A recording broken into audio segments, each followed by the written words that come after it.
Testing, testing. 1, 2, 3. Yeah, it might help if the mic's plugged in.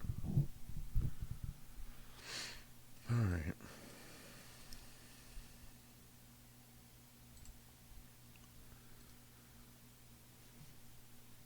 Testing, testing. 1, 2, 3. Testing, testing. 1, 2, 3. Alright.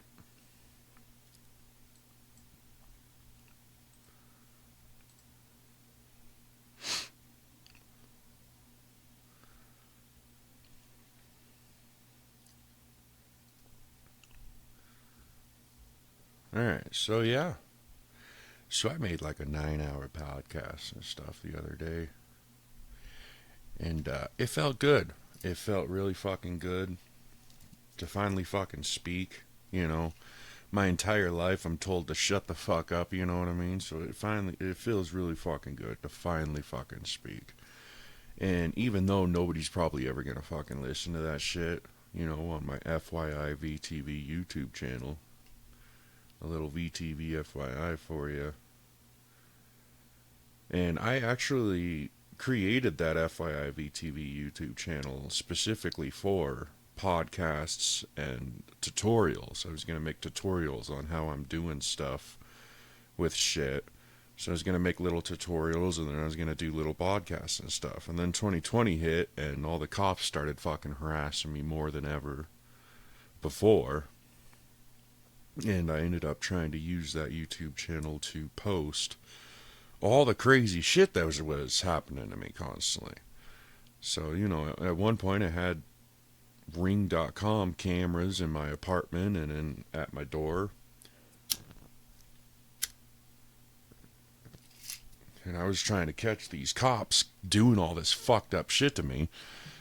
Well, the fucking pigs. They're like, oh, he has a Ring.com fucking camera system. And they're like, oh, no big deal. All we got to do is shut off his power before we go in there and all of his cameras are fucked.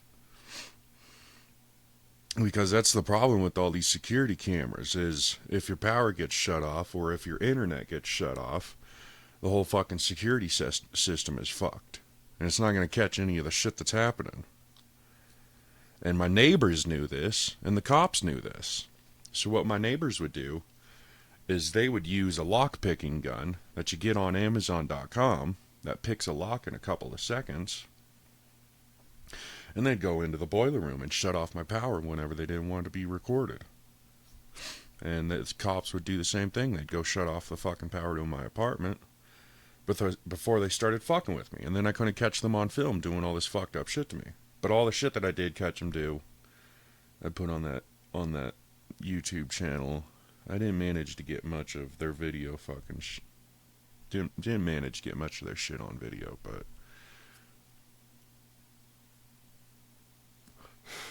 yeah, at that time in 2020 and 2021 and all that shit, I was living in Inglewood, Colorado, literally right across the street of the police station.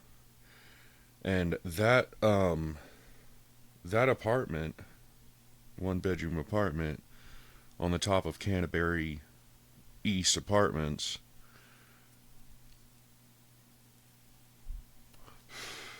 that apartment was actually found by All Health Mental Health Network.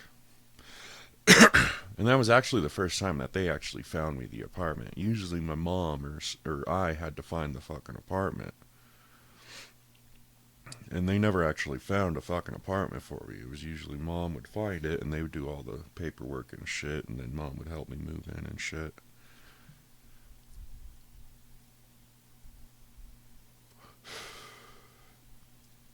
But that was the first apartment that All Health actually found for me.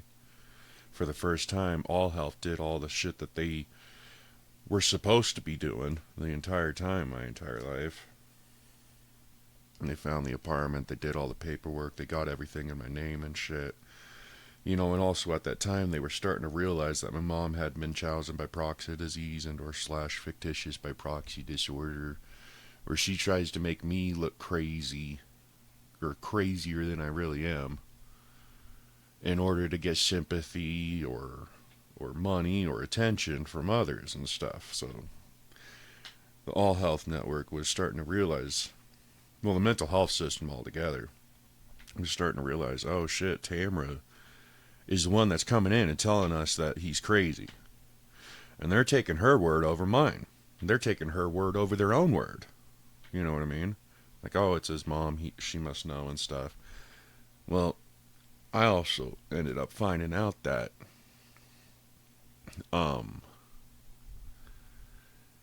the cops ended up giving me all the police reports and all the times that somebody was calling the cops on me, because literally the cops were coming to my doorstep every fucking day asking if I'm suicidal, if I'm going to hurt myself or somebody else, turn down the music, kind of bullshit, and they were constantly at my fucking door.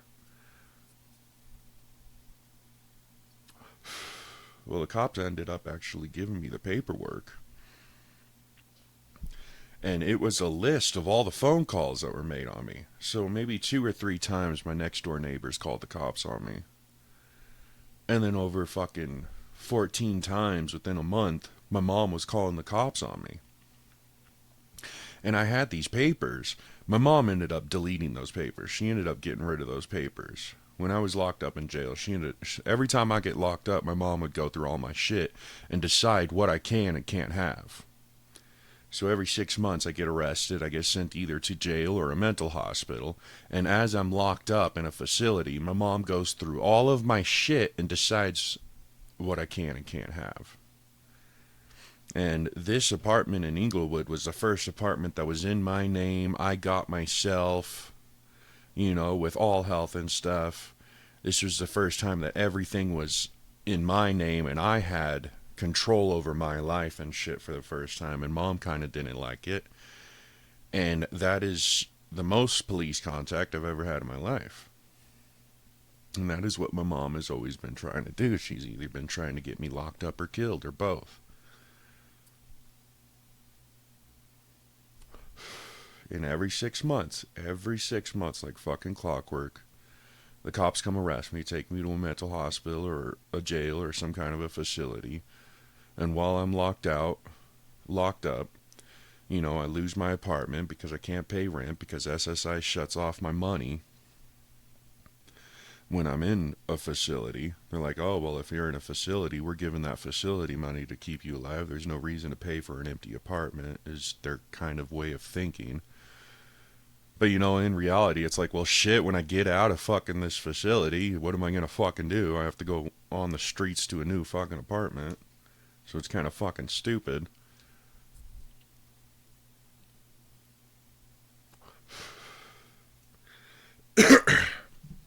But anyway, that was originally why I set up that FYI YouTube channel. That FYI Vtv YouTube channel was for podcasts like this, and I was going to make tutorials and stuff. And I ended up... So I try to record all my phone calls. I got these little apps that record my phone calls and stuff. But, when you're messing with cops and stuff, they have ways to get around that shit where they can't be recorded.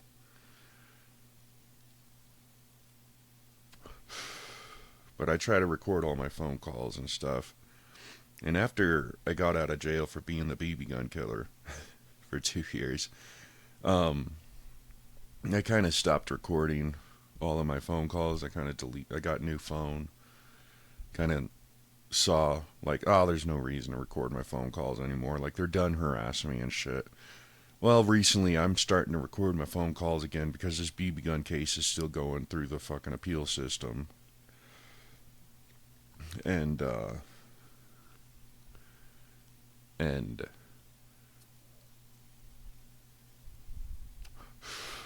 so I open those apps up, Beckett, and yeah, I like recording my phone calls because,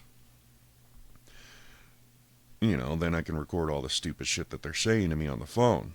So I have a couple of phone recordings on there, mostly voice messages that I'm leaving. Sometimes you can't hear what they're saying, but you can hear what I'm saying on the recording. So I got those on the FYI VTV. And then I got all the police footage that I've managed to get my hands on there.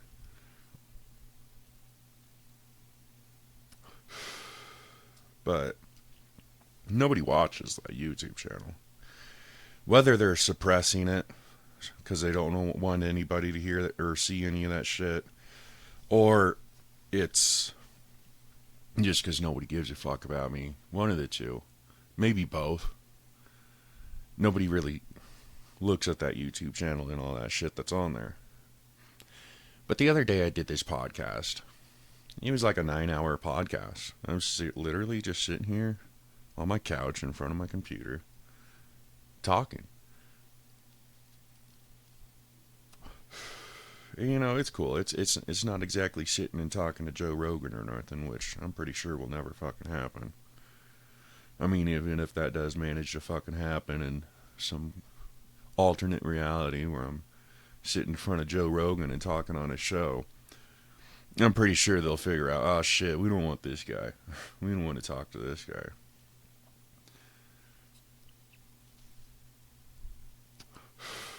That's kind of what everybody starts to realize. The more they know, more people know about me, the less they want to be around me and the less they want to do with me.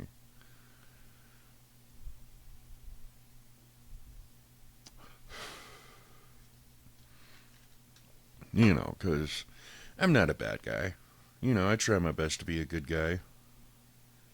You know, I've never hurt anybody in my life. I don't like it when people hurt me, so there's no reason for me to hurt them. I see it more than just karma. You know, when people fuck me over, I see it more than just karma. It's like, well, you're on the same planet I'm on. It's hard all around. You're going to be suffering regardless, whether you're a good person or not. So there's really no reason for me to react to whatever the fuck people are doing to me. There's no reason for me to attack my attackers and shit because they're on this shitty ass world. They're going to be suffering regardless. And then there is that karma aspect of shit. Like, well, you're going to pay for it sooner or later. Nobody really gets away with anything in this universe. So I've never really hurt anybody. I've never seen the reason to hurt anybody. I don't like it when people hurt me. There's no reason for me to hurt them, and they're fucked regardless. They already got it bad enough regardless, no matter what they do to me. So that's kind of how I've always saw it. So I try to be a good guy, you know. But the fact of the matter is, I'm not a good guy. I'm not a Jesus Christ. I'm not sinless, you know. I'm not perfect. You know, I've got a lot of fucked up sins on my soul too, you know. I know for a fact I'm going to end up going to hell. I mean, I've seen hell.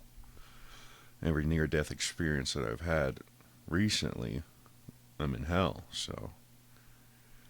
And I look back at all the fucked up shit that I have done, and I haven't been caught for, and I'm like, yeah, I'm probably going to go to hell. Like, I never hurt nobody. No victim, no crime and whatever, but I do sin. You know, I do shit that I'm not proud of. Just like everybody.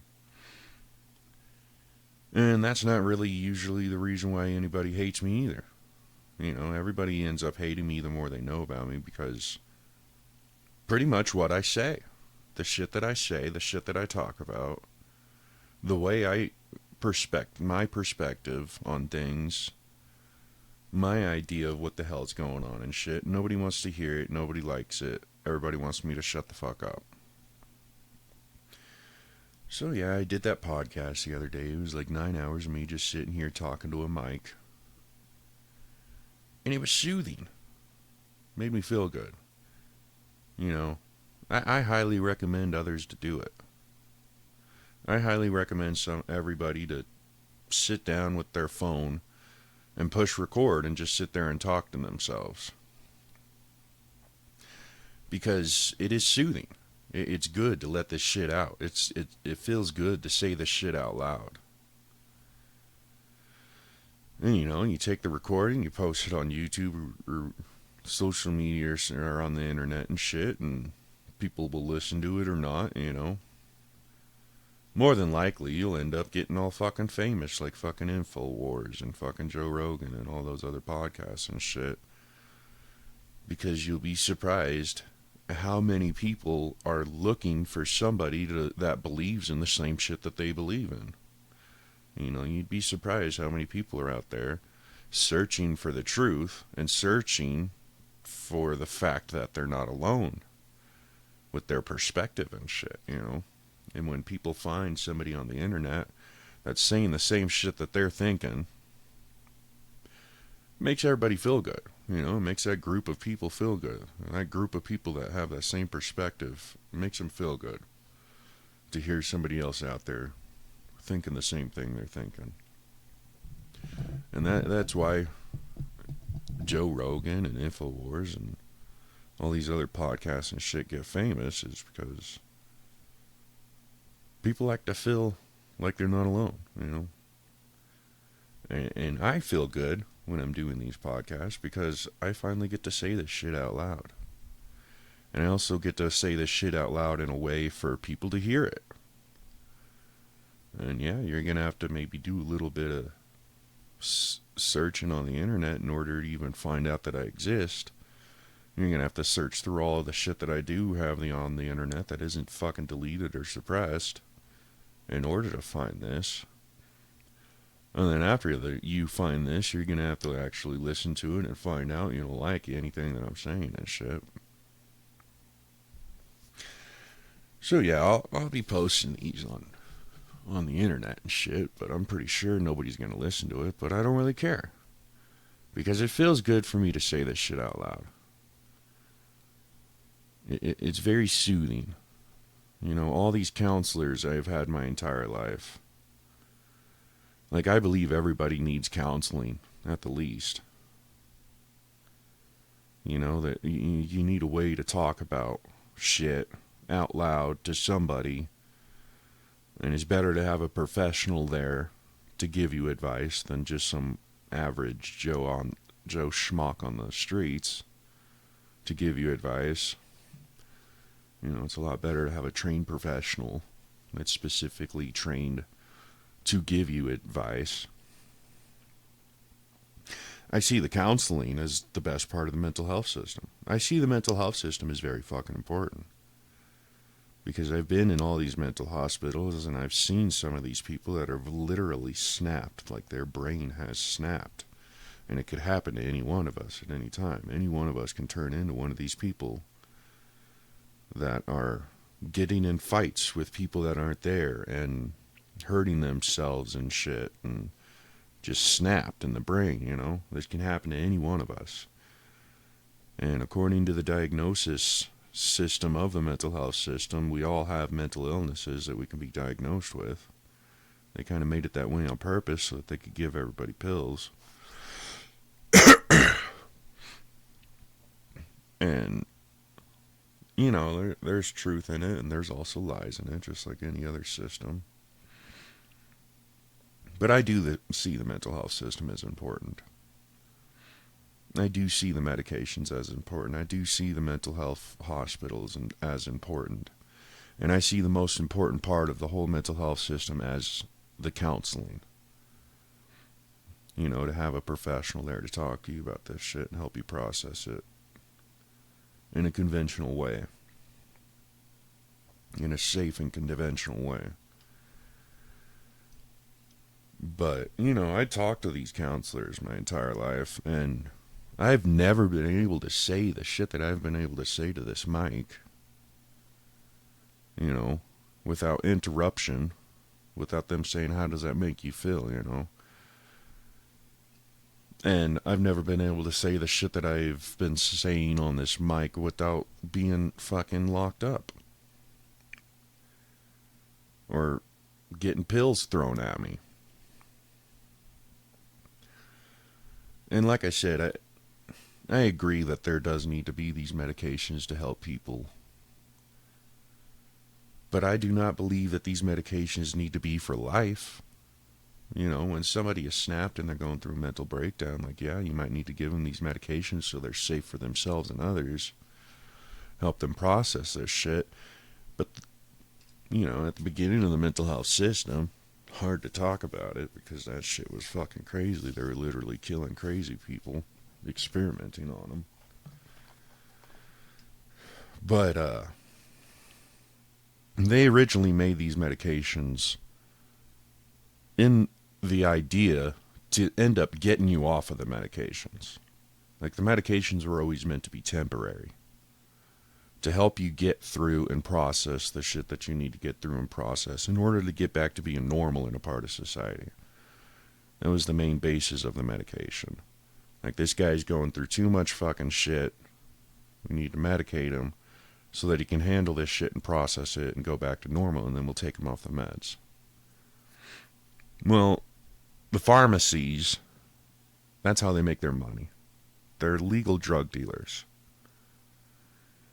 And when money gets involved, that's when shit starts getting corrupted. That's when they stop giving a fuck about the people and they start giving a fuck about the profit. And that's what happened with the medications in the mental health system. And that's what ended up corrupting the mental health system and making it all fucking stupid and shit. And granted, the mental health system now is a shitload better than it was back in the olden days, where they were literally throwing people in pools of ice and letting them drown, and giving them lobotomies and all that shit, all that horrendous shit, shit that the Dark Ages and the dungeons would have been like, holy fuck, you know what I mean? So we're away from that shit. We're not giving people lobotomies anymore. There's still electroshock therapy, and you're supposed to be able to, you have to be willing to take the electric shock therapy, and that's how they give you the electric shock therapy.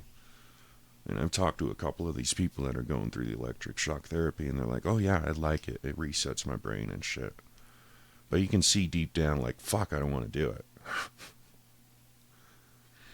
But you have to sign papers and shit and say, yeah, I want electroshock therapy in order to get it.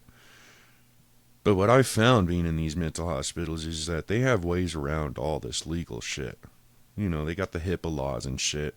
And I think the HIPAA laws isn't to protect privacy. I think the HIPAA laws are just to protect the shit that they're doing to people. Just so a way that they can get away with it. I mean, the HIPAA laws are literally keeping it so that they can't put cameras in these mental hospitals. And they can't get these guys on film torturing these motherfuckers. And you can't just go into their fucking information and start looking at all the fucked up shit that they're doing to these poor people, These poor people that have already gone through worse shit than we can imagine are now locked up in one of these facilities going through Dark Ages fucking dungeon tortures. And they're getting away with it because of these fucking HIPAA laws. Like, what are you doing to this guy? HIPAA law can't tell you. Well, maybe we should put cameras in there and find out what the fuck's going on in there. HIPAA laws can't do it. We're going to do whatever the fuck we want to whoever the fuck we want in here. They're fucking experiments. And nobody's ever going to know about it. And that's pretty much what the HIPAA laws are. I never liked the HIPAA laws. When you're in one of these mental hospitals and shit, you kind of don't exist anymore. And you are an experiment. And they have legal abilities to experiment on you. And that kind of is what mental health is experimentation. Because everybody's mental illness is different from everybody else's. Even if you have the same diagnosis, you're going to be having two different people going through two different shit. But, yeah, I definitely think we should get rid of the HIPAA laws, that's for sure. I definitely think there should be cameras in all these facilities. Jails, prisons, mental hospitals. There should definitely be a camera in every corner. Not only would it keep the patients and the prisoners safer, it would also keep the cops and the doctors safer,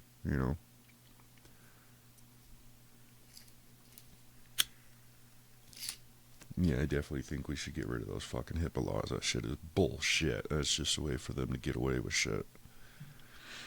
And as for the medications and shit, like, yeah, there are some people that need it. There are some people that need to be forced to take it and shit. I've seen it. But there is no reason to get a motherfucker on these medications and force them to legally force them to take these drugs for the rest of their life. That was put in place by the pharmacies. The pharmacies want to be able to sell all of their drugs. You know, they're drug dealers. They're legal drug dealers. They're the biggest drug cartel in the world. That's what these pharmacies are. They're the biggest drug cartels in the world. And their whole idea is make a bunch of drugs and sell them to people and make a profit.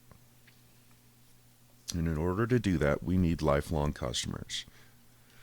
You know, on the streets and shit, the first hit's free because they know you'll come back for more. You know, the first hit is to get you addicted and get you hooked on it and shit because they know that you'll come back for more.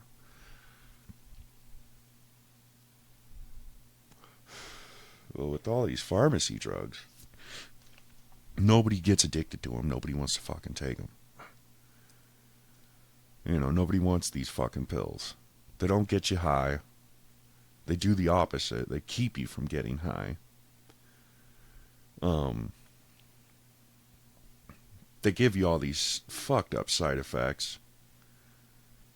And you start getting a side effect from a pill, they'll just give you another pill for that side effect. I mean, it's like pulling teeth to try and prove that you're fucking allergic to something.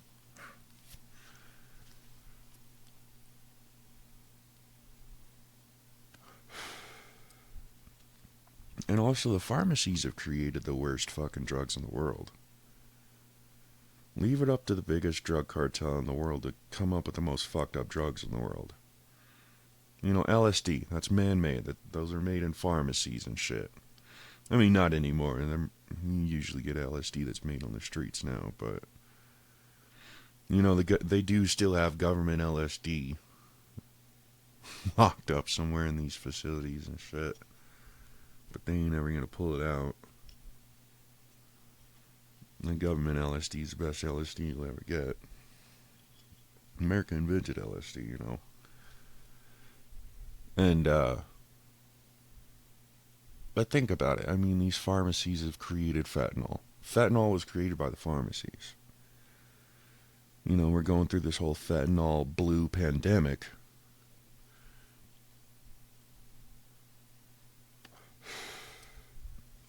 Meanwhile, cocaine and all this shit is illegal. Fentanyl is technically legal.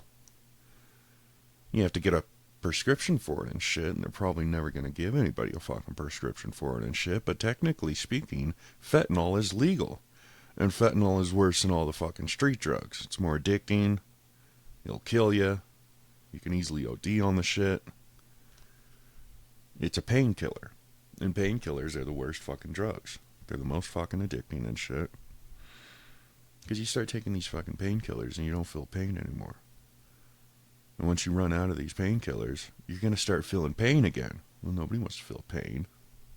Everybody's scared of pain. You know what I mean?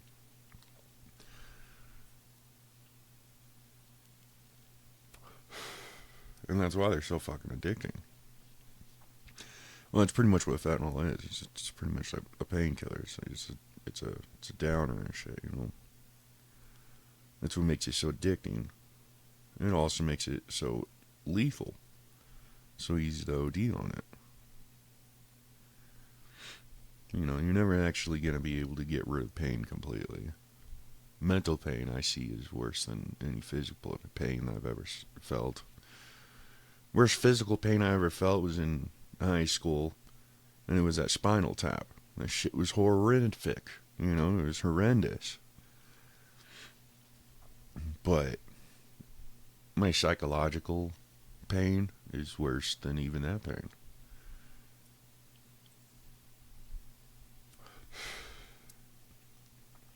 So, you know, they're always trying to court order me mental health treatment and shit. Got to take your pills, got to go to counseling, got to do treatment. And I've been in treatment since the 5th grade. I've been taking pills and doing treatment since the 5th grade. but I actually choose to do the treatment. I'm actually checking myself into mental hospitals most of the time. I'm going up to these doctors in white and shit and saying, dude, shit's fucked up in my brain, help me out. I don't know what the hell I'm doing. You know, I choose to do counseling. I like counseling.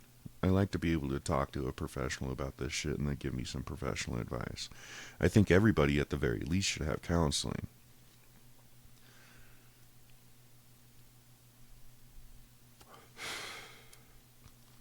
But once you're checked in one of these mental hospitals, you're crazy for life. You have to be diagnosed with something in order to even be in there. And they can diagnose anybody with anything. Even if you not actually bipolar, schizophrenic, fucking seeing shit and turning into different people and shit, they can still diagnose you with it and give you the pills for it. And the pharmacies made it that way so that they can get their pills out there.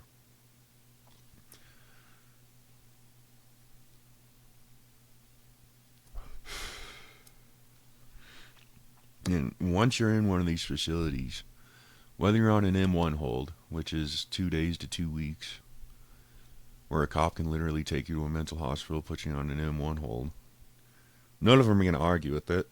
None of them are going to say, no, I don't think he needs to be on an M1 hold. They're all going to be like, okay, M1 hold for him. Or even if you check yourself in, you're having a mental breakdown and shit, and you don't understand what the fuck's going on, you seek out for help and shit, you are going to be crazy for the rest of your life. There's no getting it off of your record. Every time the cops pull up your record, every time anybody pulls up your record, they're going to be like, oh, you're crazy. And there's no getting it off. Like, oh, you were in a mental hospital once, a long-ass fucking time ago. You're crazy for life.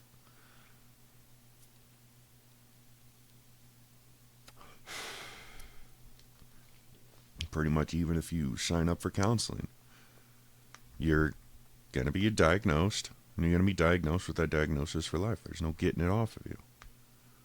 And the pharmacy set it up that way on purpose so that you can be crazy for life and they can give you pills for life. You know, they're making a shitload of pills in these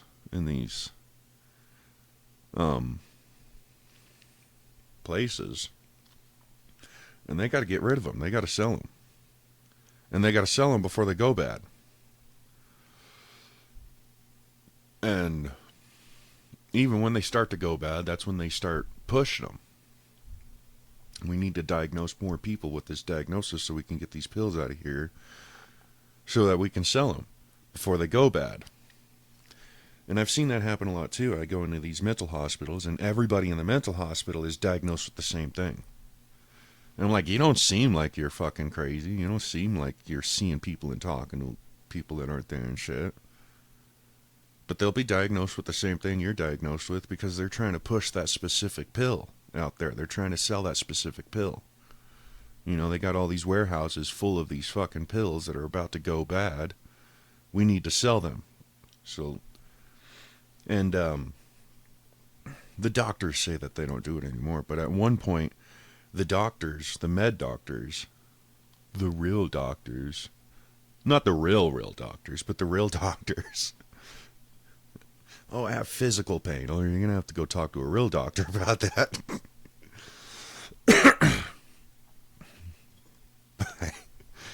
But they would get paychecks for every prescription they would fill. They would get an extra paycheck on top of it.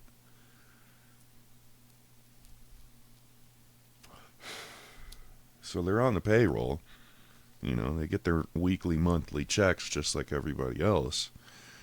But then they get an extra paycheck for every time that they prescribe somebody something. Every time they write a prescription, they'll get another paycheck from the pharmacies themselves.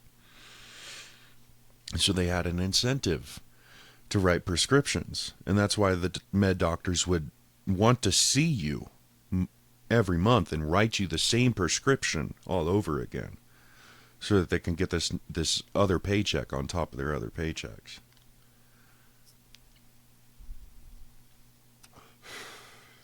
And then the pharmacies would give them another paycheck to specifically prescribe this specific pill that's about to go bad in a warehouse and they need to sell it before it goes bad.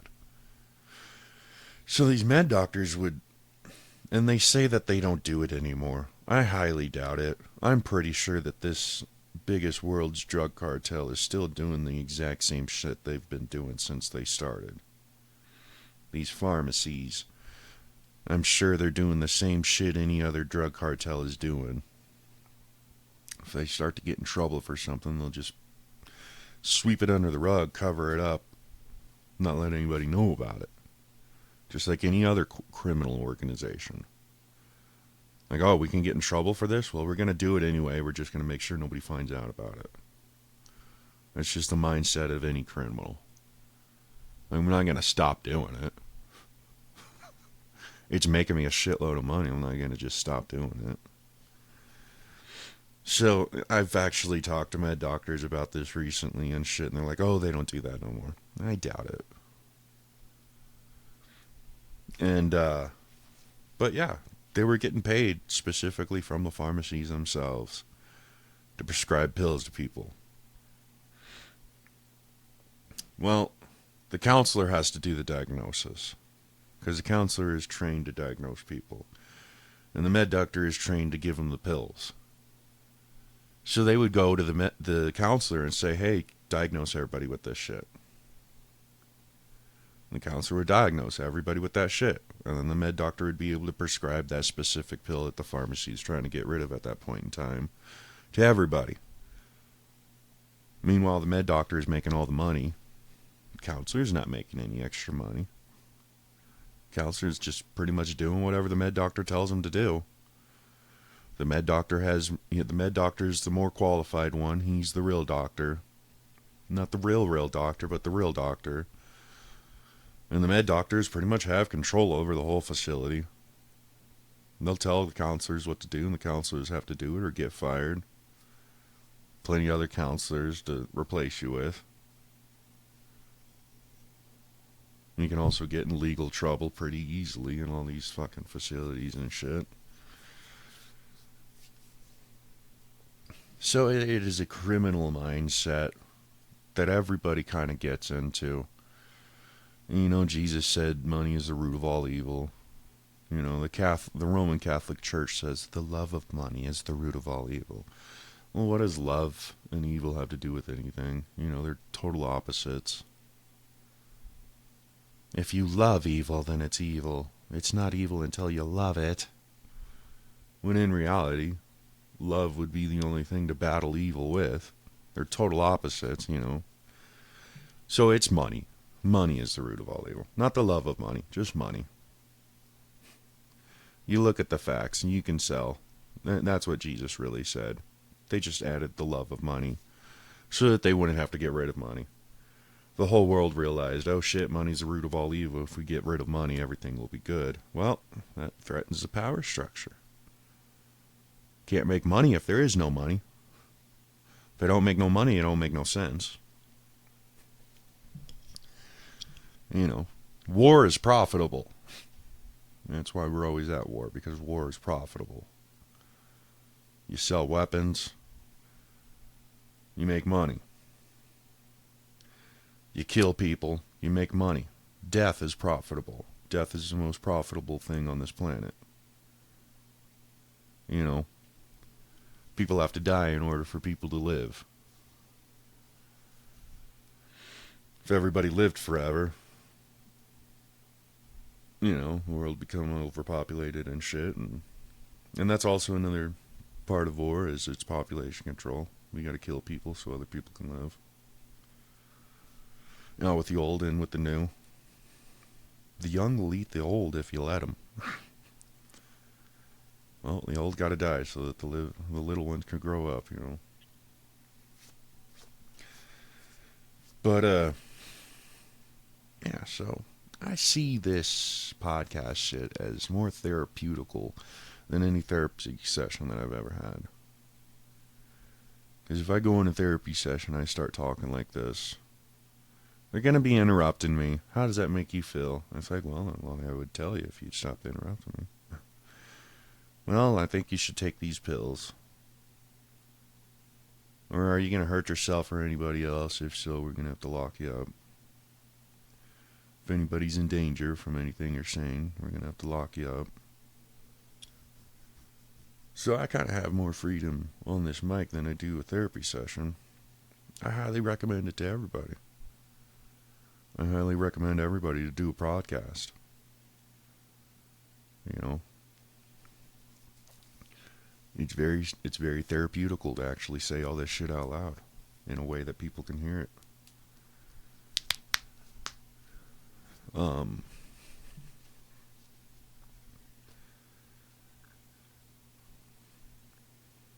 But I have been through some shit.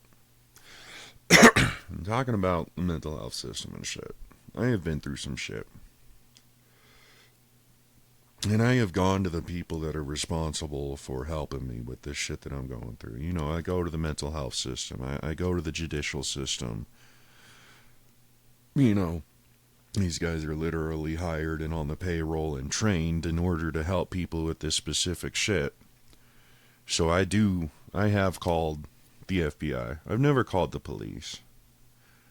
There's never any reason to call 911. Anytime that I do call 911 and shit, they end up arresting me instead of the motherfucker I'm complaining about. You know, if I ever run into some kind of a life-threatening situation, yeah, I'll call 911 without hesitation and shit. Get the doctors and professionals and shit to handle the shit. But other than that, I'm never going to call 911 because I know cops don't help. You know, there's this TV show, Ash versus the Evil Dead. It was on Netflix. So every episode was on Netflix for a long time. There's this one episode where Ash is battling this demon, and the girl, I forget her name, is freaking out. She's like, what the fuck? This is a demon. And she runs outside and she goes across the street and she gets a cop. She's like, dude, you gotta help us. And the cop's like, all right, I'm a cop. I'll do it. I'll help. That's my job. And the cop comes in, points a gun at the demon, and the demon fucking rips the cop apart and shit.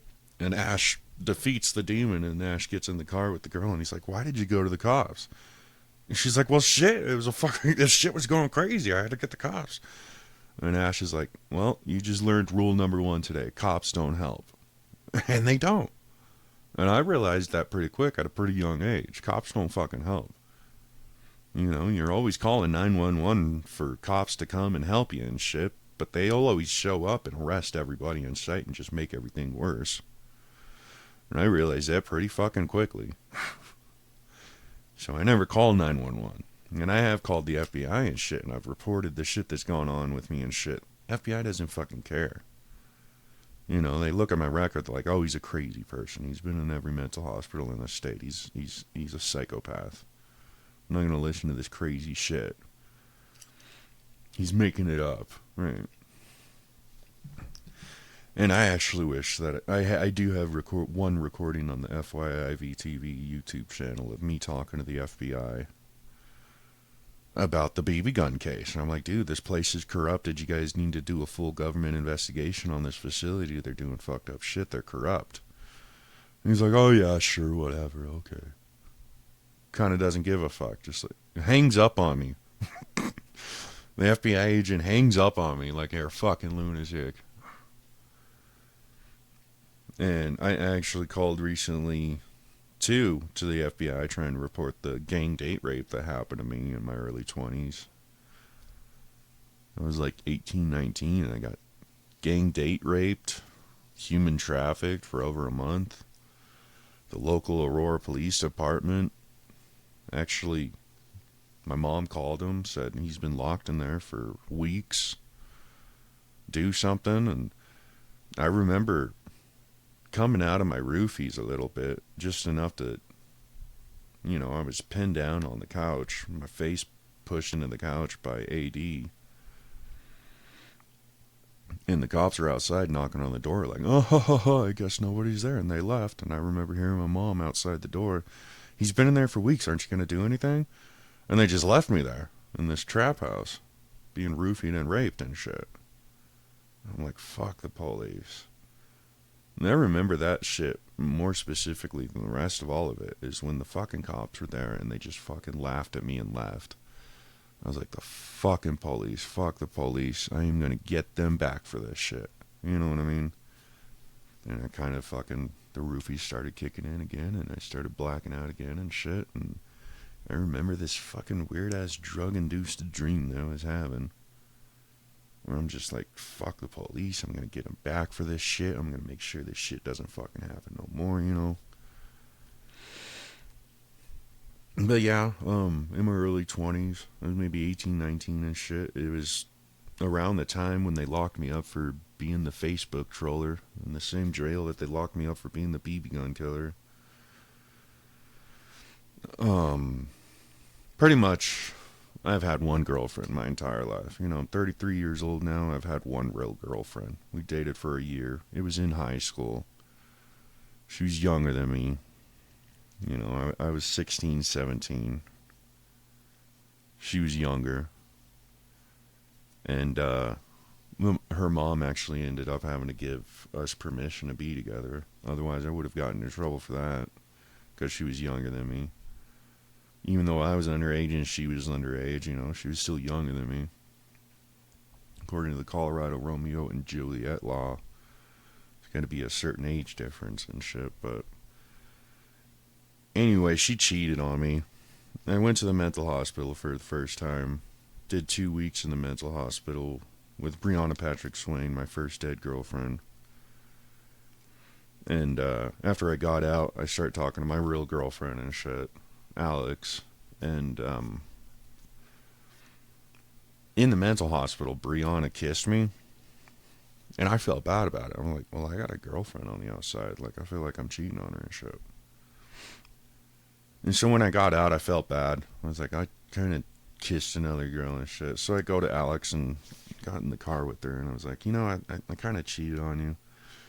And before I can even finish explaining what happened when me and Bree in the mental hospital, Alex was like, oh, I cheated on you too. And I look at Alex, I'm like, what? She's like, yeah, you were gone for 2 weeks. I don't know what happened to you. I'm like, you didn't have the idea to go to my mom and ask where the fuck I was? He's just like, oh, he's gone. I might as well go sleep with other people immediately. So I kind of drove her back home and I dumped her. You know, meanwhile, I'm thinking, like, all I did was a girl kissed me. Like, what kind of cheating were you doing?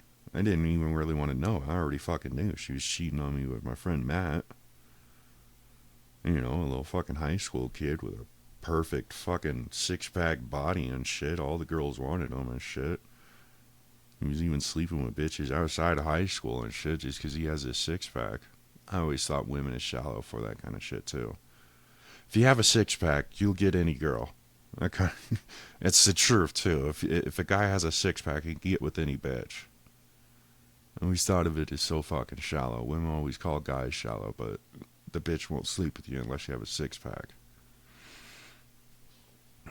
And so this whole time I'm taking her home and shit, and I'm like, it's over.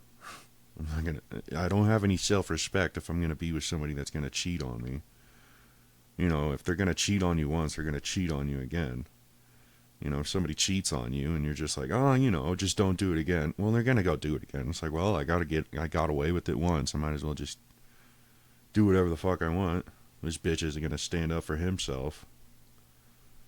I could just sleep with anybody. There's no, yeah, fuck them.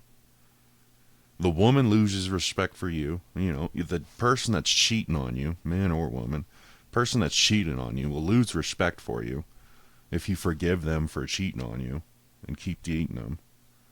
One, and two, the person is just going to keep cheating. And also, you have no self-respect if you go out with the person that's cheating on you. And this is kind of all the shit that's going through my head when Alex tells me that she cheated on me. I'm like, well, bitch. It's like, all I did, I was locked up in a hospital and she kissed me. And I felt bad about it. So, I ended up going to my grandma's house in Aurora, getting out of Parker where Alex lived and shit. Sent her a text. I was like, you know what, it's over.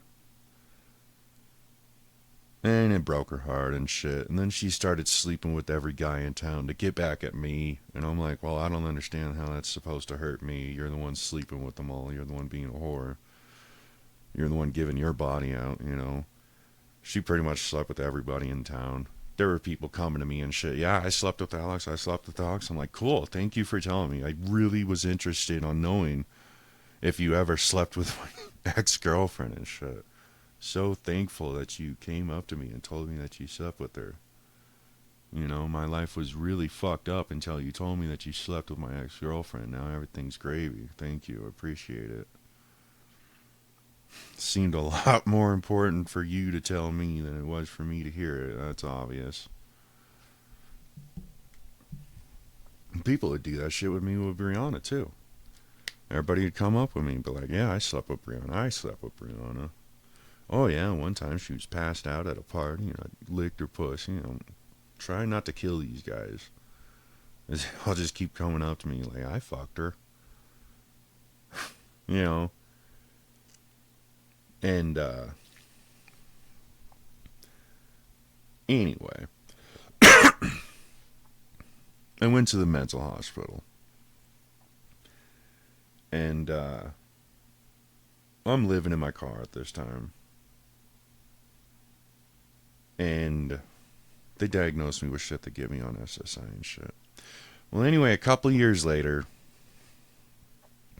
I texted Alex on Facebook Messenger.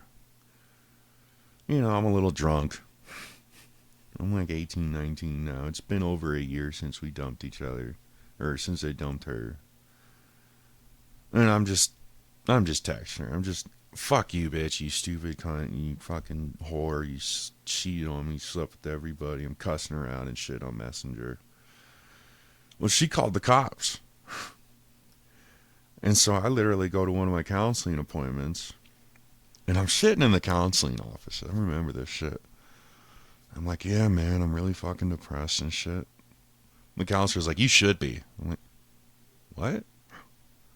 I'm like, no, seriously, I'm going through a lot of fucking shit. Like, I'm fucking depressed and shit. You know, I'm going through a lot of shit. You know, she's like, yeah, fuck you. And I'm like, is this the counseling office? Am I in the wrong place? Like, what the hell is going on? Why is my counselor treating me like shit? Well, she knew that the cops were outside waiting for me. About to arrest me. So my own counselor, I'm trying to do a counseling session and shit. And this counselor is like treating me like shit. And I'm like, what the fuck? Like, can I get a new counselor after this? You're not very helpful with this. I'm depressed and you're telling me I deserve it. And I walk out of the counseling office. I was like, that was the worst fucking counseling session I've ever fucking had in my life. And these two undercover detectives are sitting in the office and, you know, they're not wearing uniforms or badges. So I'm just like, they're just people waiting for their counseling session. Well, they stand up.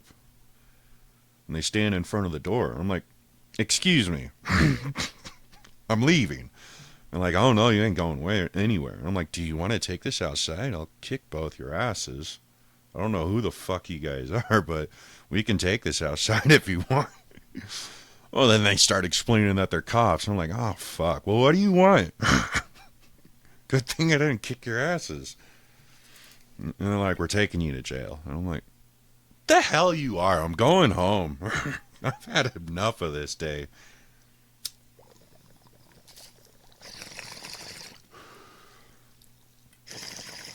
And they're like, why are you here? And I'm like, the only thing I can think of for you cops to constantly harass me is the shit I say on Facebook. And they're like, right, that's the shit on Facebook. I'm like, get out of here. Get away from me. Well, it was a female and an old man. And they start grabbing me. And I'm like, get the fuck off of me. Like, I look right into both of their eyes. I'm like, get the fuck off of me. And they both kind of let go and shit. And they start fucking calling for backup and shit. And they're freaking fucking out and shit. I'm like, damn Skippy, I'm leaving. Well, then the woman stood in front of the door. And I'm like, move, bitch. And she's like, no, you're not going anywhere. Well, I don't hit women. So I'm kind of just like, well, fuck. And backup comes. You know, some hot-headed fucking rookie comes in. I don't fuck around. Yeah, I don't fuck around either. Find out. And they slap the fucking handcuffs on me and shit, and they take me to jail. I'm like, I can't believe this, man. Shit that I say is going to get me locked up. This is fucking ridiculous. Well, they take me to Arapahoe Jail in Aurora, right across the street from the theater shooting, Aurora Mall. And I'm sitting in this jail. I'm all alone, sitting in a cell, 24/7 lockdown. Because that's really usually how that jail works, is everybody's in 24/7 lockdown.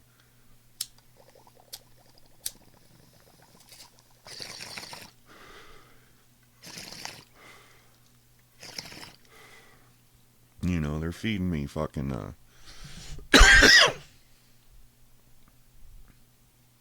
these shitty ass, bologna sandwiches. 3 bologna sandwiches a day. I'm sitting in this cell and shit. After a couple weeks, some guy in a cell next to me is like, can I take a fucking shower? And then I push the intercom and I'm like, hey, can I take a shower too? You know, it's been a few weeks. So they let me take a shower. Well, they finally transfer me to another jail. And this whole time, nobody's told me what the fuck I'm arrested for. This whole time, I'm like, what the fuck is going on? Like, you guys are really taking it this far over something I said on fucking Facebook? This is ridiculous. Like, literally, all I'm doing on Facebook is posting memes and shit of the exact same shit I'm saying on this podcast and shit. Like, it's serious. It can't be that fucking serious, you guys. I have freedom of speech. This is ridiculous. Well, they ended up transferring me to multiple jails. So within this 6-month period, I'm transferred to multiple jails within Colorado. And, like, God forbid you just take me to the jail that you want me to be at in the first place. No, they have to transfer me from this jail to this jail, this jail to this jail, until I finally get all the way down to Castle Rock, Castle Cock, DCS Ho, Justice Way Jail. So within that 6-period time span, I was pretty much in every jail in the state. And yeah, every time they take me to a new jail, they throw me in a cell. I'm like, what the fuck is going on? I finally get to DCS Ho. They call it DCS Ho because you're pretty much a hoe when you're in there. They're pimp pigs. They do whatever they want with you. And finally, I'm sat in a room, and my quote-unquote public pretender comes in, and she's just mean mugging me. You know, I'm your public pretender. I'm your public defender. I'm like, well, fuck, what is going on? Why am I in jail right now? What the fuck is happening? And she shows me the text messages that I sent to Alex and shit. And, you know, there's a couple of graphic fucking pictures of, you know, just scary pictures. I'm into scary pictures. I'm always posting scary pictures. So I sent her a couple of scary pictures and shit. And I'm like, oh, when I was cussing out my ex-girlfriend from a year ago? She's like, yeah, that's what this is about. I'm like, oh, well, fuck. What do you want? And she's like, well, I'm your public defender, and I've negotiated a 6-month sentence in jail for this horrible shit you said to your ex-girlfriend. I'm like, Jesus. I'm like, well, I've already done 6 months being transferred here. So I'm like, all right, here's my fucking name. Can I go now? And she's like, you know, it's a misdemeanor harassment. I'm like, all right, Facebook harassment. I'm the Facebook troller. Whatever. It's a misdemeanor. Nobody gives a fuck. Not even going to show up on my record. I'm like, whatever. Good deal. I already did my 6 months now. Can I go home? And as she takes the paper back and she stands up and starts opening the door, walking out of the room, she's like, without time served. Slams the door and leaves. I'm like, oh, fuck no. I got to do another 6 months? That's a year. That's not 6 months. That's a year, bitch. Get back in here. I remember she slammed the door and started walking away. I'm pounding on the window like, get the fuck back in here, bitch. Where are you going? Well, then the cops come in like, we're taking you back to your cell. I'm like, this is bullshit. You said 6 months. I've already did it. Time served. Leave me alone. Well, they ended up making me do another 6 months in that fucking jail. So altogether, I did a year in jail for Facebook harassment. And I started calling myself the Facebook troller. You know, people kept asking me, like, what the fuck are you doing in here? They're like, dude, you're how old? I'm like, I just turned 18, you know.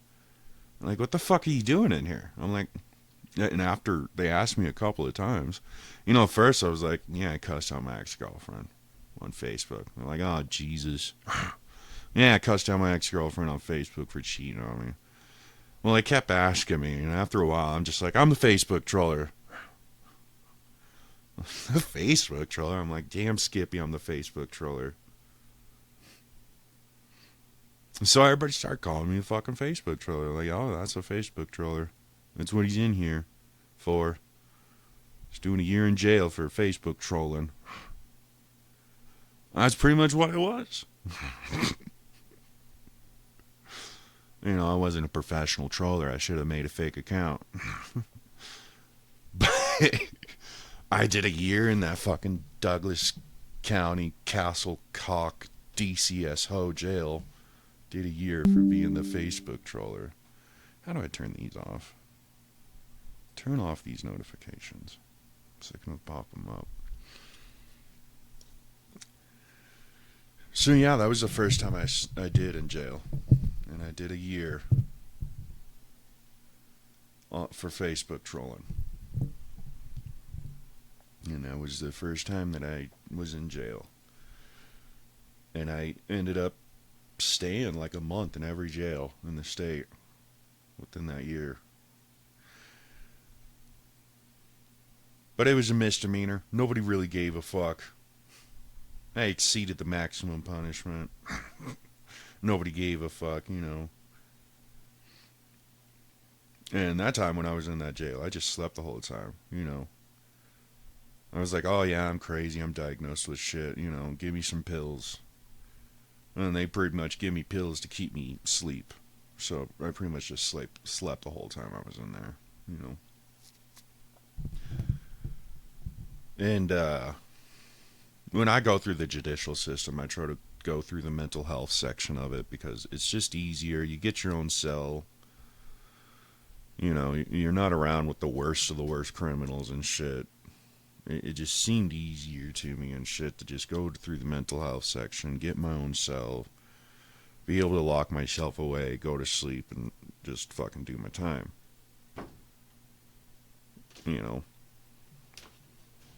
So whenever I go to jail and shit, I'm just like, oh, by the way, I'm crazy. Give me some drugs and lock me in a cell.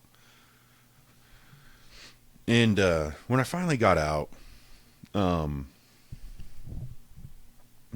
finally start heading home and shit. And at this time, I had a first apartment before this. And my first apartment was in Aurora, Colorado, on Havana Street by the King Soopers. And that was my first apartment. And at my first apartment, I met all these guys.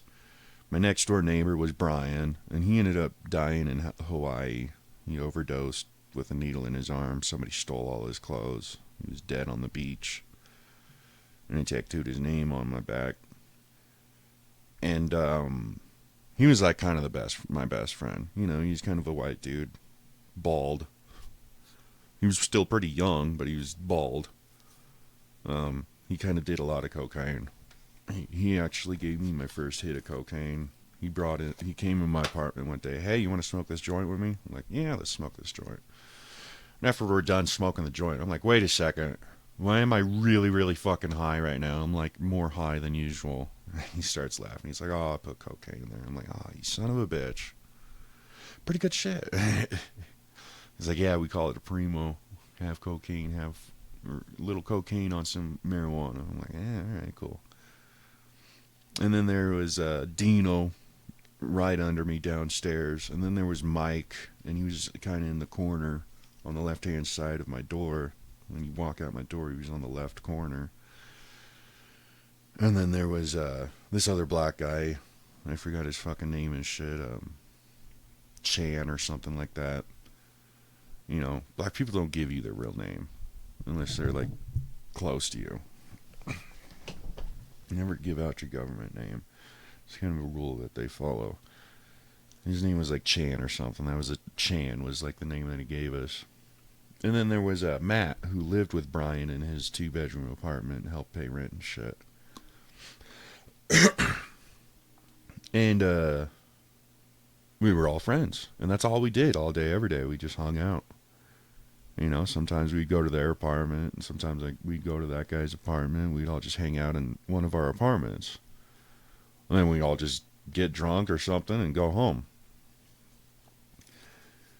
Well, Brian's apartment, nobody wanted to ever go there, and he did it on purpose. All he had was a blow-up mattress and a TV in the living room. And then he got to Matt's bedroom, and all he had was a blanket on the floor. It was just an empty apartment. So everybody was like, fuck, we don't want to hang out here. And one day I was hanging out with Brian in his apartment. I'm like, why the fuck don't you get some shit, man? He's like, dude, I got my TV. That's all I need. Got my cell phone, got my TV. What else do I fucking need? I'm like, I don't know, a couch? A chair? I don't fucking know. Poster or something? I don't know. He's like, nah, man. Like, see, Vinny, you got all this shit in your apartment, right? And I'm like, yeah. And he's like, everybody rather hang out at your apartment than any of the other apartments. I'm like, well, yeah. Yeah. And he's like, yeah, that's why I don't get shit. You know, I went to the fucking store, bought this TV, carried it home myself, put it on the fucking floor, got a blow-up mattress. I'm good. And he's like, that's what you should do. You should sell all your shit. I'm like, nah, I'm not selling all my shit. He's like, you should sell all your shit. Everybody thinks that you're rich. I'm like, well, I'm not rich. He's like, well, I know that. But people come in your apartment, they see a fucking couch, and they see a fucking TV, and they see all these posters, and it looks all fucking nice and shit. And, you know, I'm smart. I know how much a poster cost. And he's like, you probably have $100 worth of shit in your apartment right now. I'm like, yeah, that's about right. And he's like, well, everybody else walks in your apartment and they think that you're rich. And so they're going to want to start using you. And they're going to want to start stealing shit from you. And they're like, oh, he's rich. He can afford it. And everybody's going to see you as a fucking target. And everybody wants to hang out in your apartment and shit because you got shit and they feel comfortable and shit. Well, that's why I don't have anything but a fucking TV and a fucking air mattress. And whenever people are dumb enough to come into my apartment, I'll roll up my air mattress, put it in the room. We can all sit on the floor around the TV or some shit, and everybody's going to end up wanting to leave. And he's like, that's why I do it. I don't want people to hang out with me in my apartment. I don't want people thinking that I'm rich, stealing all my shit, using me, and treat me like their bitch. And he's like, Vinny, that's why I keep coming into your apartment. Like, hey, let's turn all this shit into smoke. And I'm like, what? Yeah, let's take all this shit to the pawn shop. Go buy some crack with it. I'm like, no, dude, that's stupid. No, it's fun. Turn all your shit into smoke. Come on, let's do it. I'm like, nah. One day he sat down and explained to me. He's like, yeah, dude, everybody thinks you're rich and everybody's going to make you their bitch because you have shit. They're going to steal your shit because you have shit to steal. They're going to constantly want to be in your fucking apartment because they feel comfortable because you have shit to be comfortable on. They're going to think, oh, I can pass out on Vinny's couch whenever I need to. And everybody's going to try and turn you into their bitch. And there was this other guy, Dino, he lived under me. He kind of had the same fucking mentality about it. Well, this is my first apartment. You know, I'm like fucking 18. Late 17s, early 18, you know. And, yeah, I talked to Dino about the same thing. I'm like, Dino, you only have one recliner in this apartment. Like, you keep wanting me to come hang out with you and play games with you and shit. Play fucking Assassin's Creed with you and shit, but like you don't have anywhere for me to sit. And he's like, oh, I do that on purpose. I'm like, huh? He's like, oh yeah, I don't want fucking people coming in here thinking that they could just sit down and hang out all day. You know, if people want to come hang out with me and shit, let's hang out, but fucking leave when I'm done with you. And so, then it's kind of the mentality that I found with a lot of people. Like, fuck, I don't want shit in my apartment. You know, it makes people fucking use you. And if your apartment looks like a fucking crack house, then nobody's gonna fucking use you. Nobody's gonna want to fucking stay on your couch. Nobody's gonna want to fucking steal your shit because you ain't got shit to steal. Nobody's gonna fucking use you and think that you're rich. And I actually ended up trying to do that myself. Every time I moved into a new apartment, I'm like, Mom, I don't need that. I don't want that and shit. Well, she's my mom. She's babying me. She's spoiling me and shit. She's like, oh, no, you need more stuff in your apartment. She's getting shit. And I'm like, I don't want all this fucking shit. And people come in my apartment, they think I'm rich, and they want to stay. They want to stay, steal my shit, use me, and fucking turn me into their bitch. I much rather I'd rather sleep on the floor. I tell my mom this shit all the time. She's like, oh, no, you need more shit. Well, my mom's never lived in an apartment. Nobody in my family's ever lived in a fucking apartment. Other than a couple of my cousins and shit. Everybody in my family's always lived in a fucking 2-story house. Well,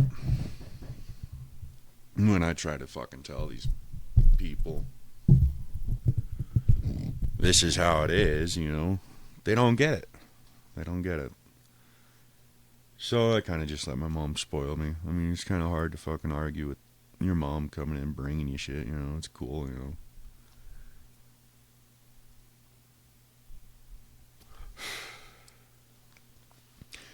But yeah, anyway, when I'm living in this first apartment, Brian likes cocaine. He pretty much got everybody hooked on cocaine. And I'm lucky enough to have the genes that help me not have an addictive personality. And I've always been very grateful for that. But yeah, I'll take a hit of a drug and shit, and then I'll be done with it. I'll be like, it's alright. I'll give it a try, but then I'll just put it down. And everybody was kind of baffled about it. And they're like, how do you just quit like that? I'm like, I don't know. I'm done with it. It's not that cool. I'd rather smoke weed. All my other friends, they're hooked on meth. They're hooked on fucking hard-ass drugs and shit. They're shooting up and shit. Sucking dick for another hit and shit. And then they bring some shit over with me, They're my high school friends. I've known them my whole life. Like, yeah, we can hang out a little bit. Can I smoke some of the shit in here? Is that cool with you? Yeah, it's whatever. I really don't give much of a fuck, And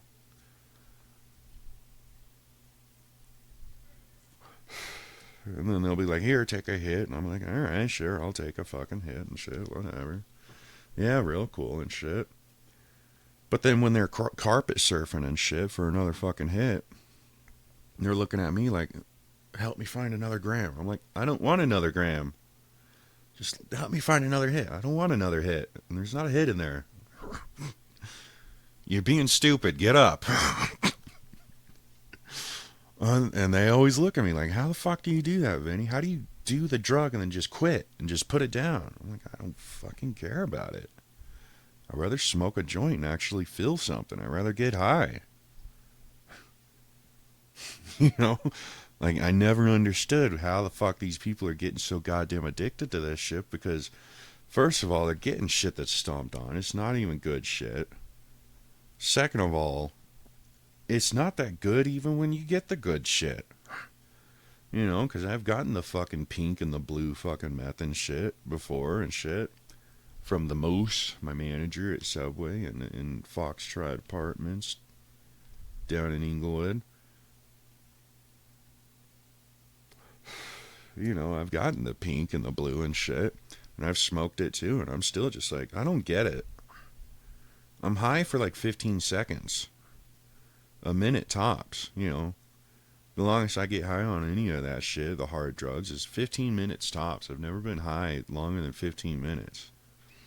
And even when it's like 15 minutes and shit, it's like ketamine or something, a hallucinogen. And I'm always just like, this shit's stupid. Like, yeah, it was kind of cool, cool to try something new, but I'm going to go smoke some weed now and get high. And none of them fucking understood it. They're like, how the fuck do you do these drugs and just quit like that? And I'm like, well, I'm honestly not that interested into them. I'd much rather have some mushrooms, be high all day. I'd rather smoke a weed and be high all day.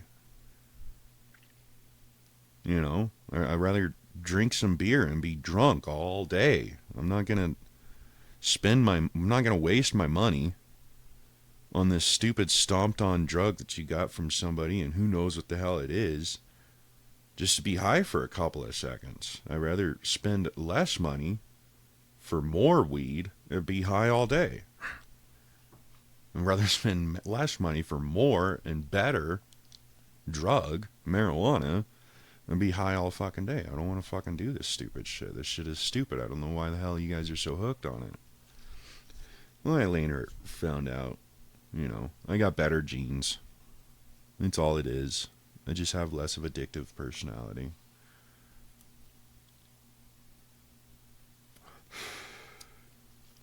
That, and also, I've been on medication since the 5th grade, so drugs don't have the same effect on me as it does to somebody who's never done a drug before.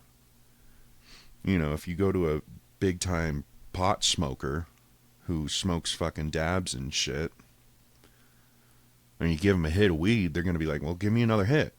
But if you go to somebody that's never done a single fucking drug before in their life and you give them a hit of weed, they're going to be high as fuck for hours from a single hit, you know?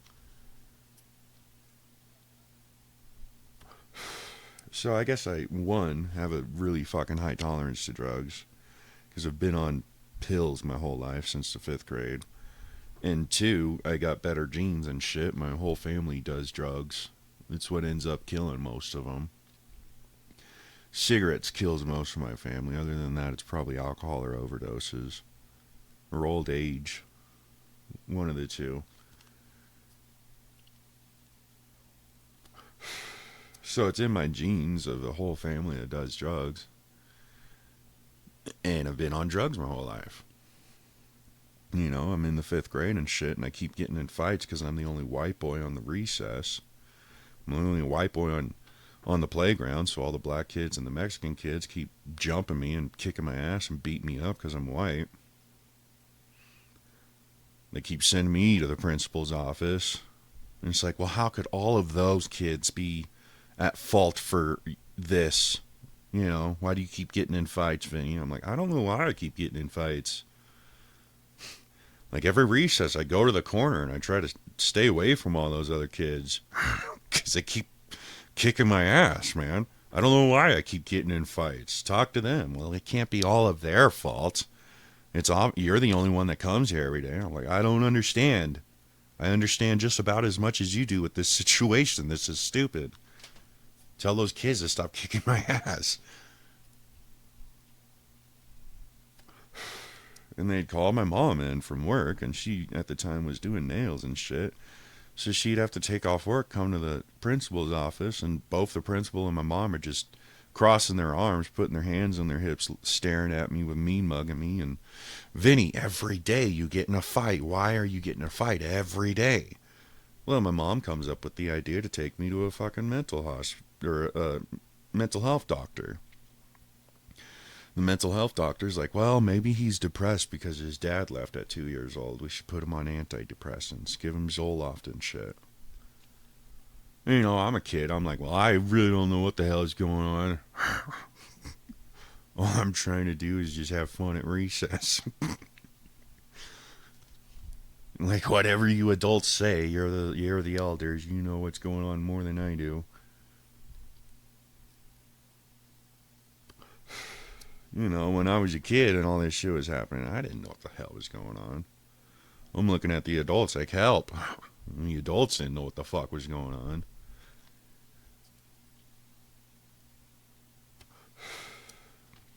Well, what it was is I was the only white kid in the ghetto.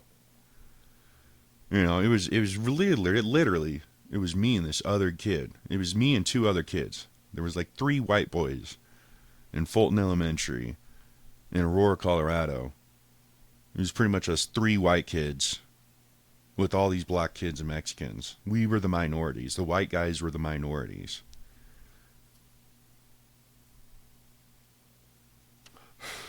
And they fucking terrorized us. And the principal was a black woman, so she's going to take the side of the black kids, you know. Not trying to be racist, but that's just how it is. No, you white people, of course, you're going to blame all the black kids that are kicking your ass. Well, yeah, and also in the 5th grade, they diagnosed me with dyslexia. My mom's like, you guys find out that he's severely dyslexic now?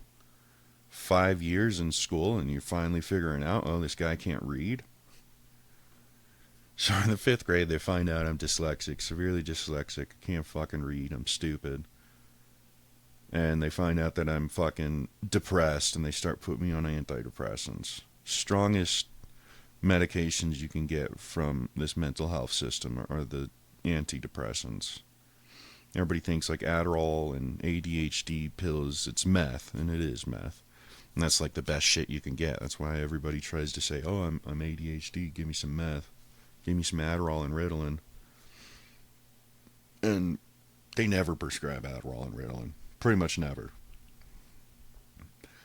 You know, when I was in school and middle school and preschool and elementary and shit, all the kids were on Adderall and Ritalin. All of them. Everybody was high on meth. There's literally a classroom full of a bunch of kids high on meth. That was literally my entire school. And I was always in the retard classes because I can't fucking read. You know, I'm just as stupid as Einstein. Because Albert Einstein, the mathematician, he was severely dyslexic. And he got kicked out of school for being stupid because he couldn't fucking read good. Well, I'm severely dyslexic. I'm just as retarded as Einstein. I'm in the retard trailer short bus classes. And all the kids are hooked on meth. All the kids are on ADHD pills. They're all hooked on Ritalin and Adderall. Meanwhile, I'm on antidepressants. So I'm always happy. For no reason. You know, some crazy fucking horrendous shit happens and shit, and I'm the guy just laughing. Everybody's like, oh, you're always fucking happy all the time. I say, well, when I finally started getting older, it's like, well, of course I was fucking happy all the time. I was on antidepressants. You were flooding my system with dopamine. Probably why I get so fucking depressed now, because I'm not on antidepressants anymore, and my system's not flooded with dopamine, and I actually have to fucking face reality for once, you know?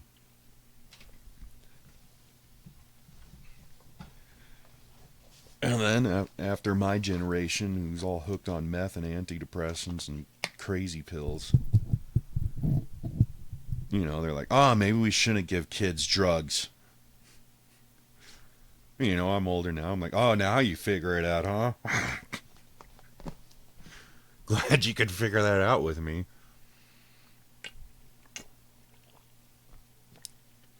Glad I could be the experiment that tells you guys maybe we shouldn't give kids drugs.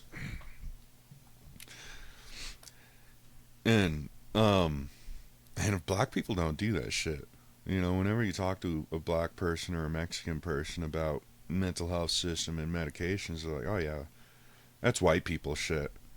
Black people don't do that shit. Black people don't put their kids on medications. If a kid's out of line, we just backhand the kid, tell him to fucking straighten up. We don't pump them full of drugs. They're like, that's how it should be. That's white people shit. We don't do that shit.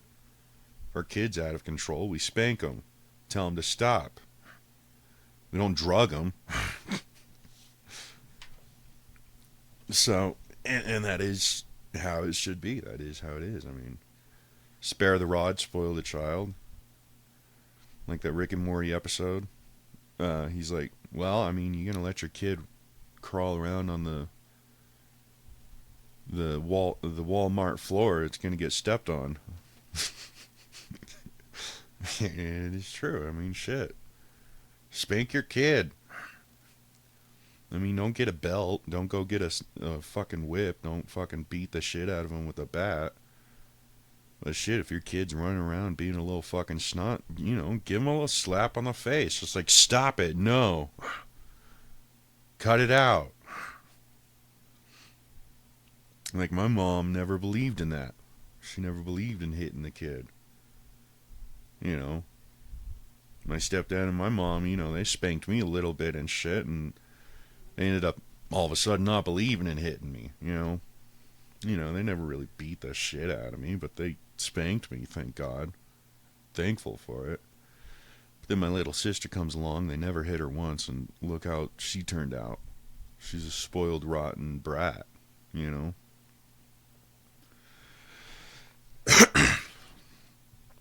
So, if I ever had kids, I will spank them.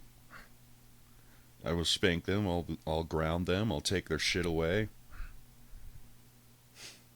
You don't have access to the TV, I'd punish my fucking kids. I'd make sure my kids knew what was wrong and what was right. You know? If I was a dad, I wouldn't let my kid do the homework. I'd go to the teacher and say, "Fuck you.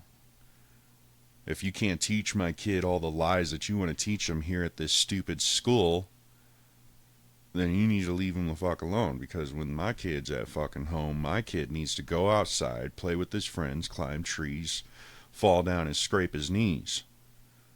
My kid doesn't need to be locked up in some kind of a fucking school all day, every day, studying lies." And also, when my kid gets home, I'm going to straight up tell him, all that shit you learned at school today, it's all bullshit. Let me teach you the truth. My kid's homework is going to be sitting on my lap on the internet and just like, all right, here's a documentary. This is the truth of what they told you today. Like, oh, kid, what'd you learn in school today? Oh, they taught me about Columbus. Well, come here. I'm going to tell you the truth about Columbus. Like what they tell you in Columbus. Oh, Columbus discovered America. Bullshit. I'm going to show you a documentary about Columbus. I'm going to teach you the truth. And then when you go to school, you just say, yes, sir, no, sir, you're completely right, sir. But in your head, know for a fact that they're full of shit. And all you need to do over there is try and pass the class and get A's so that you can get a real job when you grow up. But when you're here, I'm going to teach you the fucking truth. I'm going to take you camping. I'm going to teach you how to gut a fish. I'm going to take you hunting. I'm going to teach you how to fucking skin a deer. I'm going to teach you the fucking truth. I'm going to take you outside and show you the fucking truth. I'm going to sit you down, show you a documentary of what they just lied to you about.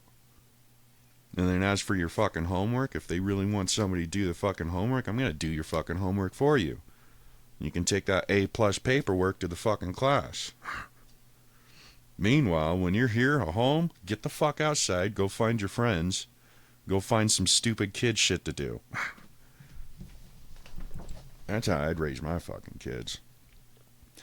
I would make my kid go to school, traditional school, half of the year, and be homeschooled half of the year. That's the way I'd fucking do it. The only reason I'd want my kid to go to school is to learn how to be around people. It's about the only fucking thing you can learn from that place. It's how to be around other people such as yourself. Other than that, my kid's gonna be outside. Climbing trees and shit. I'm gonna give him a couple of hours on the fucking computer and the PlayStation and shit. And the rest of that time, the rest of the day, you're gonna have to find something else to do. I'd be like, all right, you get an hour of playing your video games or going on the computer or doing some stupid shit. You get an hour of your cell phone. And after the hour's up, I'm going to have a fucking alarm clock that goes ding, ding, ding, and I'm going to come take your shit away. And I'm going to be like, all right, I got to go find something else to do. Your hour's up. Go outside. I'll kick you out of the house. I'll lock you out. I will.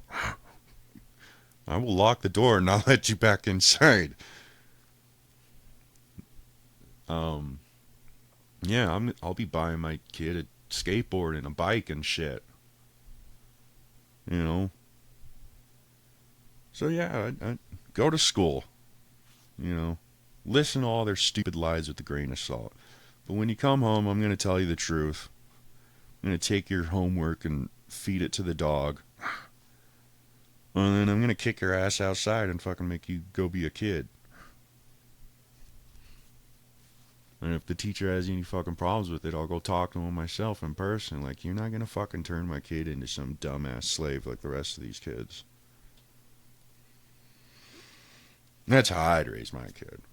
And whenever my kid starts acting up, I'll fucking backhand the little snot. Just shut up. Quit being a little snot. Go to your room. I'm not going to be like, take these pills, start shoving pills down his fucking throat. Here's some more. You still depressed? And let me get some more for your fucking side effects. No. Even if my kid does manage to end up in a fucking hospital and shit, I ain't letting him take those pills. I ain't letting him take those fucking pills. He's going to have to learn how to live in reality like the rest of us. I'm going to make sure he's damn good at it, too.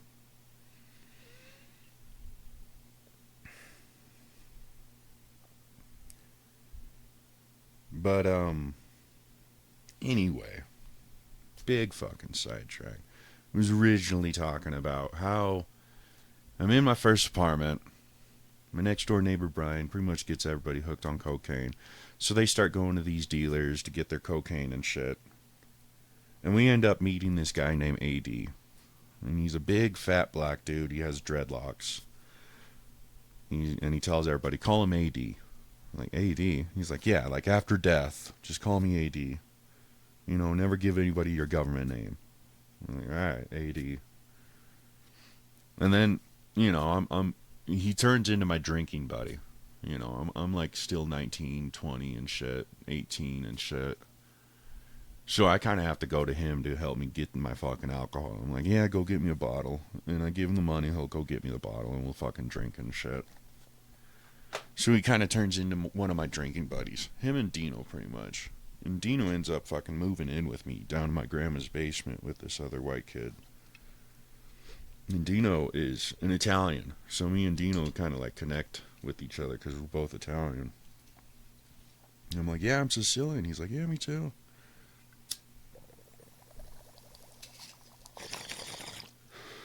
And he shows me Assassin's Creed, and he starts showing me, you know, his perspective on the whole Italian thing and shit. I'm like, alright, cool. He ends up moving in with me and shit. So he's one of my drinking buddies. He's older.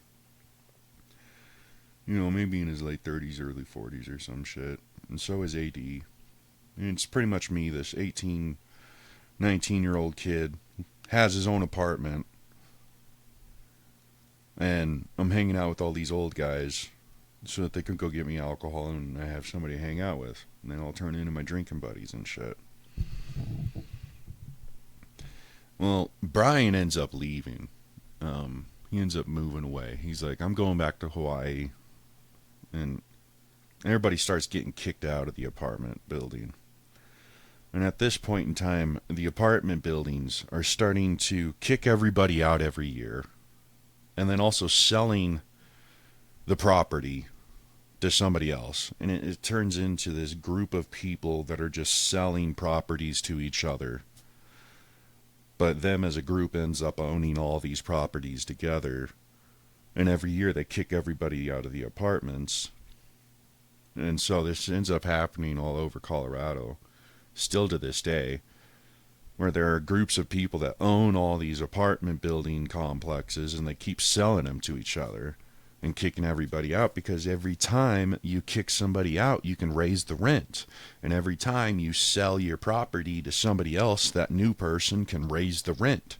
So every time they sell the property and kick everybody out, they get more money. And so they're just selling properties to each other and kicking everybody out of these apartments. And they're literally using these apartment complexes as like fucking a type of fucking human trafficking. And it's warehousing is what it is. It's the technical term for it is warehousing, where you're using facilities and properties and shit to move people around to make money. And it's called warehousing. And it's a legal term that's kind of fucking covered up. It's almost as if nobody wants anybody to know about this warehousing term.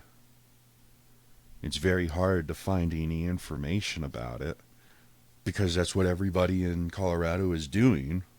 And that's pretty much what everybody is always fucking, all these rich people that own all this land and shit. That's what they're doing. They're warehousing. All the prison systems, all the facilities and shit, they're all warehousing people. They're all human trafficking people for money. Keep the facilities full so we can keep collecting money from all the people that are in our facilities and properties and shit, but also keep people coming in and out. Keep it as it is a revolving door. Keep the door revolving. Keep people coming in and out. But make sure the facilities and the properties are full so we can keep collecting money. And as people come and go, we can start raising all the prices and make more and more money. And it's called warehousing. It's a type of human trafficking. It's like legal government human trafficking. Using property and people in order to make money. Using all the fucking loopholes of owning property and facilities and shit. And you're pretty much just human trafficking people. It's a type of human trafficking. It's called warehousing. And it's hard to find any information about this warehousing. You know, all these warehousing people don't want to get caught doing what they're doing, so they're going to try and cover this up so nobody even finds out what they're doing and nobody finds out how to get them in trouble for it. Well, that is pretty much all the property in Colorado as far as I know. You know, every facility I've been in pretty much every facility in the state, every mental hospital and every jail. Haven't exactly been in any of the prisons yet because I'm not even doing anything wrong to be in any of the facilities to begin with. So I'm kind of just getting the tip of the iceberg with these facilities. But I've been in pretty much every apartment and every facility in the state multiple times each. You know, I've been in Fort Logan State Mental Hospital, Pueblo State Mental Hospital, Douglas County Jail, Aurora Arapahoe County Jail. You know, I've been in the other jails and shit too, but I'm only there to be transferred between Aurora and Parker. So I've been in all these facilities, I've been in all these properties, and they all pretty much do the same thing. They are all pretty much warehousing people. And so that's another reason why I get kicked out every 6 months. They got to kick me out of this apartment in order for them to raise the rent for the next person. But actually, this apartment I'm in right now in Inglewood, and it's down the street from my other apartment that was in Inglewood in 2020, so I'm still pretty much right next to the police station and the courthouse of Inglewood. But I actually think that this apartment might last pretty long because, you know, I start figuring out by talking to all the other people living here that, you know, I'm paying $2,000 a month with my Colorado housing voucher. So the government is paying this apartment building $2,000 a month on top of my portion of the rent, which is like $250 a month for, you know, utilities and all that other shit. Trash and all that shit, water and electric bill. So I'm paying $250 a month for my rent, and that's like really what I'm paying is $250. And then the Colorado housing voucher, the government is paying the apartment building $2,000 a month. And then I start talking to all these other people, like there's people with bigger apartment buildings here with me, and they're like, you're paying $2,000 a month? I'm like, technically $2,200 a month. I'm like, fuck, I pay $1,000 a month. I'm like, what? Yeah, everybody's like, yeah, we're all paying like less than $1,000 a month. You know, $1,500 at the most, you know? I'm like, you got a bigger fucking apartment than me and you're paying less than me? I'm like, yeah. But to be fair, I have all brand new shit.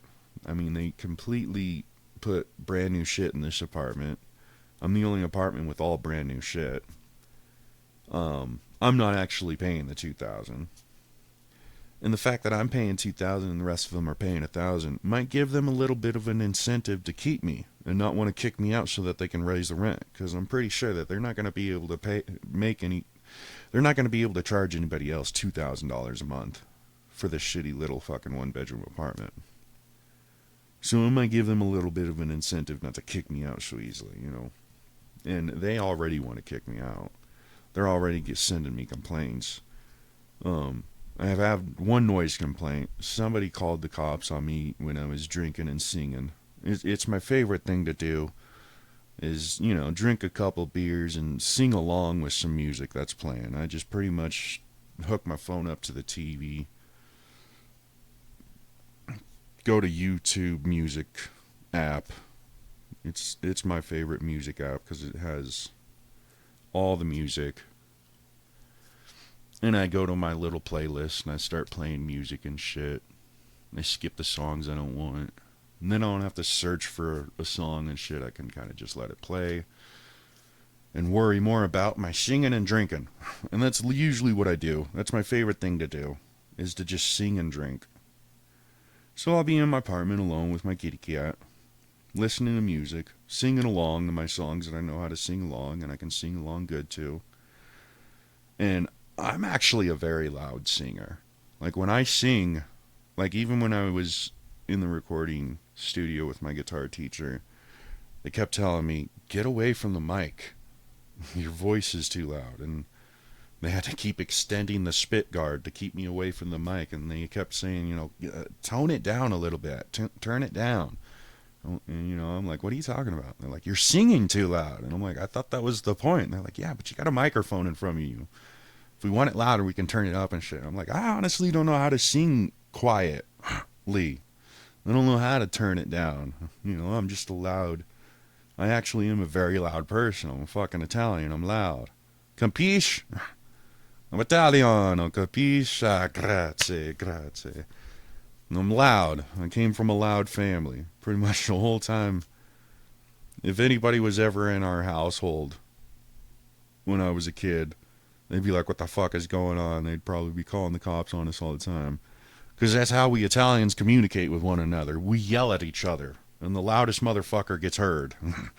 So it is a house full of people that are just constantly yelling. And we're all just yelling at each other. And we're not screaming like we're mad at each other. We're not in a fight. We're just yelling because that's how we talk. The loudest motherfucker gets heard. So we're all screaming at each other with smiles on our faces, laughing, having a good time, just loud as fuck. And, you know, I also come up from a musician family. You know, my biological dad, who lived when I was 2 years old, is a guitar player. And my stepdad, who had my little sister, is a drummer. And my uncle, Troy, is a singer. He's a country singer, a lead singer. And, you know, my stepdad's stepdad is a saxophone, keyboard playing, Elvis impersonator, you know, and so I come from a very musical family, you know. We're a musician family, you know. My stepdad still plays gigs to this day in 2024, you know. He might have to end up giving it up someday, and I feel bad for him for that day because he loves doing gigs, and he's a drummer. So he's always got a band, and he's always doing gigs at bars and shit. And he just does it for fun. He doesn't do it to get famous or make money and shit. He just does it because he loves doing shows. He loves being behind a drum set in front of people dancing and having a good time. That's his go-to for fun, you know. And, you know, more power to him, you know. His name's Walt. I love that guy. He's the only dad I'll ever have, that's for sure. And he's a drummer. So I come from a musician family. And I've been playing guitar since I was 6 years old. You know, I'm a very loud singer. I have a very good voice, you know. Depending on the day, depending on how many cigarettes I smoke, I can sing fucking Steve Perry from Journey. And depending on the day, depending on how many cigarettes I smoke, I can sing fucking scream metal from Lamb of God, you know. And I sing it loud. I don't need a microphone. I could probably go to Red Rocks and be louder than the band. without a microphone. So I'm a very loud singer. I got a very good voice. You know, when I was young, I was embarrassed by my singing. I was embarrassed by my voice. I didn't think I was a good singer. But the older I got, the more I would sing in my car when I'm alone and shit. And I'm starting to realize, hey, shit, I got a pretty damn good voice. So I'm singing and shit. So I've been singing since my late teens. And been playing guitar since 6 years old. You know, I can play the bass, I can play the drums, you know, I'm a musician. I'm a one-man band, and all the shit that I publish is completely by myself. I'm a self-made artist. I'm a starving, self-made, one-man band artist, you know, musician. And so, one day I was in my apartment listening to music, singing along. They called the cops, said that I was throwing a karaoke party. And by the time the cops even showed up, I was in bed. So, you know, I start listening to music, I sing along, and I make sure that I don't do it before 10 a.m. and after 10 p.m. Between 10 and 10 in the daytime, I am legally allowed to listen to music in my fucking apartment. So I try my best to keep it in between 10 and 10. And then after 10 p.m. and before 10 p.m., I'll have headphones on if I want to listen to music and shit. And I've always done it this way. It's never been any different. But even when I have headphones on and that song comes on, I'm like, fuck, I can't hold it in. And I start singing along. You know, I might be singing without music and shit. I'll have the headphones on and I'll still be singing. But, anyway. My neighbors called the cops on me for a noise complaint. They said I was throwing a karaoke party. The cops came up and said, somebody said you were throwing a karaoke party.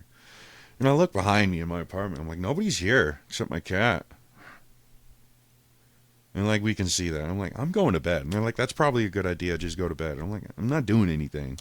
And like, we can see that. So I already have one noise complaint. I've only been here a couple of months. I've already got my first noise complaint. And I also passed out drunk in the courtyard. I'm hanging out with all my neighbors one night. Everybody's drinking, having a good time. One of my neighbors give me a sip of brandy.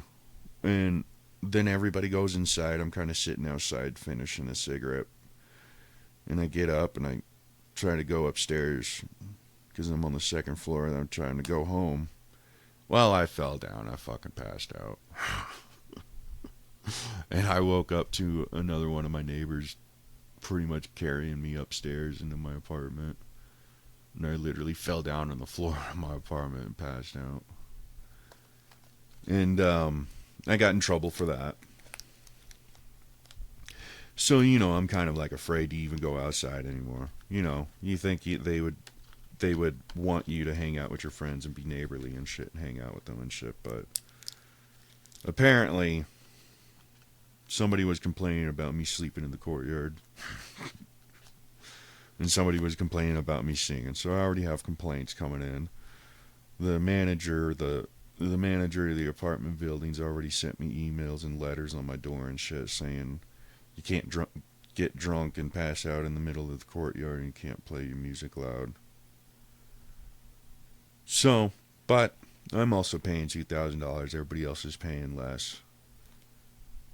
And I'm going to try harder and not go outside anymore. It's pretty much what it's like. And that's usually what it ends up being everywhere I go. I try my best not to go outside. Even if somebody wants to hang out with me and shit, I'm like, well, hurry up, let's get inside, close the door before the cops come. Like, I'm not allowed outside, man. I'm on probation. I can't get involved with the police. So, that's usually been my whole life. I've been locked up in a cell my entire life. Like, even when I was a kid, I'd lock myself in the basement. Lock myself in my bedroom. And I mean, shit, even when I'm in these one-bedroom apartments and shit, I lock myself in my bedroom of the apartment. Because I'm not allowed outside. I'm not allowed out of my cell. I'm not allowed out of my cage. Every time I step 1 foot outside of my room, outside of my cell, I get in fucking trouble for some bullshit. You know, everybody around me's calling Wolf. Everybody around me has 911 on speed dial, waiting for me to come outside. They just got their fucking phone ready, just on speed dial, 911 on speed dial, just got their phone ready just like the second that motherfucker steps foot outside. I'm calling 911. I will find something to complain about with this guy. And it's been that way my whole life. Everybody around me calling Wolf on me. Because everybody immediately finds out, oh, if we call the cops on Vinny, he's going to get in trouble, regardless. Because the police have harassed me my entire life. My entire life I've been harassed by police. The second I got my car and they started giving me speeding tickets, they started immediately harassing me. I mean, when I first got my car, my driver's license, when I was 15, 16 and shit, I got so many speeding tickets within a single month that I lost my driver's license. That was how badly they were harassing me with speeding tickets. Because I had to drive from Parker, Colorado to Aurora, Colorado and back every single day. So every single day I was on the roads. And I was on the main roads. Because that is the main fucking roads of Colorado is Aurora and Parker. You know? Parker Road is like the biggest main fucking road in Colorado. You can go all the way to fucking Denver and all the way to fucking past Franktown and shit with Parker Road. It's just one straight road that goes from Denver all the way through all the other towns. Like pretty much you ever need to go anywhere in Colorado, it's either I-70, the freeway, the highway, or Parker Road. And so every day I was on Parker Road, and every day the cops were just sitting on Parker Road writing me speeding tickets. Just like, oh, that's Vinny. And they knew me by name. You know, they pulled me over. Hey, Vinny. Hey, dude. Another speeding ticket, huh? Yeah, there you go. Have a nice day. It was like routine for them. Like all the cops that were sitting in these speeding traps, they knew, like, well, Vinny's going to pass through here one day in a few minutes today. He passes through here every day. We can write him a ticket at least. So they knew, like, Vinny's the go-to guy to write a ticket to. He's going to be on this road every day, and we can give him a ticket every day. And they were all speeding tickets. and every time I got the ticket, I'm like, I'm not speeding. Like, fuck, I do this road every day. I'm not fucking speeding. The speed limit is 55 miles an hour. I'm not speeding, dude. This is bullshit.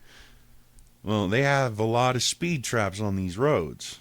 You know, it'll say 55 miles an hour speed limit sign here, and then a block away from that 55 mile an hour speed limit sign, there will be another speed limit sign that says 40, and then another one that says 20, and then it immediately jumps right back to 55 miles an hour. Well, they're called speed traps, and they're actually illegal. And they have them all over Colorado. They have one here in Inglewood as well. Right? So the police station and the courthouse here in Inglewood are literally right across the street from each other. And then literally a block away from the courthouse and the the Inglewood police station, there's a big speed trap. So there's this road where there's a highway over it, and then there's this little, it's kind of like a bridge highway, and under the highway is a normal road that pretty much gets to where I'm at. And there's this little off-ramp where you go from the highway to a normal road, a back road, with this little off-ramp. And this off-ramp is maybe, I don't know, a couple feet long. So you have to go from 60 miles an hour to 25 miles an hour within a couple of seconds, which according to physics is physically impossible with the fucking automobiles that we have. So they set up this speed trap when they built these fucking roads and built this police station and built this courthouse. They pretty much set up this little fucking off-ramp as a speed trap. They purposely made the design stupid on purpose so that they can sit there and write speeding tickets. And you will see a cop car just sitting there with a speed trap gun, with a speeding gun. And ever since I started putting them on blast about it, you see them use it a lot less. Because I've been going on the internet and saying, they got a fucking speed trap right here. Right in front of my house. There's a fucking off-ramp where you're going to go from 60 to 25 in a couple of feet. And on that off-ramp, they'll point the gun at you as you're slowing down from 60 to 25 so that you can hit a red light. Right after the off-ramp, there's also a red light. So there's an off-ramp, and then there's a red light. So you're going 60 down this highway. You go on this off-ramp. You got to slow down to 25 miles an hour. Then you got to slow down to a dead stop. So you're going from 60 to a dead stop within a couple of feet. Because there's a red light right there, and the light's always red. And while you're going on that off-ramp, they're going to point the speeding gun at you. And they're going to write you a ticket. And you'll be speeding every time. Because you're slowing down from 60 to a stop. So you'll be going over 25 miles an hour every time on that fucking off-ramp. So that's all those cops do. They go from their police station, get a cup of coffee, and they go sit in that parking lot right by the off-ramp, and they just point a fucking speeding gun at you. And they're just sitting there writing people tickets all day. And that is how the majority of all these departments are making all their money, are the speeding tickets. So they make all these speeding traps so that they can write everybody speeding tickets so that they can get money rolling in. Well, I've been putting them on blast since I moved into that apartment. I was in that apartment in Inglewood down the street from here for like 5 years or more. Then around 2020, they ended up kicking me out and shit and doing all that crazy police harassment they were doing to me. But it was because I was putting these motherfuckers on blast. I'm like, they got these speed traps all over Colorado and they're bullshit. And I hated them when I was 15 and 16. Because I would drive down Parker Road going from high school to college every day and then going to work. And they'd just sit there at the same fucking spots every fucking day writing me speeding tickets. Well, there's also this speed trap in Parker. Pretty much in between, right when you get out of Parker, there's this little speed trap where it goes from 55 miles an hour to 20 miles an hour or 30 miles an hour back to 55. So you have to slow down from 55 to 30 or whatever within this small little area, which is physically impossible, especially when you're going with a bunch of traffic that is going faster or slower than you. Because that is really all you can do when you're driving. You can slow down just about as much as the guy in front of you and behind you can slow down. You are going the same speed limit as everybody around you. The only people that are actually speeding are the people that are weaving in and out of traffic and trying to run red lights and shit. Those are the only people that are actually going to be speeding. But if you are going the same speed limit as everybody around you, technically they can't write you a speeding ticket. And you could actually take it to court and say, I was going the exact same speed as the guys next to me. And you can actually take it to court and fight it and shit. But unless you're paying a lawyer to pay off the judge. And that's all lawyers do, is they just pay off the judge. That's why you got to pay them so much. They just give a little bit off of their paycheck to the judge to get the judge to do whatever they want them to do. That's the only reason why lawyers work. You can be the smartest person in law without even being a lawyer, just by studying the law. And you can go in the courtroom and you can argue with the law with them. But first of all, the jury doesn't know the law. So you got 6 to 12 jury members in there. Just normal average Joe people that don't know what the fuck anybody's talking about, and they wouldn't have arrested you if you weren't guilty. That's pretty much everybody's mindset in the jury. They don't know the law. And so that's why there's a lot of people that would rather have a judge trial, because at least the judge actually knows the fucking law.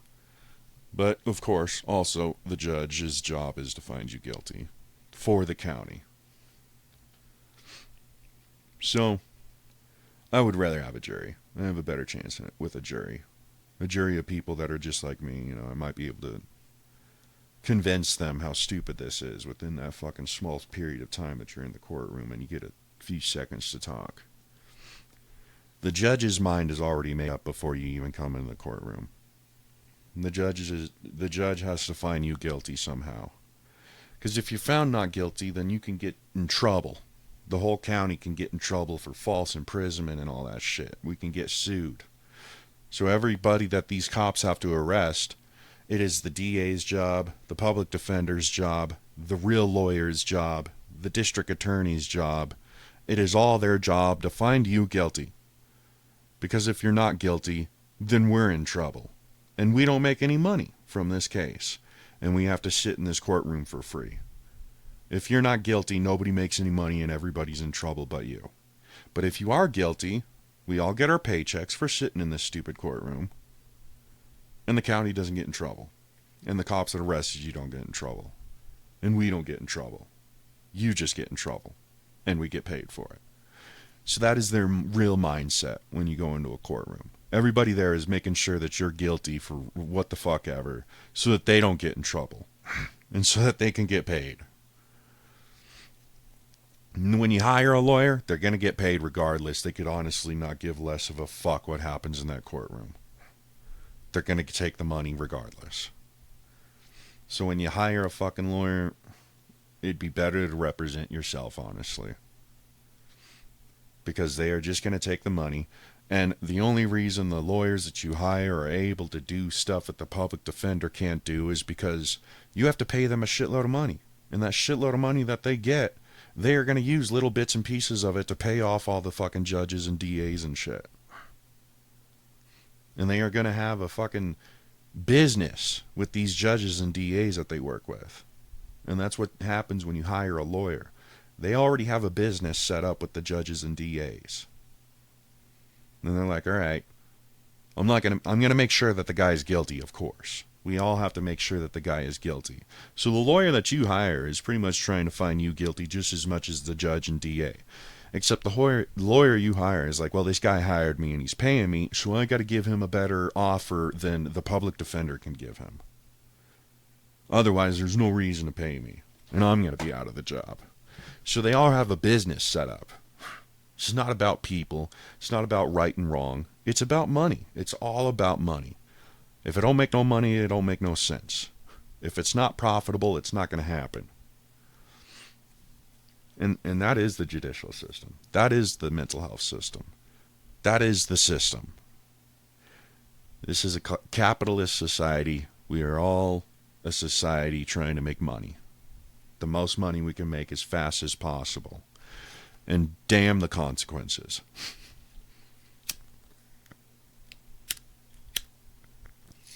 So when you go in these courtrooms, the judge, the DA, your lawyer, the public defender, they're all trying to find you guilty and make money. The jury doesn't want to fucking be there. You know, the 6 people to 12 people, they don't want to fucking be there to begin with. They're pissed off that they couldn't get out of it. But they are legally required to be there, and they don't want to be there, and they are pissed at themselves and you for bringing them there. And they wouldn't have arrested you if you didn't do nothing wrong. I'm pretty sure the cops know what they're doing. The cops are the good guys. The judges are the good guys. You're the one that's the bad guy. You're the one that's brought us all here. So the whole jury fucking hates you already because they're here because of you. The DA, everybody's just wanting to find you guilty. They wouldn't have arrested you if you weren't guilty. They wouldn't have arrested you if you didn't do nothing wrong. So, when you're in that courtroom, and it's not fair. It's not a fair trial. It's just a bunch of people in there. Why the fuck did you bring us here, and how do we get our money out of it?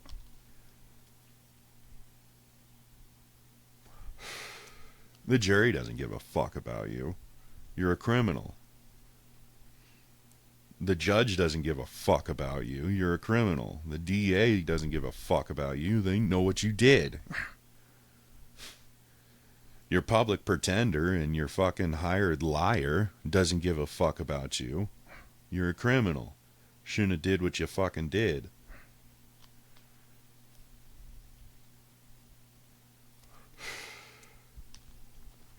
So it honestly would be best to represent yourself in these fucking courthouses. But also when you represent yourself, they're not going to allow you to say anything. They're not going to allow you to actually do anything legal process-wise. They're not going to allow you to fill out paperwork and fill it in and turn it in and shit. They're not going to allow you to actually be a lawyer like all the other lawyers. Even if you're smarter than all these other people with the law and shit, they're not going to let you win. And it's going to end up being worse on you because you're just some average smo and the rest of them are part of the business. So in a way, you're better off representing yourself, but that's only if you just want to exercise your Fifth Amendment right to not say anything. So if you're in there for some stupid shit like a fucking BB gun or Facebook harassment and you take it to trial, just represent yourself. And then don't talk. Don't take the stand. Don't do anything. Just make them all just do their stupid bullshit. And they're going to find you guilty. They're going to find you guilty regardless. But after you go through that stupid bullshit that they have set up as a fucking false reality of a fair trial, you can appeal it and take it to other courts and shit. And I'm going through the appeal process now. My lawyer won't talk to me. His name's River B. Shabak or something. It's part of the Colorado Public Defender's Office for the appeal lawyers and shit. And he won't talk to me. I'm leaving voice messages with him and stuff. It took me forever to find out a way to actually find his voicemail and leave a voicemail with them.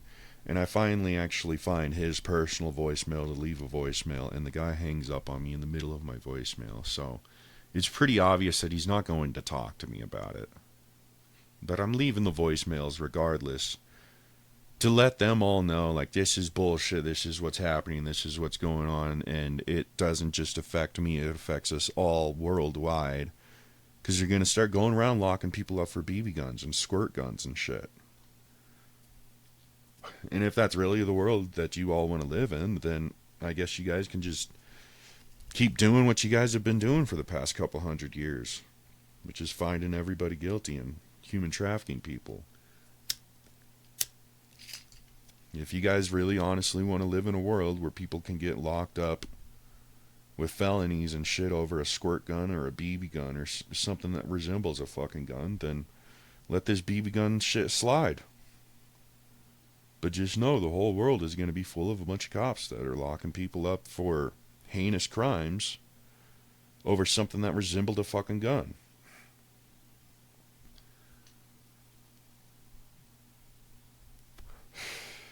And quite frankly, quite honestly, that probably is what they want. And that's a big reason. There's a lot of reasons that we're finding out why they started this whole drug war thing and shit. And that's one of the big reasons, is so that they could lock everybody up. Because in all honesty, nobody's really doing anything. Nobody's really doing anything wrong. Nobody's really sinning and shit. Everybody's minding their own business, trying to live their life. The majority of the world are full of people that don't know what the fuck's going on, and they're just trying to live their fucking life, you know? So the majority of the people of the world are not breaking the law. They're not doing anything wrong. You know, they lock themselves up in their fucking houses and homes and shit, trying to get the fuck away from the world. So that's one of the reasons why they're fucking up the laws and shit so much, and why they always do, is so that they can make you guilty of something. There has to be a reason for us to lock everybody up. Otherwise, this judicial system doesn't work.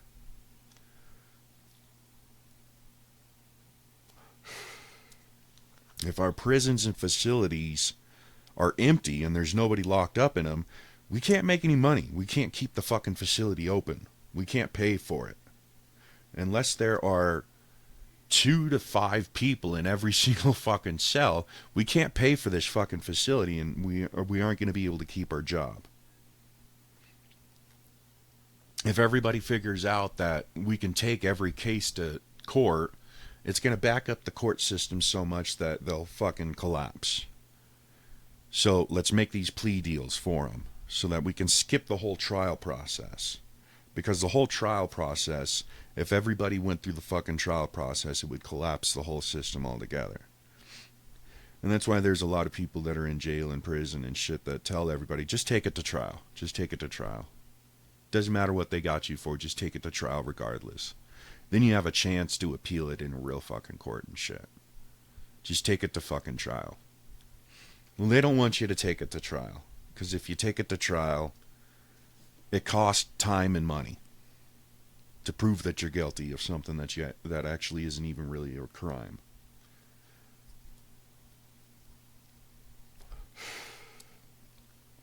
So like when I was locked up 24/7, wearing nothing but a smock, eating nothing but Nutriloaf in a cell with nothing but a hole in the floor for 2 years straight, it was because I wasn't taking the plea deal. They offered me a plea deal of 2 years probation for two felony menacing, felony burglary, felony disorderly conduct, and then a fifth felony they were trying to charge me with. But they never even ended up finding another felony to charge me with. So they originally charged me with 4 felonies. 2 felony menacing, disorderly conduct, and burglary. Well, my mom and my stepdaughter are the owner of the house where the incident happened. And my mom and stepdaughter are like, no, you can't burglarize your own house. He has shit in the basement. It's his home. You can't burglarize your own home. Like, we're dropping these charges. And then the disorderly conduct, they were trying to charge me with disorderly conduct because they told me to get out of my car at gunpoint, take my shirt off, and get on the ground. So they were trying to charge me with disorderly conduct for not wearing a shirt. When they're the ones that told me at gunpoint to take my shirt off and get on the ground. You know, they surrounded my car on Motzenbacher Road in Parker, Colorado, surrounded me at gunpoint with fully automatic assault rifles, extended clips, suppressors, laser sights, and scopes. Surrounded my car with this, told me to get out of the car, take my shirt off. I'm like, take my shirt off? Take your shirt off. I'm taking it off. I'm taking it off. Get on the ground. I'm like, get on the ground? These guys are gonna rape me. I don't think these guys are cops. I think they're gonna rape me. So they're trying to charge me with disorderly conduct for taking my shirt off when they're the ones that ordered me to take my shirt off. And even with the police footage that I have posted up and shit, that was literally all the police footage. Like, my public defender ended up sending me my second public defender. I've had 2 public defenders on this case. The first one was Leah Maloney. The first public defender was Leah Maloney, and she offered me the 2 years probation for 4 felonies. I was like, no, I'm not taking 4 felonies over a fucking BB gun, and fuck your probation. I'd rather do prison time. Well, that's when they started fucking harassing me in the jail. That's when they started locking me up, making me look stupid, making me look crazy, trying to drive me insane so that I can act crazy, and they have a reason to do all the shit that they're doing to me. And they start intimidating me. They start threatening me. We're going to fucking kill you. We're going to fucking do this and that to you. We can tase you. We can do whatever the fuck we want to you. Because they wanted me to take the plea deal. They didn't want me to take it to trial. And that's what they will do. Every time you try to take it to trial, they're going to try to do everything in their power to keep you from taking it to trial. They're going to try and intimidate you to take the plea deal. Because they know if everybody takes their shit to trial, it's going to fuck everything up. They're going to start getting in trouble for arresting people they shouldn't have. They're going to start fucking losing money for having to take all this shit to trial. And they're not going to be able to get everybody in through the trial system fast enough. Because you have the right to a 6-month fast and speedy trial. Well, they're not going to be, it's not possible for them to give everybody a 6-month trial. Because they have these facilities, which are gigantic facilities. Like Douglas County, Castle Rock, DCSO jail is one of the biggest fucking facilities I've ever seen in my life.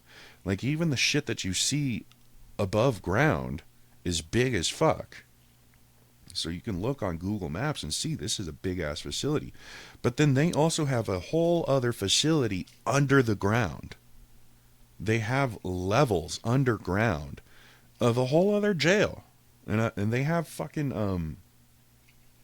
um they have elevators in this jail. There's a couple times where they take me on an elevator. I'm like, why do you guys need an elevator? And they're like, oh, this is bigger than you thought. I'm like, what? Well, they ended up taking me to a couple of the cells a couple of times that are underground. So there's no windows. And you're in this jail cell and you're underground. And so you start getting really fucking scared. You're like, fuck, dude, they're going to make me disappear. And I wouldn't be surprised if they have shit like that there too. And they have wet rooms there too. So what a wet room is a place that you cut people up in. It's called wet work. When people are paid to kill people and shit like that, it's called wet work. The FBI has a whole system of it. The FBI pretty much runs the dark web and the black market and shit. So when you hear about cops and FBI agents on TV and shit, and oh yeah, we're trying very hard to get rid of this human trafficking business, we're trying very hard to get rid of the black market, when they're the motherfuckers that are running it. They're the ones that make the final decisions on what happens with the whole fucking human trafficking business in the underground. Like, they have access and they can see everything you're doing on the dark web and on the internet. They have ways of figuring out who you are and where you are at all times. And when I was doing research and shit on trying to be an anonymous hacker when I was a kid, because I kind of wanted to be one when I was a kid, I was like, yeah, I want to be a hacker. The only real way to completely be invisible on the internet is to have first a burner machine, whether it be a computer, laptop, or a phone. It has to be a burner. So you have to be able to pay with it in cash without your name and your information and your identification ever being a part of the purchase of that computer and shit. So first of all, you have to make sure that you can't be linked to the actual machine that you're using. Then you have to take this machine and you have to try and find access to internet that has nothing linked to you. So you have to try and get out of your town and go to like a Starbucks or something and use their Wi-Fi in order to do this hacking and shit. Then you have to get VPNs and shit, and you have to be able to pay for these VPNs in a way that's not gonna link it to you and shit. And you have to do all this shit to make sure that your identification and your information isn't linked to any of the shit that you're doing and using. So in order to actually be a real hacker and an invisible hacker,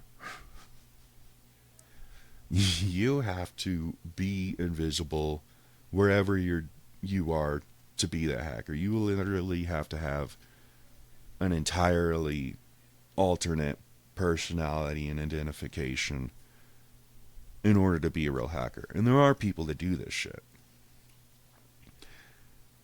And I remember studying this shit, and the guys that I'm studying this shit from, you know, documentaries and on YouTube and shit, they pretty much say the second your phone or your computer that you're using all this shit gets linked to your Wi-Fi or linked to any Wi-Fi near where you live, that machine is going to be useless. It's going to be fucked.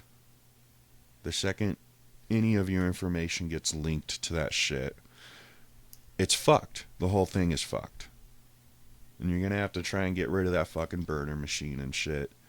And there will still be a possibility of them finding you because it got linked to your Wi-Fi, or it got linked to a Wi-Fi near you, or when you were paying for all this shit that you needed in order to be invisible finally got to your fucking bank account or something ever gets fucked up with all this shit that you're trying to do to be invisible online, it ever gets linked to you in any way, it's all fucked, and everything you were doing you can get caught for, and it's all worthless, and it's all a waste of time and pointless.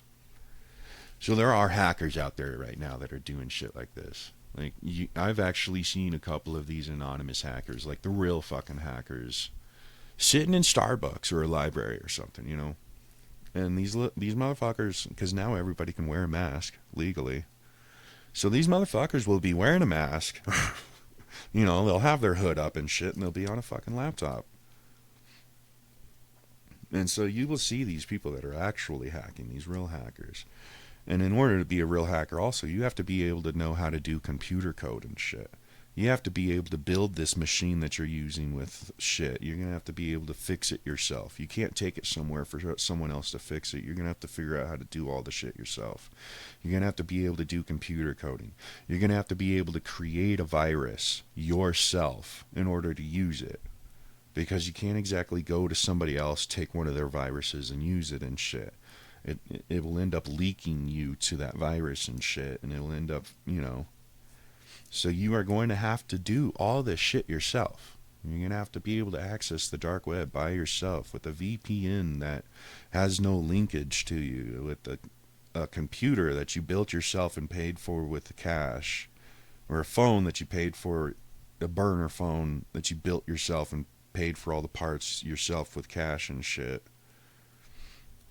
And you're going to have to use a Wi-Fi that's outside of the jurisdiction of your town. And you're going to have to be able to do all this shit in public in front of people without anybody knowing that you're there doing it. In order for any of that shit to actually work and for you to be a real hacker. So the shit's not easy to be a hacker. And the real hackers that are actually out there doing this type of shit, you know, sooner or later they're gonna end up getting caught, depending on what they're actually doing and how fucking crazy the shit that they're actually doing is.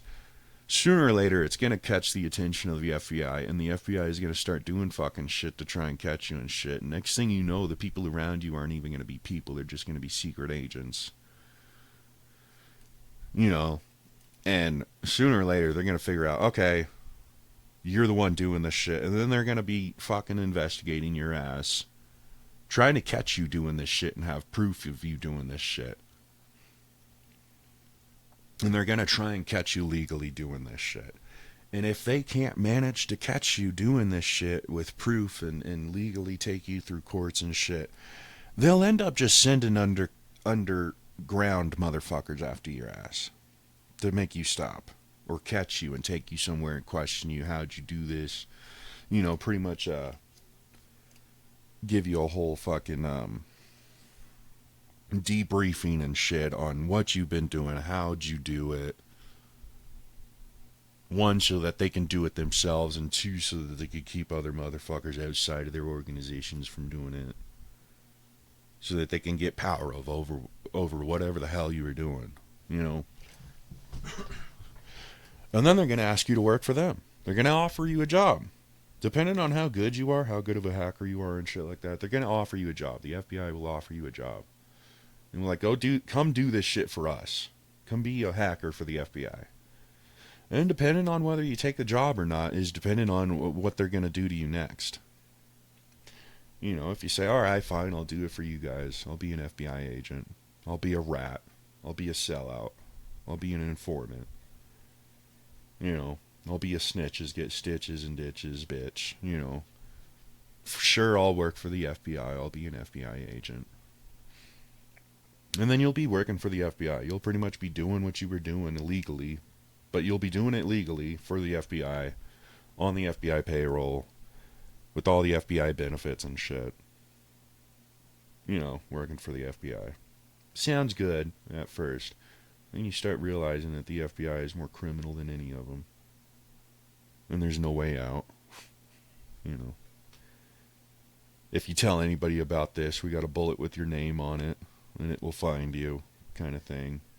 They'll start fucking threatening you, putting you on debriefings and shit after work every day. They'll start, you know, brainwashing you, giving you brainwashing drugs. Brainwashing technologies will be all around you so that you can't fucking tell anybody about this shit. And if you start telling anybody about this shit, we'll kill you. And you can't leave until we're done with you. And then you start realizing, maybe I shouldn't have took this job with the FBI. And if you don't take the job with the FBI after you're caught being a hacker, well, then you're going to be locked up or killed.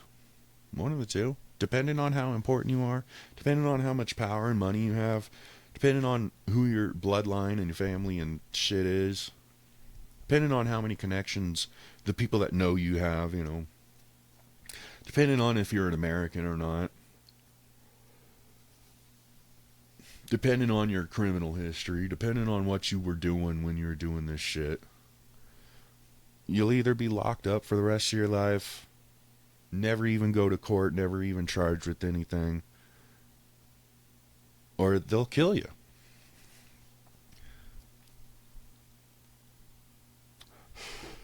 And everybody thinks like, oh, these cops, you know, they're good guys. They've got to follow the law and all this stuff. No, if they can't do it, if their badge can't do it and their money can't do it, they can get a motherfucker to do it for them. They can easily get a criminal to go fucking take care of your ass. If they can't arrest you and take you to court, and that shit doesn't work, and they can't bribe you or bribe somebody else to take care of your ass, they can always hire some criminal off the streets, some fucking piece of shit felon to go do the dirty work for them. It's not hard. It's fairly easy. In fact, they'd rather do that most of the time anyway, because, you know, arresting your ass, taking you to trial, taking you to court and shit, that's a lot of work and money. It's a lot of time, work, and money. And, you know, it's a lot easier to just bribe somebody, you know, and it's even easier to just get a criminal to go kill you for them.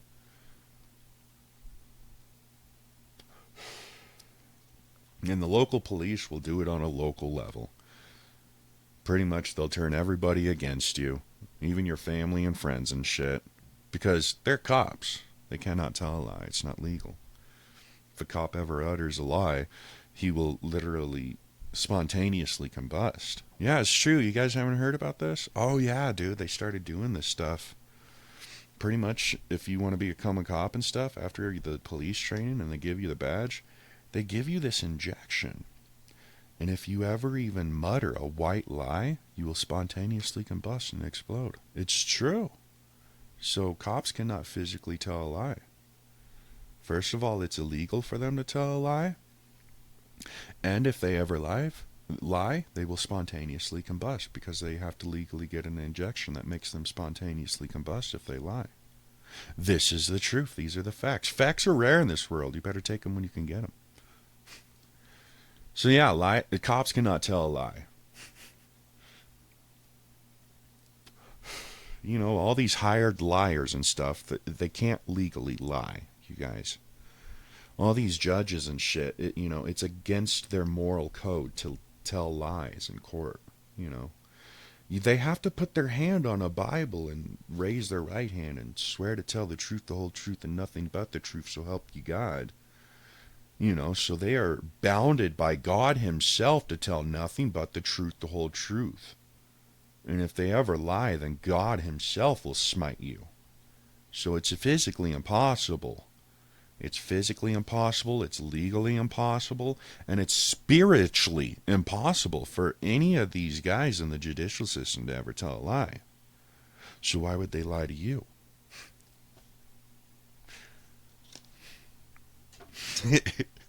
This is kind of the humor that you have to have when you're locked up.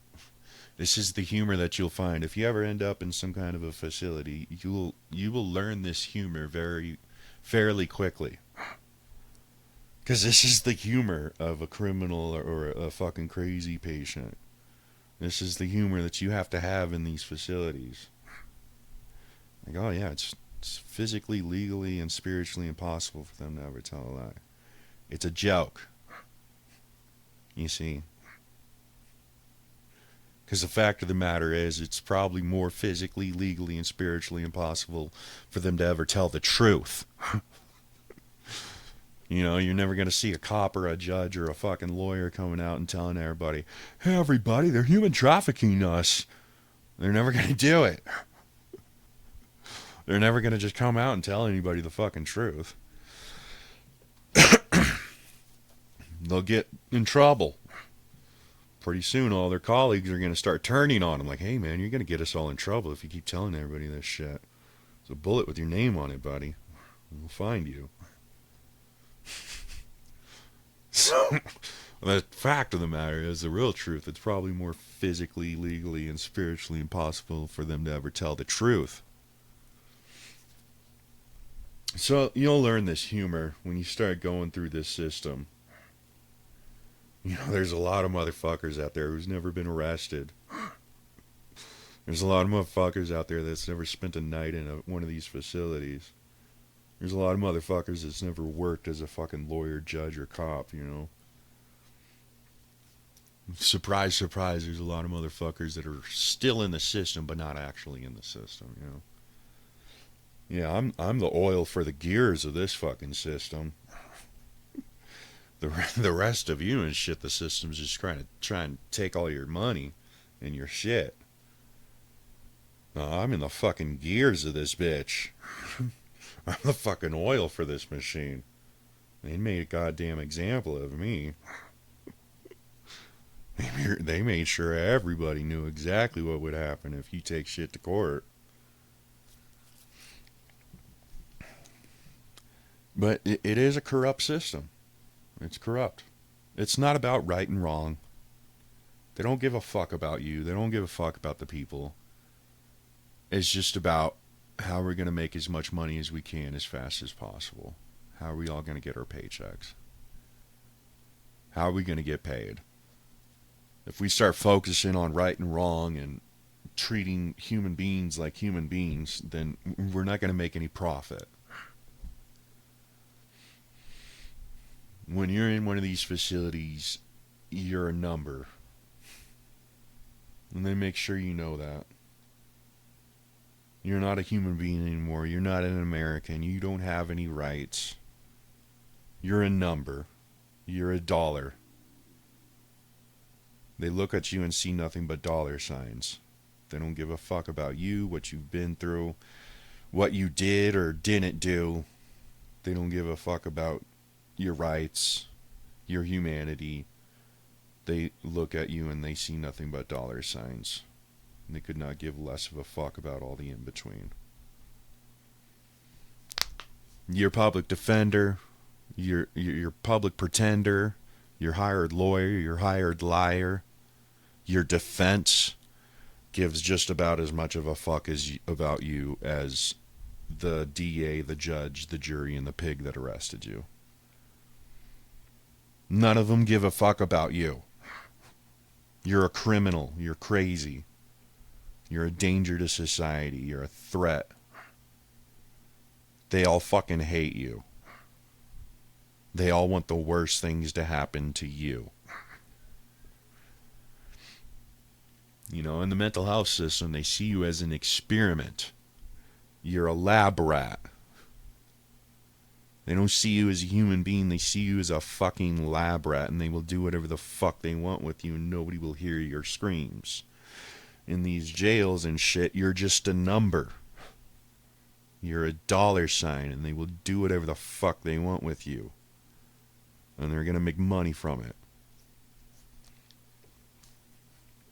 And they will tell you when to breathe and when not to breathe, and when to shit and piss and when not to shit and piss. They will tell you what to say and what not to say. And if you don't like it, they'll fucking kill you. Or they'll get somebody to do it for them. And it's the same thing when you're on the outside. And the average Joe Schmo, the average motherfucker that's never been arrested, has no clue about this shit. Completely clueless, over their head. Whatever, you're a crazy criminal, you're making all this shit up, you're full of bullshit. But anybody who has ever spent a single night in one of these facilities gets a little bit of the tip of the iceberg. And the only real motherfuckers that really know more about this shit than even me are the motherfuckers that are never getting out. And I've talked to those motherfuckers. You know, the people that are lifers. They're going to spend the rest of their life in prison or the rest of their life in some kind of a mental hospital or some kind of a facility. They're going to die of old age, alone, in that facility. They're going to live their entire life in that facility, and they are going to die old and alone in that facility. And that is a big portion of these motherfuckers in these facilities. And you'll be talking to these people in these mental hospitals. They're going to spend the rest of their life in this mental hospital. They are going to die in this mental hospital. And you talk to this motherfucker and you're like, you don't seem that crazy to me. And I will straight up say, like, you don't seem that fucking crazy to me. Why are you in here for the rest of your life? And they'll straight up tell you, yeah, it's not about crazy. It's not about right and wrong. It's not about being crazy. They just had to shut me up. They had to get rid of me. They had to make me disappear. I was a threat to their power structure.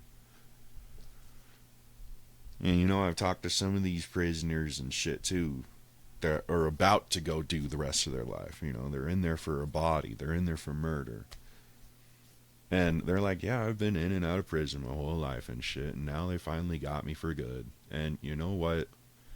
Once they get their hooks in you, they never let you go. Once they got you in there once, they're never going to let you out. They're never going to let you fully out. Even when you're on the outside, they're going to put you on probation and shit. They're going to be fucking collecting your urine and blood. They're going to be fucking forcing drugs down your throat and in your bloodstream and shit. And they're going to be fucking watching your every move and shit. And even after you get off of the probation, you do all the shit. You kiss their ass. You bend over backwards, take it up the ass and say, thank you, sir, may I have another sir, for your whole probation. You know, you're sucking their dicks and kissing their asses and shit for your whole probation. You finally get off the probation. They still have their hooks in you. They still have their eyes on you. Every time a cop comes near you, they know that you're there. And they know everything that you've done. And they know everything that they can do to you and what they can get away with you and shit. Even when you're off the probation and shit, you're still a felon. And even if you're not a felon, you were still arrested for that misdemeanor. You still were arrested, sent to jail, and went through the court process, and you were found guilty of that fucking misdemeanor, and they still have their hooks in you. It might be a smaller hook than all the felons, but they still have their hooks in you, and they can still pull you in whenever they want. And it doesn't matter if you're kissing their ass, bending over backwards, taking it up the ass, saying, thank you, sir, may I have another, sir, sucking their dicks. They will pull you in whenever they feel like it. If they have an empty cell and they're like, oh, well, shit, I'll just pull this guy in. It's kind of like a luck of the draw, pull out of the hat kind of a thing. Just like, well, we got our hooks in that guy, we can pull him in too. If they have an empty cell to fill, they're going to pull you back in. And like I said before, it's a revolving door. They have to keep people coming in and out.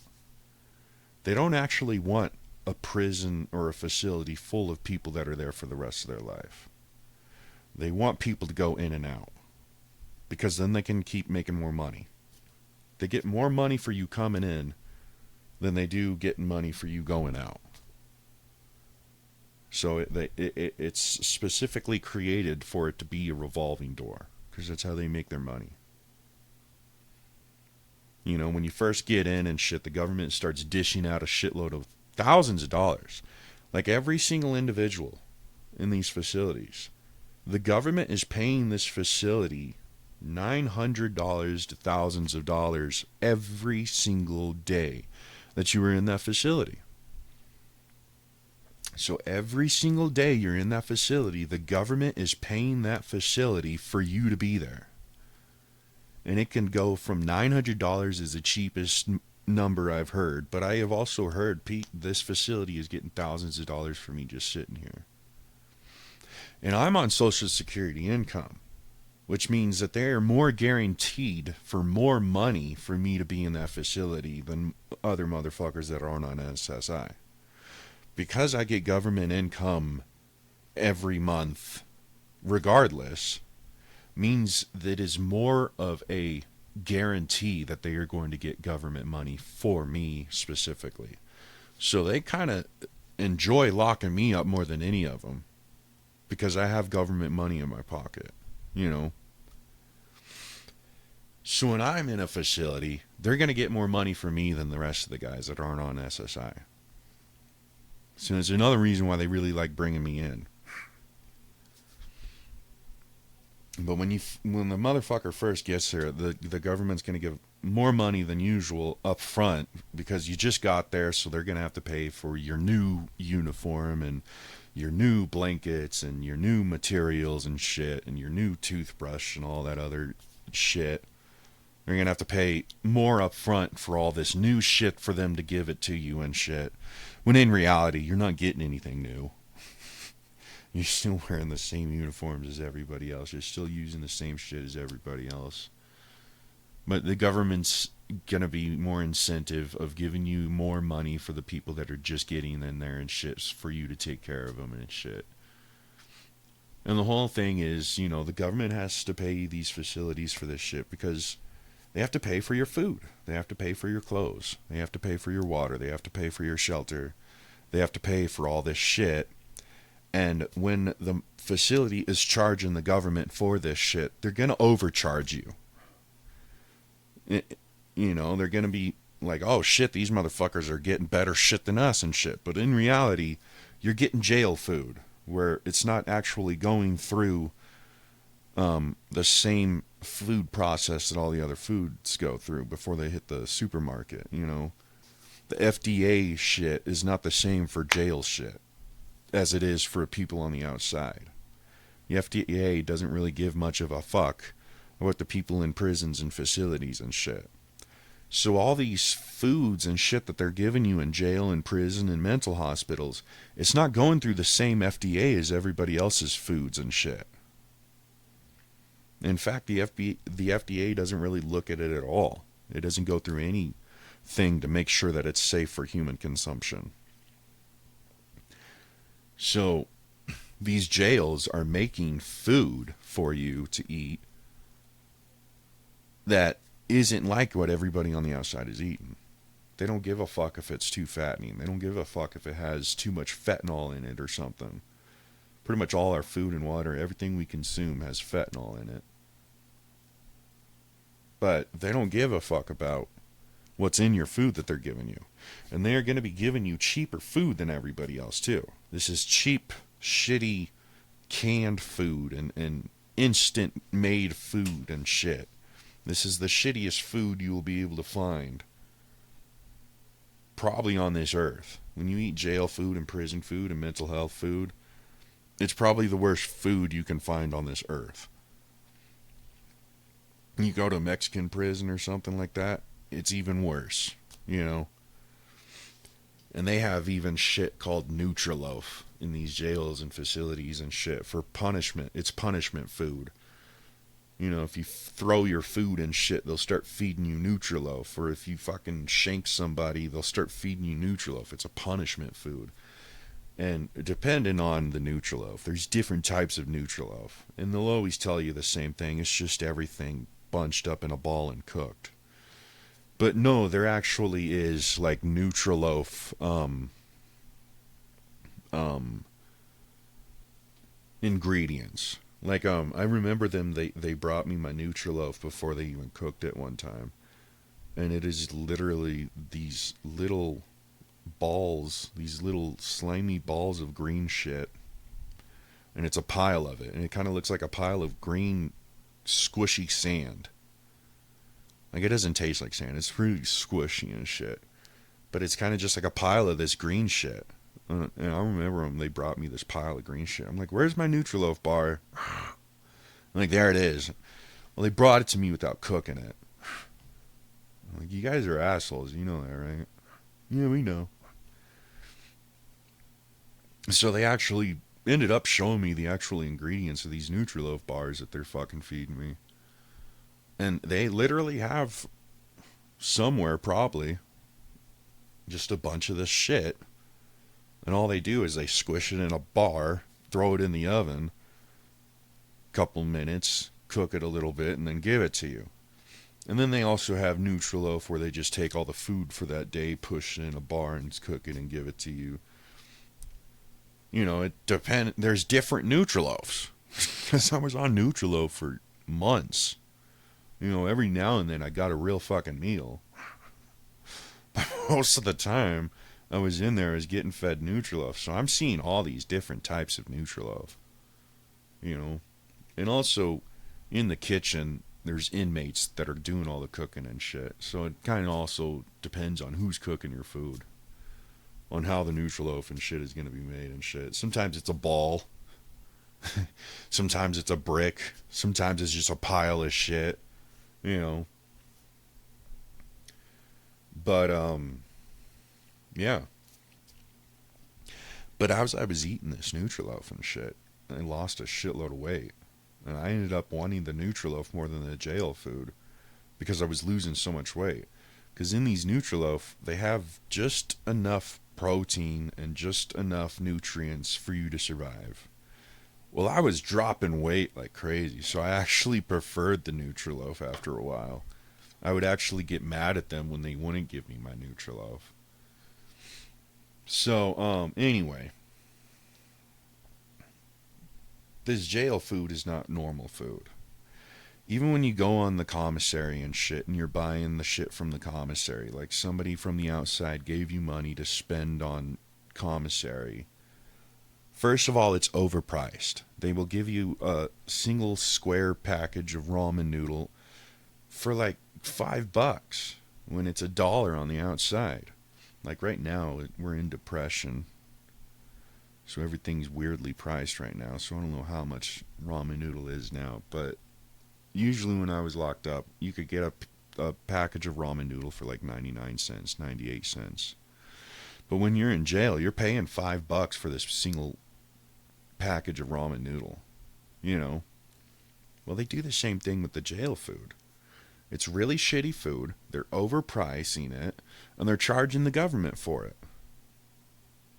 They're overpricing this food and charging the government for it. And the government's paying full price plus interest for this shitty-ass food that they're giving us.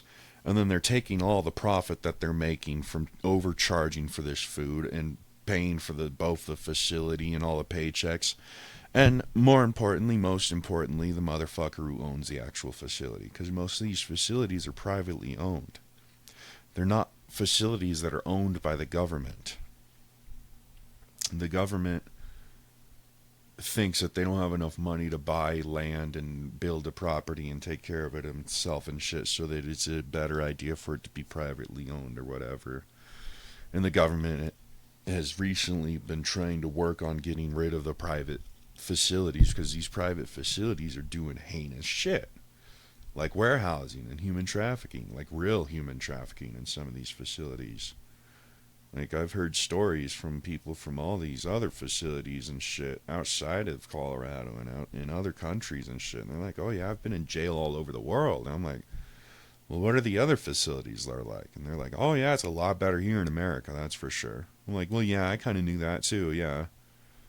He's like, yeah, first of all, it's a lot better here in America. But also, there are other facilities where, yeah, they will literally take you to a room and cut you up, sell your organs.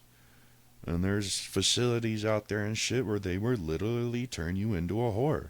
Where like the cops and the other fucking people in the facility and even people that just come in and they just fuck this bitch. They like turn this bitch into a fucking facility whore. And this woman or even dude, they turn dudes into whores just as much as they turn women into whores. That surprises a lot of people too. Like, what? A guy can't be a whore? It's like, you've never heard of a gigolo? Like, yeah, guys are whores too. And actually, a majority of the guys that are turned into these whores and human trafficked, they get their dick chopped off and turned into a pussy, and they get breast implants and they get turned into a woman. So some of these whores that you're sleeping with, you think it's a woman, it's actually just a dude with a surgery. You know? So guys are whores too. And the majority of the real fucking whores that are being human trafficked and shit, they didn't choose it. They don't want to be a whore. They much rather go home, have a house, kids, and a husband, and have a job and shit. You know, live a normal life like everybody else who's fucking them every day. You know, the real fucking whore doesn't want to be a whore. She's forced to do it, you know. But yeah, that's what these facilities are doing. They're human trafficking. All of them. It's called warehousing. It's the legal term for it. And it is illegal. It is a war crime. Considering the UN considers it a war crime to warehouse people with a government facility. The United States sees it as un-American, unconstitutional, and highly illegal felony, all that shit as well. It's fucking corporately illegal, governmentally illegal. Like where it starts to get into the FBI has to take care of it and shit. And where the government has to even start getting involved in shit because it's so fucking illegal and the shit that they're doing in these facilities. But it happens all day, every day, all over the world, where they have these government facilities that lock people up and do whatever they want with these people. To this day. And it is just like the dungeons of the Dark Ages. And they're always saying, oh, we don't need the Constitution. Times have changed. But actually, as a matter of fact, nothing has changed in any way, shape, or form since Asia and Egypt and shit. It's all been the exact same thing. We still have dungeons to this day. We still have underground dungeons within these facilities where they take people and torture them and kill them. There's still human trafficking. There's still the underground. The only difference today is they don't tell anybody about it. The only people that really ever know about any of this shit are the people that have been caught up in it.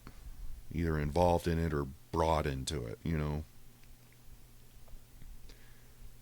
And that's the underground. They're always talking about the underground and shit. And how there's monsters in the underground, and it's what it is. It's the human trafficking underground. And the government's just as much as a part of it as the criminals are. In fact, the governments are the ones that are running it.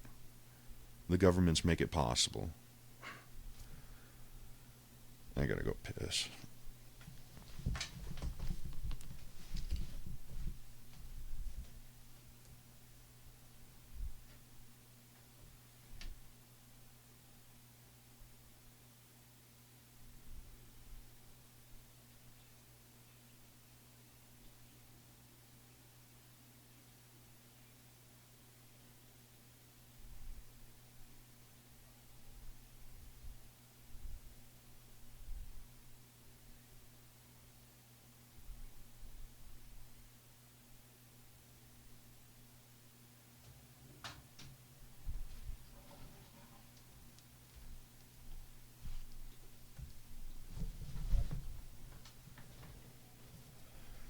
Alright. I had to go shake the dew off my lily. I had to go pee. Alright. But yeah. And as far as this Douglas County Castle Cock DCS Ho jail goes on Justice Way, that place might actually have some kind of part of it that is departmentalized as part of a fucking underground. Like they might have an underground section of that. As far as I can tell, like I've only gotten the tip of the iceberg with all of this shit that I know about. That place might have fucking extraterrestrials locked up in the basement. For all we know. And like, when you start getting into this underground shit, the shit that nobody knows about, nobody wants to know about, the shit that they don't tell you, the shit that they don't want you to know. The underground, the secrets. Nobody really knows the big picture. Nobody really knows the whole fucking thing. Everybody knows their piece and their part of it. But whenever you're talking about this kind of shit, there's no one person that has access to all the shit, all the information and all the facility and shit. There isn't a single person working in these facilities that can go wherever they want to go in the facility. And it doesn't matter if it's just a everyday mental hospital or jail or prison to Area 51. It is the same thing with every single one of these facilities. There is never going to be a single person that has access to everything. You have access to your section of shit. And everybody else has their access to their little section of shit. And your job is to do this part, that person's job to do that part, and everybody has their job to do a single little bit of it. But you are never going to have one person with the key to the facility. Even the motherfucker who thinks that he is the top dog in the whole situation, and he thinks he knows everything that's going on. He thinks he has full control over it, and he thinks that he's the boss. He is actually the fall guy. He's the puppet. He's the front man. He's the poster child. He's the guy that's going to get in trouble for all of it when it gets fucked up. In his mind, like for instance, the president or the prime minister, the dictator, the judge, You'll always try and talk to the cops, like, help me out. And it's like, oh, no, that's the judge's job. It's above my pay grade and shit. There in every single one of these whether it's a criminal organization or a government facility or a government organization, there's always going to be that one motherfucker at the top of the pyramid thinking that he's the boss and that he's in charge of everything. He's the king. He's the god. When in reality, that's the biggest bitch in the whole fucking system. That's the fall guy. Let him have a big head. Let him have a big ego. Let him think he's in charge. Let him think he's the one giving the orders. But in reality, he himself knows that there's another guy above his head. And there's another guy above that guy's head. So even the guy at the top of the pyramid knows that I have a boss too. And in reality, that's the biggest bitch of the entire facility because he's the one that's going to end up locked up in that facility when everything hits the shit. Yeah, the warden, right? It is a pretty big thing for the warden to get locked up in his own fucking facility. And it happens more than not. It's surprising how much it happens. Where the warden actually gets locked up in his prison. You would be surprised. But there's always a motherfucker at the top who thinks that he's giving all the orders, when in reality, you're just the guy that's going to get in trouble when all this shit hits the fan. So you think, oh, if I really want to figure out what's happening in this facility, if you think through the mind of a government person going to this facility trying to figure out what the hell is happening, you're going to go to the warden. You're going to go to the top-notch boss guy, right? And that's like the common sense for everybody to do when they come up to some kind of a situation, some kind of an organization. You go to the boss. You go to the front guy. You talk to him. What the hell's going on here? What's happening? How do we fix it? Take me to your leader, Earthling. Kind of a thing,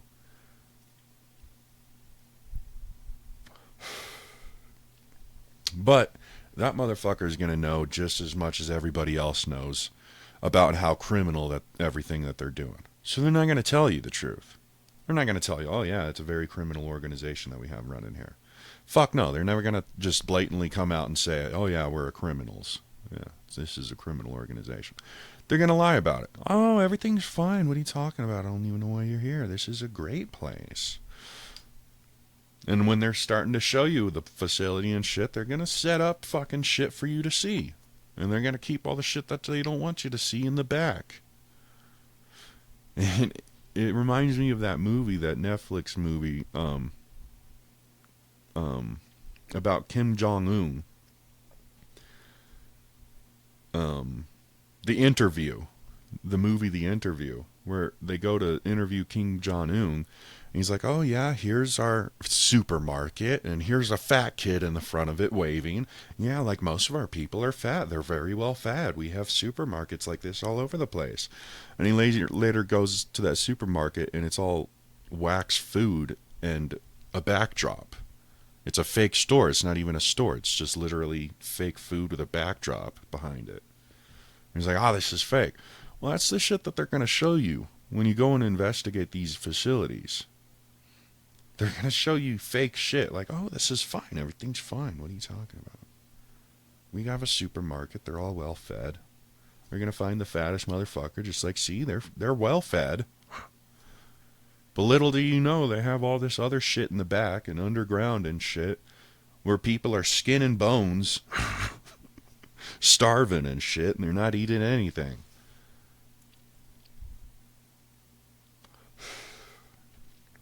So first of all, you're going to go to the fucking warden.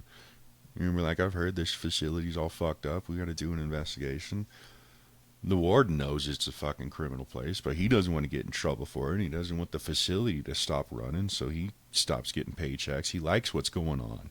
He likes sitting at the top and collecting money and doing whatever he wants with these people. So he's not going to tell you about it. He's going to blatantly lie through his teeth to your face about everything that's going on there. First of all. And second of all, he's not going to know the truth. He's going to think that he knows the truth and what's going on and shit. But in reality, the motherfucker doesn't know shit. They let him know just about as much as the fucking prisoners and shit know.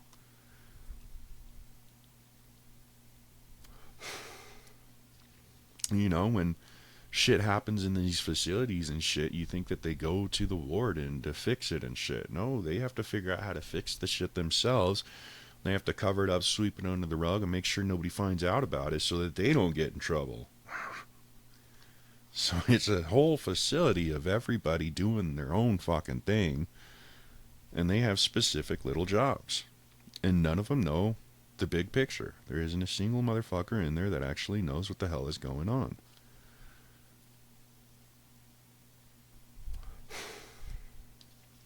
The only people that really knows what's happening in these fucking horrible fucking facilities and organizations are the people on the bottom, and they're never going to be able to tell anybody about it because they're on the bottom, and they're going to end up probably dead or something. But those are the motherfuckers that know the most about any of it, and you're never going to find them, you're never going to see them, they're never going to be able to tell anybody about it, and they're going to be dead before they can tell anybody about it. And they're on the bottom. But those are the only motherfuckers that'll be able to tell you what the hell's going on here. But you're never going to find those motherfuckers.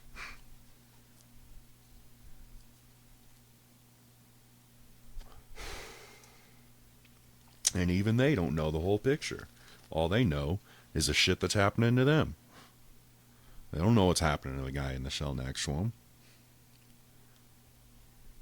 But you're never going to get a hold of those motherfuckers unless you do some kind of a government invasion and take all the people out, which would never happen, because then you'd have to shut the facility down, and it'd cost a lot of money and time.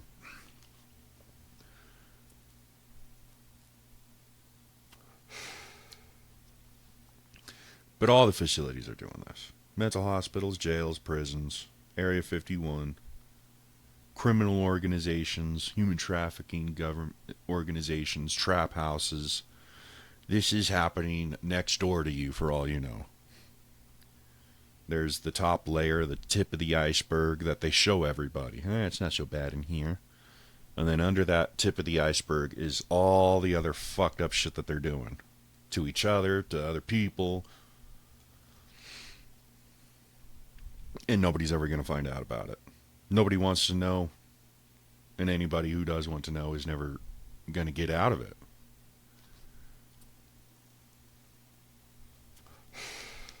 But I have heard about jails in Colorado where they have women locked up in these jails and they just get fucked all day. They're whores. The cops are pimping women out, pimping guys out. There are guys that are just locked in a cell, and every now and then a guy just comes in and fucks them. There's nothing they can do about it.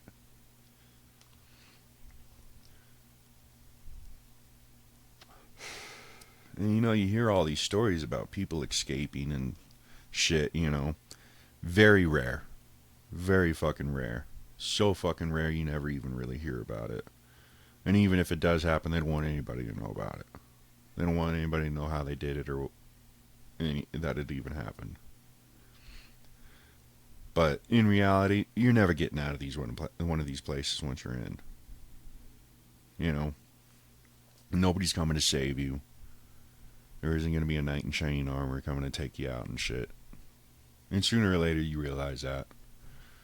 I mean, in these facilities, they have full body uniforms, full body bulletproof vests and masks and gas masks and tasers and mace and paintball guns full of mace and guns that shoot beanbags at you and grenades that shoot rubber balls at you, and they have all this shit, and all you have are your pajamas. Or if you're lucky, some kind of a fucking shank or something that you've managed to make out of some broken shit.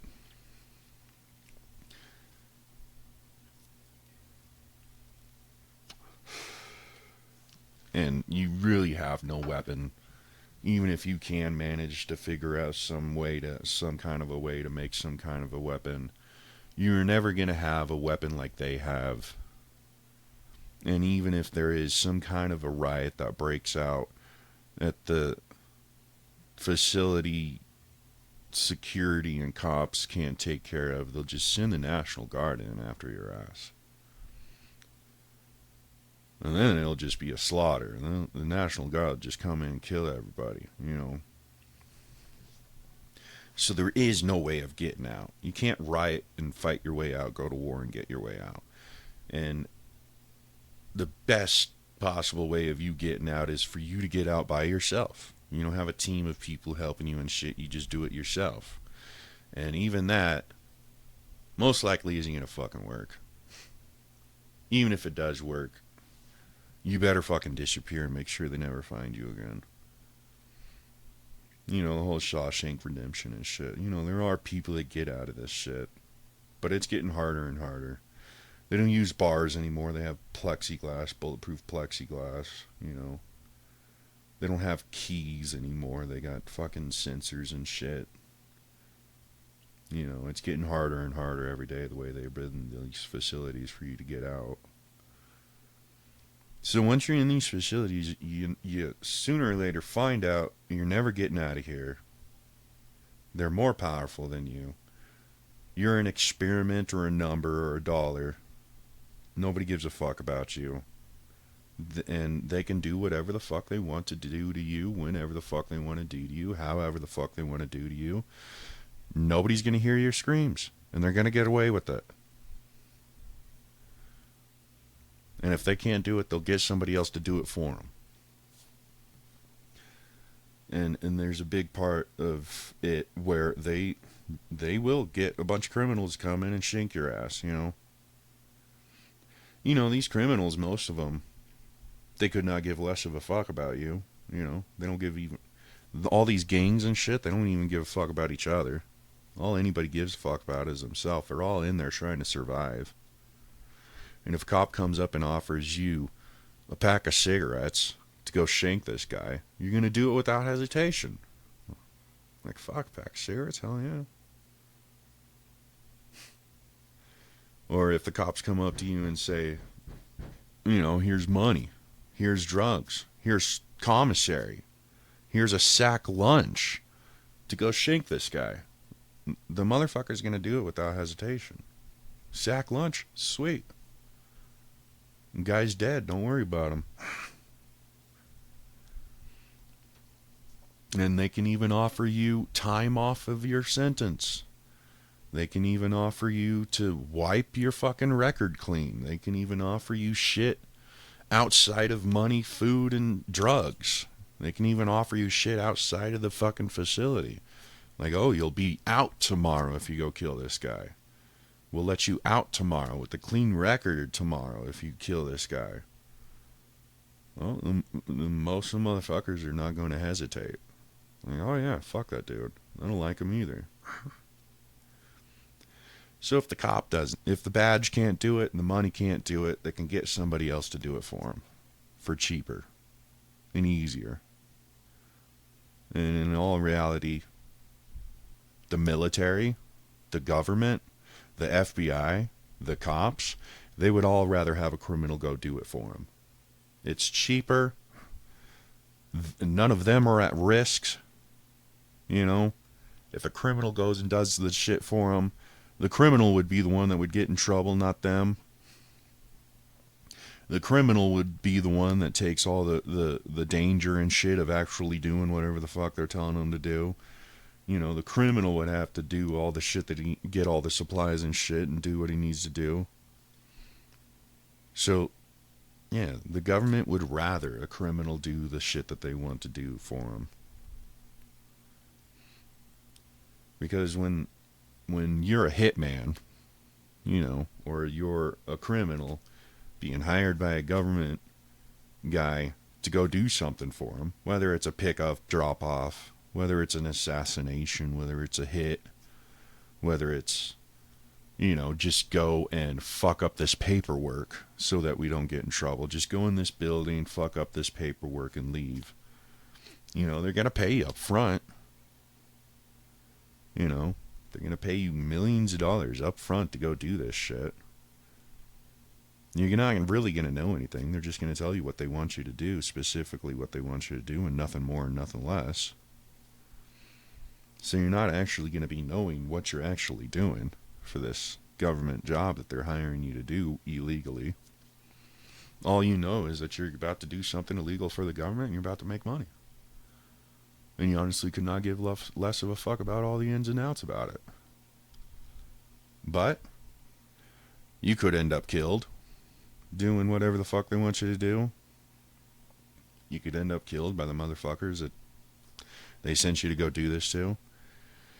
You could end up in prison for what you're doing.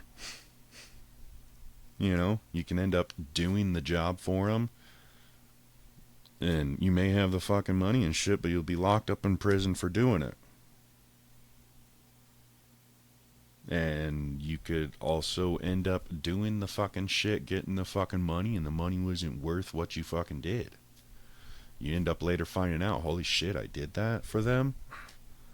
Like, fuck, I just ruined the whole fucking town's life because I went in there and burnt a couple of pieces of paper. Well, you ended up destroying all the proof of that government fucking up that town and shit. Now that town's going to be fucked by the government some more. Because they don't have any proof of it happening because you went in there, set it on fire. And all you got were maybe $100,000 for it or something. And that $100,000 went into taxes within a couple of weeks.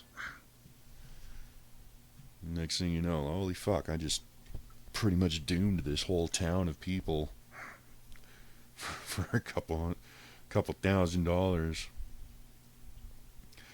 And they could even get some fucking low-life bum crackhead to go fucking stab you for a couple $100. Maybe even a hit of meth or something. Like, we'll give you some drugs if you go stab that guy. Alright. So, that's usually how the government actually does handle business.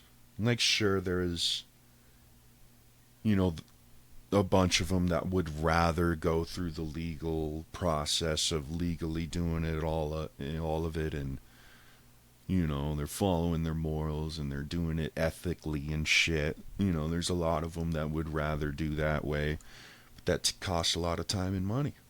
It's a lot of effort, a lot of time and money. It might not even fucking end up working. The law is so fucked up that anybody can be found innocent, depending on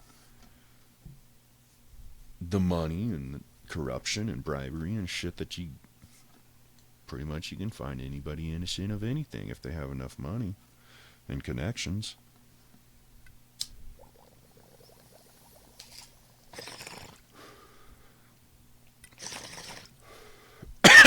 Because I promise you, every aspect of the government there are more dirty cops. There are more criminals in the government than there are straight people. There's more dirty cops than real cops. Doesn't matter what jail you go to, what department you go to, what county you're in. There are always going to be more dirty cops than clean cops. There's going to be more pigs than cops.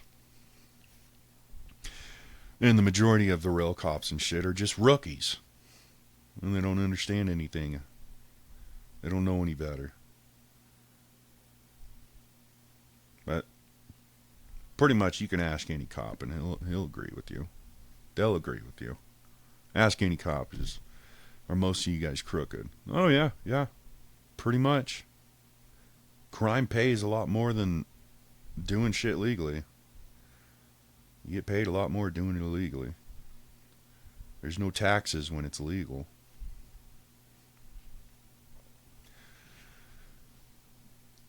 It's a lot easier too. A lot less paperwork.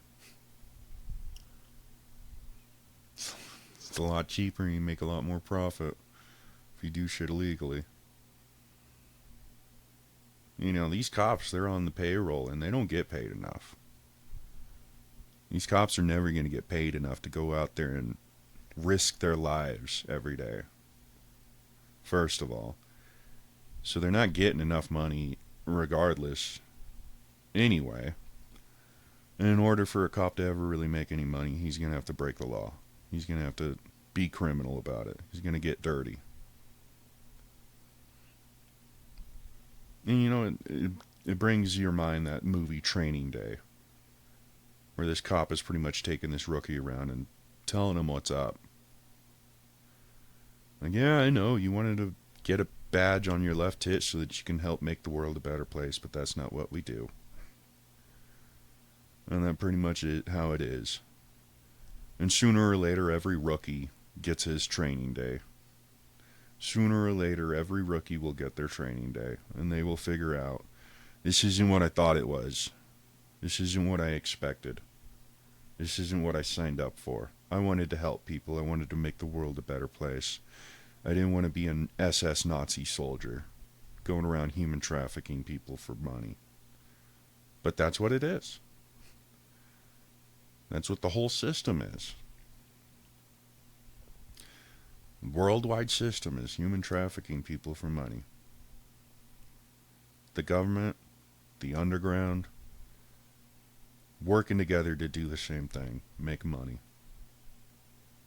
Damn whoever gets in our way.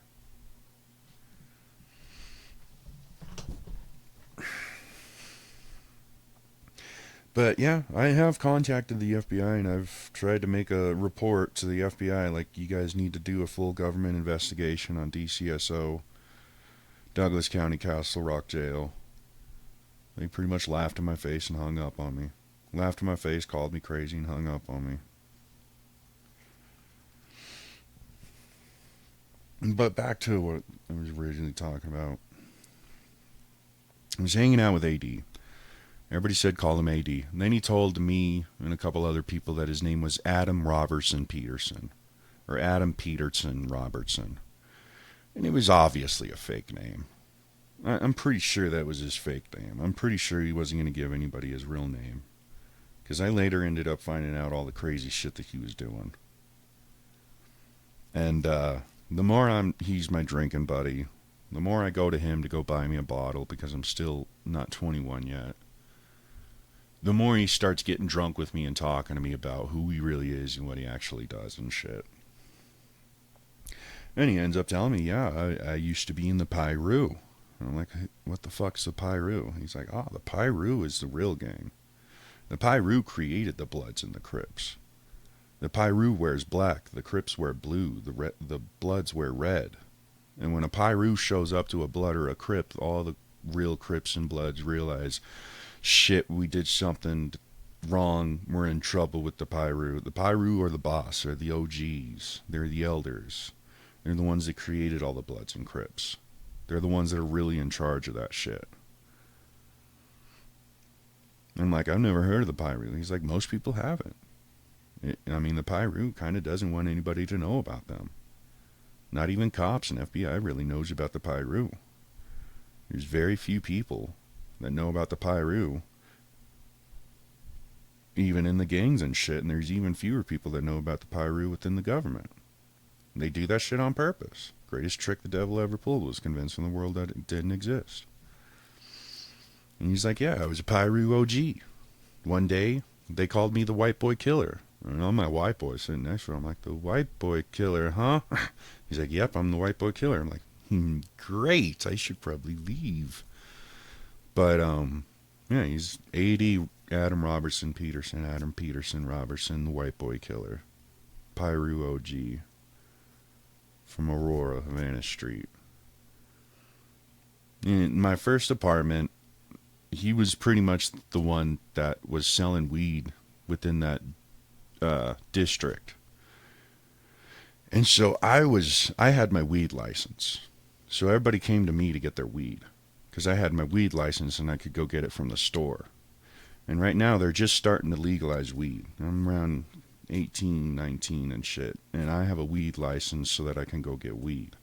And the reason I got my weed license was because they put me on house arrest for that Facebook harassment. Because I was a Facebook troller. So it was on house arrest, so I went and got my red license so that I can continue to smoke weed. And so I was getting the best weed anybody could get from the stores. It was medical weed. So everybody would come to me for weed. And I never dealt drugs. You know, I was never a drug dealer. I was never a gangster. I never hung no flags. You know, I was never actually a criminal. I was just kind of a white boy on the streets hanging out with all these criminals, you know. And I never sold the drugs. Whenever people came to me for drugs, I just gave them to them because they were my friends. And I would, like, whenever somebody wanted meth and shit, I don't like meth. I don't buy meth. But I would go to the people that had the meth because I knew them too. I'd buy it for them. I pay up front, full price, plus interest. Like, here's a little bit on the top. Thank you for maybe driving to me or whatever. Just, you know, just to pretty much be in good standings with these drug dealers. Because I kind of understood when I was even very young that you do not want to owe these motherfuckers money. So when I bought drugs, I pay up front with interest before I even take the drugs. And when you do stuff like that, when you deal with them that way, also they will give you the best shit. You know, when a person comes up to them like, hey man, front me a little bit and I'll come back to you with your money and shit, they're not going to give you the best shit. And when you come up to them and say, hey, I can only pay this much and shit like that, they're not going to give you the best shit. But when you pay up front with a little interest on top, a little extra on top, just to show your appreciation, they're going to start giving you the best shit. Like, you're not going to get it right away. You're not going to go to the biggest fucking drug dealing kingpin in your state and get the best shit immediately.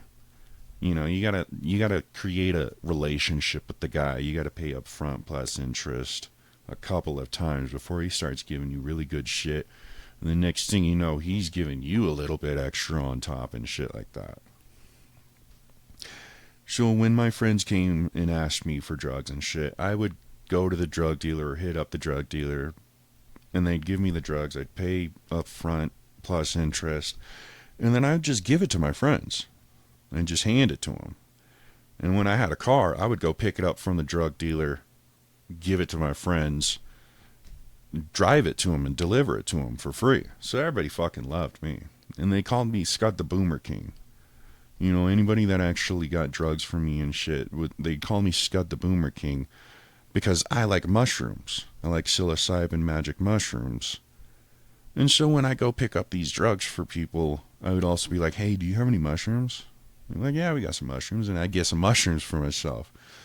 And so I'd hand deliver my friends these drugs plus mushrooms. I'm like, hey, you want to trip with me too?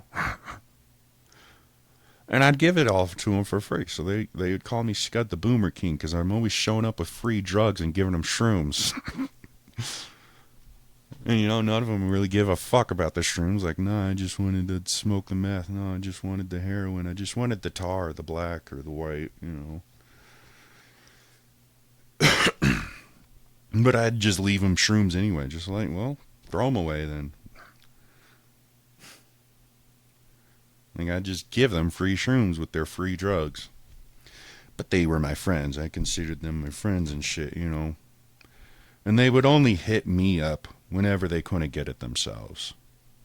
You know, they all much rather go get the shit themselves and not owe me and shit. You know, that's just the mentality when you get into the fucking underground, the underworld and shit.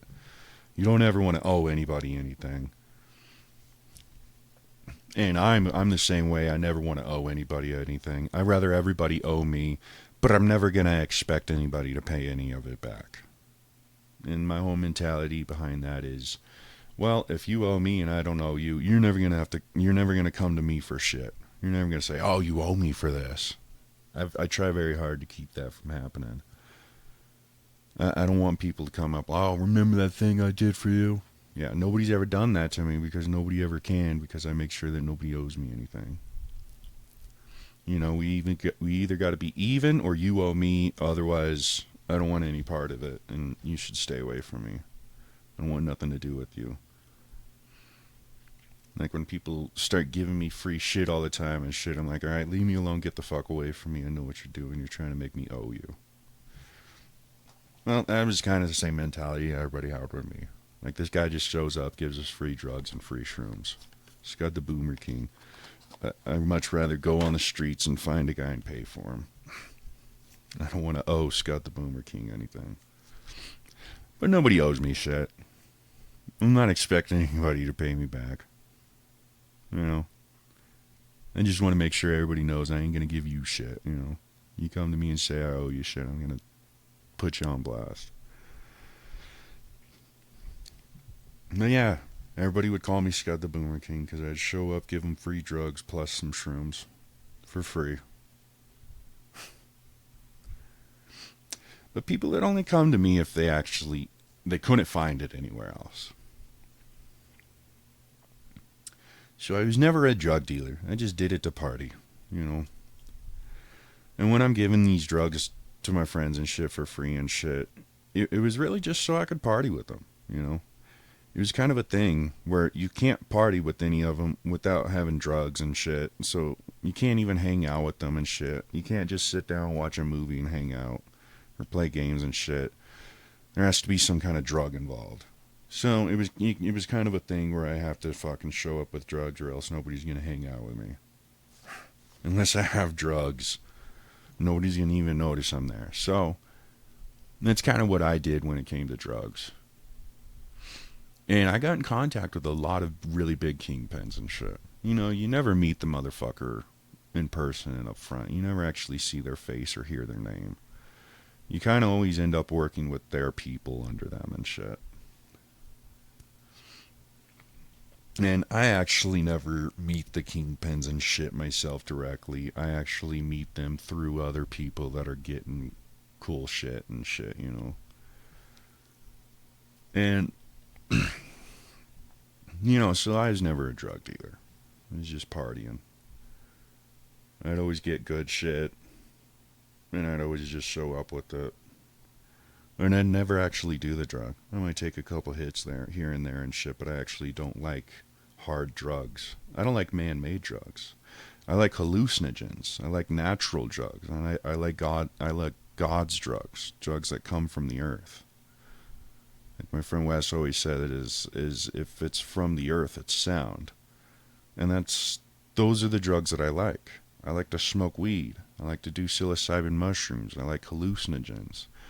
But I don't like acid. Like the hallucinogenic acid is a man-made drug. It's made in a lab. And I don't like the high that it gives me. Like I still trip. I still hallucinate and shit. I still trip. But I don't like how it's a man-made trip. Because I can't really control it as much as I can with like psilocybin and shit. And like I was in a mental hospital with Shaman Black Bear, the last of the Mohawk tribe, one time. It was around 2020. And he was a Mohawk Native American, and he was called Shaman Black Bear. And he was like the last Mohawk tribe. He's like, yeah, all my family and ancestors are pretty much dead. There's not many Mohawks left. I'm like, that sucks because Mohawk's my favorite. And, you know, I kind of tell him like, hey, I supposedly have some Mohawk blood in me too. And he's like, really? And I was like, yeah, I'm supposedly Navajo, Mohawk, Cherokee, and Blackfoot. He's like, really? You have all those bloodlines in you? And I was like, yeah, I guess I have a little bit of their DNA in me and shit. And he's like, oh, that's cool. He's like, I can see it. And I'm sitting in his room with him one day. And we're not supposed to be each other's rooms, but I'm sitting in his room with him one day. And he got a bunch of his pills. I got a bunch of my pills. And we're just kind of like mixing pills and getting high. And I was like, make me a shaman. I want a shaman name. So he kind of sits down with me and shit. And kind of goes in a little bit of a trance. He's like, Shaman Brown Bear. Your name is Shaman Brown Bear of the Mohawk tribe. I'm like, cool. And I am a pretty good shaman, naturally. It kind of naturally comes to me. When people trip with me and do drugs with me and shit, there's a lot of people that tell me, hey, it kind of like you're controlling my trip and shit. It's kind of like you're controlling my high. And I'm like, yeah, I kind of do that. Like, I'm sorry. And they're like, nah, it's cool because you're kind of like, I was freaking out a little bit over there a little second ago and you kind of like brought me back to good trip and shit. And that's what a shaman does. A shaman's job is to try and make sure that you get a good high and you process shit correctly so that you don't have a bad trip and you start freaking out and shit. And I kind of naturally have always done that. Because when people do psilocybin with me and shit, I can kind of control their high. I can kind of like, okay, this is freaking them out. I'm going to turn this off, turn something back on. We can't watch this. Okay, it's freaking them out. Woo Same, practice breathing and stuff, and I keep people having good trips and shit. But in order to be a good shaman, you have to know what a bad trip is. You have to know what a bad high is. You have to be able to control a bad trip and a bad high. Because if you're going through a bad trip and he's going through a bad trip, you're both going to be freaking out and not knowing what to do, and it's just going to be a bad trip. It's not going to help anybody. But if you can go through a bad trip and change your own bad trip into a good trip, if you can handle a bad trip and learn to enjoy a bad trip, then you can become a very good shaman. Well, I actually enjoy the bad trips better than the good trips. You know, like I've had good trips where everything's very colorful and beautiful and I feel like very, you know, like part of everything and shit. And then you get those bad trips too, where I literally feel like I'm in hell. Like I literally feel like my soul is being torn apart. Not my body, but my soul is being torn apart. And I get those bad trips where I start seeing fucking zombies and shit, you know what I mean? And I fucking enjoy it. I fucking love it. I'm like, oh, this is awesome. This is so cool. Fucking love this. Hope it never fucking ends and shit. And so I actually enjoy the bad trips. And I've also had bad trips where I'm like, oh, fuck, this is too much. I can't do this. I can't take this. But I have learned how to handle a bad trip, and I enjoy the bad trips. And I rather have a bad trip. And that's what a good shaman does. The shaman goes through the bad trip while everybody else goes through the good trip. And that's what a good shaman does. So Shaman Black Bear, last of the Mohawk tribe, deemed me Shaman Brown Bear of the Mohawk tribe. And so I guess I'm a shaman. And all my druggy friends call me Scud the Boomer King because I always show up with mushrooms. And I always give all the drugs away for free. And legally speaking, they can't actually charge you for drug trafficking if you don't actually sell it. I mean, if you have a lot of drugs and shit, they can drug you with drug supplying and drug trafficking regardless, just because you have a shitload of it. So I never had a shitload of it. I just had enough that, like, how much you want, right? And I go get them as much as they want, you know. But I would never have a pound of shit, you know.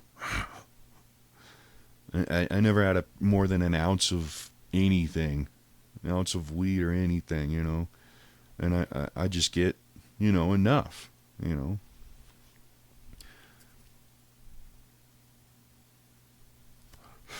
And also, I never got none for myself because I don't like man-made drugs. It's for my friends. I want the mushrooms.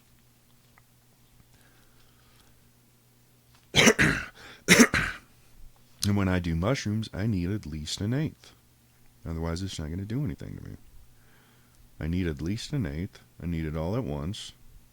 Or else it's not going to do anything to me. Might as well be a microdose.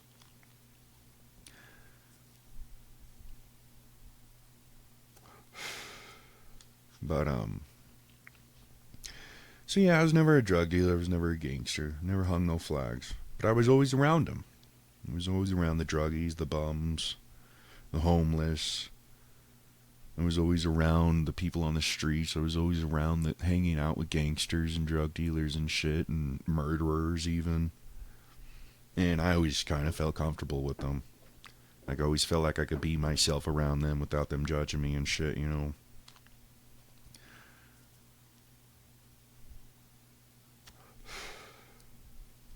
But anyway, I'm with AD. He's telling me how he was doing a drop-off. He's always sold weed. And one day, him and his friend go to a house, and his friend gives him a gun and a pound of weed and says, go in there and sell this weed. So AD goes in there, slaps the pound of weed on the table, sees two white boys, and he's trying to sell this weed to them. Well, he pretty much just shoots these two white boys, takes the money and the drugs, gets in the car and leaves, and they call him the White Boy Killer, and he becomes a Pyru OG.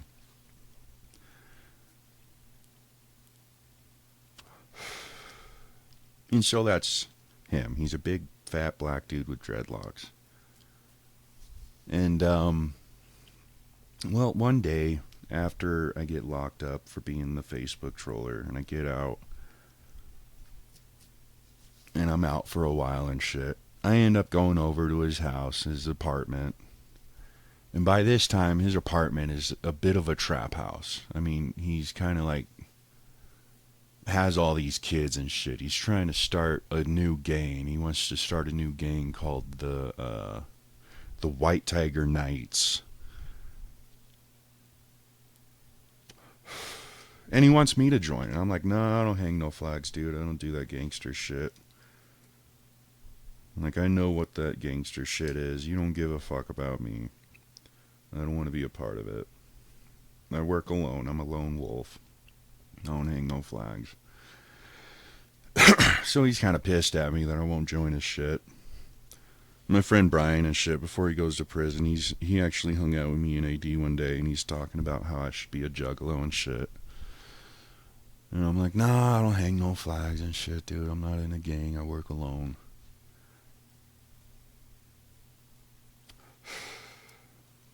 Because ever since I was a kid in the 5th grade, being the only white boy in the ghetto, they wanted me to be in a gang. The Crips, there was a 5th grade Crips. There was this one guy named Sean Jones. He was a Crip in Fulton Elementary. All of his older brothers are Crips. His dad was a Crip. He wakes up every morning, does like 100 push-ups and 100 sit-ups and shit before he even comes to school. You know, he's a 5th grader with a fucking 6-pack doing backflips off of trees and shit. And he's a Crip. Smoking weed in the back of the class and behind the coat rack and shit. He's a straight-up Crip.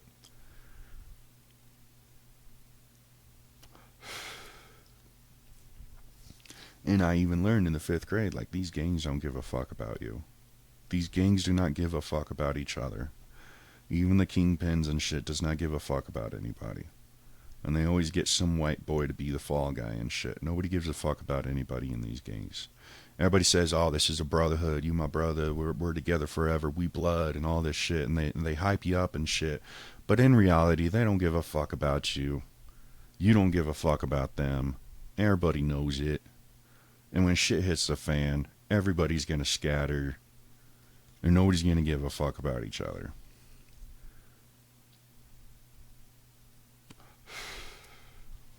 So when all these gangs and shit keep coming up to me like, oh, join our gang, I'm like, nah, I don't hang no flags. I'm a lone wolf. I work alone. And it pisses them off every time. Like, motherfucker, you should be grateful and all that shit. But I know the truth. And one day you'll figure it out too. They don't give a fuck about you.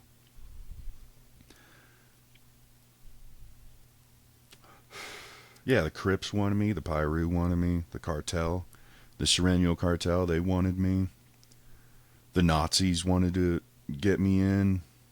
The SS, the Aryans and shit, they all wanted me to get in and shit. And I'd straight up tell them all, I work alone. I don't hang no flags. I'm good. Just here to do my time. Just trying to live. Just trying to have a good time. I don't want no problems. I'll give you your money. Don't worry about it.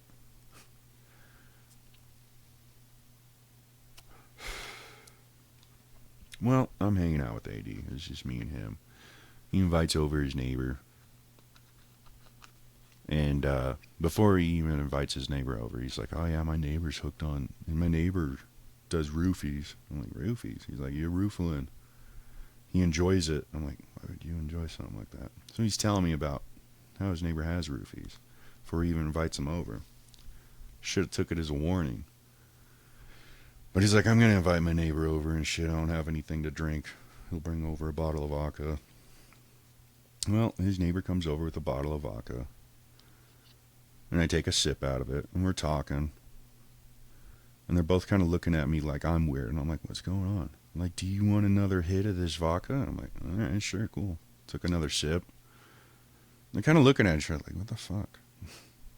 At the time, I'm 18, 19. I'm not getting it. I'm just like, why aren't you guys drinking out of it? Why don't you guys take a hit of the vodka? And before I could actually put it all together, I fall down on the table and I start fucking blacking out and shit. And when you're on roofies, you come in and out of it. And they roofied me.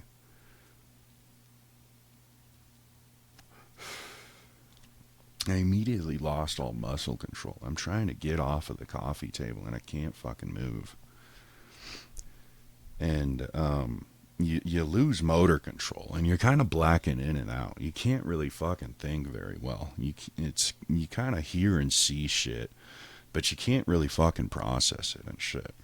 And so I'm getting little bits and pieces of the shit that's happening around me and shit. You know, I'm blacking in and out. I'm losing motor control and shit. I can't fucking move.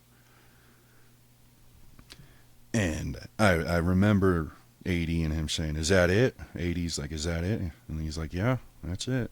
And I'm on the fucking coffee table. I can't fucking get off the coffee table. I'm flaring around trying to get up. And as I said, you black in and out. And I come to, and next thing you know, I'm on the ground. And AT's like fucking beating me up and shit, and then I black out again, and then I wake up again, and I'm face down in the tub, and I can't fucking move, and he's pinning me down, and he turns the water on, and he's like, I can leave you right here, white boy, and leave you to drown, and nobody would find you, and then I black out again, and then I wake up, and I'm on top of him, and I'm punching him, and then I black out again, and then I wake up again, and he just beat me up, and I black out again, and then I wake up again, and I'm pinned down, and there's a bunch of other dudes there and shit. And I start getting gang date raped and shit. And then I black out again. And then I wake up again. And the Aurora Police Department's knocking on the door. And AD's pushing my face into the couch.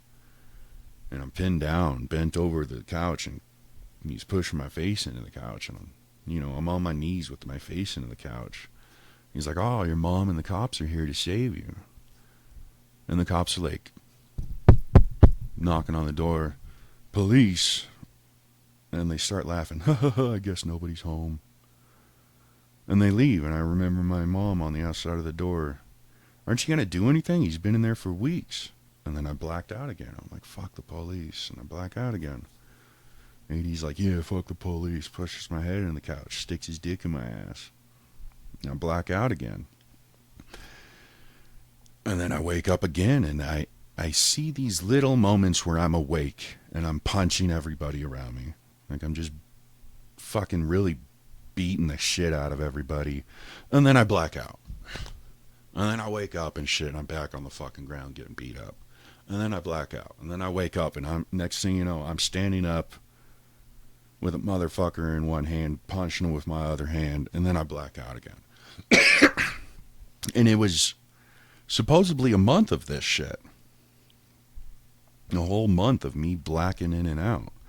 And I remember waking up a couple of times and they had a needle in my arm. Well, they were shooting me up with more fucking roofies. And so they were shooting me up with roofies and shit whenever I started to snap out of these roofies and started fighting them and shit. I remember one time AD standing over me and he's like, I just sold you to these guys. These nice gentlemen own you now. And there's a whole bunch of people and shit. Well, he sold me to the cartel. He sold me to the fucking cartel. I was being human trafficked. They were going to turn me into a whore. They were going to put me in the back of a semi-truck, take me down to Mexico, and make me into a man whore, a fucking gigolo. Probably cut off my dick, turn it into a pussy, give me breast implants, and turn me into a Mexican man whore. Well, every time I was snapping to, every time I came to, I was pretty much fighting them. Kicking, punching, clawing, biting. You know, but then I would black out, and next thing you know, I'm on the ground again. Well, I guess after a month of this, I finally get up. Everybody's on the ground. There's blood everywhere. I put my pants on and my shirt on, and I fucking leave, barefooted. And then a bus comes to a bus stop on Havana Street, and I get right on the fucking bus, and I tell the bus driver, like, I don't have any money. And he looks at me like in a weird way, like, it's cool, dude, just go sit down. And I'm like, well, there was nowhere to sit. It's midnight. Well, I don't know what time it was, but it was nighttime. So I'm standing, and I remember I blacked out again. And then I woke up in the hospital. And the nurses come in, and they're like, oh, you're awake. I'm like, what the hell, man? And I remember before that too. I woke up in the hospital and I start freaking out. I'm like, oh shit. And they're shooting me up with stuff and they're pinning me down. And I'm like, oh fuck, zombies are going to come kill me. And I'm freaking out and I black out again. And I wake up again. I'm in a hospital bed. And the nurse is like, well, we think you've been raped. And I'm like, what? I'm like, yeah, where have you been? I was like, we were just hanging out with my friend AD. We were drinking. They're like, well, we think you've been raped. I'm like, I don't know why AD would rape me. Like, he's not gay. I'm like, well, sometimes guys do that to guys to show dominance. And a guy will rape a guy just to show dominance and shit. I'm like, I don't know, this sounds kind of weird. And, you know, I can't really process it right now. I'm still pretty young. I can't process the fact that I've just been gang date raped and human trafficked and shit. So I'm like, no, this is bullshit. She's like, no, stand up, come here and look into the mirror. And I'm like, what? She's like, come look into the mirror. Well, I stand up, and it's kind of hard for me to stand up, and so she's kind of helping me stand up. She kind of helps me get to the mirror and shit, and I look into the mirror. My whole right side of my face is completely bruised. Like, completely black, blue, and red is my whole right side of the face. And I'm like, what the fuck? And she's like, yeah, something happened to you. And they're kind of like dicks about it, too. Like, all the nurses and doctors are kind of dicks about it. Just like, you probably deserved it, or, you know, like, they wouldn't actually say it. They just kind of give that fucking feeling to you that they don't really give a fuck, and he must have deserved it. It wouldn't have happened to him if he didn't deserve it. Whatever happened to him. And they end up calling my mom, and my mom kind of comes, and she's like, oh, Vinny, Jesus Christ, look what you did now. So I kind of have a whole hospital of nurses and doctors and my mom looking down on me and shit. And as I'm laying in a hospital bed with half of my face and bruises and shit, you know, fucking raped asshole, all these people are just mean mugging me and looking down on me and shit about the whole fucking situation. And, you know, with these roofies, you don't remember anything. And I never actually remembered any of it until I started getting flashbacks from it. But I'm in this hospital, everybody's looking down on me. My mom's like, yeah, you probably got drunk again, Vinny. You should probably fucking stop drinking. So my mom's no help. The nurses don't give a fuck. So I end up just like putting my pants on, tearing the IV out and walking out. And my mom's like, you sure you want to leave? You don't want to do the rape kit? And I'm like, none of you give a fuck. And the nurses are like, hey, where are you going? We didn't do the rape kit yet. And I'm like, you guys don't give a fuck about me. You guys obviously don't give a shit. Nobody raped me. I don't believe I've been raped. This is bullshit. I'm leaving. You're a bunch of assholes. So I walk out. And I go home. And actually, I get in my mom's car. And my mom's still being a bitch. For God knows why. And she stops in front of a gas station, 7-Eleven, that's right near a police station. And she's just kind of giving the hints that she usually gives that she's going to try and get me locked up or some shit, you know. So she's trying to get in a fight with me in public and make a scene and shit and make me look crazy and make me look stupid and shit so that she can... I mean, she literally parked where the front window is facing a fucking police station, Aurora police station. And I'm kind of just sitting there like, Mom, I really just want to go home. Like, this is some bullshit. Why are we at 7-Eleven? She's like, oh, I'm getting some cigarettes. So she goes and gets some cigarettes. She comes back, sits in the car, you know, and I've just been fucking getting date raped, human trafficked, and I have a fucking right-sized bruise on my face and shit. I'm just kind of sitting in the passenger seat looking at this police station, sitting at a 7-Eleven. I'm like, bitch, let's go home. You know, like, Mom, can we go home now? Like, you got your cigarettes. I'm so glad that you can feed your addiction that you got me addicted to. Like, Mom, can we go home now?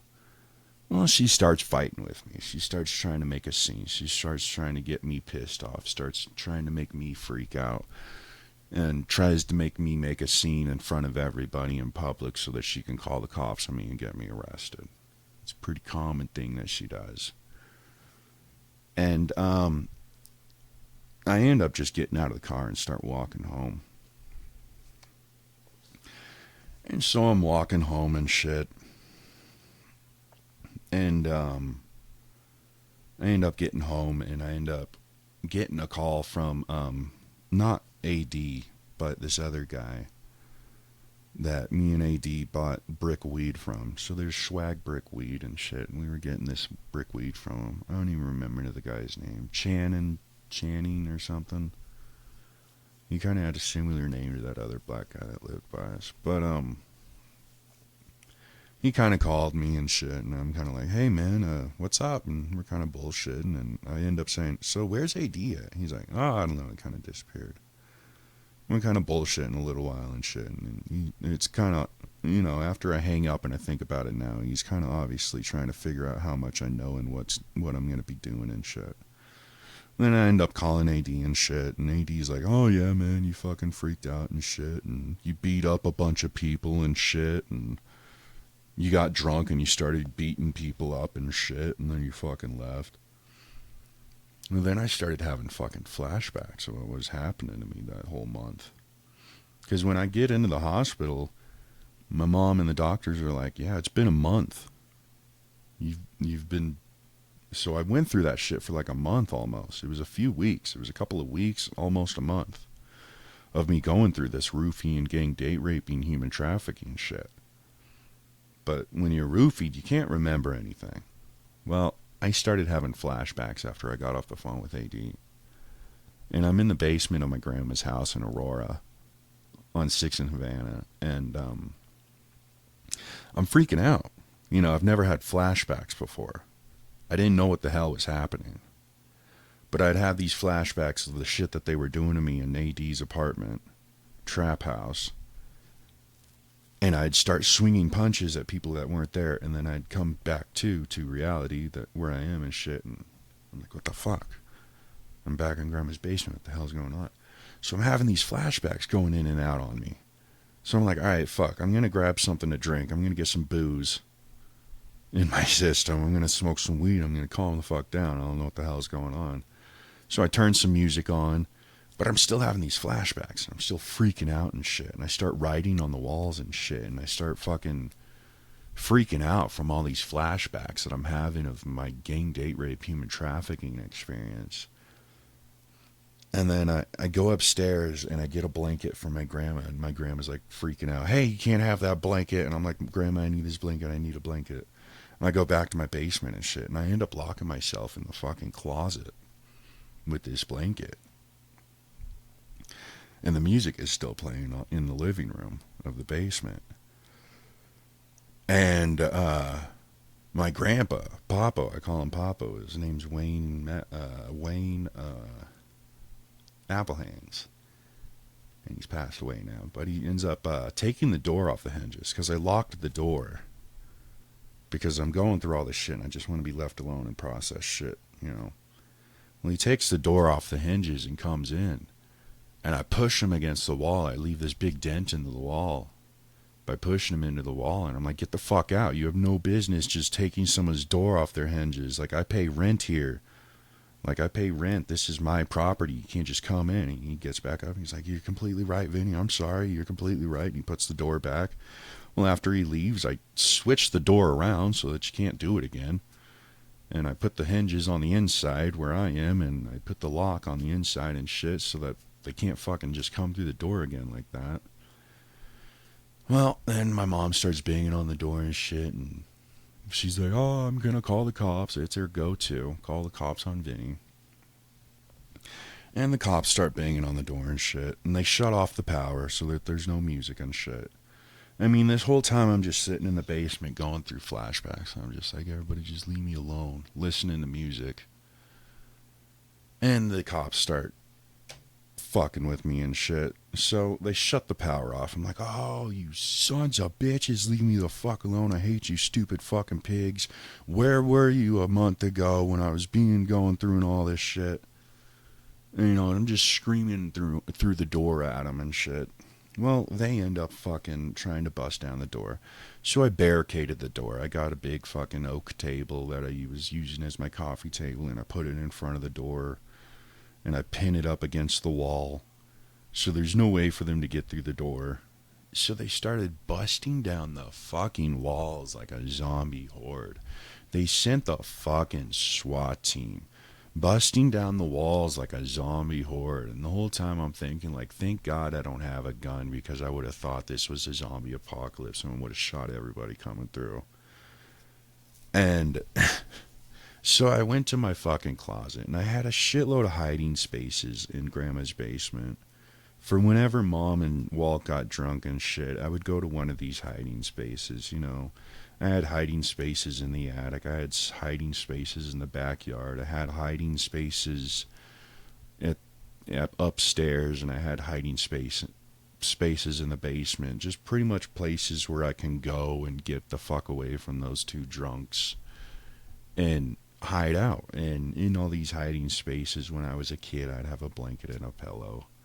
And whenever Mom and Walt got drunk, I pretty much go to one of these hiding spaces and pass out. Well, I still knew about all these hiding spaces even when as I was an adult. So I went to the hiding space in the main bedroom in the basement, which was a closet. They have this walk-in closet there. And I kind of just went in that closet. And at the time I had it covered with a blanket because there was no door on it really. So I just covered it with a blanket. So it kind of just looked like a wall when you looked at it. So this SWAT team is busting down the fucking walls like a zombie horde, and I went to my hiding spot, and I'm just like, I'm just going to sit here until they leave.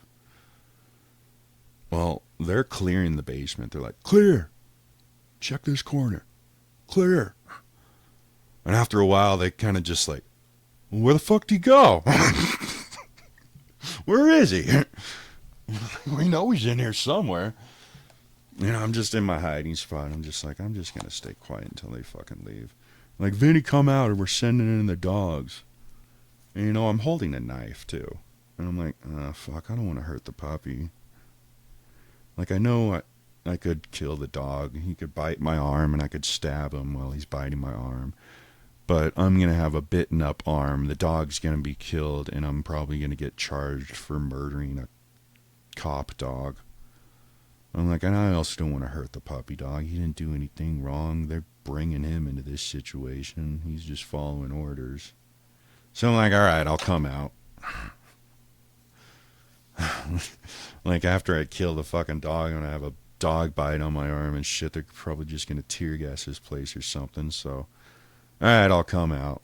So I throw my knife on the ground and I kind of slowly poke my hands around the corner, like, okay, don't shoot me. I'm like, all right, come out. And I come out, and they're like, get on the ground. And I'm like, man, guys, just leave me alone. They're like, no, just get on the ground, man. And they're like all kind of calmed down now because they're kind of fucking scared of me. Because they kind of realized I could have fucking slaughtered them all while they were doing all that shit. I mean, the whole thing I was thinking was, I'll wait for a motherfucker to come around the corner. I'll stab him in the fucking neck, take his gun, and shoot all his buddies with his own gun. And then I started realizing, like, fuck, I don't want to kill anybody either. I don't want to hurt nobody. So I let that one slide. So at this time, they're all kind of like realizing, like, oh, fuck. I could sense their fear. I could smell it like a fucking shark, you know. I could sense them all just, like, trembling in their boots. Like, oh, fuck. Like, this guy had the upper hand. He could have fucked us all. And so they're all calm now, you know. They're all like, okay, just calm down, Vinny. Just get on the ground. We're just gonna take you somewhere and shit. You know, I'm like, oh, fuck. Why can't you guys just leave me alone? There's no reason for you guys to come here. Like, I pay rent for this place. This is my fucking apartment.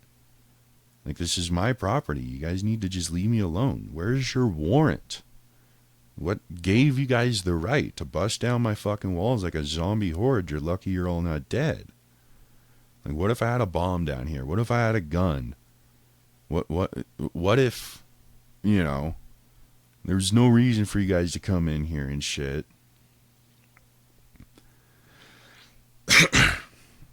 Like, where's your warrant? What the fuck are you guys doing? You destroyed my grandma's basement. I'm going to have to pay for this. You know that, right? Like, you guys better come back here and re-drywall all this shit. I swear to God. And they throw me in the back of an ambulance and shit. And the doctors are kind of like, you okay, man? I'm like, yeah, fucking pigs. And everybody kind of laughs. Even the cop kind of smirks a little bit. I'm like, fucking pigs. Well, they ended up taking me to Fort Logan State Mental Hospital. And I'm in Fort Logan State Mental Hospital. And after maybe a month, I'm finally like, what the fuck's going on? Why am I here? And like, well, you made a bomb threat. I'm like, I made a bomb threat? When? I'm like, you made a bomb threat. I was like, it was my basement. I'm like, yeah, and you made a bomb threat. I was like, I made a bomb threat to blow up my own basement. This sounds kind of stupid. I think there's easier ways to commit suicide. Like, where the fuck is this bomb? And they're like, you made a bomb threat. I'm like, I made a bomb threat. All right, well, what the fuck do you guys want from me? Well, they ended up giving me some counseling and shit. They ended up putting me on pills and shit, making me do work therapy for a while until I ended up saying, this is bullshit. I'm not doing this work therapy anymore. Work isn't therapy, it's slavery, and you guys are doing slave labor. You're paying us a fraction of the price that you're making to fold these boxes. Yeah, that's what their work therapy was at Fort Logan State Mental Hospital. They called it work therapy. I remember at first people was coming back from work therapy, and I was like, where the hell did you go? Oh, I went to work therapy. I'm like, how is work therapy? Therapy isn't working. That's the opposite. Well, they ended up making me go to work therapy, and pretty much you go to this little area outside of the mental hospital. You just walk over there. It's across the street. And it's this little factory where you just sit there and you fold boxes together. And then they sell these folded boxes to some company or something, and they use them for God knows what. And they give you, like, I don't know, I think it was like 20 cents or something for each box that you folded. And they'd give you that money and shit. And if you ever, Fort Logan, they have these little field trips for sections of the mental hospital where you can go to like King Soopers and Walmart and shit, and you can buy shit with the money that you made from work therapy. Or like if you want soda and shit, You want some Mountain Dew or something like that, you can go on the field trip and buy it. And then they'll keep it in the back and they'll give you some Mountain Dew every now and then and shit. So that's kind of like how people, because some of the people in Fort Logan State Mental Hospital, they're going to be there for the rest of their life. So they would go to work therapy, make some money, go on the field trip, buy 7-Up and candy and all the shit that they're not allowed to have in the mental hospital. You can buy a hat, and then you can wear a hat. So you can buy a baseball cap and shit, and then you'll be the only one with a baseball cap. Like, why's he gonna have a baseball cap? Well, he went and bought it with work therapy money, and if you go to work therapy, you can have money and have a baseball cap too. I want a baseball cap. How did he get a baseball cap? So that's kind of how they did that. Well, I was in there for 6 months. They ended up keeping me in that mental hospital for 6 months. I think it more than 6 months. It was over 6 months. Because I supposedly made a bomb threat on my own basement. I mean, the whole time I'm going through all this shit, I'm like, who's the crazy one in this situation? Like, I just got gang date raped, human trafficked. You know, like, at the time, I'm kind of not really processing it all the way that I am now. You know, like, I'm 33 now. And now I can look back and really see what the hell was going on. And I can just, like, look back at all of them and just, like, you stupid motherfuckers, you know. At the time, I wasn't really processing it. I didn't really want to know the truth. I didn't really want to process it or anything. I was kind of just... I was dissociative about it. I was dissociative about the entire situation that was going on. And recently I've been diagnosed by my counselor, C, my therapist, C. She's suspecting me of having dissociation, which means I lie to myself about all the bad shit that's happening to me. And I tell myself that it's actually all good and everything's good. So I'm pretty much living in a lie, in a false reality that my brain and I create for myself so that I can be happy in the world that I'm in. Well, at that whole time, yeah, I was being dissociative about the whole thing, and it was all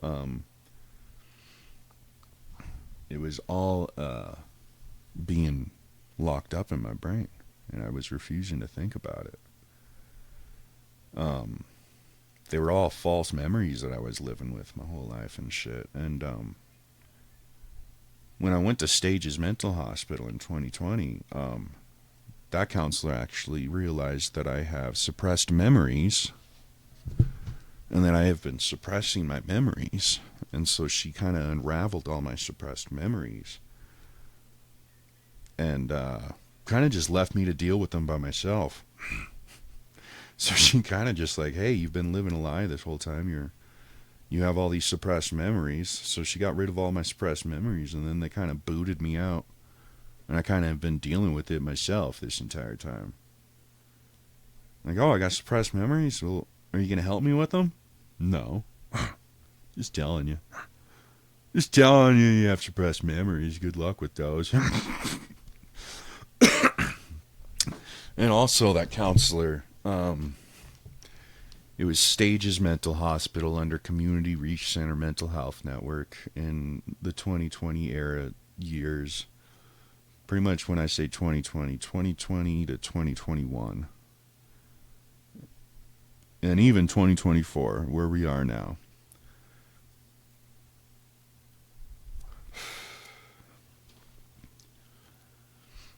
But anyway, going back to Fort Logan, that counselor, her name was, none of them probably even want me to say their names, but her name was Holly, Counselor Holly, and she was probably one of the best counselors I've ever had because I was the first counselor that realized, oh shit, you've been molested. So I was in Fort Logan for 6 months or more. Because I made a bomb threat in my own basement after I was gang date raped and human trafficked.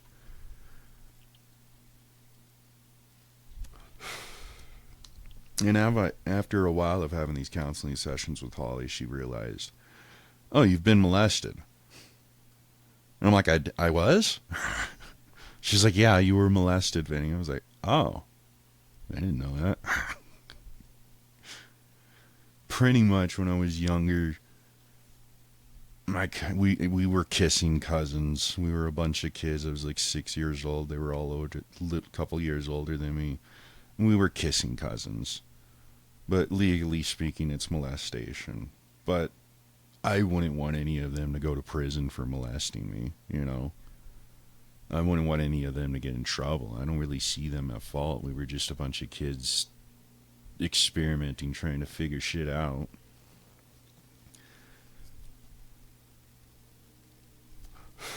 Right, we're all under 10 years old. We didn't know what the hell we were doing.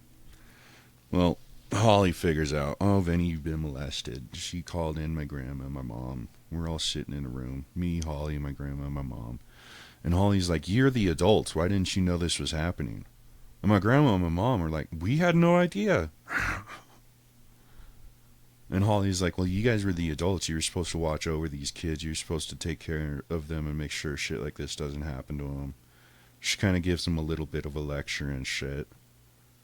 And the whole time I'm like, well, I don't want my mom and my grandma to go to prison for molestation and shit. I don't really want anybody to get in trouble for this. And I ended up actually having aunts and shit that were fucking with me and shit too when I was young and shit.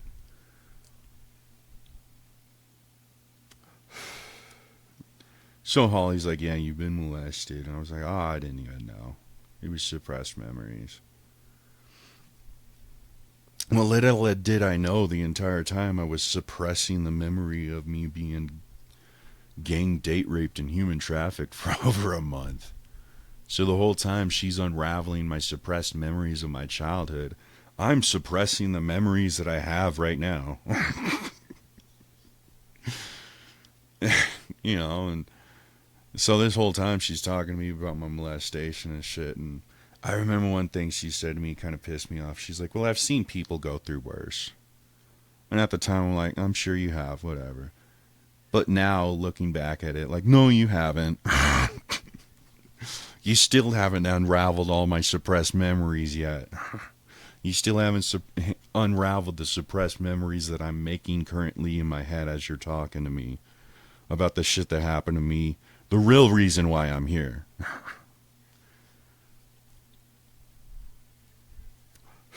So yeah, this whole time Holly's unraveling all my suppressed memories of my childhood. And I'm suppressing memories of me being human trafficked for a month. The real reason why I was in that mental hospital.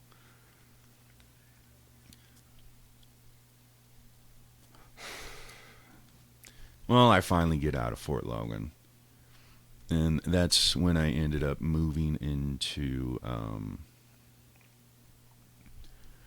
the apartment that I was in Inglewood. I was there for like 5 years. So I'm about 25 now and shit. So between 18 and 25 is when all this shit happens. And I'm not the best with dates. I'm severely dyslexic, but I also don't know all my months. I've never bothered to learn them. I don't really care. I see every day is the same. Everybody's like, oh, it's Christmas time. I'm like, oh, it is? I didn't know. Oh, it's your birthday. Oh, well, happy birthday to me, I guess. But I literally see every day as the exact same fucking day. Just little subtle differences. So I never really bothered to know the timeline.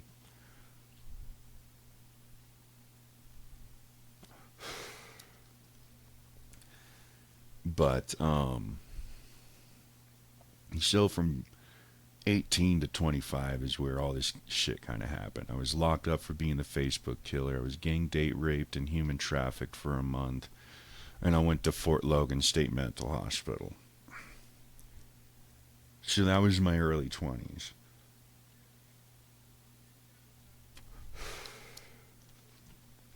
So this entire time I realized, okay, I was kind of little fucking molested and shit as a kid. And I kind of get over it. And, but I still have these other suppressed memories of me being human trafficked and shit. I'm not processing them, and it's fucking with me. And I'm having these flashbacks, and I don't know what flashbacks are at the time. And I'm having these trauma-based PTSD nightmares and shit, and I'm having all these night terrors and shit, and I don't even know what's happening, because I don't know what a flashback is. I don't know what a night terror is when all this shit is happening to me. Where I pretty much wake up in the middle of the night standing in my living room throwing punches at people that aren't there, and I start having flashbacks in broad daylight, hanging out with people. And people told me that I was doing this shit all the time, but I never noticed myself doing it. And it never really caught my attention until people started talking to me about it. Like, Vinny, where do you go when you do that? And I'm like, do what? When you just kind of stare into the darkness. I'm like, what are you talking about? I've been here with you this whole time. Like, yeah, there's these moments where you just stare off into the abyss. And you don't move and or speak, and you just sit there for hours just staring off into the abyss. Where do you go when you do that shit, Vinny? And I'm like, I don't know what you're talking about. I've been here with you this whole time. Well, those are my flashbacks. I was having flashbacks. I didn't even know what it was.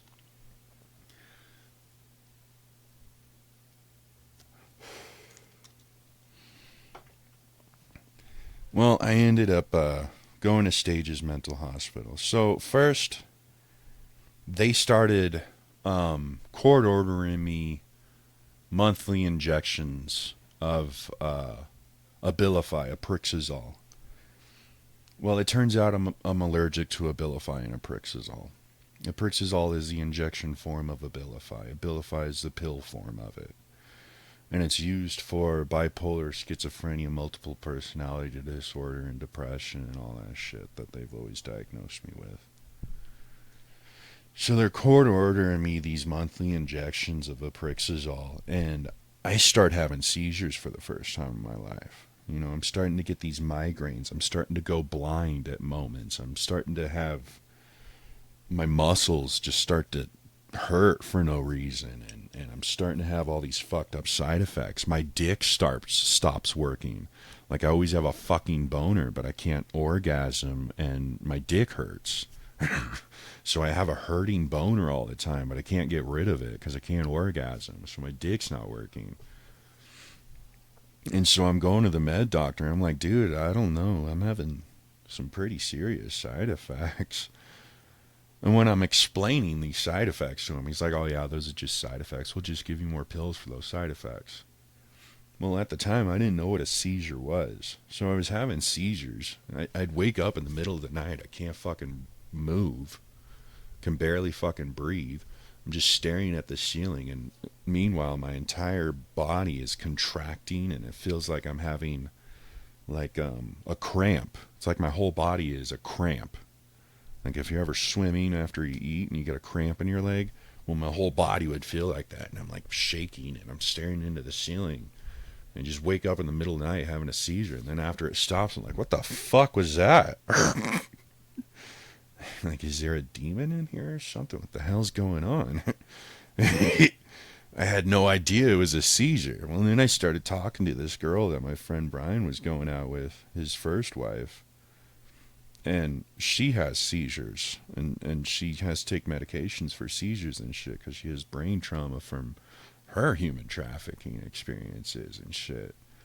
And I'm telling her about this shit. I'm like, you know, sometimes I wake up in the middle of the night and I feel like I'm having a fucking cramp all over my body. I can't move. And she looks at me and she's like, Vinny, those are seizures. I'm like, huh?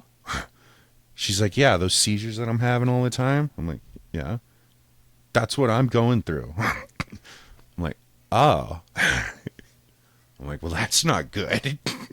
She's like, yeah, you should probably see a doctor about that. Seizures aren't good. You have to take medications for them. I'm like, all right. So I go to the doctor and I'm starting to tell him, I think I'm having seizures. He's like, you're not having seizures. I'm like, I don't know. It's something. Like, I'm not the doctor here, but it doesn't feel good, that's for sure. I don't want to keep doing it. Well, I end up finding out this doctor's trying to kill me. I end up finding out that this doctor's just giving me these injections. He's trying to kill me. He does not give a fuck about me. He hates me. He wants me dead.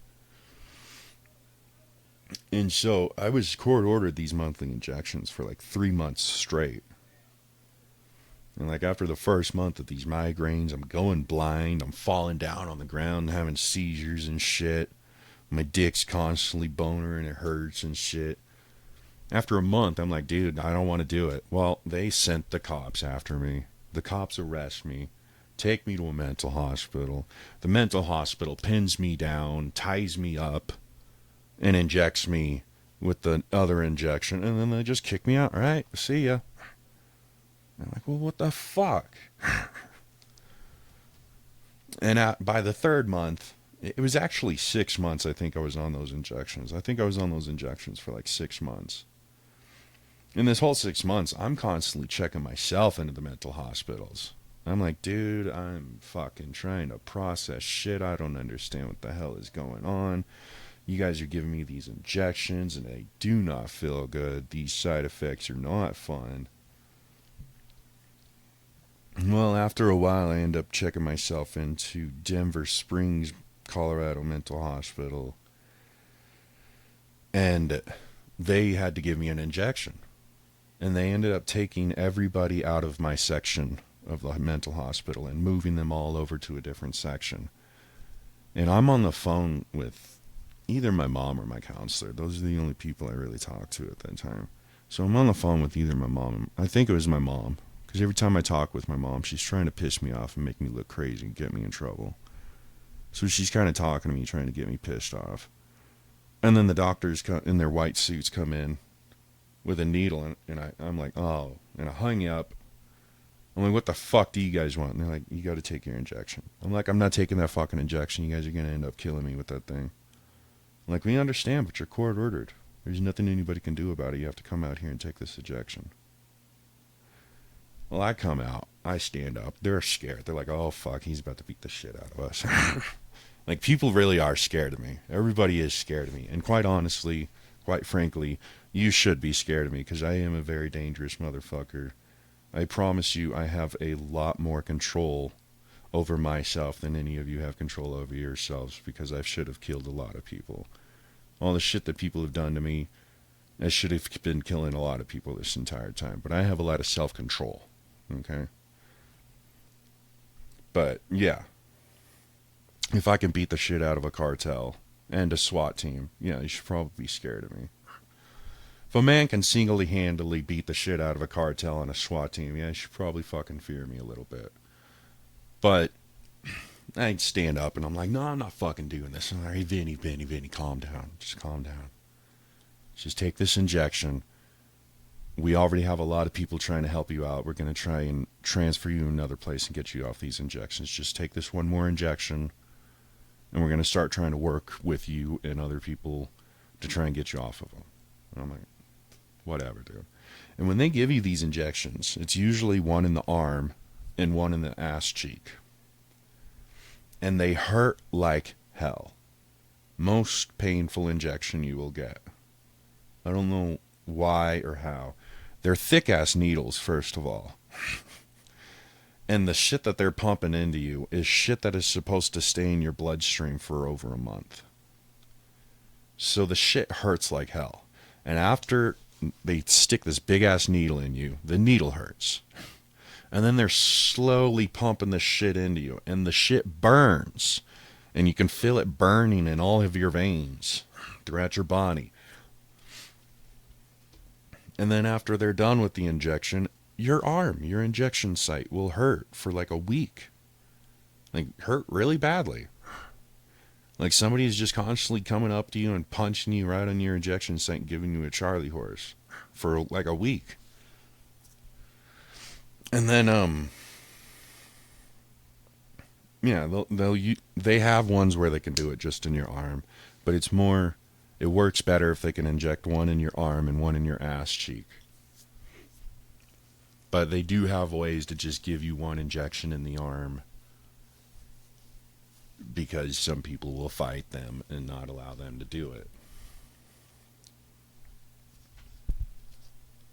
So, They gave me this injection and shit, and my arm starts doing spontaneous muscle spasms.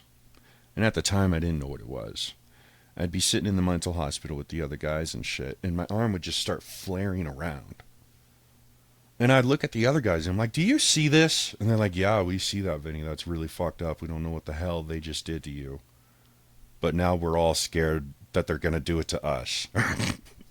And my arm will be doing these involuntary muscle spasms. At the time, I didn't know what an involuntary muscle spasm was. But my arm that they injected it into would be flaring around and shit. And sometimes the nurses would even come up to me and say, stop flaring your arm around, you're going to hit somebody. I'm like, I can't stop. What did you do to me? So they ended up asking me to stop. And I'm like, this is not me. This is not my arm. It's possessed. It's a possessed arm. This is the movie Idle Hands. That's what this is. This hand is trying to kill you all. I need to control it. The claw is alive. Like, I even caught myself trying to hold my arm down with my other arm. I'm like, that's the one you injected me into. What'd you do to it? Is this forever?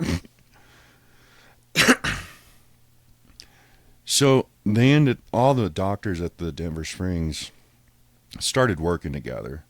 And I could hear them whispering and shit behind the desk. Like, we need to get Vinny out of here.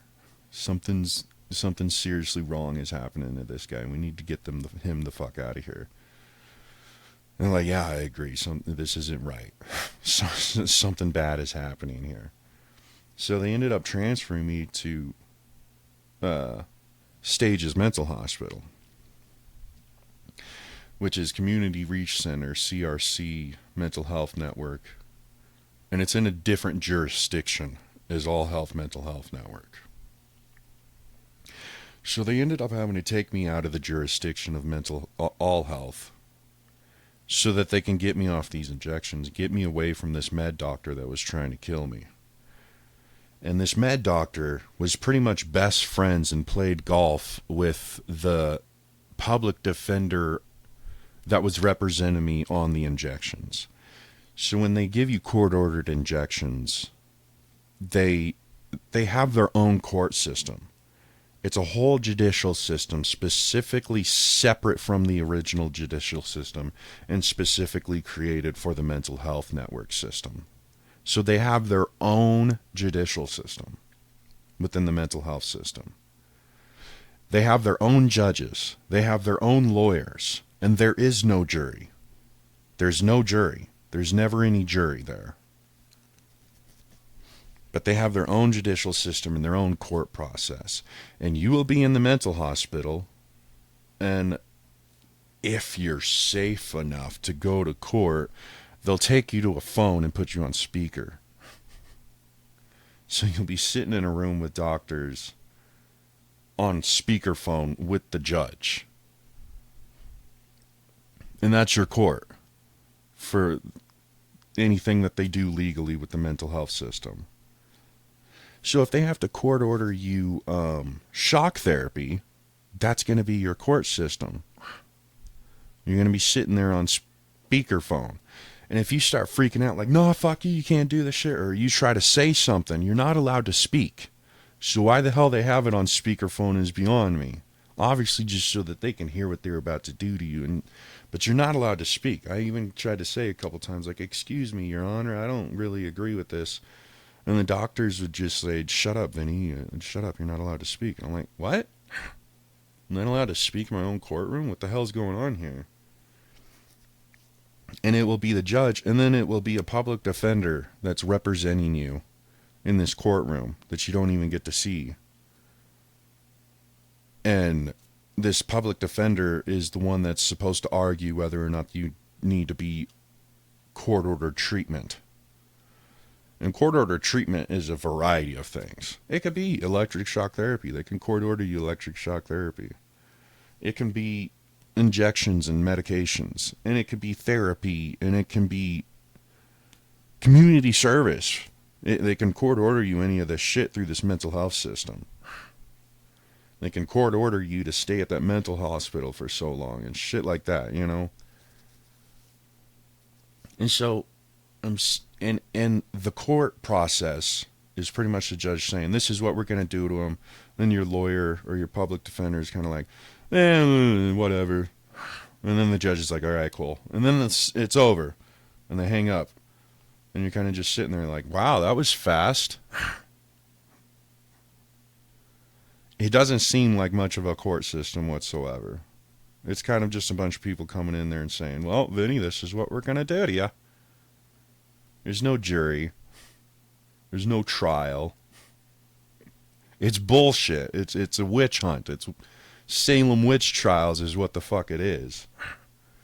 They're about to burn you at the fucking stake for worshiping Satan. That's what it is. Nothing's changed. They keep saying it's different times, yet we're still doing the exact same shit our ancestors did. Just little subtle differences.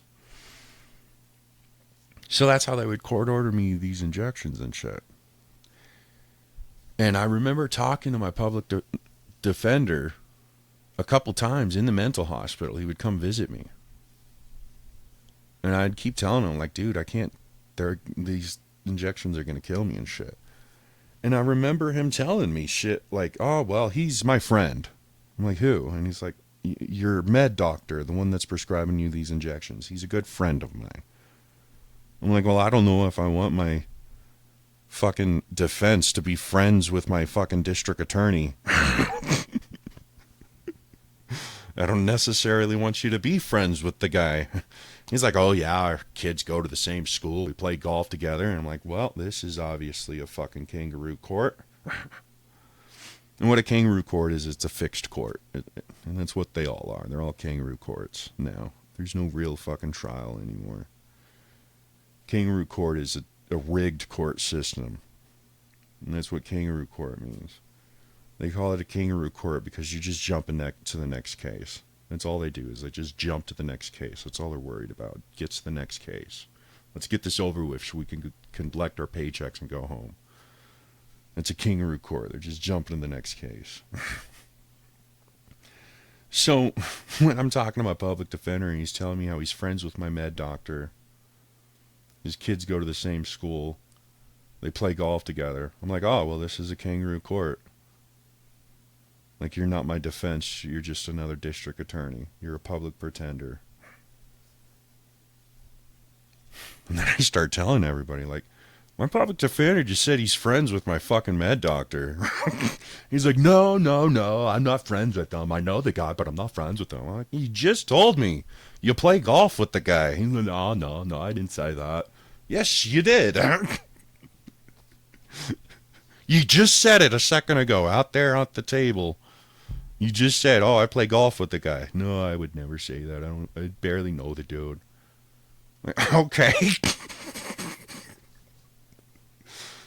So they end up transferring me to Stages Mental Hospital. And they're all filled in by the other doctors from Denver Springs.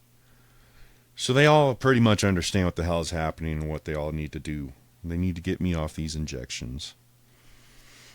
So they take me to a real doctor in a real hospital. They put me on a bus and they transfer me to a real doctor in a real hospital. And this real doctor that has authority over the med doctor because he's an actual doctor that went to school for 4 years instead of 2 years. You know, you got to go to school for 4 or more years in order to be a real fucking doctor. In a real hospital, you know. And he has authority over the med doctor who went to school for 2 years to find out how to give people drugs. And the real doctor said, yeah, this is definitely an allergic reaction. If a medication gives you seizures and it's a life-altering or possibly lethal side effect, then it is an allergic reaction. It's not a side effect. And this real doctor in this real hospital is explaining to me the difference between a side effect and an allergic reaction. I'm like, yeah, that makes a lot more sense. And he's explaining to me, like, yes, these are seizures that you're having. These are involuntary muscle spasms that you're having. This is, you know, all this serious stuff happening with my Johnson and shit. And he's telling me what all the shit actually is. They're not side effects. These are life-altering where you can suffer permanent injury. You could die. It's possibly lethal. These are not side effects. These are allergic reactions. If somebody gives you a medication that will make you go blind, that's not a side effect. That's an allergic reaction. That's a permanent that's a permanent thing. Like if you go blind, you're going to be blind for the rest of your life. That's a permanent injury. It's not a side effect, it's a permanent injury.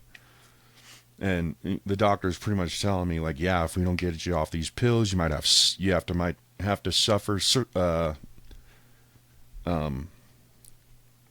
You might have fucking fuck. What are they called? Why did I just forget that word?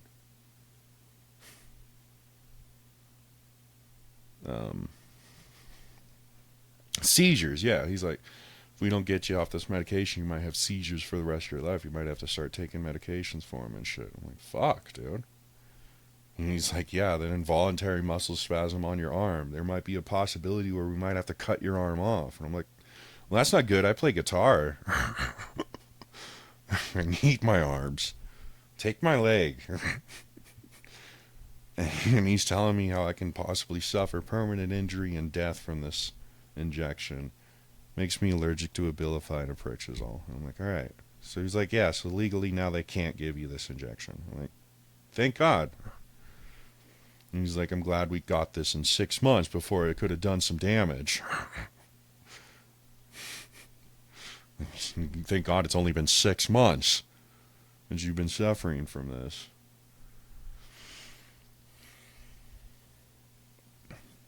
So they find me allergic to Abilify, Aprixazole. They take me off the injections in Abilify. They start giving me other medications and shit to help me transfer or help me, get off of them and shit. And they're like, we're going to keep you here for a while. And I'm like, I'm fine being here. I feel safe here. Like, you guys are saving my life and shit. Like, I'd rather be here a while and shit. So I was there for a couple months. And they're like, you're going to be here a while. We got to make sure that the drugs are out of your system completely without you having a seizure or something. We got to get these drugs out of you and make sure that you're safe and you can handle it and you're not going to fucking die and shit. I'm like, all right, cool. So after they get the injection out of my system, meanwhile, the therapist is talking to me about my suppressed memories. She's like, oh, you have suppressed memories. I was like, I do? Oh, well, shit. Well, I'm trying to process my suppressed memories with her. I'm trying to tell her, like, what the hell happened and shit. Well, she's not really listening. She's getting little fucking hints of this and that, of all the shit what's going on. She's kind of looking at me like I'm the monster, like I had kissing cousins and shit. She's like, oh, that's kind of your fault and shit. And I'm like, well, I don't know, man. They kind of fucking were sticking shit up my ass, so I don't know. I never did that to them and shit, But she kind of gets, that's what happens with a lot of people too. They get the tip of the iceberg. They don't listen to the whole fucking thing. And they start fucking hating me for the shit before they actually get the whole fucking story, They get a little bit and they just get enough to hate me, and then they don't want to fucking listen to me anymore. So I'm kind of trying to keep talking to this counselor and shit. She's like, oh yeah, you have suppressed memories. Your mother is suspected of Munchausen by proxy disease and Rorschach fictitious by proxy disorder, which means a caregiver that is making the person that she caregives for to be sicker than they are, or not even sick at all, and they're trying to make them look sick so that they can get money, sympathy, and attention from their government and friends and family and surroundings and shit. I'm like, yeah, this is making a lot of sense. This makes a lot more sense to me being bipolar, schizophrenic, multiple personality disorder, fucking talking to myself and seeing shit, because I don't see shit. I mean, even when I'm taking psilocybin mushrooms and tripping on acid and shit, everybody talks about how they get all these visuals and they see pink bunnies and shit. I don't. And you talk to all these crazy people and they see people that aren't there and shit. Well, I don't. I kind of wish I did. I wish I could see my dead and talk to my dead and shit like that. I kind of wish that I could see people there, because I'm always fucking alone. So it'd be nice to have a fucking imaginary friend, I kind of wish I could see stuff. When I take those psilocybin mushrooms and acids and shit like that and I'm tripping, I'm hoping to see visuals and all this shit, but I never actually do. I mean, the most I get are maybe some really colorful shit or maybe a little bit of a fucking wavy look to some shit, you know. But I never see shit that's not actually fucking there. I never fucking hear voices and talk and shit. And so this whole time they're diagnosing me with bipolar, schizophrenia, multiple personality disorder, and all this crazy fucking shit. And my whole life I was kind of like, it doesn't make sense to me. I don't understand why you guys keep fucking diagnosing me with this shit. Because I don't see shit. I don't hear shit. I don't act like different people. I don't just start acting like a woman all of a sudden. You know, I don't start acting like a dog all of a sudden. And if I ever do, I'm just trying to be fucking childish. Trying to make a joke or something. But that's pretty much what they were finding out at stages. They're like, yeah, you're not bipolar. I'm like, I'm not? No, you're not bipolar. You're not schizophrenic. I'm not? No, you don't have multiple personality disorder. I don't? That's not what all the other ones are saying. Yeah, those were all misdiagnoses and false diagnoses.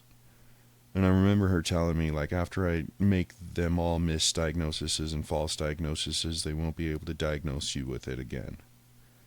I'm like, well, this is great. I love everything that you guys are doing for me right now. You're saving my life, getting me off these injections, and you're properly diagnosing me. You're finding out I have suppressed memories, and you're finding out that my mom's a fucking psychopath and she's responsible for the majority of it. You're finding out that my mom is calling the cops on me constantly, trying to drive me crazy and get me pissed off so I look crazy and make a scene so she can call the cops on me and get me locked up. And then she's going and talking to all the med doctors and shit and telling them that I'm like crazy and shit so that she can have full fucking power and control over me. And that is what my mom does. I had proof, and my mom got rid of it. Of her calling the cops within 14 or more times within a single month. Like I had at my old apartment, I went and talked to my property manager of my apartment, and he ended up giving me all the paperwork. He's like, this is what the cops gave us, and this is why we're kicking you out. And I'm kind of pissed. I'm like, man, you can't fucking kick me out. And I'm like, oh, I don't really give a fuck about the apartment. There's another one. But now you're giving me all this fucking paperwork. It blows my mind. And it was the last month of all the police contact. And, you know, the property manager is kind of looking at me like, yeah, that's what I thought. Yeah, look at all the times the cops are calling on you and shit. I'm like, you know what? Fuck you in the apartment for a second. My mom called the cops on me 14 times this past month. And he's like, well, your neighbors called a couple times too. I'm like, yeah, it says my neighbors and my mom called the cops on me. So you telling me my mom has been calling the cops on me this entire time? I'm like, this is why you're kicking me out? That's why we're kicking you out. Too much police contact. I'm like, well, fuck you in the apartment. The place sucked anyway. My neighbors are psychopaths. But then I went to my mom and I was like, Mom, you called the cops on me 14 times in this past month. Vinny, I've never called the cops on you. That's another part of that mental illness. Fictitious by proxy disease. They do this shit and then they go into a delusion and a dissociation of them doing it. They make a false reality of them actually being a good person and trying to help the person. And she's like, I never called the cops. And I'm like, well, I have documented proof, black and white on pieces of paper, saying that you called the cops on me 14 times this past month. She's like, oh, that's bullshit. I'm like, I don't know. It'd be kind of fucking hard to falsify police records. And also, my property manager is the one that gave it to me. So I don't understand why my property manager would go through all the hard work of falsifying police records just to get me kicked out. I mean, I bet there's property managers out there that might try it, but it'd be a lot of fucking hard effort, time, and money to falsify multiple pages of police reports. I mean, I don't think the police would be lying about phone calls. They have other shit to lie about. I don't think they would take the time and effort to falsify police records either. and I don't see the property manager falsifying this shit. Oh no, those are fake. I'm like, well, I'm getting kicked out of my apartment because of it. Well, maybe if you want to get drunk all the time and be crazy and shit, you want to get kicked out of your apartment. I'm like, Tamara, Mom, maybe if you wouldn't call the police on me 14 times in a month, I wouldn't get fucking kicked out. Like, Mom, maybe if you wouldn't call 911 every chance that you get, I wouldn't get kicked out of my fucking apartment. Well, maybe if you'd stop drinking. Mom, I buy a 30 rack of beer a month. That means that I could not possibly drink more than a beer a day in order for that beer to actually last me through the whole month. And I know for a fact the shit is gone before the end of the month. So I'm not a fucking alcoholic. I'm not a fucking drunk.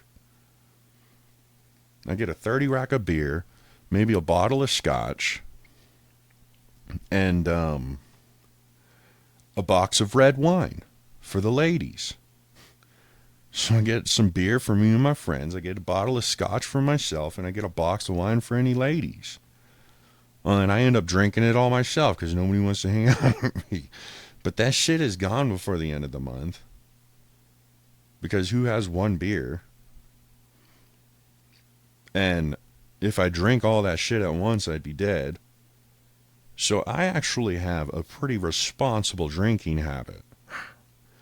Compared to yours, I mean, Mom, you have DUIs and shit. You drink and drive and shit. I think you're the one that has an alcohol problem. So what was that other thing? Well, maybe if you weren't going around acting crazy and shit and you take your pills. I'm like, I don't know. I've been court-ordered monthly injections this entire time, so I'm obviously on my pills. And also, maybe I wouldn't be fucking going crazy, getting pissed off at the cops being at my doorstep every fucking second if you would stop calling them all the time. So I'm starting to think that this isn't me, this is you. I'm not the one going crazy, getting drunk, getting the cops called on me. It's just Mommy at home with 911 on speed dial trying to get her son locked up. Because she has fictitious by proxy disease or Munchausen by proxy disorder.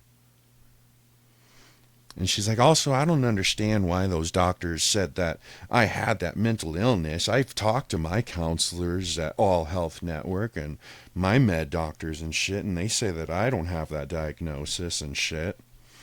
And then I go like, well, Mom, I've talked to my doctors at All Health Network, and they said that you're not in their system.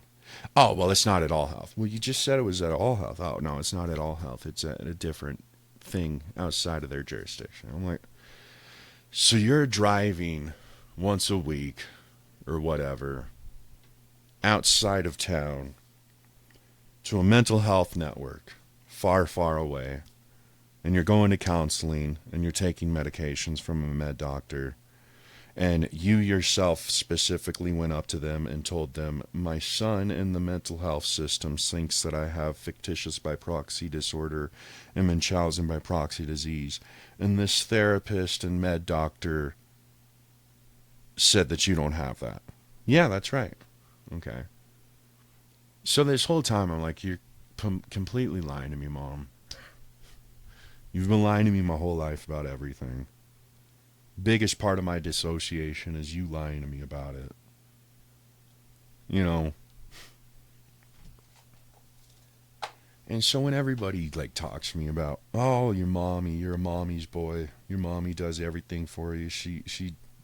You'd be nothing without your mommy and shit. But it's like, little do they know. Ever since I was a kid, I've been trying to get away from her, you know. And if you really want to know about my mom, why don't you go talk to my sister about my mom? Like, my sister might have a restraining order on me, and she fucking hates me because I tried to kill her with the BB gun and shit.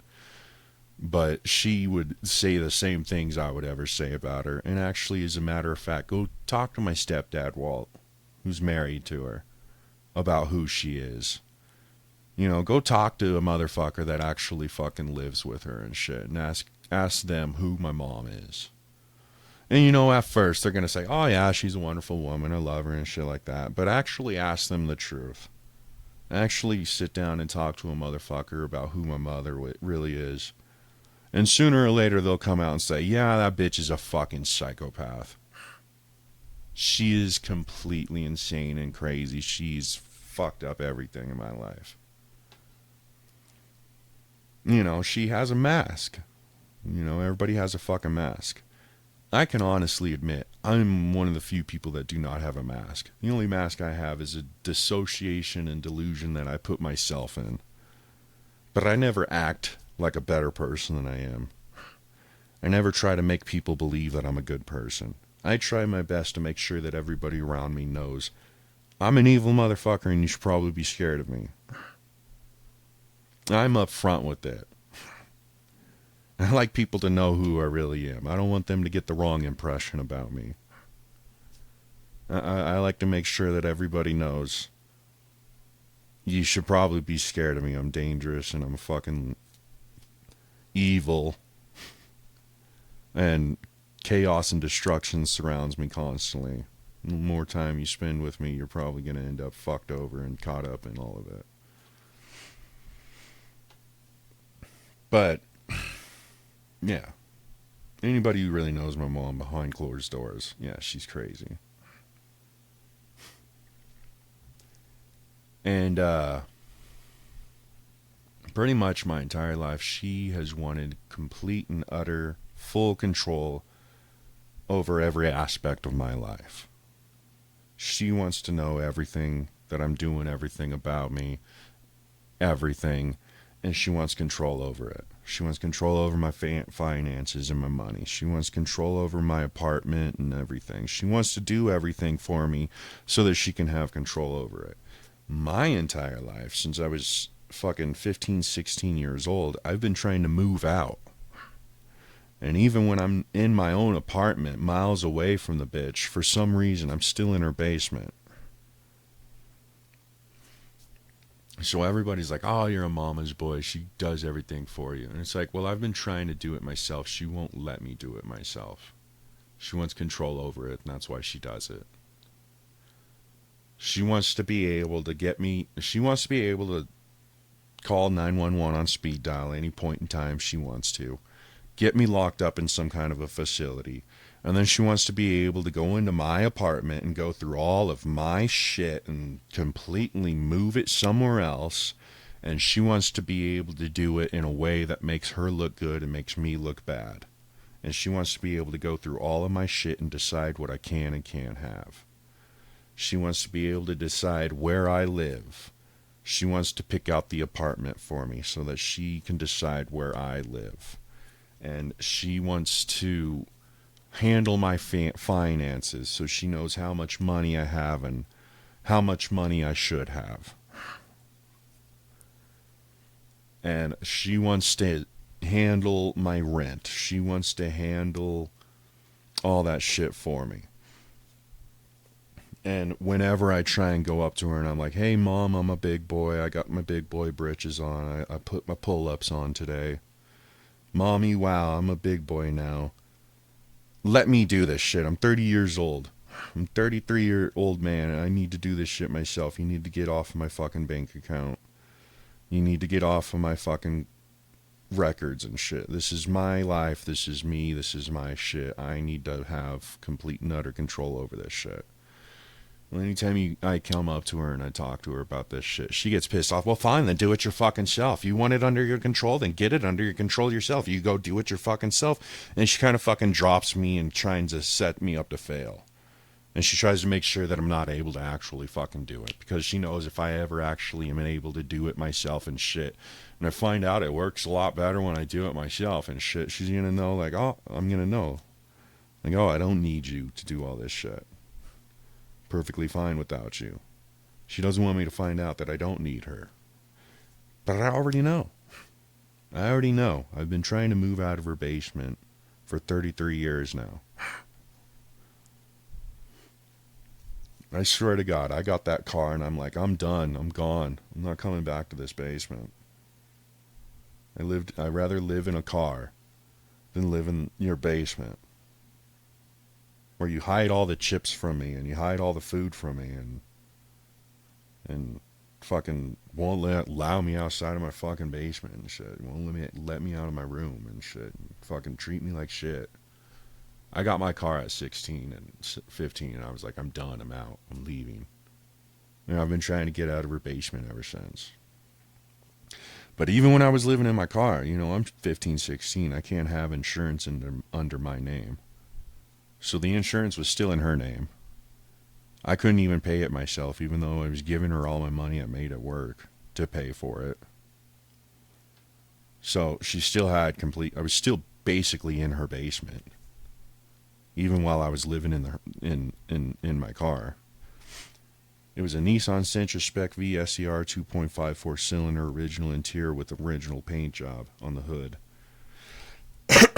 And it was a $5,000 car on Craigslist. I found it on Craigslist. Me and Mom went and checked it out. And I remember driving it around and shit, and it was a stick shift, and I was like, this is cool, I like this. And Mom's surprised, like, how do you know how to drive stick? I'm like, yeah, I know how to drive stick. So I gave my mom $5,000 for that car and shit. And I remember telling her before she went and bought the car, I was like, Mom, do not give the asking price. Try to get this car for $3,000. He's asking $5,000. Try to get $3,000. Try to get anything less than $5,000. She's like, yeah, okay. Well, she goes and gives the asking price. Every time she buys a car, she gives the asking price. And it would always drive me crazy.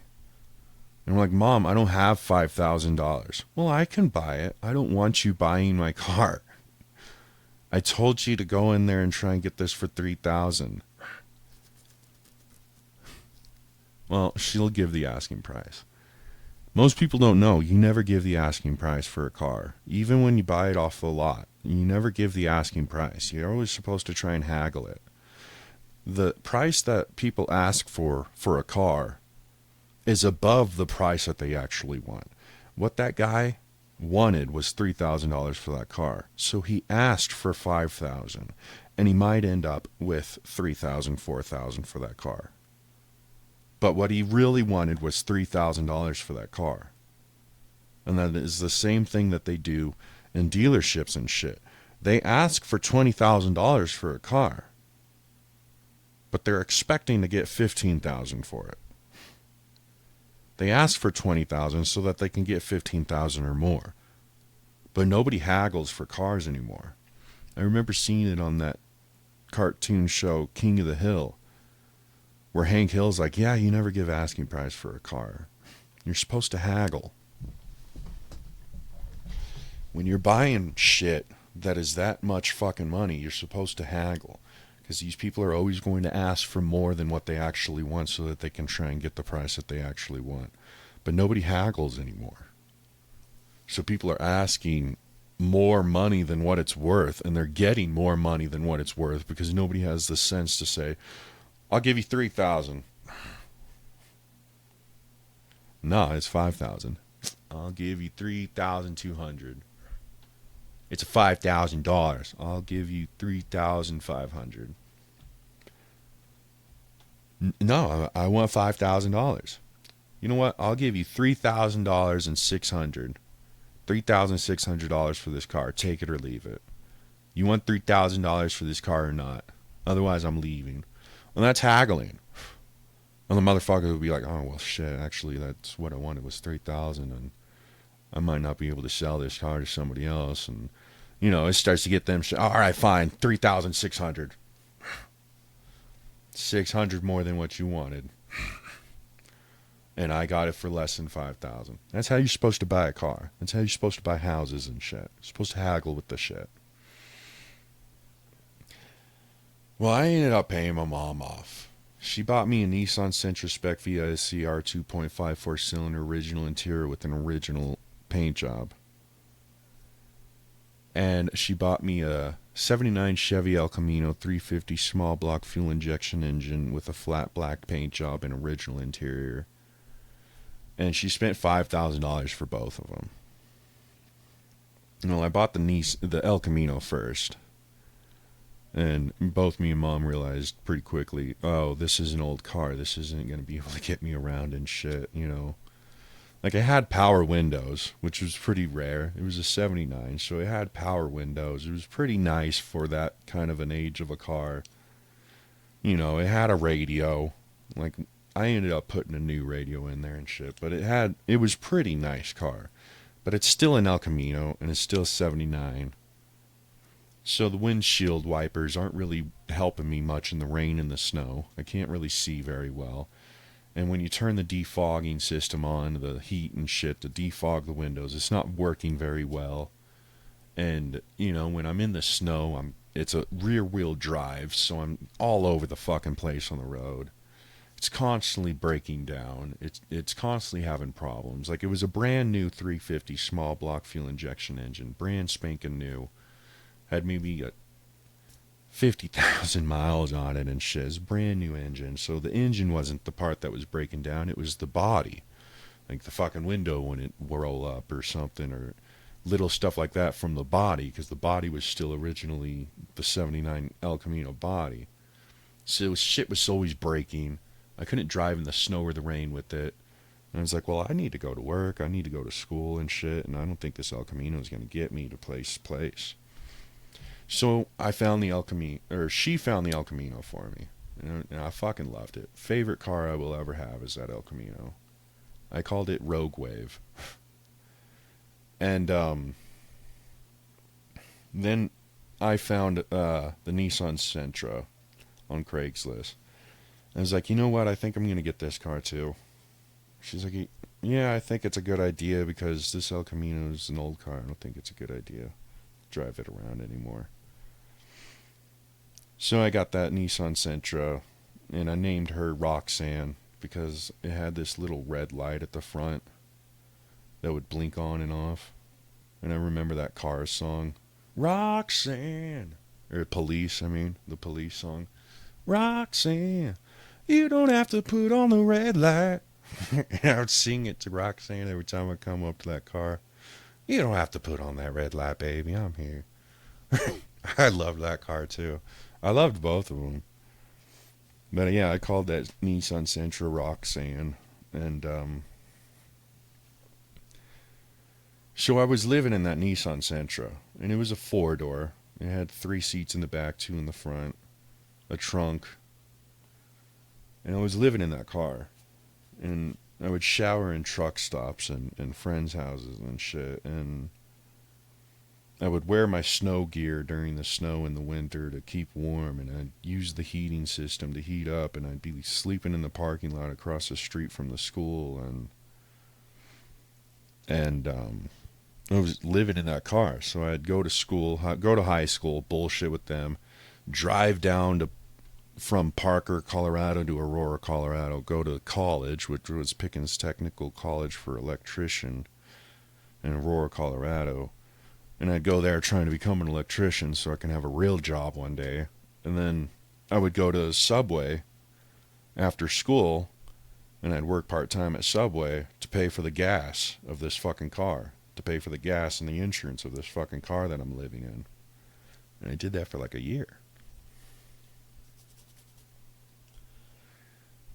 And even when I was in that car, I was still living in Mommy's basement because she had the insurance in her name and she was paying for it.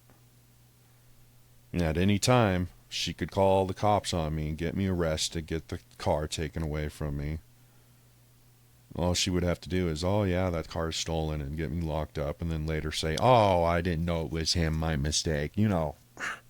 So she could have always easily fucked me over, and I knew this. And I remember calling her one day. I was like, Mom, I know that this car is in your name. And I know the insurance is in your name. And even though I'm giving you money for the car and the insurance, I know it's still in your name, and I know that you could easily call the cops and get me arrested for stealing it. And I'm like, Mom, just please don't do that. Don't shut off the insurance. Don't call the cops on me. Like, I'm living in this car, and it's all I got right now. I'm driving from high school to college in it and going to work, and I'm living in this car. Just don't cut off the insurance and call the cops on me and shit, you know? Like, I know I'm too young to get the shit in my name. Just do me a favor and don't fuck me completely with this. So she kind of let me live in the car for a year. But I ended up giving her, because I would work construction with Summers Erosion Control, which is a family construction company that my cousin started. And, you know, I was a ditch digger doing erosion control for construction, and I made a lot more money with that than Subway, you know. Pretty much all the Subway money went directly into the gas, because I'm driving from Aurora to Parker and back and forth all day, every day. And when I'd work construction during the summer, I'd make thousands of dollars, you know, which I was still underpaid. You know, I'm underage, I shouldn't be working there, so I'm kind of working under the table anyway. So I'm still being underpaid.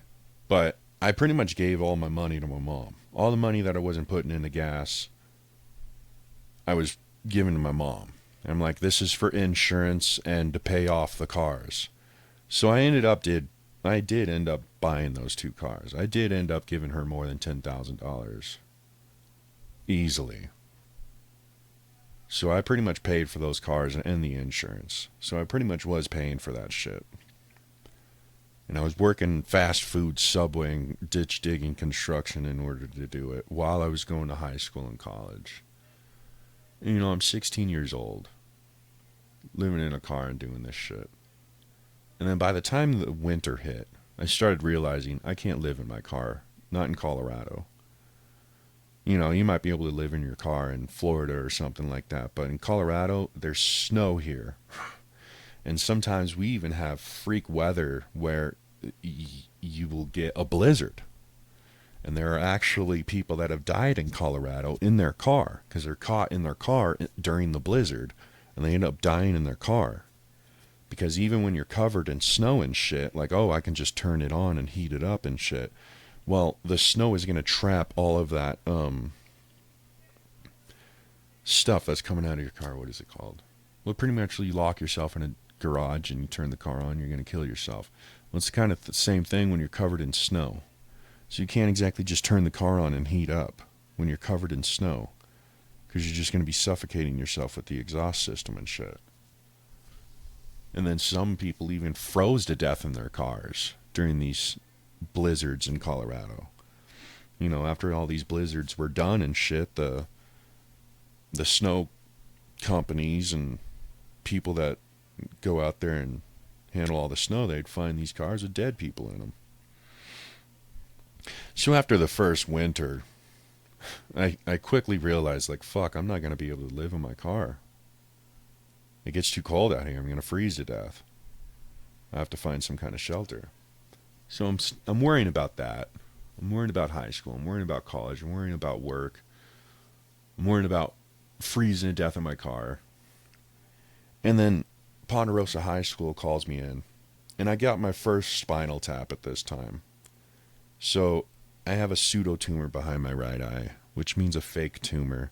Pretty much I have a growth behind my right eye. And sometimes it's there, sometimes it's not. So pretty much there's a growth behind my right eye that grows and shrinks. And it doesn't cause me headaches. It doesn't bother me in any way. I didn't even know it was there until the eye doctors saw it behind my eye. So every year they would dilate my eyes so that they could look behind my right eye and see this pseudotumor. You know, sometimes they're like, I don't see it. Sometimes they're like, oh yeah, I do see it. That's weird. And every time they'd see it, they're like, that is weird. I've never seen that before. It was almost as if they were just wanting me to come once a year just so that they could see it, just so they could be like, holy shit, I've never seen something like that before. It was almost like I was a spectacle to them. And so one day they were like, well, we're going to have to give you a spinal tap. And even my mom was like, why are you giving him a spinal tap? I'm like, well, we need to make sure that the pseudotumor behind his right eye is not putting pressure on his brain. So we're going to have to go into his spine, take some of his spinal fluid to make sure that there's not being pressure put on his brain. And make sure that the pseudotumor is safe so we don't have to do surgery on his eye. Because if we do surgery to remove the pseudotumor behind his right eye, he might lose his right eye. So they're kind of like weighing the options with this pseudotumor. Meanwhile, I'm thinking like, dude, I don't notice it. Let it kill me. So they ended up giving me a spinal tap. And actually, one of the nurses that did my spinal tap was like Breonna Patrick Swain's aunt. My first dead girlfriend's aunt. And she ended up saying, yeah, I'm Breonna's aunt. And I'm like, oh yeah, that's cool. I love that girl. And yeah, it was in Parker. So they gave me the spinal tap. And it is the most excruciating physical pain I have ever experienced in my life to this day. And I'm maybe 16, 17 and in high school. And I just did this spinal tap. And for the next 2 weeks after this spinal tap, I am going to have migraine headaches. My vision is going to be blurry, and I'm going to be in excruciating physical pain from my back to my head. And Ponderosa High School calls me over, and they're like, and we're in this meeting, the principal's there, and a bunch of my teachers are there and shit, and my mom brings me and shit. And I'm sitting there, and I'm having a migraine, my back hurts. You know, I'm just like, what the fuck do you guys want? And like, we're going to have to kick you out of school. I'm like, what? Why? I'm like, well, you're not showing up enough. I'm like, well, fuck. I'm living in my car driving to Parker every day for college and work. Like, I don't have time to come here every day and listen to you guys bullshit to me about Columbus discovering America and 2 + 2 = 5. And they're like, well, we're going to have to kick you out. You're not showing up enough. I'm like, not showing up enough? It's been 4 years. Like, I've been doing this. You've held me back. Like, I've been here longer than all these other kids. Already.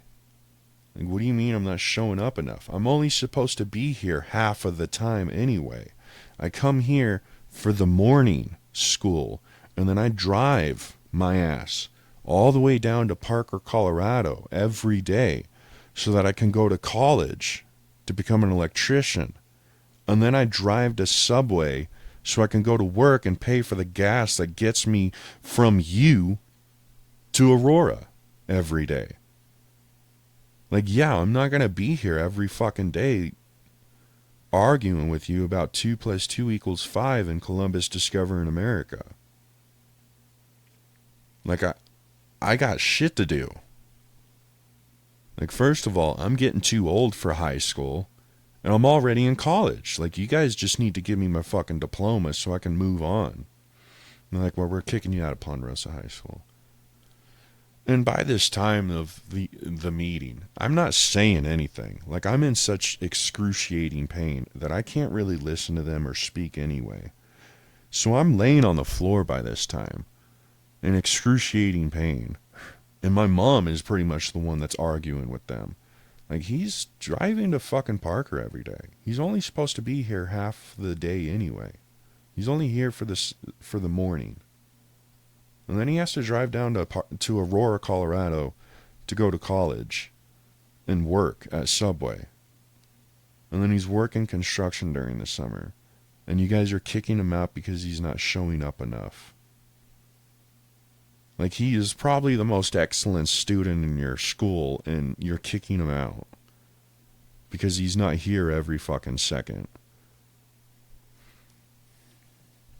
And I'm in the retard classes. I'm in the short bus trailer classes because I'm severely dyslexic, so I'm just as retarded as Einstein.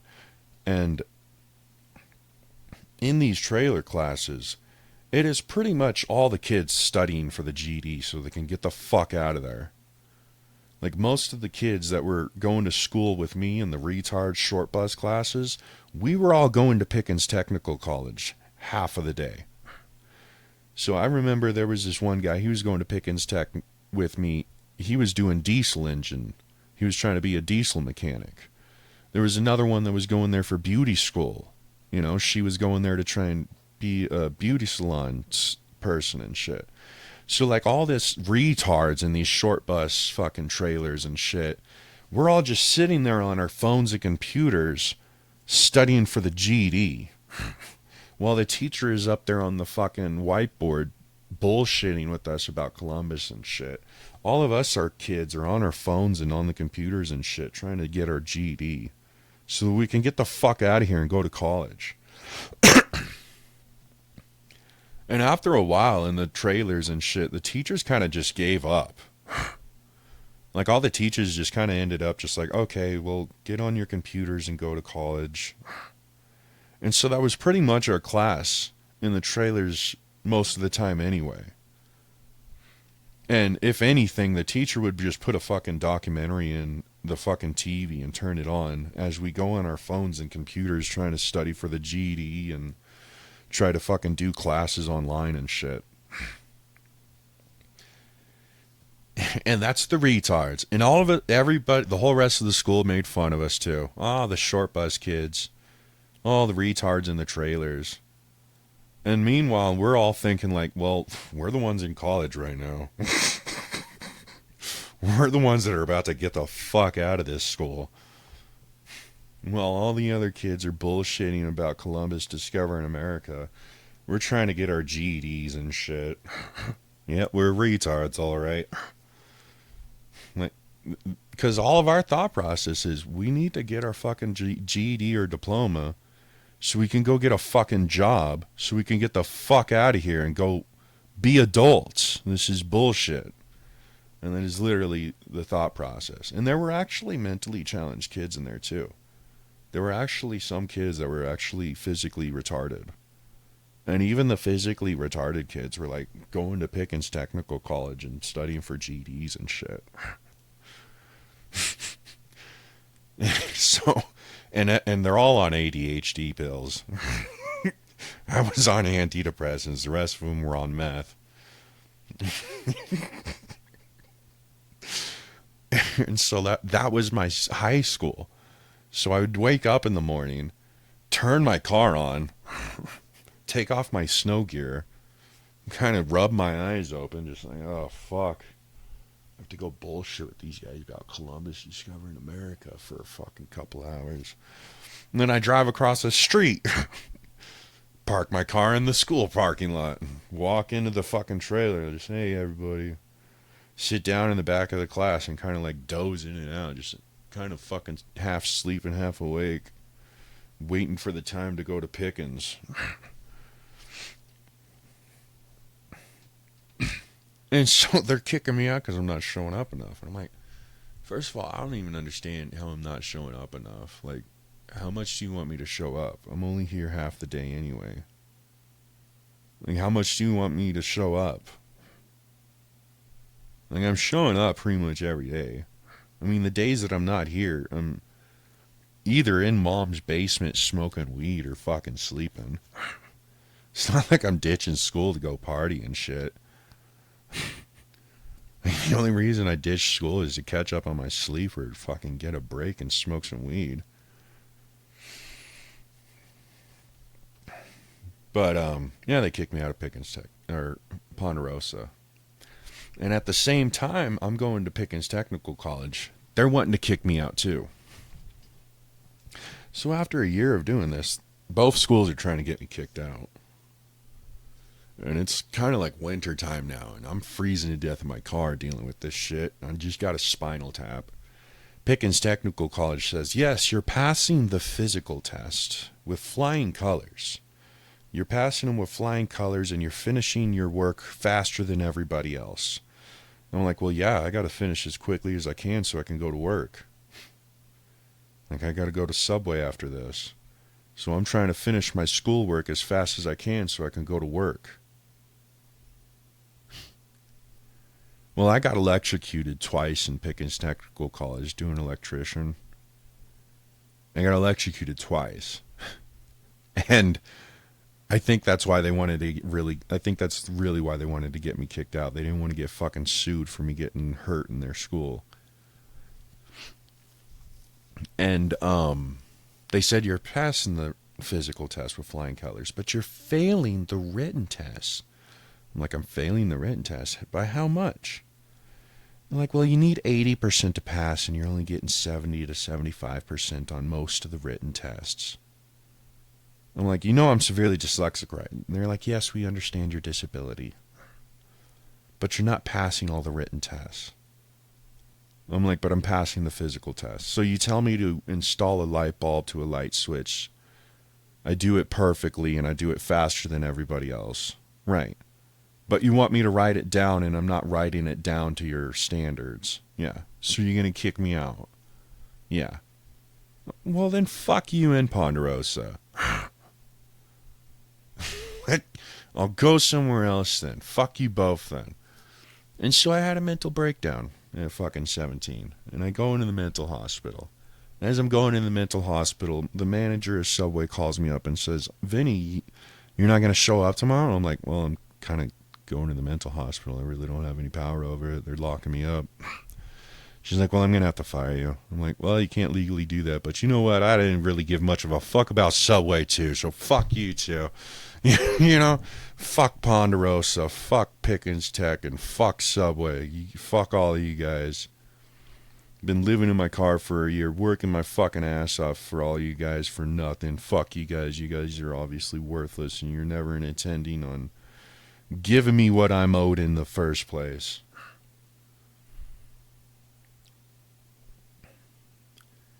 But yeah, I went to high school for over 8 years. Like, technically, I've done as much schooling as any doctor has. I should be a brain surgeon by now from how much schooling I've done. Like, if I went to fucking college to be a brain surgeon for fucking 8 years, I'd be the best brain surgeon in the world. You know what I mean?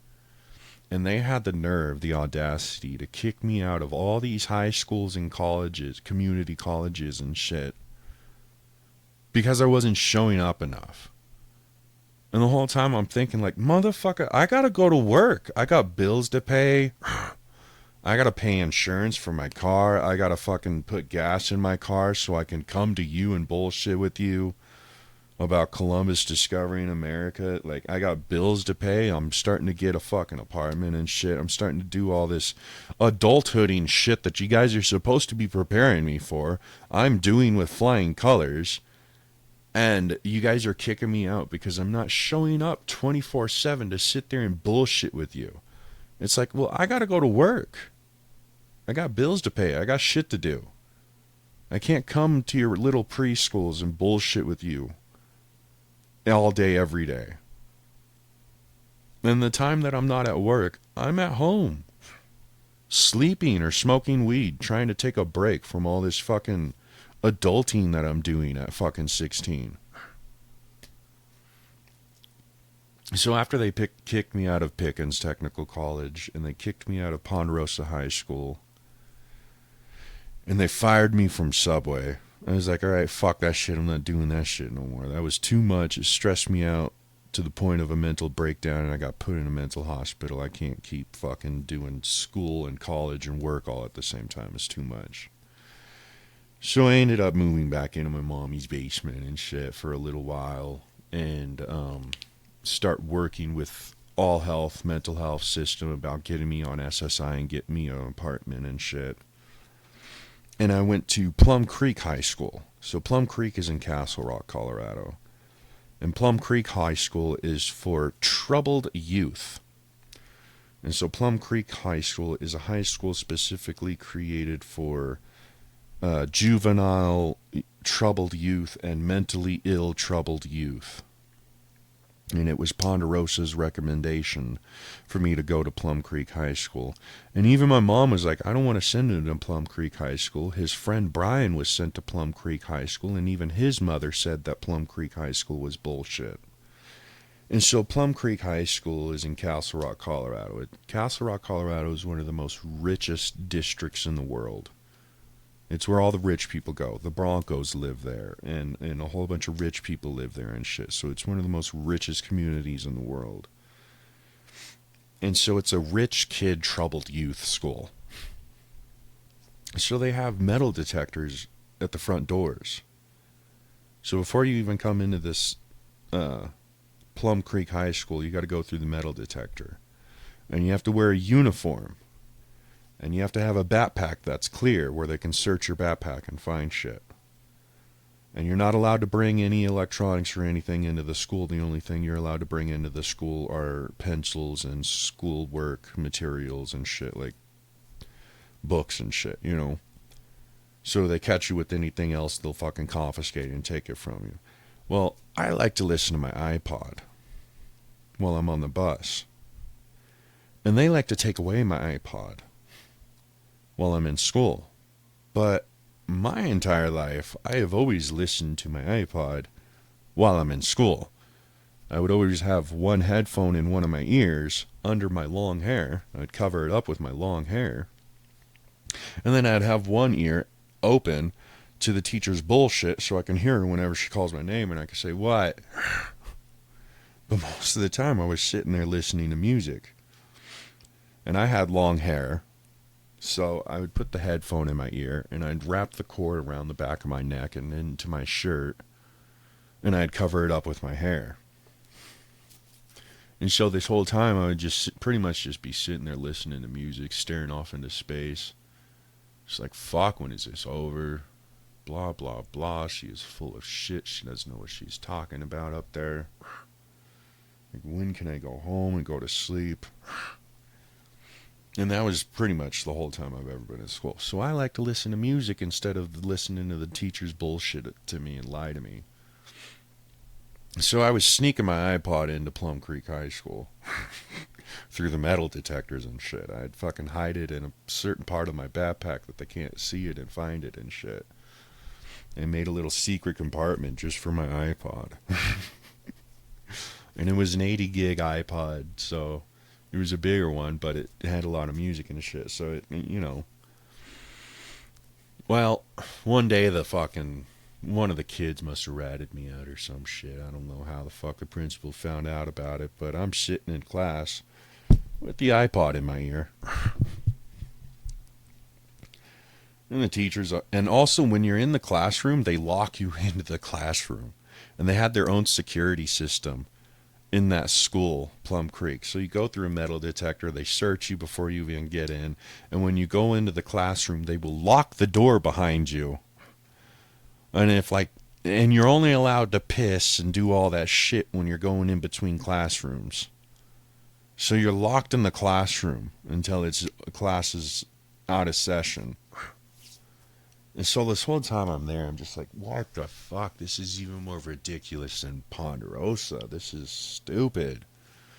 Like, I feel like I'm in jail. Like, fuck, man, what the fuck are these guys doing? I thought Ponderosa was bad. Well, one day the fucking principal comes in and says, come here, Vinny. I'm like, alright, whatever. Thank God I'm out of this stupid classroom.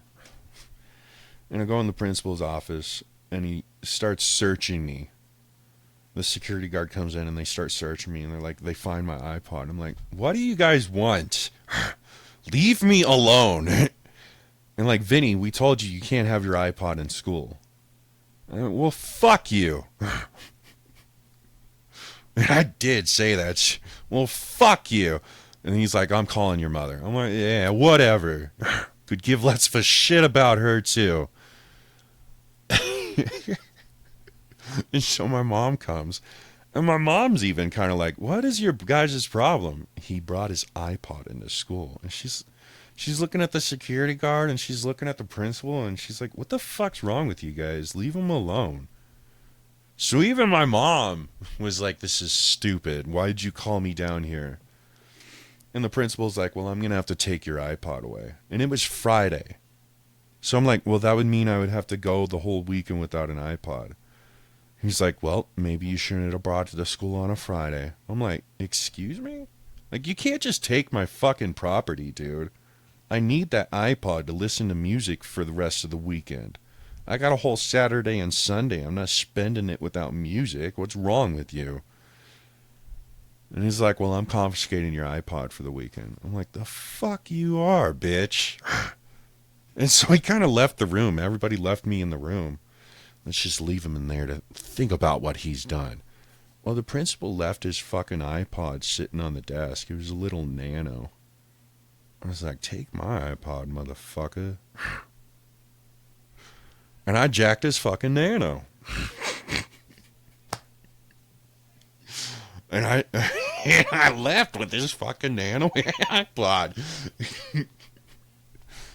And so I start listening to this guy's music and shit, and I'm like, he really ain't got shit for music. He's got the Police, he's got the Cars and shit, he's got the classics. I guess I'll listen to this. I'm like, show that motherfucker. My whole idea was getting rid of the fucking Nano before I went to school so I can get my iPod back. It's like, I don't know what happened to your iPod, dude. It disappeared, and you should keep better track of your shit. So that was my whole idea. I was going to end up throwing the fucker away after the weekend was over. And the motherfucker called the sheriff. And I'm sitting in the garage, smoking a cigarette, listening to the principal's iPod. And the cop comes in to the garage. The garage door was open, so he just walks in. And I'm like, hi, do you want my mom or something? And he's like, you're Vinny, right? I'm like, yeah. He's like, nice iPod. I'm like, thanks. He's like, anything good on it? I was like, yeah, it's got the Cars and shit, you know. And he's like, do you know why I'm here? I'm like, I don't know what the fuck you're doing. What do you want? Leave me alone. And he starts searching me. I'm like, what the hell's going on? I've had enough of this day. And he takes the iPod and he's like, this is your principal's iPod, and your principal called me about this iPod. I'm like, oh, fuck. And he started searching my wallet, and he's like, and he found my fake ID. So one of my friends gave me a fake ID. There's this kid that was 21, and he gave me his driver's license because I looked like him. And he's like, dude, try and use his driver's license to go buy some booze. I'm like, all right. So I went in the liquor store, tried to use the driver's license for booze, and I'm like, all right, cool. And so I could buy booze, so I had a fake ID. I was like, sweet, man, thanks, man. He's like, yeah, no problem. You kind of look like me, so I thought I'd help you out. I was like, cool. So all the friends would come to me to get booze because I could go get booze because I had a fake ID. And when it was really a real ID of a guy that just looked like me, well, the cop found the fake ID, and he's like, what's this? I was like, it's my friend's ID. I was going to give it back to him. He's like, well, I'll hold on to it. I'm like, motherfucker. Take my booze and my iPod. This is some bullshit. And he's like, why are you smoking a cigarette? You know you're not old enough to smoke. And I'm like, man, I'm almost 18. Chill out. And he arrests me. He takes me to jail. So actually, that was before being the Facebook troller. That was even before I was 18. So, and the principal says, I'm not going to press charges and shit and blah, blah, blah. I'm not going to press charges. Just make sure he doesn't do it again or whatever. And I'm like, dude, fuck you. And they ended up kicking me out of Plum Creek High School. Because I stole the principal's iPod. So I was like, fuck it, I don't want to be there anymore either. So my mom's trying to find me another high school to go to. And she's like, well, all the Parker and Castle Rock high schools won't allow you to come back. I'm like, yeah, fuck them. So I ended up going down to Aurora. And she tried to get me into the Cherry Creek high schools, which are like the richy rich high schools of the ghetto, where all the white kids go in the ghetto. And Cherry Creek wouldn't allow me. He's like, nah, that kid's been to jail. He can't come to this school. And so the only school that would allow me to come to high school was West High, Central High School. And Central High School was the high school that my mom went to when she was a kid. And she's like, dude, it was ghetto then. Like, there were gangsters and knives floating around and drugs all over the fucking school when I was going to school there. I don't really want you to go to Central High School. It's a ghetto-ass fucking school, full of a bunch of black kids and Mexicans that are in gangs doing drugs. But she's like, no other school will accept you. I was like, it's whatever. I'll go there. I'll get my fucking diploma and go get a job. So I'm going to Central High School in Aurora, Colorado, and it is a ghetto-ass fucking school. Like, I was finally around kids that were acting fucking adult. Like, all the kids were in gangs or cartels or some shit. They all had fucking guns and shit, and and guns and knives and drugs in all their lockers and shit. And it was the Trojans. That was our mascot, was the Trojans. And it's like, yeah, these kids probably should wear more condoms, you know? Because there were underage girls that were pregnant and sitting in class next to me. Pregnant underage girls sitting in class next to me and shit. And there's fucking guns and knives and drugs in all their lockers. And I feel at home. I'm like, finally, a high school that understands me. And so but you know, I'm still white, and they're all black and Mexican, so I still don't fit in. And so I skateboarded from 6th and Havana to Central High School. I would skateboard there every day, and I'd get there whenever I pretty much felt like it. And then I'd skate back home to my grandma's house in Aurora, go to the basement, crack a beer, smoke some weed, light up a cigarette. You know, I'm going, this is me in high school, right? And I've always paid rent. Ever since I got on SSI, I've always been paying rent. No matter where I go, I'll pay rent. And I was paying like a couple $100 rent and shit to my grandma and my mom and shit. So I was going to Central High School and shit. And one day, this little white kid, so I'm still in the trailer classes. So some of the time I'm in real classes, and most of the time I'm in these trailer classes and shit. Well, after a while, the teachers started hating me. Because I'm kind of like getting the kids all riled up. Like, this is stupid. Why are you telling me this? Columbus didn't discover America. And all the other kids are like, yeah, why am I in sex ed? I'm pregnant. Or like, the kids would be like, man, this is bullshit, man. I'm already fucking paying bills and shit. This is ridiculous. And so the teachers didn't like me there because I'm old. You know, I'm in my fucking 1920s and shit. So I'm too old, so it's kind of getting all the kids riled up. And literally, all I'd ever do is sit in the back of the class with my headphones in, just dozing in and out. That was literally me in class. I'm not here, I'm a fly on the wall. You know, don't worry about me. I'm just here for that stupid piece of paper that says I graduated. I don't give a fuck what she says. I don't give a fuck what any of you say. Just pretend I'm not here. I'm just here so I can get a diploma. Well, they ended up making me go to the trailers again.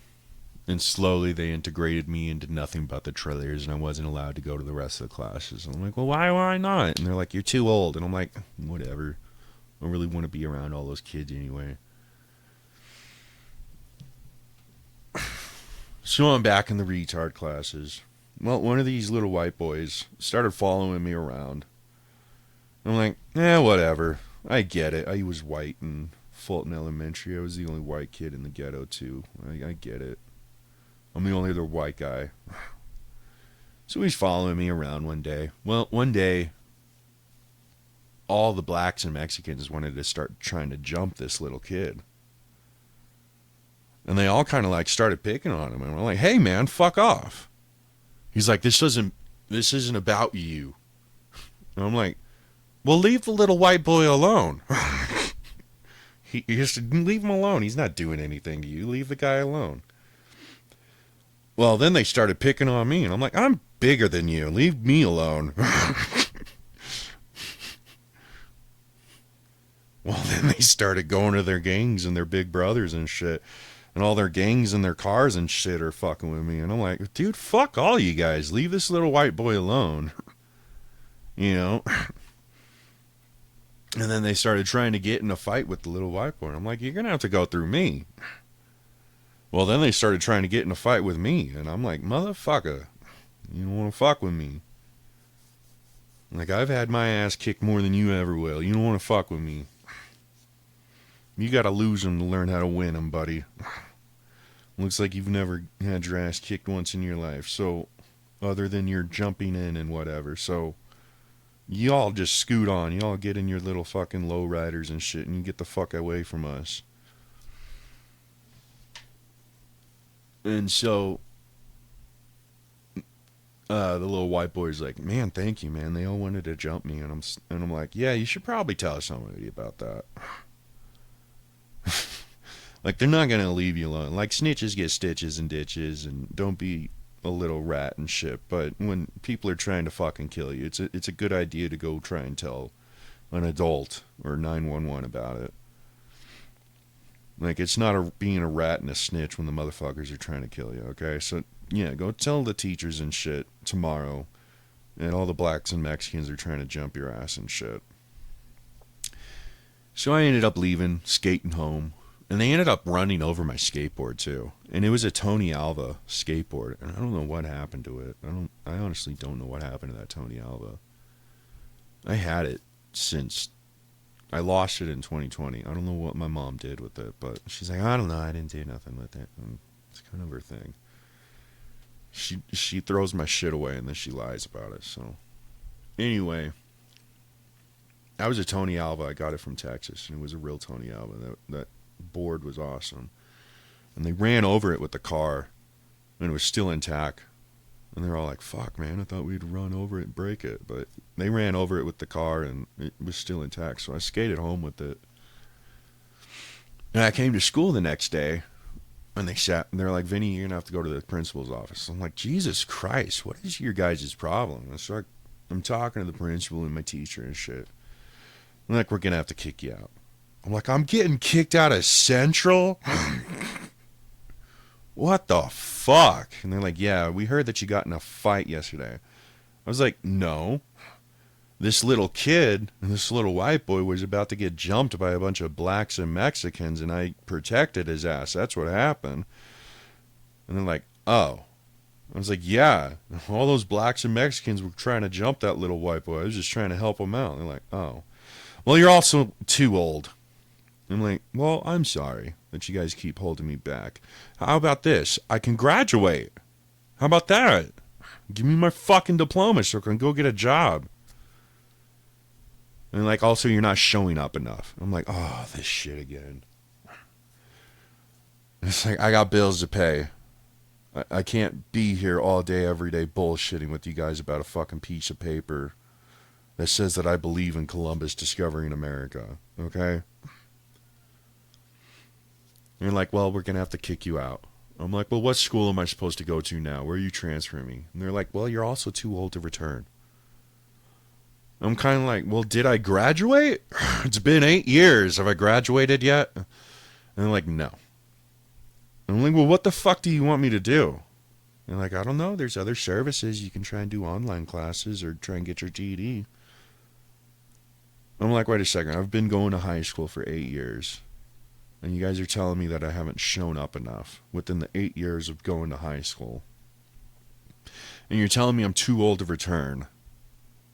But I can't have your stupid fucking diploma. Is that what you're telling me right now? And I'm like, let's talk about this shit like fucking adults for a second. You mean to tell me I've been coming to high school for 8 fucking years and I haven't shown up enough and I'm too old to graduate? Like, do you guys hear yourselves? You brought me in here because you were mad because I was protecting this little white boy from getting jumped by all your black and Mexican students. And now you're kicking me out and refusing to let me graduate. Is that the bottom line? Is that exactly what you guys are saying to me? And they're pretty much like, yeah, I guess so. And I'm like, well then, fuck Central 2. Fuck your Trojans with holes in them, okay? Fuck your condoms with holes in them. You guys are bullshit.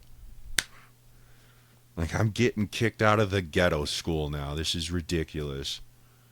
So I started doing online classes. And by this time, I'm on SSI. And so SSI will pay for all my schooling and shit. So I'm doing online classes and shit now. Well, I'm sitting on this computer, and literally all it is just hours and hours and hours of you sitting at this computer and filling out tests. So when you take like the SAT test and all that shit like that, that is pretty much like online schooling is. All you are doing there is sitting there and clicking on baubles. Like A, B, C, or D. A, B, C, or all of the above, or none of the above. And they're asking you these stupid little fucking questions. When did Columbus discover America? A, C, B, D, or E? And so you're just sitting there clicking on bubbles. And after maybe 30 minutes, you're kind of just clicking on bubbles just to get through it. You know, and you're just sitting there for hours and you're like, fuck, dude. And I did that for 2 years. I did those online classes for 2 years. Well, I could never pass any of the tests. And I'm like, well, first of all, I'm severely dyslexic. And they're like, we know you're severely dyslexic. You can't read very well. We understand your disability. That's why we give you extra time to take the test. I'm like, well, if you can't fucking read the damn thing, how is extra time going to help? If you can't read what the fuck the guy is asking you, how is extra time going to help in any way, shape, or form? If you don't know what the question is, how are you supposed to answer it regardless of how much time it takes you to answer it? First of all, the questions you guys are asking me on these tests are complete lies and bullshit. Columbus didn't fucking discover America. He enslaved the motherfuckers that were already here. And he thought it was India when he got here. He didn't even know where the fuck he was. Alright? The only reason the motherfucker had the idea that something might be there, because the Queen of England said, go over there. I want to know where all these Vikings and pirates are getting all their gold and silver from, so go find it. The motherfucker didn't even know where the fuck he was when he found the place. He didn't discover shit. Okay?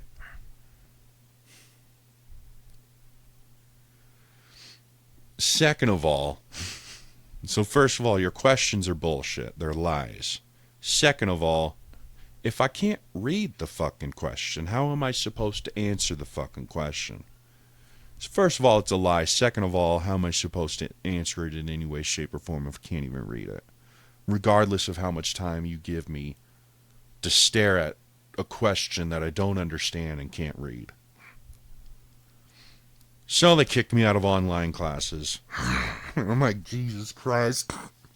What the fuck is wrong with these people? I thought they were supposed to be teaching me something.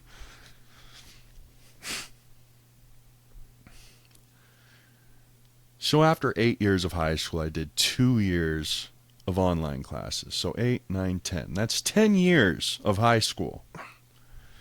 1 year of Pickens Technical College and 10 years of high school. And then they kicked me out of online schools and they said I couldn't come back because I kept failing all the tests that were full of shit and I couldn't read. So then I was finally like, well, last option I got is the GED. And I know for a fact the GED is almost next to worthless and nobody's going to hire me for a job with a GED, and I'm not going to be able to do anything with this GED, but a GED is better than nothing. So I went and took the GED test. Failed it immediately. Can't fucking read it. You're lying to me. 2 plus 2 doesn't equal 5, and I failed the test. They keep saying 2 plus 2 equals 5, and I keep saying 2 plus 2 equals 4, so I failed the test, and I'm a dumbass. So I took the GED test once. Cost $300 at the time to take the GED test. Then I started doing tutoring and shit, and it's pretty much all paid for by the SSI for the tutoring and shit like that. But they're not going to pay for the GED test because they don't want you to just keep going and taking the GED test for free over and over again. So it's $300 for your GED test. So I'm paying out of pocket $300 every time I'm taking this stupid test. And after 3 times of taking this GED test and failing, even after tutors and shit, I finally gave up. It was like, okay, I get it. You guys have rigged this system against me, and I'm never going to graduate, no matter how hard I try. I've been going to high school for 10 years, and I took the GED test 3 times, and guys will not let me graduate in any way, shape, or form. And I finally realized, like, fuck, even without if I can't even get a GED, I can't even go to community college. So I started realizing, like, fuck, I'm never going to college. I'm never going to get into college. I can't even go to a community college without a GED. And I'm like, fuck, nobody's going to hire me. The only jobs I'm going to get is construction and fast food, and those jobs suck. And they don't pay enough. So I ended up finding out, like, fuck, SSI is the best I get. That's the best I'm going to get it. $600 to $700 a month is the best money I'm ever going to make. For the rest of my life. And I better hold on to this SSI like a fucking death grip, because it's all I got left.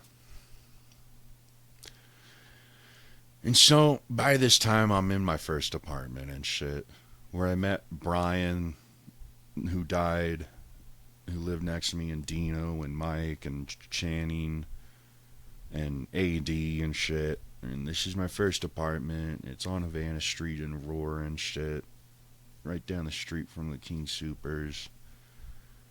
And you know, I'm still like 18, 19. I'm like 19 or something. And by this time, I'm kicked out of all the schools. I'm too old to return. Can't do online classes anymore. Kicked out of that. SSI is not going to pay for it anymore. They paid for 2 years and won't pay for it anymore. I can't pass the GED test because it's full of lies and I can't read it. And I'm like, fuck it. I guess this is my life. I'm going to sit in this one bedroom apartment and hang out. So then after a while, I start trying to get a job. And I get a job at Subway and shit. Like, yeah, I got work history of Subway, so I could probably get a job at Subway pretty easily and shit. So I got a job at Subway. And I'm working at Subway and shit at this time. And it's Foxtrot Apartments down in Inglewood. It's kind of on the border of Aurora and Inglewood and shit. And my manager, my boss, is the Moose. And he was pretty much our fucking drug dealer and shit. And at the same time, he was our boss. So it was really cool setup that we all had. And me and my high school friends were all kind of working there and shit. All my high school friends from Ponderosa. Like, they're all graduated now and shit. And they're all getting jobs and shit now. And so, yeah, my friend Wes worked there. My friend Eric worked there. My friend Christina worked there. And Wes ended up getting an apartment where most of them ended up living and partying and shit. And Eric's the one that pretty much got me the job there. And then the Moose is pretty much our manager and our boss, and he also would get us the drug supplies and shit. He would supply the drugs. So on one hand, we're all selling meth. I wasn't selling it. I wasn't even doing it. I really could not give less of a fuck about what they were all doing with it. But on one hand, they're selling meth, and on the other hand, they're working at Subway. And then they go home to the trap house that Wes had, and they'd all go party and shit. And that was a setup for a good while. It was a good setup for a good long while. And I lived in my own apartment at Fox Street Apartments, down the street from the Subway. And I'd just go to the Subway, you know, do my work. Then I'd go home, get drunk, smoke some weed and shit, hang out. And I had nothing but a pull-out couch in that apartment. And that's all I wanted. Pull-out couch in my living room and fucking computer in my bedroom. That was literally my setup. And then I had a projector that I got from Best Buy for like $20. And that was my TV. And that was my setup. And every now and then the guys would come over and shit. And Chris was there. And he was a Navy SEAL vet. And he worked at the Subway too. And he was pretty much living on Wes's couch. And we all had a pretty good time. It was pretty cool. You know, whenever any of us wanted to party and shit, we'd go down to Wes's trap house and we'd all fucking party and shit. Whenever any of us wanted drugs and shit, we'd go to our boss and get drugs. And in between that, we'd go to Subway and get the money to pay for the fucking bills and shit. But in between Subway, we were just hanging out, fucking partying and shit. And then there was also gin. And gin was our hook for ketamine and shit. And K and shit. He would get all that crazy shit from the hospital friends that he had and hookups that he had that none of us could get a hold of. And the Moose, our boss, he was pretty much... He'd get the good shit, the pink and blue shit from the fucking kingpins and shit. And that's how it went for a good long while. And then one day, this new girl started working there. And she was not a part of either me in our circle or our boss's circle. So our boss had his own circle of friends and we had our own circle of friends, and we kind of just connected, worked at Subway and did shit.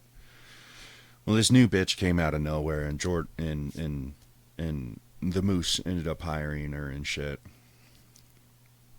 And she was kind of outside of our circle, so none of us really fucking understood her and shit. And she ended up screwing us all. Well, one day, the Moose is like, dude, I'm going on vacation, you guys. I'm going to go up in the woods with my friends, my circle of friends. And we're all going to get fucked up in the woods, go camping and shit for the weekend. For maybe, for the weekend or whatever. And he's like, all right, you guys got to hold down the store and shit. You know, I want to return and have a good fucking, I want everything to be good, you know? Like, take care of this shit, hold down the fort.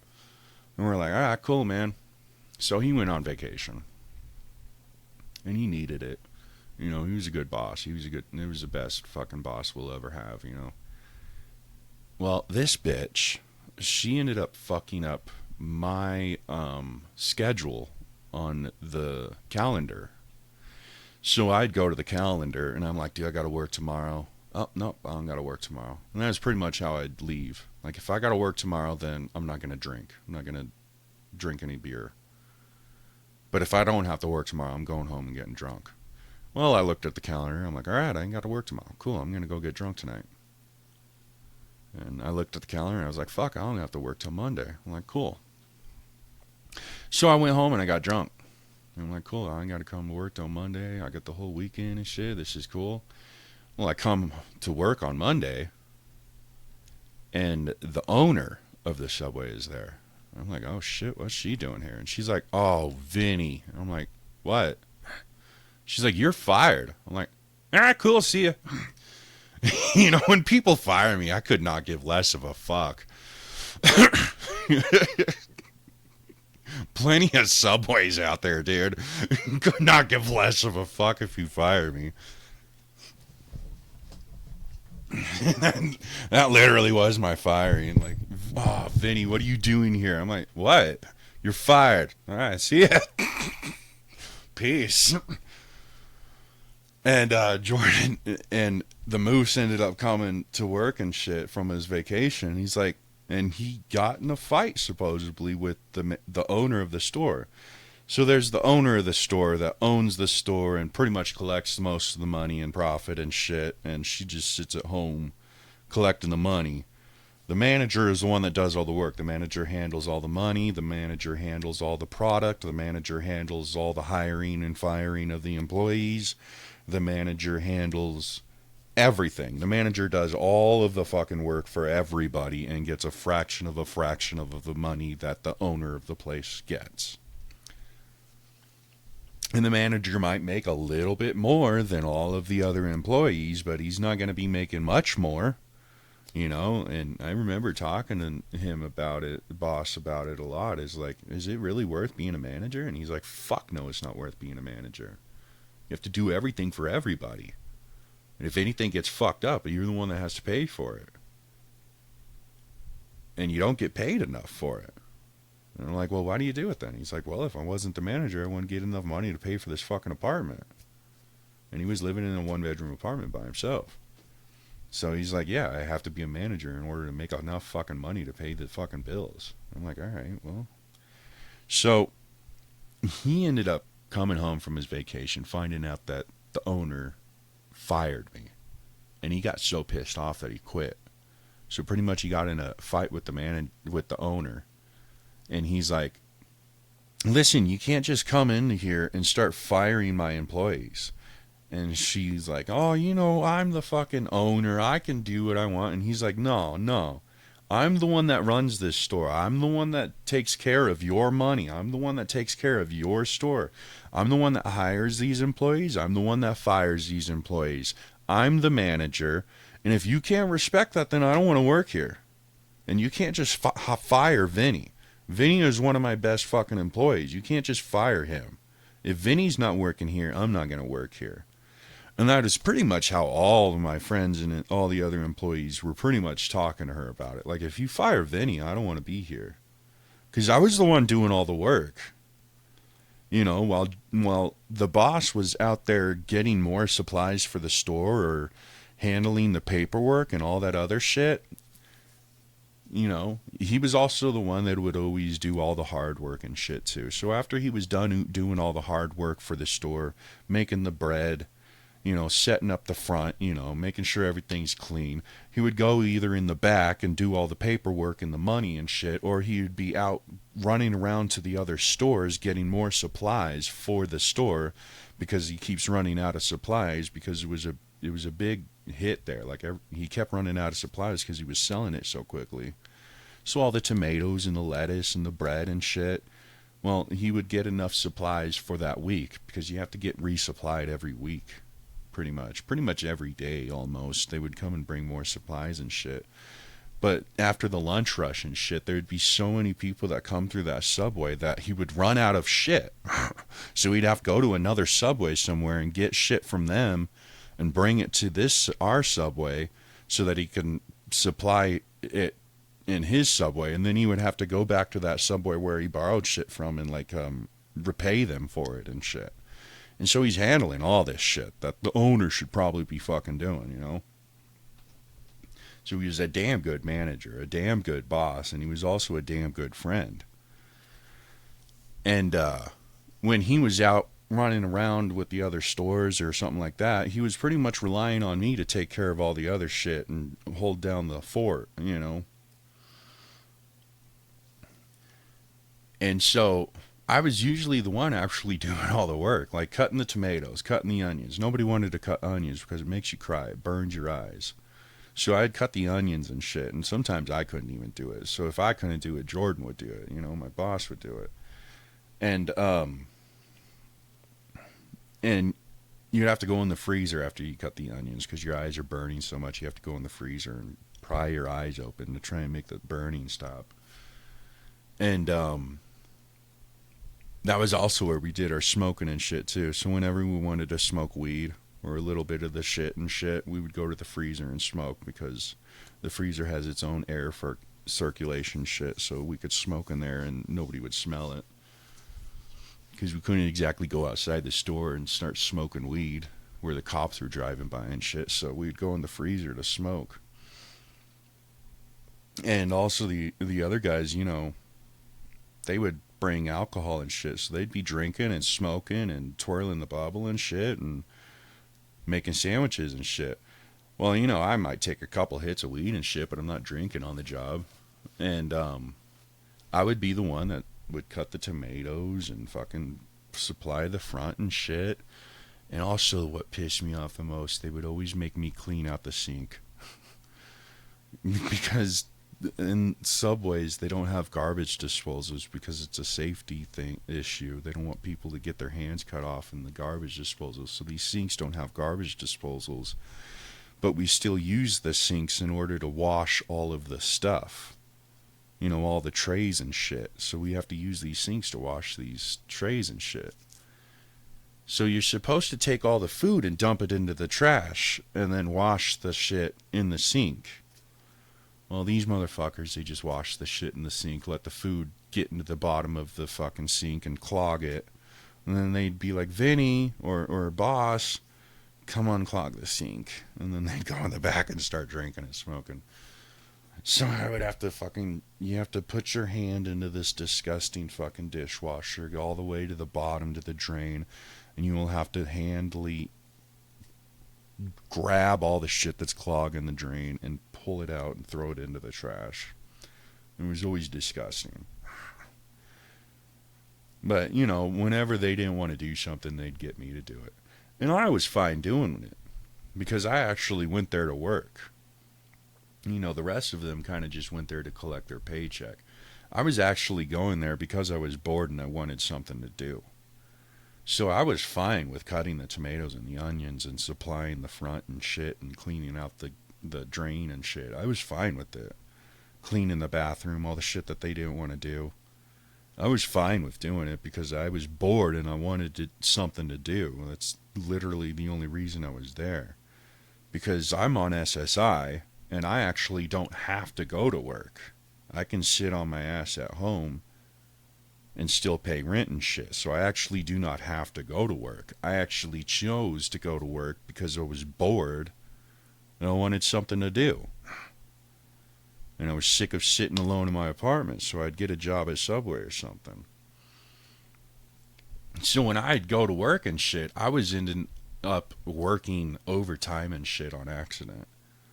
And boss would keep coming up to me and shit, and he'd be like, Vinny, dude, you need to clock out at the right time. I'm like, shit, did I forget to clock out again? He's like, yeah, you did. And he's like, dude, like, I'm trying to help you with your SSI and shit. You're only supposed to work a certain amount of hours, and you can only get a certain amount of money, or else your SSI gets fucked up. So make sure you clock out at the right time. And also, after you're done clocking out, Vinny, actually go home. And I'm like, what do you mean? And he's like, go home. Stop doing work for free. The whole Subway can get in trouble for that. We can't let you work here for free. We can't let you work here off the clock. So that was the main thing I kept getting in trouble for, was working for free and working off the clock. Because I would clock out and then I'd just go back to work. And I was working off the clock and I was working for free because I didn't want to go home because it's boring at home. There's nothing to do at home. I'd rather stay here at the store and do shit. Well, boss ended up finding out, like, Vinny, you're working off the clock and you're working for free. You can't do that. I'm like, oh, well, what do I do all day? And he's like, go home. I'm like, well, there's nothing to do there.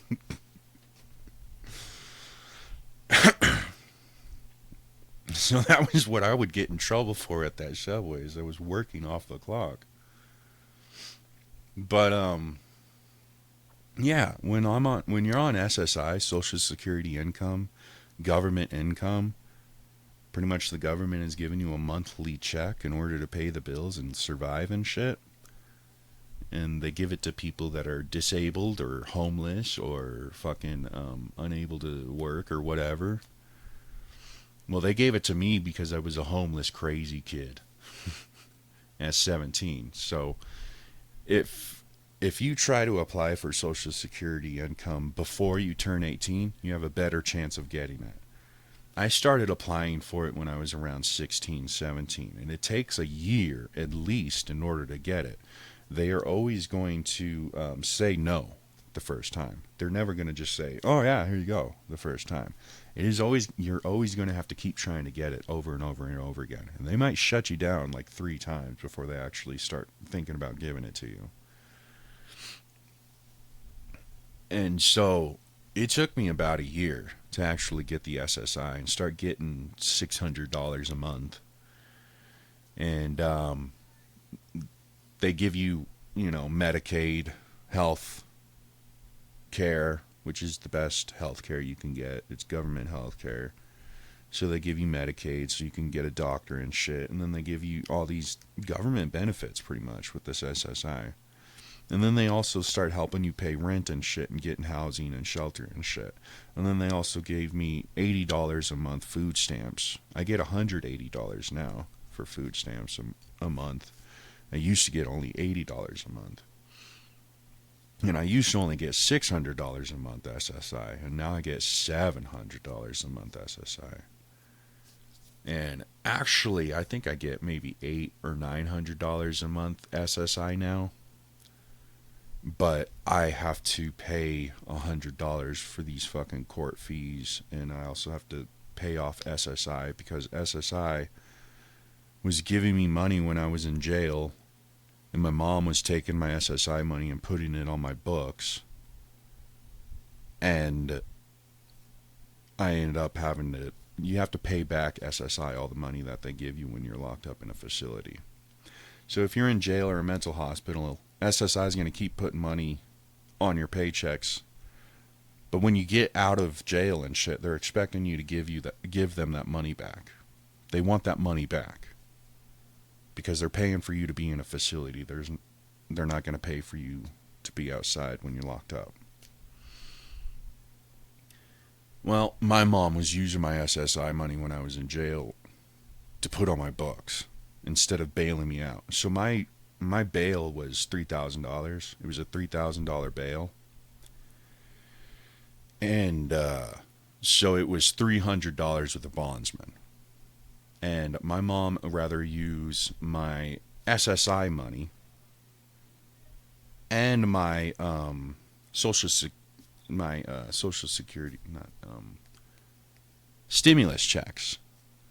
So I gave my mom all my stimulus check money for the car. That was $200 at Blue Book value, and for the insurance for that car. So when I got my stimulus check money, I bought, a couple things here and there for myself, but I gave all my stimulus check money to my mom for a car. I was like, I want that red Buick. And it was a red Buick, and it was Blue Book valued at like $200. So the Blue Book value of the car was like $200, and well, we ended up taking that car to a mechanic and shit and finding out that it wasn't even worth $200. The transmission was failing and shit. So I gave my mom all my stimulus check money. She got all her stimulus check money plus my stimulus check money so that I could buy this car from her. She said it was a $1,000 car. Well, after I gave her my stimulus check money for it, for the insurance and for the car, I found out it's a $200 car and there's no reason for you to be paying $3,000 for insurance within a couple of months. So she not only had my stimulus check money, she also had my SSI money. And she spent my stimulus check money on who knows what. And she was using my SSI money to put money on my books. So instead of her using my stimulus check money for $3,000 to bond me out, or using my SSI money of $300 with the bondsman to bond me out, she was using my stimulus check money and my SSI money to put money on my books. And I was buying shit on my books. Like, I was buying Flamin' Hot Cheetos and all this other shit, ramen noodle and all this other shit. But the deputies never gave me any of my shit. Because I was locked down 24/7 in the hole, wearing nothing but a smock, eating nothing but Nutriloaf, pissing in a hole in the floor. So I wasn't allowed access to my commissary.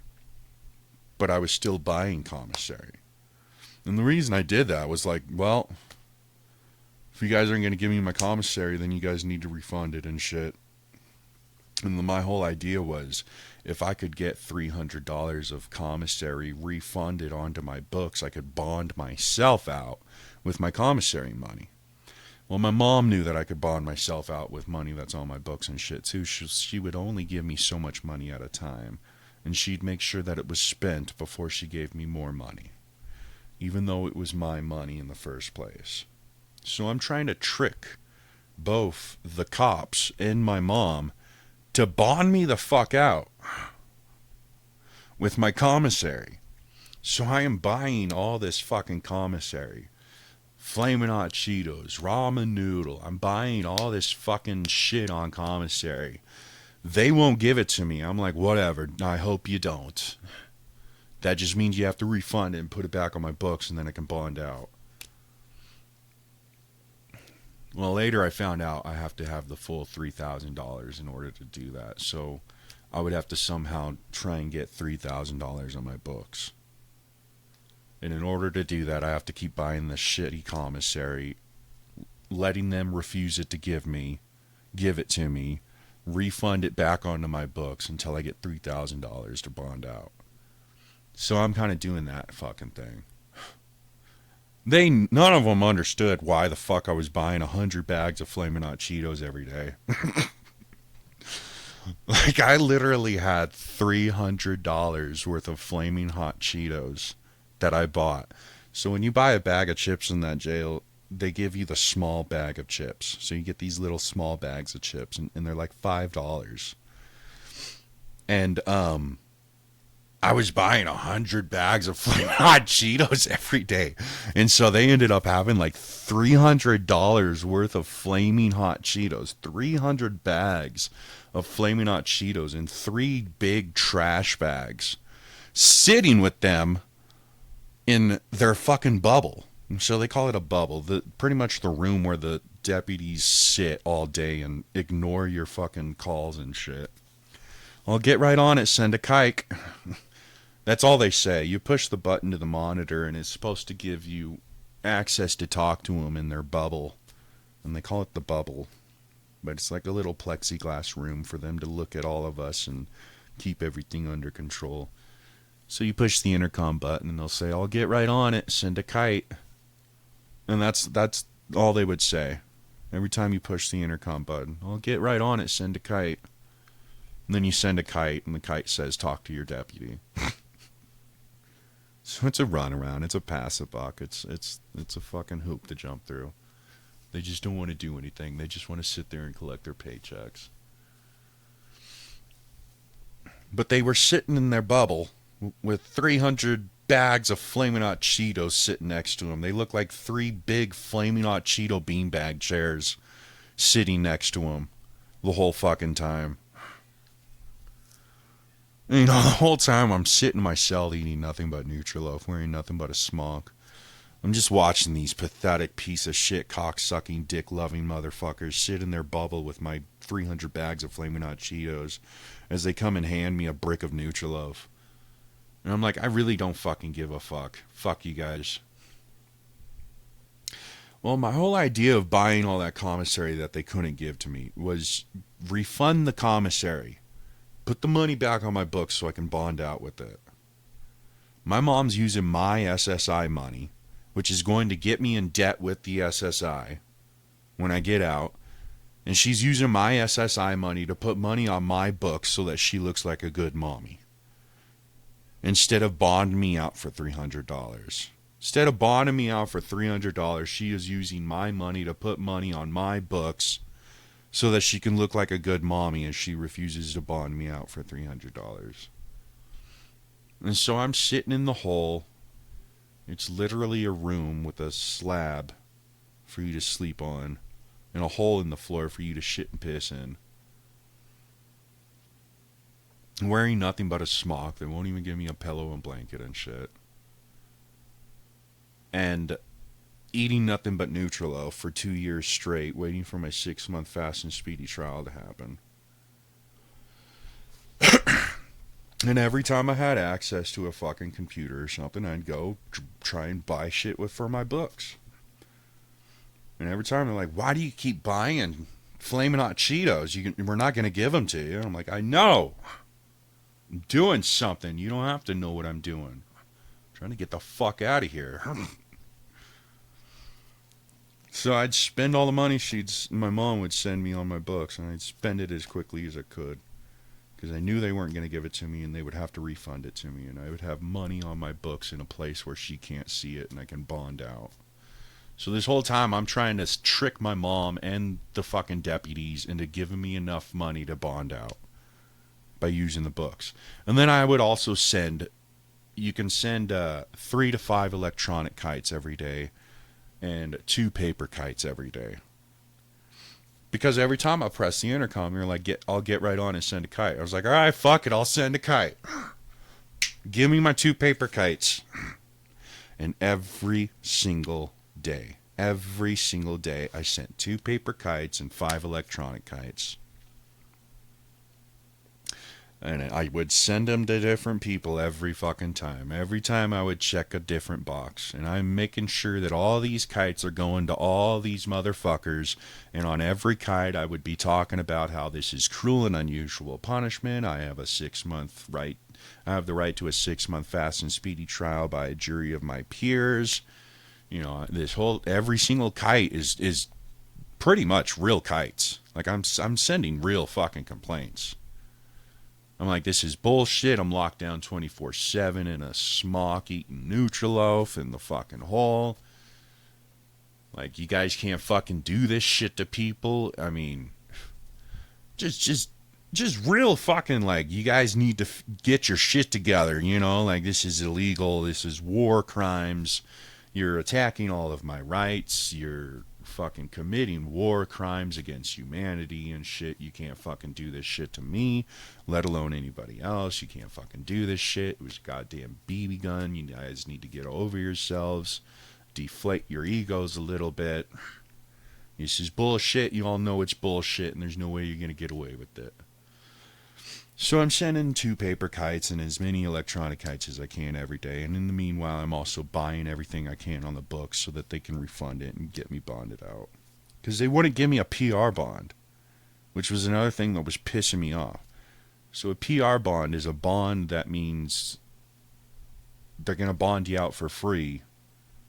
Make sure you come back and shit, you're on a bond still. So it's a free bond. So they wouldn't give me a PR bond, and I didn't understand that. I was like, what the fuck? Why not? And it was a $3,000 bond, and they kept trying to raise the bond. And they're like, no, we're not. There's no reason to raise the bond. And I've even tried to get my public defender to get them to drop the price of the bond, and they're like, no, we're not dropping the price of the bond either. I'm like, it's a $3,000 bond. This is ridiculous. So when you go to how a bond works is pretty much they want you, or they want somebody on the outside, or even you if you have the money, to give them money for them to hold. And that would mean that you get to go out into society and get your shit together. And you'll be bonded out while we start to process taking you to trial and shit like that. Well, they set my bond at $3,000, which is like a low-ass fucking bond. There were lower bonds in there, but mine was $3,000. And that would mean you could go to a bondsman, and a bondsman will pay the majority of the bond, but they will expect you to pay 10% of the bond. And that is how they get paid. They pay for your bond. And so after you go to trial and after you go to court, they refund your bond. They give you your money back. So it's pretty much them holding money, just like if you don't come back, we're going to arrest you and we're going to keep this money you gave us. But if you come back to court and you go through trial, we will give you back this money. And that's what a bond is. It's kind of like a borrow system way of keeping you to come back to court. And there's also a law, there's a part in the Constitution that says there's not supposed to be excessive bonds. And they have set bonds that are billions of dollars. And that's an excessive bond, and that's unconstitutional as well. But they set mine at $3,000, so that's how all the bonds should be. Well, I gave my mom $3,000 in stimulus checks. She couldn't bond me out with my $3,000. My mom was getting money from SSI. She had access to my bank account and shit, like, obviously, because all my SSI money was gone by the time I got out. So she had over $3,000 to bond me out. And she could have given the $3,000 to the courts in full, and the courts would have refunded the full $3,000. So it would have just been a borrow. And she's like, I don't have $3,000. And I'm like, well, what about the stimulus checks I gave you for the car? I spent that on insurance. You spent $3,000 on insurance within a couple of months? You need to drop that insurance. I'm like, well, what about my SSI money? I know there's more than $3,000 of SSI money sitting in my bank account right now. Oh, no. And so I'm talking to my mom on the phone. I'm like, get me out of here. This is ridiculous. Tamara, what the fuck is wrong with you? Well, she did end up getting me bonded out once. And she went to a bondsman. And so the bondsman will ask for 10% or less. Sometimes they'll even bond you out for 2% of the bond. So you could have paid, the bondsman would have paid like $3,000 and you would have paid like $20 for all I know to bond me out. Because there's other bondsmen that will do less than 10%. Like, they keep saying technically, legally, we're not supposed to do less than 10% and all that bullshit. But there are bondsmen that will bond you out for less than 10%. But 10% of $3,000 is $300. So this whole time I'm sitting in jail, I'm like, it's $300 to get me out, get me the fuck out of here. This is ridiculous. They're going to end up killing me. They won't give me any food. They won't give me any water. They're making me shit in a hole. I'm butt-ass naked wearing a smock. This is ridiculous. Tamra, get me the fuck out of here. It's $300. I don't have that kind of money. You don't have $300? You don't have $300 to save your son's life. You're fucking worthless. So I got pissed. And, you know, when I was out of my cage, whenever they would allow me out of my cage, I would be the only one allowed out of my cage at the time. Because I'm too dangerous to be around other people. And they'd give me an hour out of my cage to take a shower, go on the phone, and go on commissary and send kites and shit. And that's what I did with my hour. You know, first I go take a shower as quick as I can, and then I get straight to the fucking phone, and I was calling lawyers, and I was calling bondsmen, and I was calling everybody I can get my fucking hands on. I was going to all the other cells, and I'm like, do you have any phone numbers? Can you get some help for me? Like, can you give me a phone number to call somebody or something, a lawyer or a bondsman or something? So I was getting phone numbers from other cellmates and shit, or other people that were locked up next to me and shit to call. Like, try and call this guy, he might bond you out. And I'm going on the kiosk and shit, and I'm buying all this commissary so that they can refuse to give it to me, refund it, and I can try and bond out with that.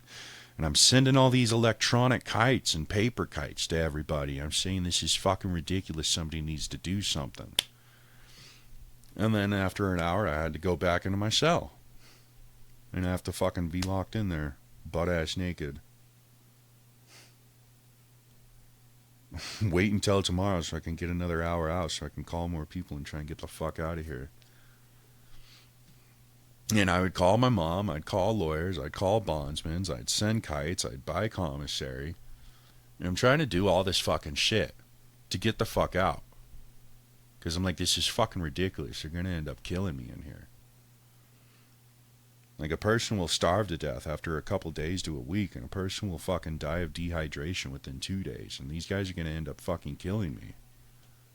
They won't give me any food or water. Well, they weren't refunding my commissary. Pretty much I was spending all these hundreds and hundreds of dollars on commissary, and they weren't refunding it. They would literally take it into the bubble and sit with it. And I'm like, you guys can't do that. The shit's going to expire. They're like, oh, no, it won't expire. I'm like, yes, it will. You guys can't just withhold my commissary like that. You have to refund the commissary. So none of them were following any of the rules. None of them were following any of the laws. They were all committing a billion more fucking war crimes than I ever could. And I'm in there for a fucking BB gun. Like, on the 12th of August, 2021, I got a BB gun in the mail from Amazon.com for $40. I look at this BB gun, and I'm like, this is the coolest thing I've ever fucking had. I have to show it off to somebody. Who am I going to show it off to? I ain't got no friends. Nobody will talk to me. Oh, I know. My sister just got back from Vegas from her 21st birthday. I can show it off to her boyfriend. Maybe he'll appreciate it. Shoot a couple pellets and some targets and shit, smoke some weed, drink some beers, and then I can come back home and hang out. And that was the whole idea behind it. It was the whole idea behind it. So I got my car that I spent $3,000 for. Gave all my mom my stimulus check money for. And I drive down to the Parker house, and Mom and Walt, my stepdad, and my mom, they weren't home. They went out to eat. They went out to dinner. And my sister and her boyfriend were there. And I walk in and I got the gun in my hand and they start freaking out and they're like, Vinny, what? And I'm trying to like show them. I'm like, showing them that they're not real gun. It's not a real gun. It's fake bullets and shit. I'm taking the bullets out. I'm like, they're not real, and they freak out. They start running down the street calling 911 and shit. And then I'm like, oh, fuck. So I go inside and I'm like, Mom, Brittany's calling the cops on me again.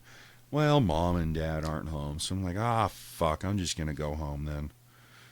And so I get in my car and I drive around the block a little bit looking for him and shit. And I can't find my sister or boyfriend. Well, I guess they ran into a neighbor's house calling 911. And I'm like, fuck it, I'm going home. Well, the cops pulled me over on Motzenbacher Road in Parker, Colorado, and they surround me with fully automatic assault rifles, extended clips, suppressors, laser sights, and scopes and shit. And they tell me to get out of my car, take my shirt off, and get on the ground.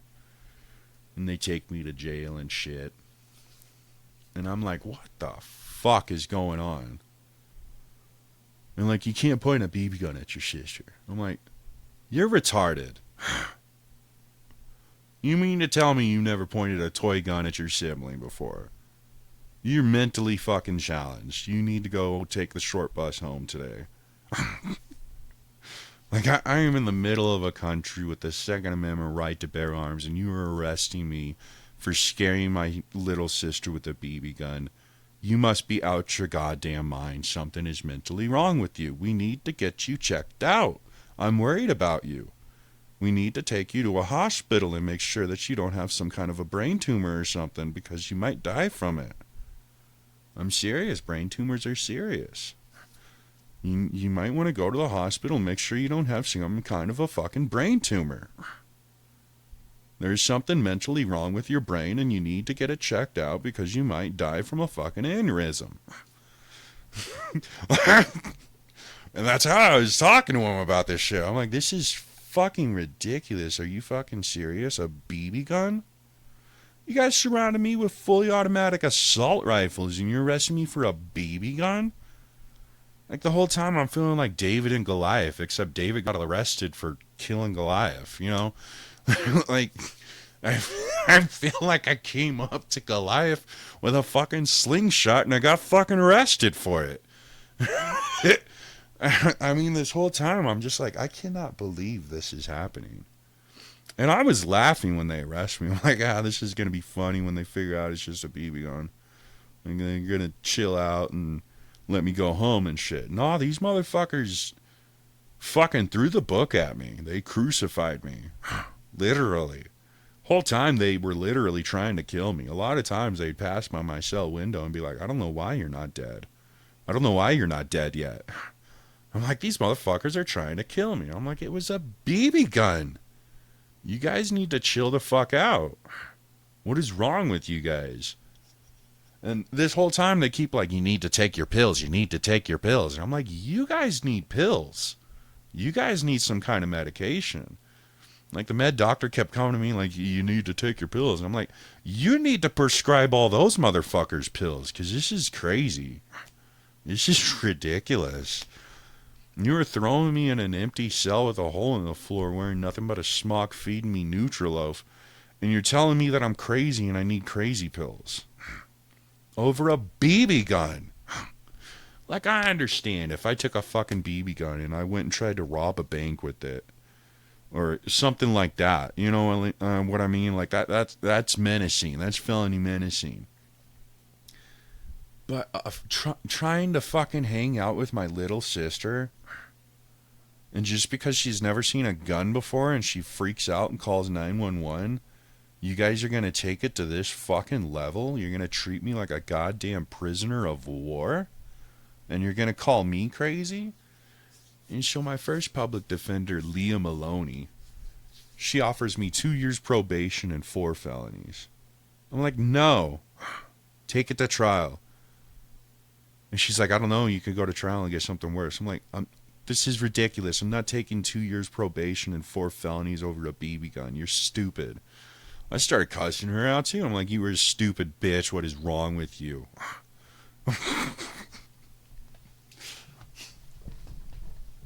Well, they ended up having to get us. She quit. Leah Maloney quit. My first public pretender, she quit. She didn't want to do it anymore. She quit. After a year, she quit. And they had to get me a second public defender. My second public defender was Meredith Wheeler. Well, Leah Maloney raised my competency for the first time. She's like, you're incompetent. I'm like, I'm incompetent? I'm like, what the fuck does that even mean? She's like, you're incompetent to stand trial. I'm like, what the hell are you talking about? Why are we even going to trial for this? How was I even arrested for this shit? Like, the whole time, I'm just like, did I, like, go into an alternate universe or something? Where only mentally challenged people can be cops? Like, the whole time, I'm like, what the fuck is going on? Why are they calling me crazy? And so the first public defender, Leah Maloney, raised my competency. I'm like, oh my God. And she's like, that means that you're going to have to sit in jail for 6 months and then go to Pueblo State Mental Hospital for 6 months before we can take you to trial. I'm like, are you out of your goddamn mind? You want me to sit in jail for a year over a fucking BB gun? Like, Jesus Christ, is there some kind of a fucking brain-eating disease spreading in this jail or something? Like, we might need to contact the Central Disease Control to come down here and make sure there is not some kind of a virus that turns people mentally retarded, because this is not okay, guys. Like, I'm worried.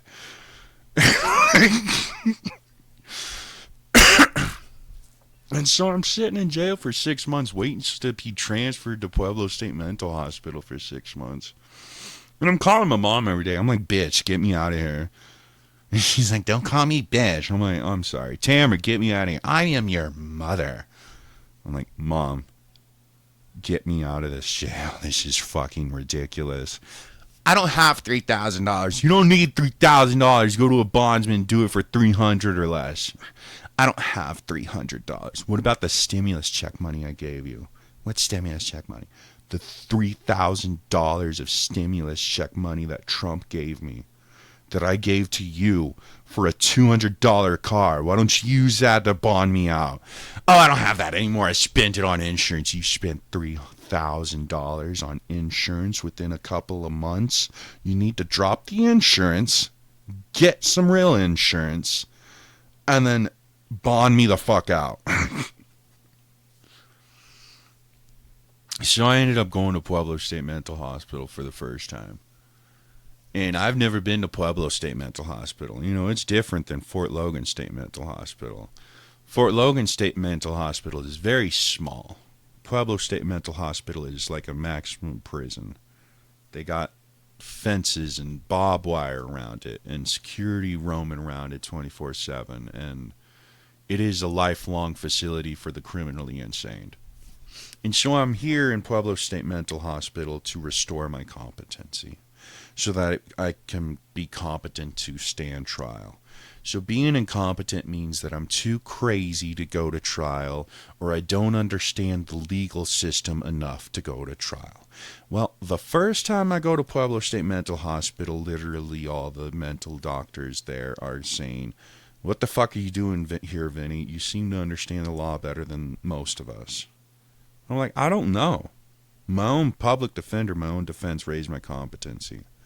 And these people in the mental hospital that are required to restore my competency, pretty much their job is to teach me the legal process so that I can go to trial. And that's pretty much what competency restoration is. Teach this guy the legal process so he can go to trial. So these guys are familiar with the court system and shit. You know, they're not lawyers, not qualified to be lawyers or whatever. They're not part of the board. But they know the legal system enough to teach somebody enough of the legal system to go to court. You know. And so these people know the legal system a little bit, and, they're talking to me, and they're trying to teach me the legal system. And I'm end up telling these motherfuckers, no, that's wrong. And I'm ending up telling these motherfuckers, no, that's not how that happens. It happens like this. And they're like, oh shit, you're right, Vinny. I'm like, yeah. And so these mental doctors are like, why are you here? I'm like, I don't know. My own fucking attorney brought me here. They're like, your own defense raised your competency? I'm like, yeah. Like, usually the district attorney does that. I'm like, yeah, tell me about it. I know. I'm not crazy and I'm not stupid. Like, there is some serious fucking corruption going on here, and somebody needs to do something about it. And so when I'm in Pueblo State Mental Hospital, I'm sending letters to the ACLU, the American Civil Liberty Union. The American Civil Liberty Union. So I'm sending letters to the ACLU, and I'm getting no answer. And I'm also sending kites to the mental health system saying, dude, I can't go back to that jail. They're going to kill me. And I'm trying to talk to people. You can't call anybody when you're in a mental health system. The only people you're able to call is immediate family or your public defender. So I'm leaving messages with my public defender like, bitch, what is wrong with you, Leah Maloney? You fucked up. And I'm calling my mom like, Tamara, get the fucking money ready to bond me out when I get back. I don't know, I ain't got the money. And I'm sending letters to ACLU, and I'm filling out kites in the mental health system too. Everything's getting ignored. Everybody's acting stupid. Giving me runarounds and pass-bucks and all that shit. And the whole time they're trying to teach me the law, and I ended up teaching them a thing or two about it. And I'm like, yeah, I've been doing this my whole life, you guys. I have been in and out of jail and mental hospitals my entire life. And actually, if you look at the police footage of the BB gun case, you will see a part of, at the beginning, when they're talking to my little sister and my mom and my stepdad and her boyfriend and shit. And they're like, yeah, Vinny knows the system. He knows his way around it and shit. And it's like he'll be able to get out and all that shit. And the cop's like, oh, I doubt it, And they're like, oh, no, he thinks this is fun. And I'm like, oh, yeah, it's real fucking fun. Like, I don't want to be locked up. I don't do this for fun. This isn't for shits and giggles. I do it because you guys get me locked up all the fucking time. When I first watched that video, I'm just like, oh, yeah, it was a lot of fucking fun almost dying.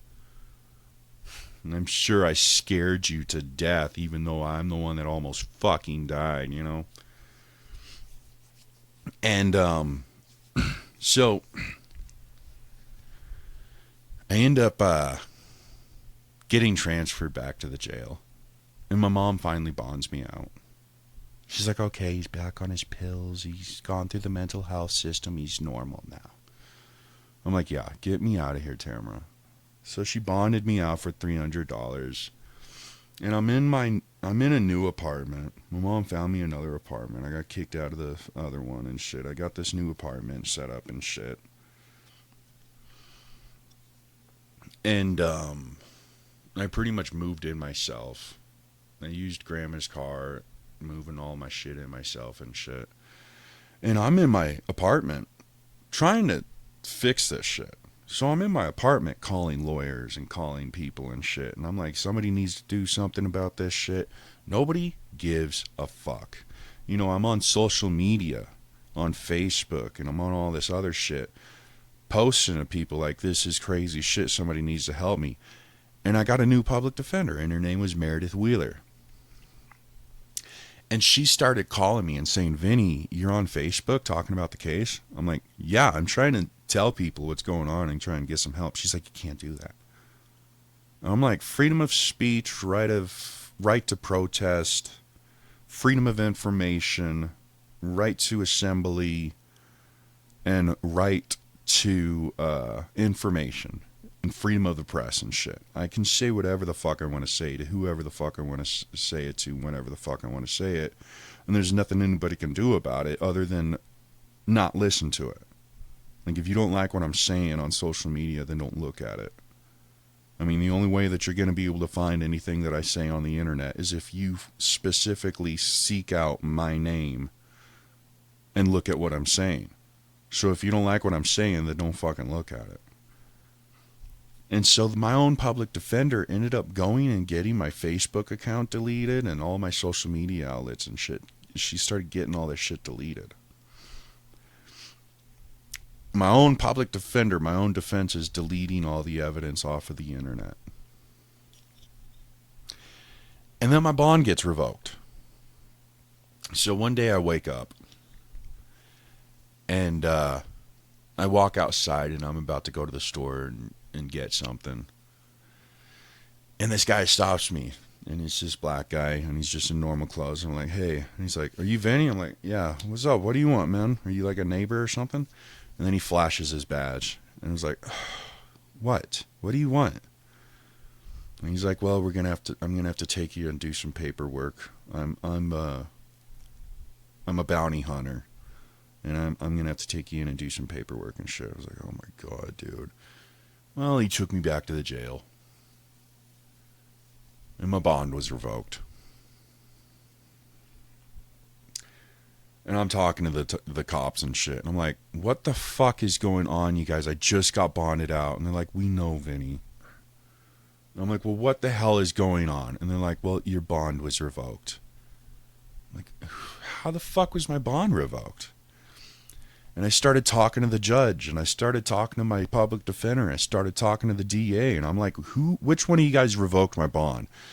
And, you know, they're on a little computer screen. I mean, that's how they do court now. You're on a computer screen now.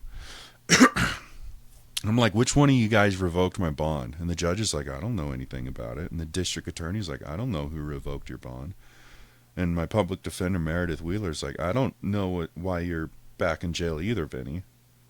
I'm like, well, who the hell did it? And then finally one of the cops came up to me and like, dude, your mom revoked your bond. I'm like, what? And they're like, yeah, your mother revoked your bond.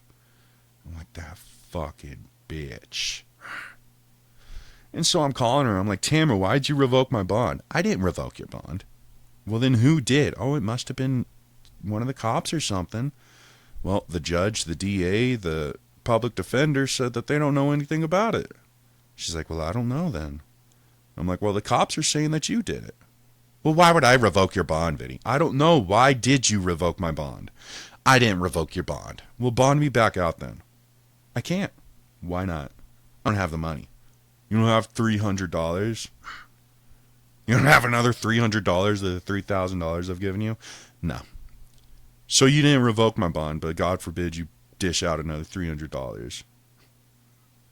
I don't know, Tamara. It sounds like a pretty bad fucking white lie. Well, she revoked my bond. That's what she's done my entire life. She has tried to get me locked up or killed my entire life. It is all my mother has ever done. She has set me up to fail every chance that she gets, and in every chance she gets, she has tried to get me locked up or killed or both. And every time one of the deputies or something would come up and threaten me and shit, I'd be like, man, my mommy has done worse to me than that. My mommy has done worse to me than this. I gotta piss again.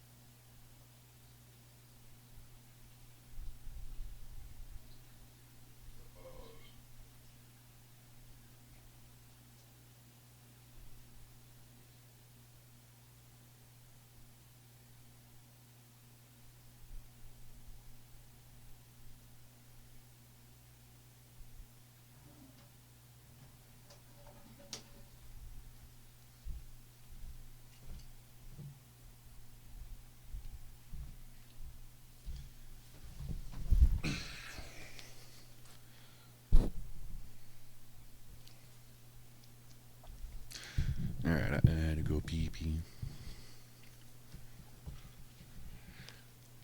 So, You know, when people say, oh, you're a mama's boy, and oh, your mommy does everything for you, your mommy pays for everything and shit. And it's like, no, the government pays for everything. All Health Network, the mental health system, pretty much does everything for me. And actually, my mother has tried to get me locked up or killed or both my entire life, and she is a nightmare. I love my mom. Don't get me wrong, I love my mom. But she's a fucking psychopath. And so, there is a lot of people out there. It's like, oh, you're just a mama's boy. Mommy does everything for you. But that is what she wants you to think. And if you honestly believe that, then you are also caught up in her little fucking delusion. Just like everybody else around her. Because she will go behind everybody's back and do shit like this to me, where she gets me locked up or almost killed. And then she will tell everybody her side of the story and her part of the delusion and shit. And she will go to all of her friends and family. Oh, Fiddy's locked up again. Oh, what did he do now? Oh, he's in jail again, and it's all my fault. Oh, sympathy I need. And she'll tell everybody that it's my fault. I'm a horrible son. You know. And everybody will hate me. And I'm like, you go ahead. You go believe whatever the fuck you want to believe. I could not give less of a fuck about your opinion about me. I could not give less of a fuck about your opinion about anything, because you are all in a fucking delusional false reality to begin with. And if you want to get caught up in my mommy's delusion, then that's your problem as well. And I could not give less of a fuck what happens to you after it. Because I promise you that my mother will put you in some kind of a fucking delusion. Make you think that you're the bad guy for you being in her delusion. And she will fuck up your entire life.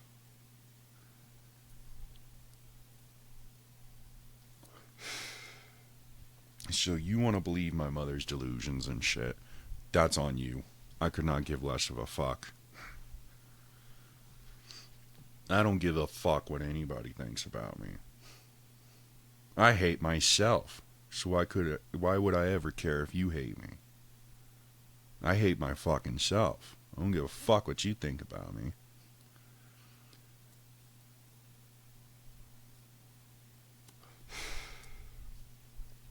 But she will get me locked up, get me kicked out of my apartment.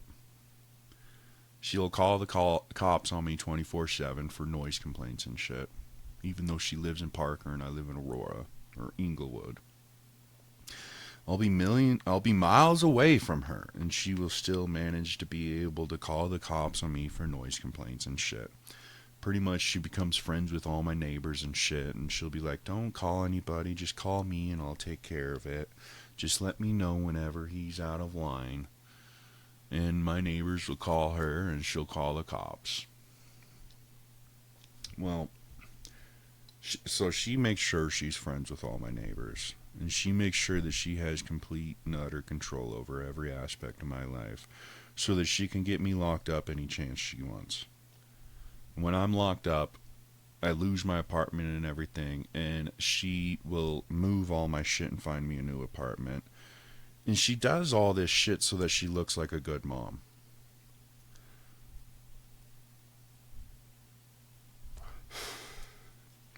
And this is very common shit with fictitious by proxy disorder.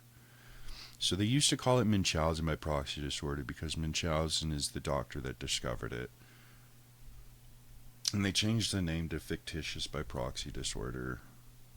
And I think there's even a third name that they're coming out with it. It's a fairly new diagnosis. And they're still kind of studying it. They still don't quite understand it.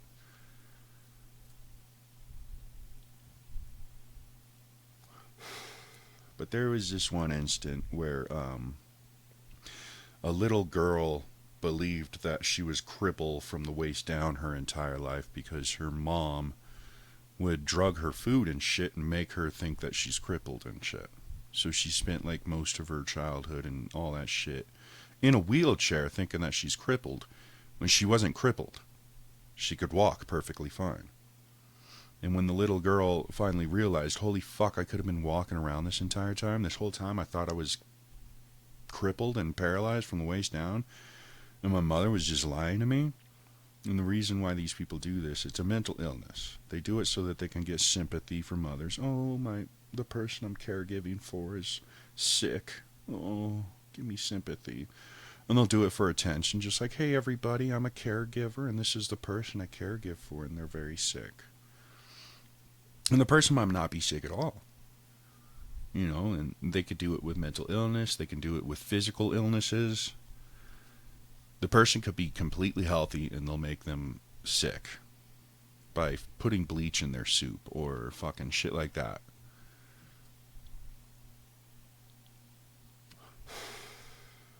Or they'll make them, or the person is sick or old or whatever, and they'll make them seem sicker and older than, or sicker than they really are. And they can also do this for sympathy, empathy, attention, or money. Most of them do it for money. Because if you have a kid that's crippled or whatever, or sick, then you can get government money for taking care of that kid. So there's a lot of people that just do it for money.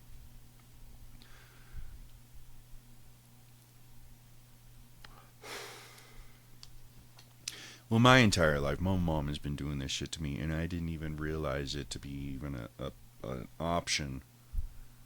I had no idea what it was until Stages Mental Hospital suspected my mother of having it. And they started explaining to me what fictitious by proxy disorder is and shit, and I'm like, yeah, that sounds like her. She's control over every aspect of my life, and she's always getting me locked up and shit.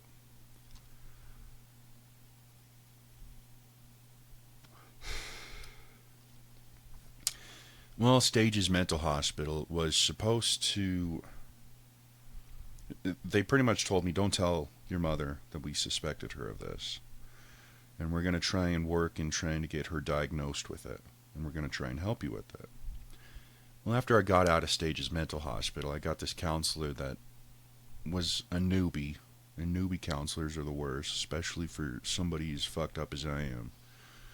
Kind of didn't listen to me, wasn't doing anything. And I was kind of talking to the rest of the CRC, community reach mental health people and shit. And everybody was kind of just fucking not doing anything about it. They weren't doing anything, actually. I wasn't getting any counseling. I wasn't getting any help finding housing with my SSI and shit. I wasn't getting any help with anything. They were literally refusing to do anything for anybody ever.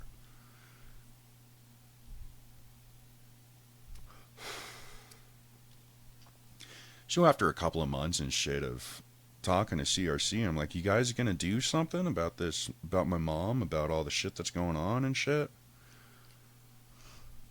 And I ended up saying, alright, fuck it. You guys are gonna refuse to do anything. I'm gonna go somewhere else. Try and get somebody to help me with this shit. So I transferred myself to Denver's mental health system. Well, Denver mental health system, they wouldn't even give me a counselor.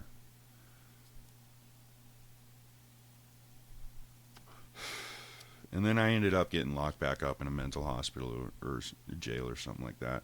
And they ended up transferring me back to All Health. I'm like, you guys can't bring me back to All Health. And they're like, well, they have jurisdiction over you and shit, and you have to go back to All Health. And I'm like, I can't go back to All Health. They tried to kill me. Nobody fucking listens to a thing I say. Everything I say is crazy.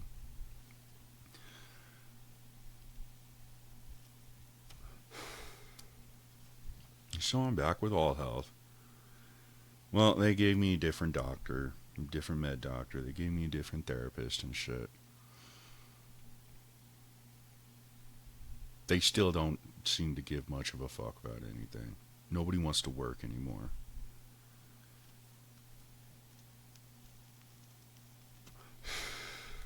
So nobody was doing anything about my mom's mental illness. So I ended up going to my mom myself. I'm like, Mom, you have been suspected of having Munchausen by proxy disease and or / fictitious by proxy disorder. And she starts freaking out. She's like, what does that even mean? It means that you are a caregiver that tortures and makes the person you're caregiving for sick and shit. She's like, why would anybody do that? I'm like, well, according to the mental illness, you do it for sympathy, attention, or money. I don't need your money. I'm like, well, that's not what you said with my stimulus checks and my SSI. Well, I was going through all this shit. And she's like, I don't need any sympathy or attention either. And it's like, well, not according to all of the people that you constantly talk to.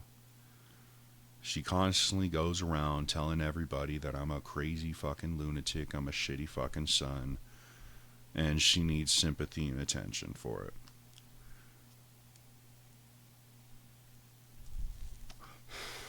And so whenever anybody talks to me ever, they think I'm a mama's boy and I'm a crazy lunatic criminal and shit, and everything I say is crazy and I just need to shut up and I don't know what I'm talking about, and Mommy does everything for me and she pays for everything and shit. And I let the motherfuckers believe it. I'm just like, whatever, dude. I ain't got time to argue with you about it. I ain't got time to explain my fucking life to you. Could not give less of a fuck what you think about anything, let alone me. Like, you're all living in a false reality where everything's fucking puppy dogs and rainbows and unicorns and shit. I'm living in real fucking reality where I'm being fucking human trafficked, locked up, and fucking almost killed by my own mother. So I cannot give less of a fuck what you think about anything. So everybody thinks, oh, he's a mama's boy. Mommy pays for everything, takes care of everything. And I let them believe it. But my second public defender, Meredith Wheeler, I'm in jail and shit. After about 6 months, she raises my competency a second time on this felony BB gun case. And I'm looking at Meredith. I'm like, Meredith, what the fuck? I was like, I already restored my competency. She's like, yeah, well, I'm raising it again. I was like, well, I already restored it. My competency is restored. It's time to go to trial. I have the right to a 6-month fast and speedy trial by a jury of my peers. And it's been years. You guys need to get your shit together. We need to sit down in a courtroom and everybody needs to start confessing how fucking retarded they have been for the past couple of years with this whole situation. Like, you're all fucking expecting me to start saying sorry and shit and confessing to shit that I've done. But literally all I am ever trying to do is get out of all of your guys' fucking delusions. Y'all keep calling me crazy, y'all keep calling me delusional and shit, when all I'm ever trying to do is trying to get out of all of your crazy ass fucking delusions. So I go to Pueblo State Mental Hospital a second time for competency restoration.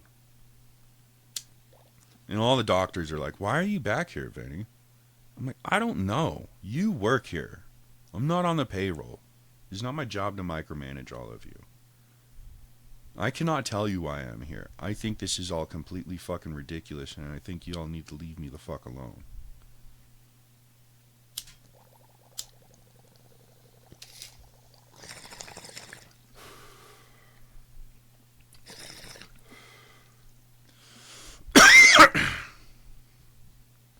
Well, all the deputies agree. There's no reason for this guy to be here. All the mental health professionals agree. There's no reason for him to be here for competency restoration a second time. My own public defender ends up being against me. My own defense isn't fucking defensive. And my mom even ended up trying to hire a lawyer. She ended up giving him like $2,000, $3,000 to do this case. And I remember him, it was a couple months after I was arrested. He came and talked to me on a video screen. He's like, I could probably get these felonies dropped to a misdemeanor. I'm like, no. He's like, what? You can get like a couple years probation. I can get these felonies dropped to a misdemeanor. I'm like, no. We're taking this shit to trial. And he's like, I don't know, man. I don't think that's a good idea. And I was like, I have constitutional rights. And he's like, well, the Constitution's been slowly corroded the past couple of years, and there's not really a Constitution left. And even when I told like other inmates about this shit, they're like, oh yeah, fire that motherfucker. I was like, I did. I fired him within 5 minutes. He was my lawyer for about 5 minutes. And he kept the money and ran. He kept the money. He never refunded the money. So that's what my mom says. And you can't complain. You can't believe anything that she fucking says. So, but my mom said that he kept the money, and he said that he kept the money because he actually did do a lot for my case. He went and talked to the judges and all that shit for my case so he could keep the money. And he probably refunded the money. My mom just doesn't want me to know that she still has my $3,000 stimulus checks that she could have bonded me out with and shit. But I also would not deny that this guy took thousands of dollars to work on a case that he never worked on. I wouldn't be surprised for that to happen either. So I honestly don't know what happened with that. But supposedly this lawyer was hired to help me with this BB gun case, and the best he could offer me is a couple years probation and drop it to a misdemeanor. And the whole time I'm thinking, no, we're taking this to trial and we're getting this dropped. Like, I'm not fucking confessing to a BB gun. This is bullshit. First of all, it's not a crime. Second of all, I'm not doing probation. Probation is a debtor's prison. It's unconstitutional and shouldn't exist to begin with. Third of all, I'm not taking a fucking plea deal and confessing to something that's not even a crime. Plea deals are unconstitutional as well.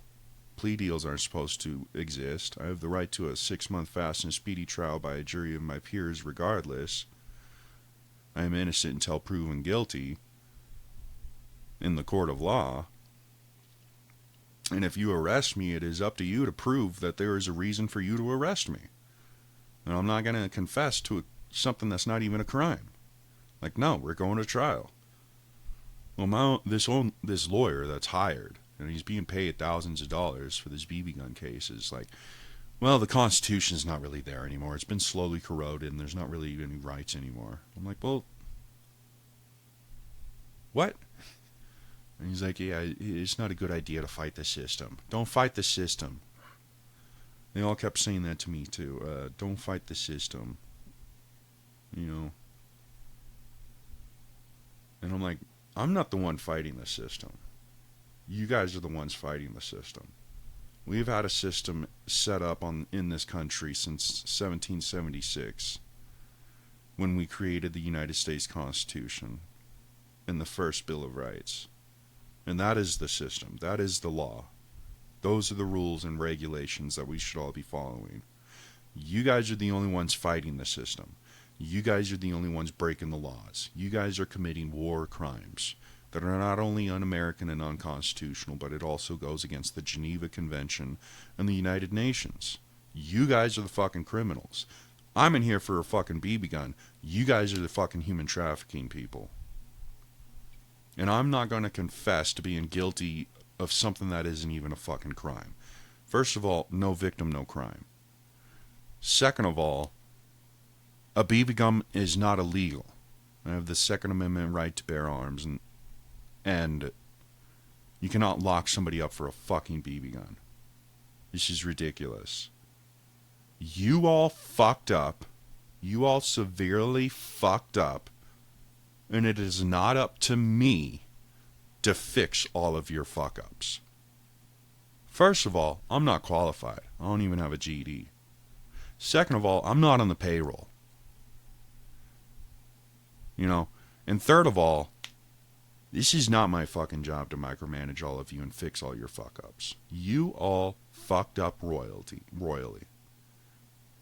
And you guys are dragging this shit out as long as you fucking can. And it's just going to get worse and worse for each and every single one of you the longer you guys drag this shit out. And all of your fucking empty threats that you guys are giving me might as well be a fart coming out of your mouth. And all this shit that you guys are trying to feed me bullshit, I'm not picking up what you're putting down. I'm not going to put up with it. I'm an American. I know my rights, and I am a human being, and I demand to be treated as such. You cannot go around doing shit like this. This is what starts wars. This is the beginning of every single war that has ever broken out. Is a bunch of fucking assholes thinking that they can do whatever the fuck they want, ending up pissing off the wrong people, and starting a fucking war. This is why we have the Geneva Convention. This is why we have human rights. This is why we have the United Nations. This is why we have the United States Constitution and Bill of Rights. It's for this exact shit right here. So that you guys don't go around doing Salem witch trials, burning busty women at the stake just because they're hotter than your wife. So we don't go around crucifying 13-year-old boys for being king of the Jews. And so we don't go around pissing off the masses, starting riots and looting and wars. This is why we have these rules and regulations put in place by our founding fathers and our ancient ancestors. Because they have already done all this shit. They have already gone through all this shit. They figured out you can't do this shit. And they put all these rules and regulations and laws and rights in place so the shit wouldn't happen again. And you guys are just repeating the same mistakes that our ancestors did. And I'm not going to put up with it. I, for one, will not put up with it. Everybody else might just, whatever, just don't hurt me no more. I could not give less of a fuck. I promise you I've experienced worse physical pain than all of you through that spinal tap. And I can promise you that I am going through more mental pain than all of you through all the shit that you guys are putting me through right now. So you cannot threaten me with your fucking pain. You can't threaten me with your fucking empty threats. Like, I understand what you guys are doing right here. You're trying to intimidate me to take a plea deal and shit. It's not going to work. I'm taking this to trial. And you guys better drop the fucking charges.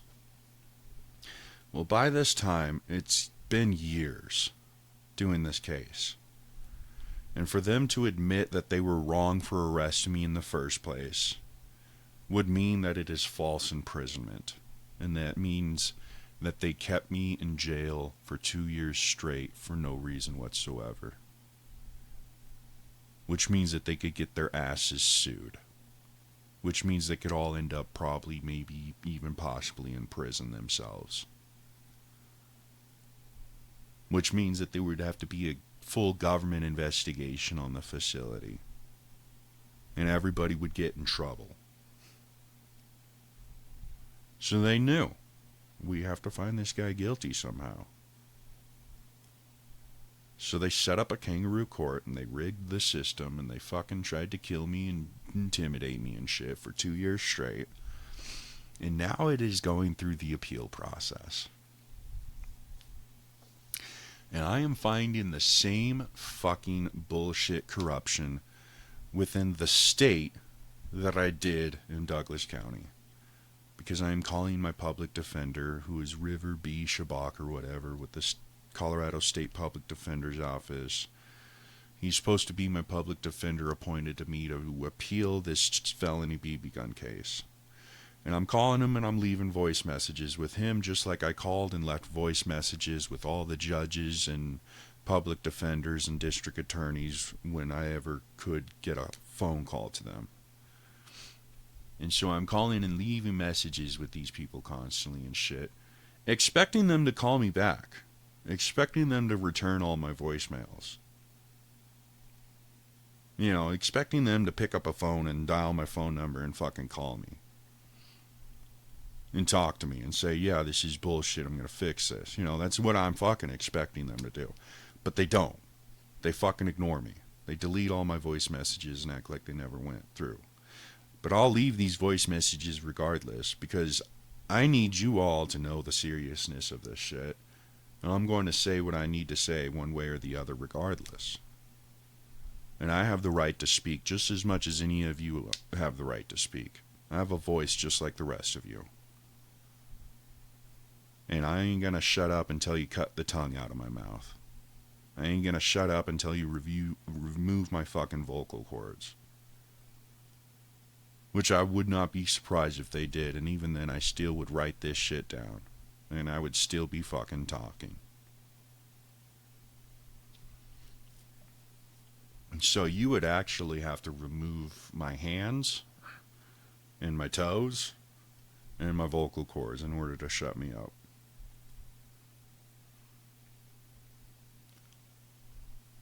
And even then, I'd still be fucking, you stupid cock-sucking, dick-loving piece of shit motherfucker. You gonna pay for this?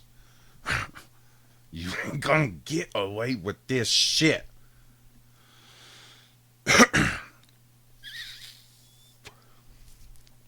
But they're just making it worse on themselves at this point. Like, they are already set up to suffer the consequences regardless. No matter how this ends up, no matter how this life in this world ends up, sooner or later, karma is going to catch up with them. Sooner or later, the universe is going to catch up with them, and they are going to have to pay in full all the consequences of their fucking actions, regardless. Because one of the things I have found out about this universe is nobody gets away with anything. Regardless. You might get away with murder and live the rest of your life. But one day death is going to be busting down your door to drag you off to hell. You know, whether you believe there's a God or anything, you know, everybody is going to end up having to pay for their shit sooner or later regardless. Everybody dies. Everybody. And what happens after you die, none of us may know, but you're still going to have to die. You're still going to have to pay for this shit, you know. Nothing's free. Not even your life, you know. Sooner or later, you're going to have to die and turn to dust and become the dirt that makes the trees that gives us our oxygen for the little ones to grow up, you know. So, yeah, this shit is really cool. I really enjoy doing this. This microphone is the best fucking therapist I've ever had. I like these little podcasts. But this has been a 7-hour podcast. And I think that might be a good stopping point. But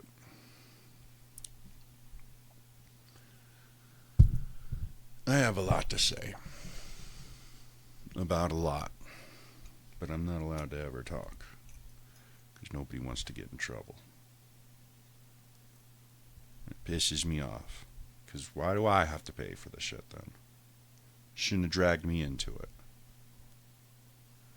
If you all wanted to do whatever the fuck you wanted, to whoever the fuck you wanted, whenever the fuck you wanted, wherever the fuck you wanted, however the fuck you wanted to do it, and you wanted to get away with it, you probably shouldn't have got me involved with it then.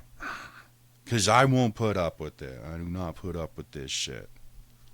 This shit pisses me off.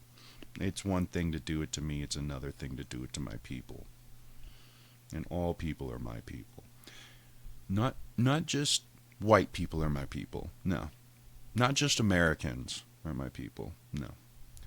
Not just earthlings are my people. No. All people throughout the whole universe are my people. My kitty cat, my roommate, that's my people. And that's what I mean when I say all people are my people. All things created under the sun are my people. And I care about all of them equally. And I care about all of it more than I care about myself. Which is a rare fucking occurrence in this universe. Because all anybody gives a fuck about is themselves and what directly affects them. Otherwise, they could not give less of a fuck. Me personally, I bully the bullies. You know, when I was in school and I saw one of the mentally challenged kids, one of the retards, I can call them retards because I'm retarded too, so. That's actually how they see it too. Whenever I would say retard in front of one of these retards, they'd be like, Vinny, don't say retarded. The retarded would be like, hey, you can say retarded if you want to. He's retarded too. I'm like, thank you, buddy. You're damn right I'm retarded. He's one of us. But whenever I saw one of these retarded kids fucking getting bullied and shit just because they're retarded, I would go bully the bully. I'd be like, hey, motherfucker, don't steal his food. It's like, what? He's just some retard. I'd straight up backhand that kid right in front of everybody in the middle of the fucking cafeteria. I'm like, give him his fucking food back. Don't ever fucking fuck with him again. And then I'd get sent to the principal's office, and they'd be like, you did what? You backhanded that kid? And I'm like, oh yeah, he was stealing a retard's food. Oh. Well. Okay, well, we're going to have to send you home. All right, cool. But, you know, even the principals and shit, when they'd catch me beating up some bully, they didn't give a fuck, you know? They're like, oh, you were just bullying the bully? Yeah. Oh, well, we're going to have to send you home anyway.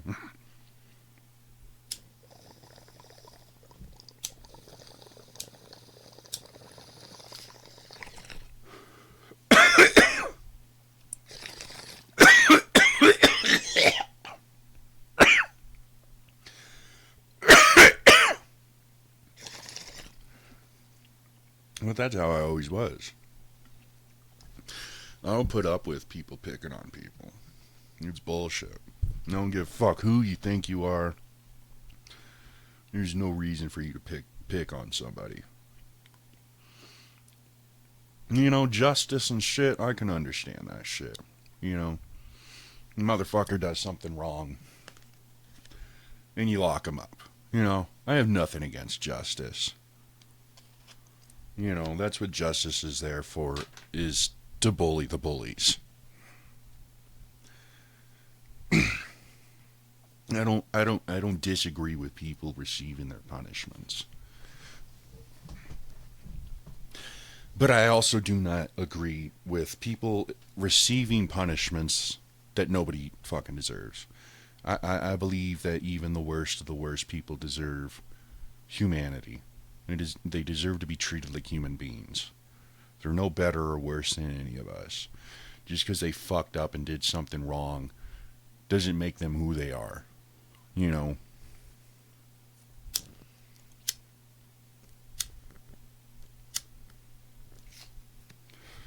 Like, we all fuck up. We all do stupid shit. We're all sinners. We're all guilty of something. Nobody's better than anybody. That's the way I see it. I also see it, I'm worse than all of you. I sin and fuck up more than all of you. Yeah, I'm the most evil entity on this fucking planet by far. That's the way I see it. You're all trying to climb the ladder and be good people. Well, I know for a fact I'm a fucking evil son of a bitch. Proud of it. Work hard to do it.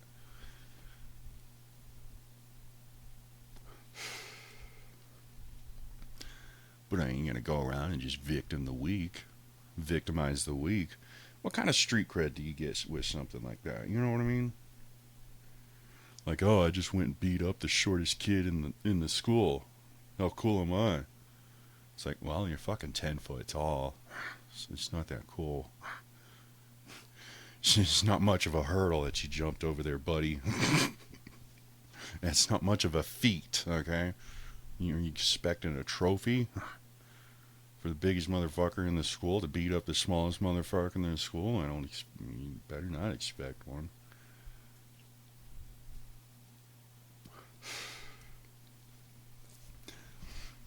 But when the weakest motherfucker goes and beats up the strongest motherfucker, well, that David Goliath story's still fucking rolling down the fucking road, man. Right, I don't see a challenge. Like, why would I go pick on somebody weaker than me? I don't see the challenge. Where's the challenge? Where's the challenge on picking on somebody that's weaker than me? Where's the street cred you get from hurting a little pussy cat? Like, oh, I just went and kicked a cat. I'm a straight up gangster. I guarantee you, all the real gangsters will kick the shit out of you for kicking that cat. You don't get street cred for beating up on a pussy cat. There was a lot of motherfuckers that would threaten my cat too. They'd be like, man, I'll kill your fucking cat. I'm like, you're a bitch. Why would you kill a cat, little pussy? And he's like, well, it's your cat. And I'm like, it's a pussy cat. What kind of street cred do you get from hurting a little pussy cat? None. You're gonna look like a bitch in front of yourself and all your homies for the rest of your life if you do something stupid like that. And you got a fucking problem when you come up to me, bitch. Don't go to my pussy cat. You don't pay the bills here. It's his house. He's made that very clear. It is his house. It might be in my name and I'm paying the bills, but he's made it very clear that it's his house. And I can agree with that.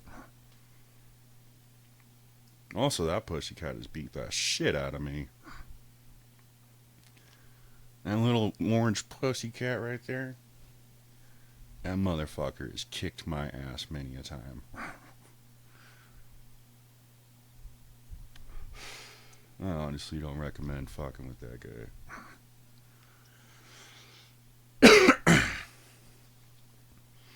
Yeah, there was just one time I'm sleeping and shit. And he just comes up and scratches my stomach. And I'm like, ow! I chase him in the living room like, you little motherfucker. And he just sat there, licked his paws, and went, meow. I'm like, oh, you little bitch.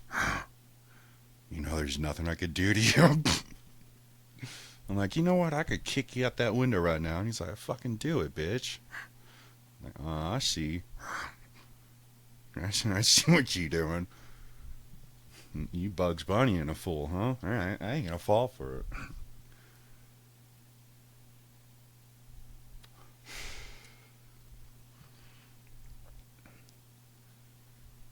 Man, that cat has superpowers, I swear. I mean, I'm serious. Like, I'm serious when I say that, dude.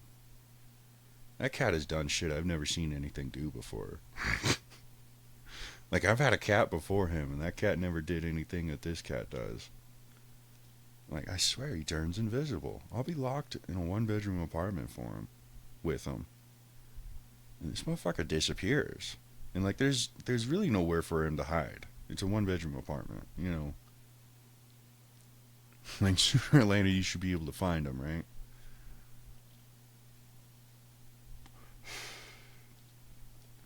But no, I'll be locked up in this one-bedroom apartment with this little pussycat, and he will disappear. I swear, he's just like Cheshire Cat from the Alice in Wonderland. That's what I named him, Cheshire Cat. I originally wanted to name him Simba, because I watched The Lion King with him, the new action Lion King, live action out Lion King with him, where it looks like real lions are talking and shit. I remember watching him sit on the couch and he's watching these lions talk. He's like, how the fuck are they talking like that? And he was watching this movie, like he's turning his head and shit to see which lion is talking and everything. I'm like, this guy's actually watching this movie. He likes this movie. And I'm like, I think I'm gonna name him Simba. But then I watched Alice in Wonderland with them.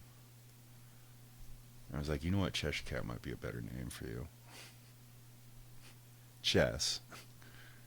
And the first time Alice sees Cheshire Cat, and she's like, "Oh, Chess." like, Chess, that's a cute name. I'm gonna name him Chess.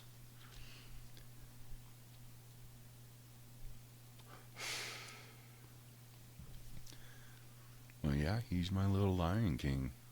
That thing's more ferocious than any lion I've seen. But yeah, this one time, I was like, Cheshire Cat, you gotta let me sleep. I gotta wake up early tomorrow and do shit. He's like, Meow. He's like, yeah, okay. Yeah, I'll let you sleep. I'm like, no, I'm serious, dude. I gotta go to sleep. He's like, yeah, okay, I'll let you sleep. So I fall asleep and shit. And he comes up and scratches my belly. I still have the scars. I still have the scars from that scratch. I jump up and I'm like, what the fuck, Chess? He's like, meow. I'm like, motherfucker. So I shut the door and I lock him out of my bedroom so I can get some sleep. And he's scratching under the door and I'm like, oh, Chess, I have to go to sleep. I got shit to do. So I shove a towel under the door and he's like, oh, motherfucker, I see how it is. All right, go get your sleep then, boy. Go get your sleep.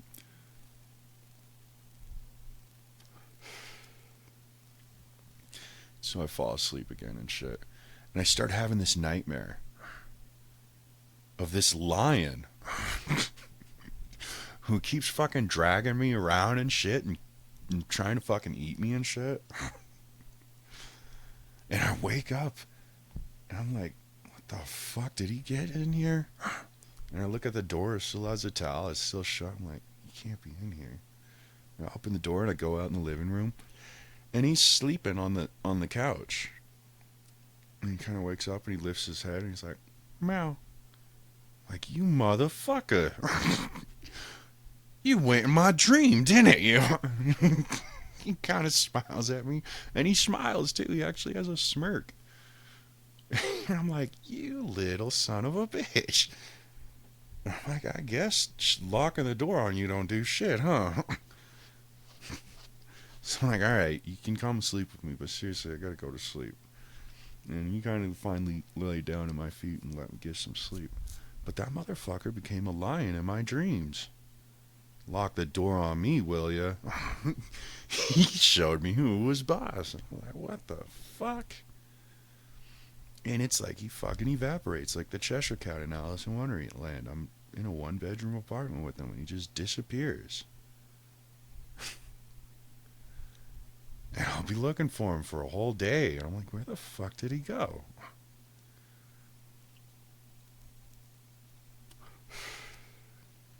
And then all of a sudden, I'll just be sitting down, playing a game or watching TV or something, and he'll just pop up out of nowhere, put his ass in my face. I'm like, what the fuck? Where have you been all day? Like, I never opened the door. I never opened the window, so there was no way for him to get out. He was obviously in there somewhere. Searched for him all fucking day, maybe even a couple of days. I'm searching for him. And then all of a sudden, he just pops up out of nowhere, puts his ass in my face. I'm like, what the fuck? Where'd you come from? How'd you do that? I'm like, Cheshire Cat, teach me how you do that. How do you turn invisible like that? Teach me how to evaporate like the Cheshire Cat.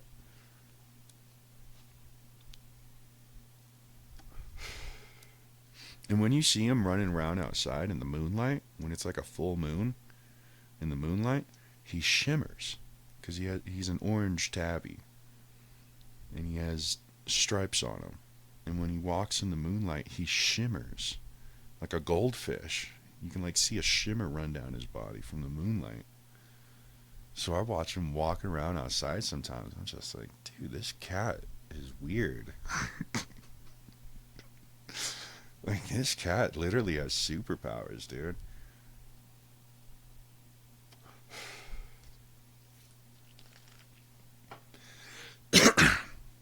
And he talks to me in human voice. Like, you see these videos all over, like, TikTok and shit, of these cats actually talking. And he'll talk to me all the time. I have better conversations with this cat than I've ever had with anybody in my life. And he will literally answer you. And it's just short little, like, yeah, or no, or, eh. Yeah, he just does those little, yeah, no, you know. And I'll be like, Like one time the other day, I let him outside and shit. Yeah, first he sits by the door. He'll sit by the door and just stare at you. Kind of like he's crossing his arms, just staring at you. Just he'll look at the door and look back at you. I'm like, you want to go outside? And he'll kind of give you a little nod, just like, yeah, duh. You know what I want. And, so I let him outside and shit. And then I ended up going outside to smoke a cigarette and shit. And then I see him coming around and shit. I'm like, you want to go inside? And he'll be like, yeah. And I'm like, did you just say yeah? Yeah. I'm like, okay. And so I let him inside and stuff. And I'm like, are you done outside? No. I'm like, did he just say no? I'm like, you still want to hang out outside? Yeah. Oh, so you just came in here for food? Yeah. I'm like, what the fuck? How am I having this conversation with this cat? People really are going to think I'm crazy. But he says, like, yeah, and no, and eh.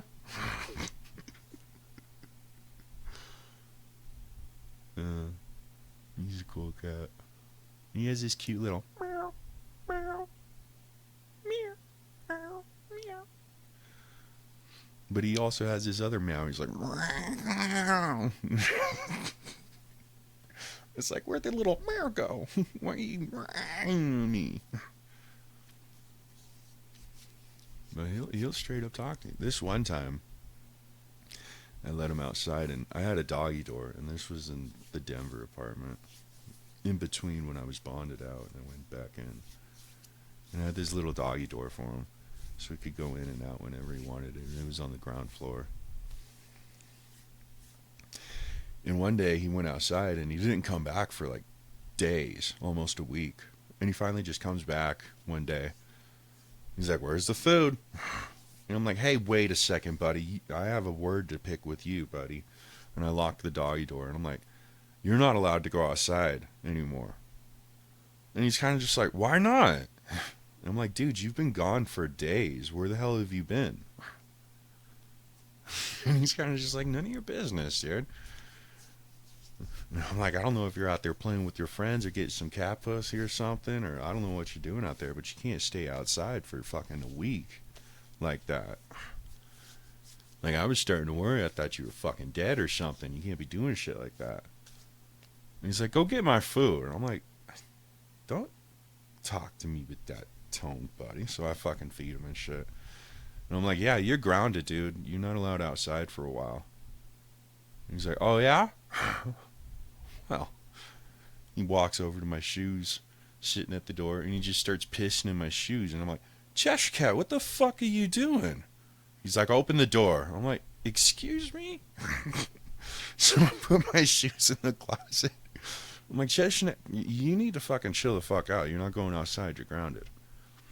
And so I'm like starting to play a fucking video game. I'm turning on Assassin's Creed or something. And he sits in the middle of the living room in between me and the TV. And I look at him. I'm like, you're not going outside. And I'm playing with my controller and shit. And he just squats and starts taking a shit in the middle of the living room. I'm like, Cheshire Cat, what the fuck are you doing? Like, you know where the litter box is. It's clean litter box. What the hell are you doing? And he looks at the door. He's like, open the fucking door. I told you. I'm like, you don't tell me. You little brat. He's like, bitch, I said open the door. Like father, like son, right? Chip off the old block. And after he shit on the floor, on the carpet, too. In the middle of the living room, right in front of me. I'm like, fine, get the fuck out of here. He's like, damn right. Don't lock the door on me no more. That shit was hilarious. I couldn't even be mad at him. I'm like, man, I would have done the same.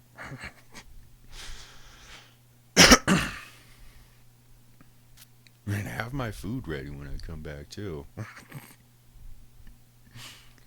So he's definitely let me know who the man of the house is. He's a good boy. And he loves me, too. I've never had something love me so much. I've never had anything love me as much as this cat does, you know?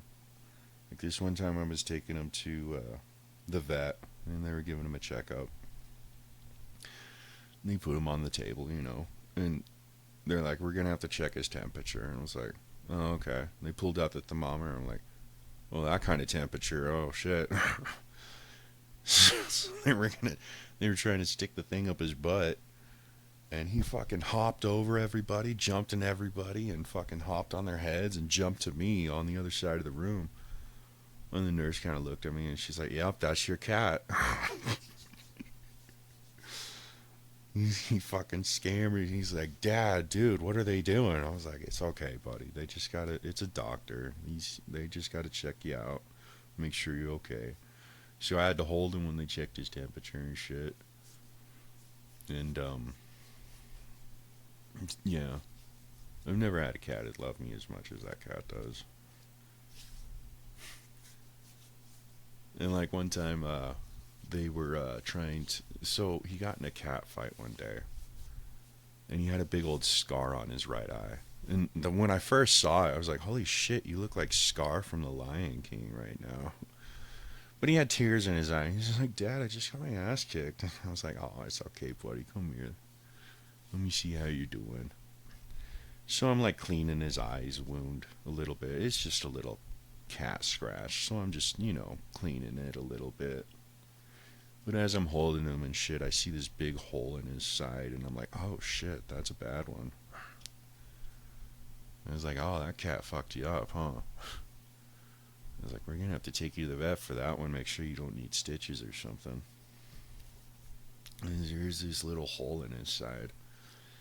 And I ended up taking him to the vet and shit, and they're trying to check him out, they're trying to check his claws, and they're trying to check his wounds and shit. But he wouldn't come out of the cage unless I fucking was holding him and shit.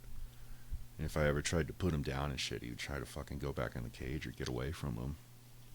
So he wouldn't let them check him out without me holding him. So like, we're gonna have to take him in the back. I was like, alright. So they took him in the back and they checked him out and shit. And they ended up bringing him back out. I'm like, so how's he doing? What's wrong with him? And they're like, yeah, it was a cat fight, and he doesn't need stitches or nothing like that. It was more scabbed up, and that's what made it look so bad, because there was so much blood. But he's fine. We cleaned it. You can take him home. But he won't let anybody else touch him other than me. Like, even my mom. She won't even let my mom touch him. But the other night, there was this one time, he slept in my arms all night. So pretty much he came up to me, and I gave him a little hug and stuff, and I laid him down on my arm, so his little head was resting on my arm, and I'm, petting him and stuff.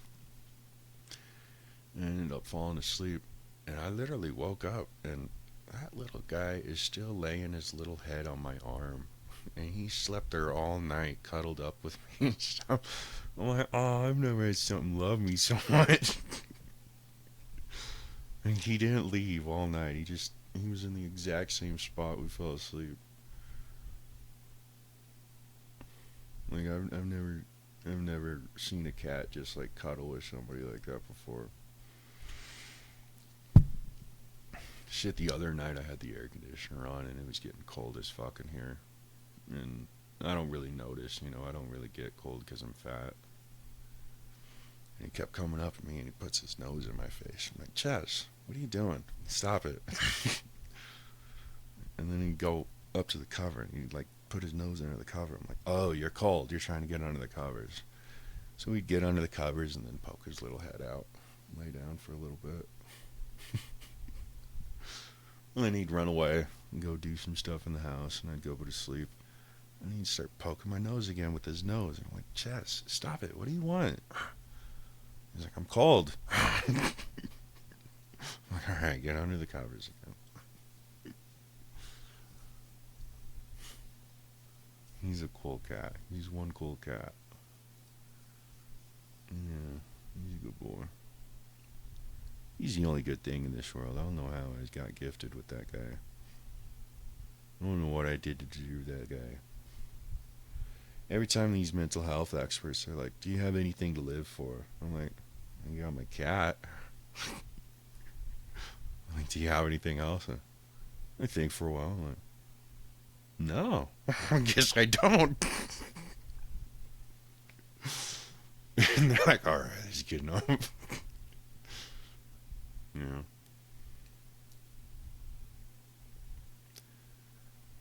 Yeah, he's a good boy. Shit, I was in the mental hospital and uh, my mom would send me pictures through email onto my tablet. So I'd set my tablet up next to me in the bed and just lay with them. Or when I was in the mental hospital, my mom would send me pictures of my cat, and I could just hang the picture on the wall and just lay next to him. I was like, dude, I just can't wait to get back home to my baby boy. My little bitty boy. My little bitty boy. My little bitty boy. My little bitty boy. He's the kitty kitty. I call him Cheshire not because he's my little astronaut, because I love him to the moon and back. He's my baby. The cat is cool. He's a cool cat. Yeah, I tell him all the time, you're the only good thing in this world. I don't know why he chose me. I originally wanted a black cat. And then Cheshire Cat kind of chose me. He was kind of like the only cat running around. And he kind of jumped into my arms when I saw him. I was like, I guess I'll take this one.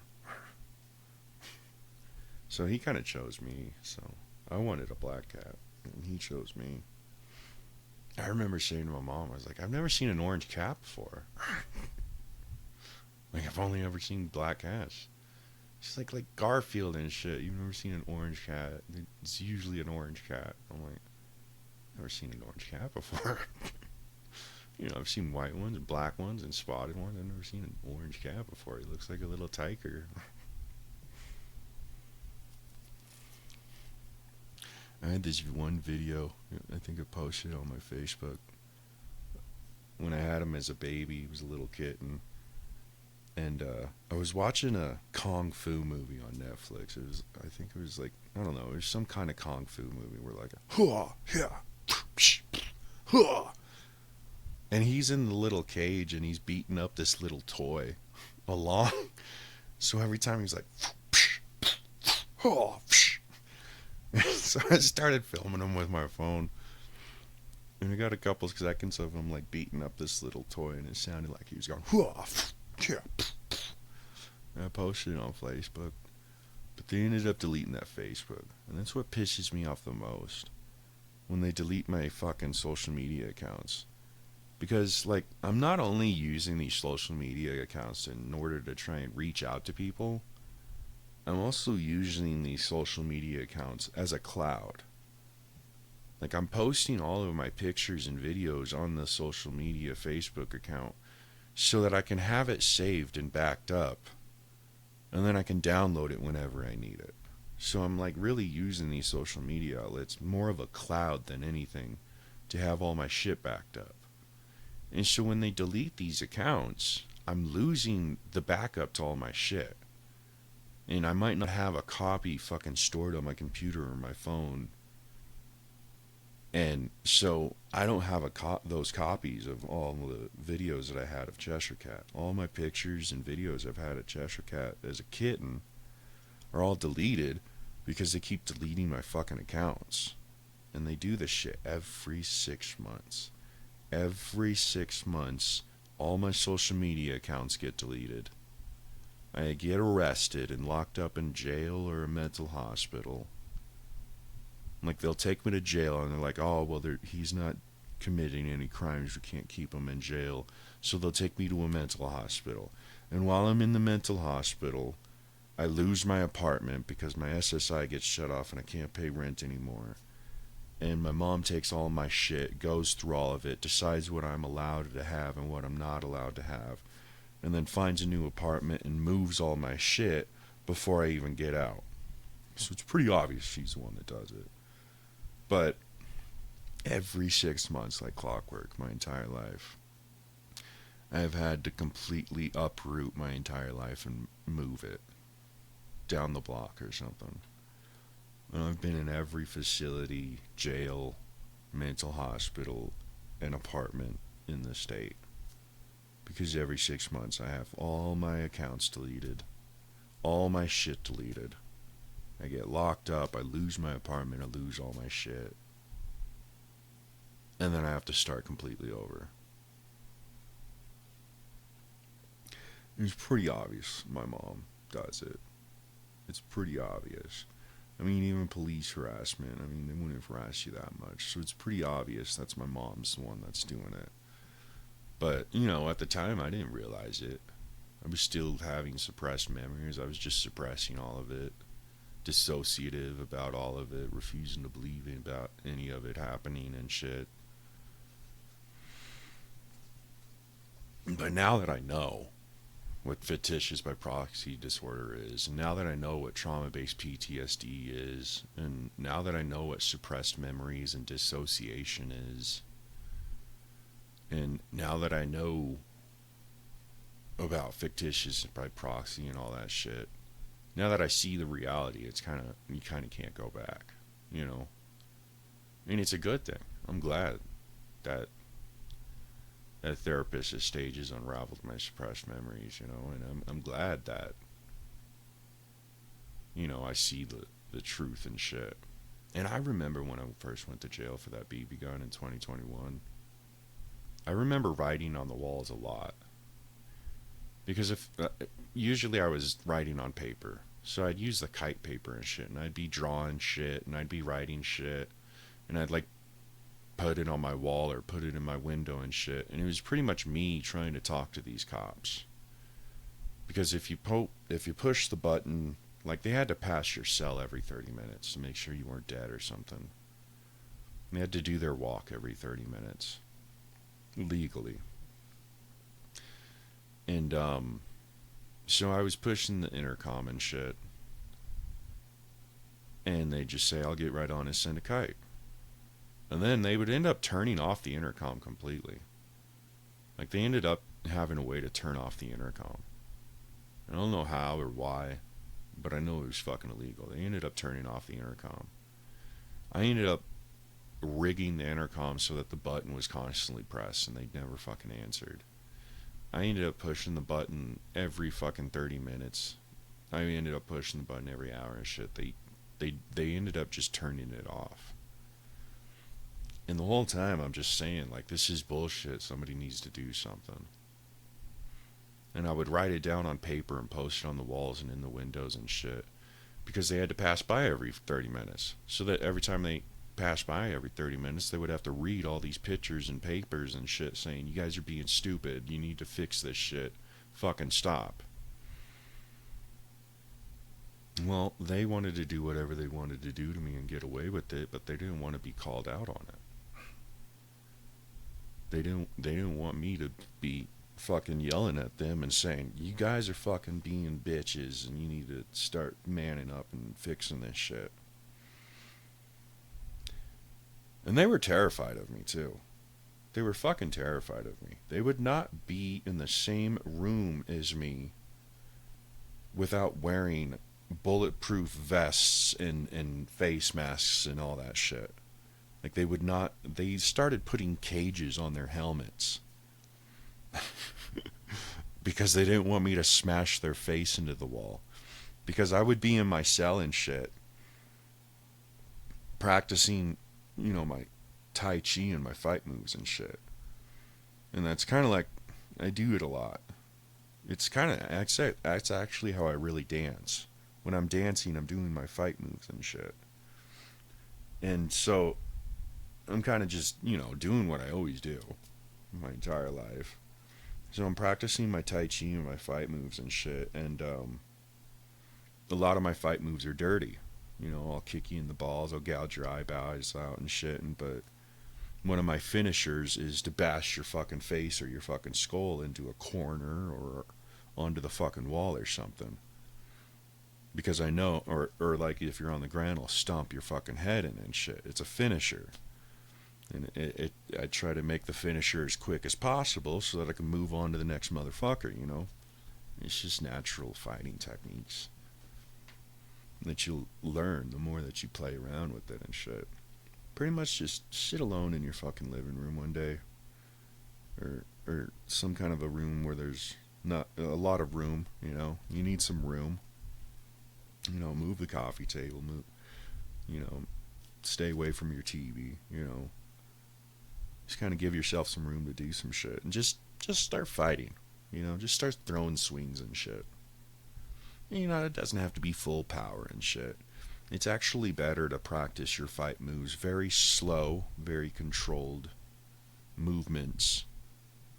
And that actually teaches your body how to do it. It becomes muscle memory. And then when you do it fast, it actually makes it easier to do, and you're more capable of doing it.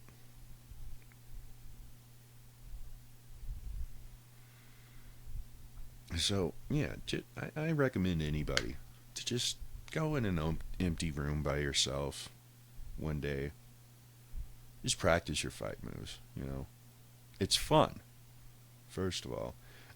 It's also a good workout. And get your heart pumping and slowing down. It's good cardio. It's a good way to get your aggression out. And you don't have to actually hit anything. You don't have to have a punching bag in order to practice your boxing and shit. You can box the air just the same. And they call it shadow boxing in jail, where you don't actually hit each other. You just like throw the punches at a safe distance from each other and shit. But yeah, I recommend for anybody to just go in an empty room one day by themselves and just do some fight moves. Works out aggression, helps you get all that shit out, Good cardio, good for you. Yeah, don't break nothing. Don't punch nothing. Don't punch the wall or nothing. Don't break nothing, because that's illegal. They'll get you for that. But there ain't nothing illegal about you just fucking practicing your fight moves alone in a fucking room. As long as you ain't hurting yourself or others, it's not a crime. So, I highly recommend anybody to do it. I do it all the time. That's how I dance. When I'm singing and shit, I'm drinking beer and fucking smoking weed and shit, and I'm listening to music and I'm singing along and shit. When I'm dancing and shit, I'm doing my fucking Tai Chi fight moves and shit, Feels fucking good. It's fun. So I was doing these in my jail cells and shit, and they were watching me beat the shit out of some imaginary guy. They started putting cages on their helmets in front of their faces. I remember the first time I saw these cages over their faces. I'm like, what the fuck are you guys doing? You look ridiculous. There was this, it was Lieutenant Deputy Hackney was the main fucking problem. And then there was I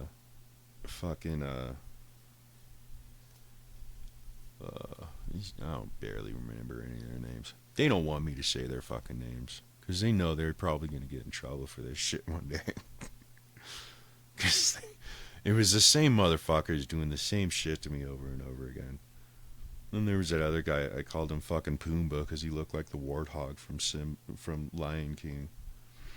I kept calling him Pumbaa, and the other inmates are like, why do you keep calling him Pumbaa? I'm like, he looks like fucking Pumbaa from the Lion King. And they look at him and they're like, holy fuck, he does. He looks like the fucking warthog pig from the Lion King. He's Pumbaa. It was this big fat fucking pig with a mohawk. So every time he entered the fucking room, I'd be like, the circle of life. Everybody's cracking up and shit. One day he even sang along and shit.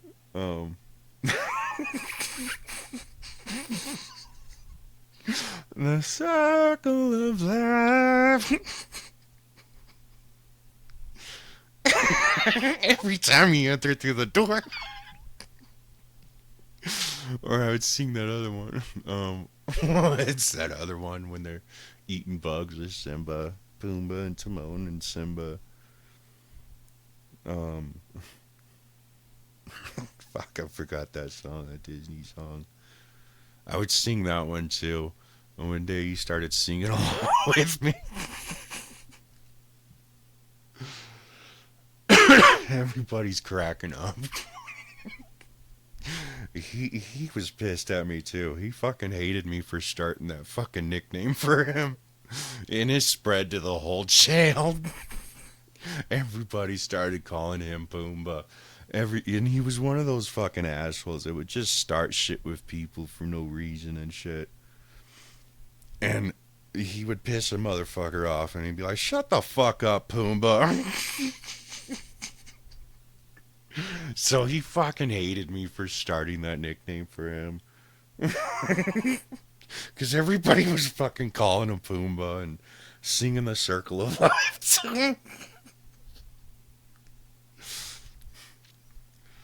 Oh, that shit was hilarious. And then Hackney, he's a fucking Nephilim half breed. He is. He's like fucking tall. He's like fucking 7 foot or something. So he's this tall fucking dude. TJ Hackney. Like TJ Hooker. Dude, he was the worst. He's gonna end up getting killed if he keeps that job, dude. I'm serious. Like, I don't have to do nothing to that dude. Like, everybody hates him. He's gonna end up pissing off the wrong fucking inmate one day. I swear, dude. Like, all these newbie deputies and shit, all these fucking rookies, they come in thinking that they're hot shit. But sooner or later, you gotta realize nobody gives a fuck about that badge. Sooner or later, they all realize it too. And like I said before, sooner or later, they're all gonna get their training day. And they're gonna realize, oh fuck, this isn't what I thought it was gonna be. Yeah. You're a public servant, dude. You're everybody's bitch. People call you and order you around to go do all the fucking dirty work for them. Nobody gives a fuck about you. You're a pig. Everybody fucking hates you. You're a worse criminal than the criminals. Yeah, everybody ends up getting their training day. And yeah, most of them were fucking rookies. And those are the worst ones. I was like, I'm just like looking at them and talking to them. Like, you guys. And at the time, nobody wanted to be a cop. They couldn't hire anybody. So these motherfuckers weren't even going through the police academy and shit. They were literally just handing badges out to people. Like, who wants to be a cop? Here's a free badge. Just fucking be a cop. So a lot of them weren't even going through the fucking police academy even. And so they were kind of using the fucking facilities and shit in order to train them. And so they're kind of fucking training the motherfuckers in these jails. Well, these motherfuckers are rookies, and they're going around treating these inmates like shit, thinking that they're better than them. Like, you're a criminal and I'm a cop, you're a piece of shit and I'm an officer of the law. And like, most of the criminals that are there for a while, the criminals that are heading to prison are going to be there for a year or so. You know, they're kind of just like, you know, it's whatever. They'll figure it out. But all the newbies, all the new inmates that were getting arrested, they would immediately start fucking with these cops. And they're just deputies. They're not even cops. They're not officers yet. They're still in training, you know. They're still just a security guard. They're just a rent-a-cop. They haven't even made pig yet. And I'm trying to explain this shit to them. I'm like, you guys can't... I'm like actually trying to help them. I'm like, you guys are really putting all of yourselves in some serious fucking shit by doing all this shit to me and everybody else here. Like, I'm literally trying to talk to some sense into them sometimes, you know. But there's no arguing with them. They're never wrong. And I'm just like, no, I have a little bit more experience than you. I'm like, yeah, but you're not even... But I've been in the system my whole life. Like, I know the law. I know my rights. I know the system. I know all the rules and shit of the underground and shit. You know, like the whole don't fuck with kids, the whole sell on your own turf, always have the money. You know, criminals have a code too. Criminals have a rules too, you know. There's just some shit you don't do. And I'm like, so I've been in the underground. I've been on the streets. I've been in the system my whole life. Like, I'm trying to help you guys out. I've been doing this a while. Like, I know how cops need to act and shit in order for all this to work. And I understand that. And I know how the fucking rules are for the underground and shit. I'm trying to help you out. You're still in training. You're a rookie. Well, they're like, well, I'm not going to take any advice from you. You're a criminal.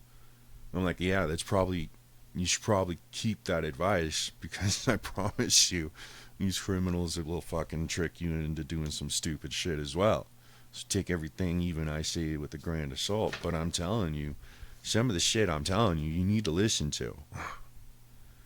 Like, one, you can't just go around pissing everybody off. Like, these inmates have a lot more power than you think. And I kept telling them this shit too. Like, you're a public servant. You work for me. I'm like, yeah, but you're an inmate. Yeah, but I'm still the people. I'm still a civilian. I'm a citizen. You work for me. My tax dollars pay your paycheck. I'm like, yeah, but you're on government income. You don't pay taxes. I'm like, no, I pay taxes still. Everything I buy with my money is paying taxes. You have the price tag, and then you also have the tax dollars. So I'm paying taxes just like everybody else, except I don't get a tax refund. I don't get it returned to me. So like, you guys do your taxes every year. Well, you guys, if you do your own taxes and you do them correctly, you have the possibility of having all of your tax dollars returned to you in full and some.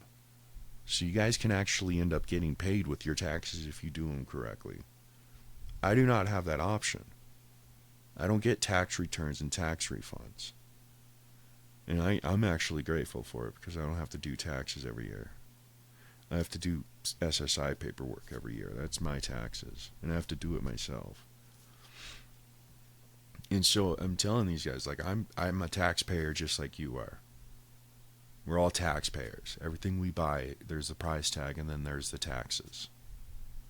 So we're all taxpayers. Even all these inmates are taxpayers. I'm like, no, these inmates aren't paying taxes. They're in jail. I'm like, no, when they go on the commissary and they buy shit on commissary, there is the price tag, and then there is the taxes. They're like, well, it's not their money. Somebody gives them that money. No. Once somebody gives you something, it is your property. There's no such thing as Indian giving in the law. You can't give something and take it back. If you want somebody to borrow something from you and return it to you, you are going to have to make sure that you make that clear. You can't give something to somebody and then take it back. Once you give something to somebody, it becomes their property. So all the money that's going on their books is their money. That's their property. All the shit that they are buying on those books, that's their shit. That is their property. And they are paying the taxes on there. So these inmates are actually paying your paycheck. And also, all the money that the government gives this facility for each one of us, that's our money as well. And granted, we don't have access to that money, but the government is paying you tax dollars to take care of that individual. So these inmates are paying you. You are working for these inmates. These inmates aren't working for you. You're working for them. They are still civilians and citizens, even though they're locked up. According to the law. According to the U.S. Constitution and the United Nations human rights. Just because they're locked up and they're criminals doesn't make them any less of a human being. Under the law. And they're still paying taxes, even though they're locked up.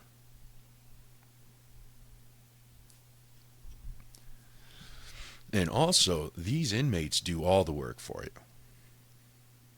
And I kept saying this Fight Club quote to them all the time, too. I was like, there's this part where Tyler Durden from the Fight Club movie, 1999 Fight Club movie,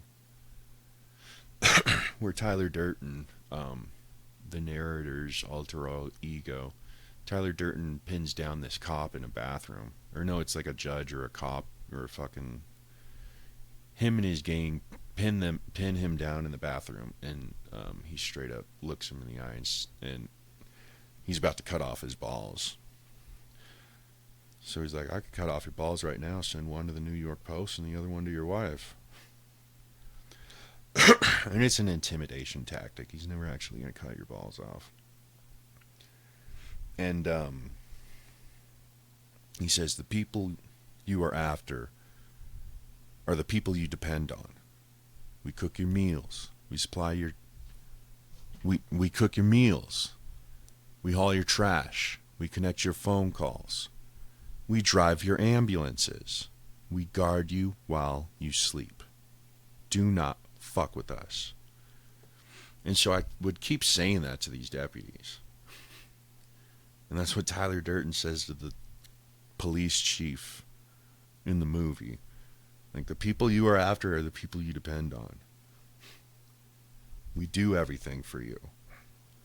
And that is how the government needs to see the people. Because that are the people. The people will always have the power regardless. You know, since 2020 hit and shit the past couple of years, it's almost as if the government is trying to fucking take over and shit. And become a tyrannical government and shit. Worldwide at this point. But what the government doesn't seem to realize is that the people are always going to be the ones with all the power. We're the ones that do everything. The people are the ones doing all the work. The people are the ones that are supplying all the money. The people are the ones that build your houses and fix the roads. And the people are the ones that cook your meals and supply your food. And the people are the ones that make sure your electricity is running. The people are the ones that will take care of you in the hospital and shit. And the people are the ones that will, you know, they're the ones that are doing everything for you. The people will always have the power, and there's nothing you can do in order to take that power from the people. And like, even in the near future, if we go down that road where they have robots and technology pretty much doing everything and shit, well, the people will still have all the power.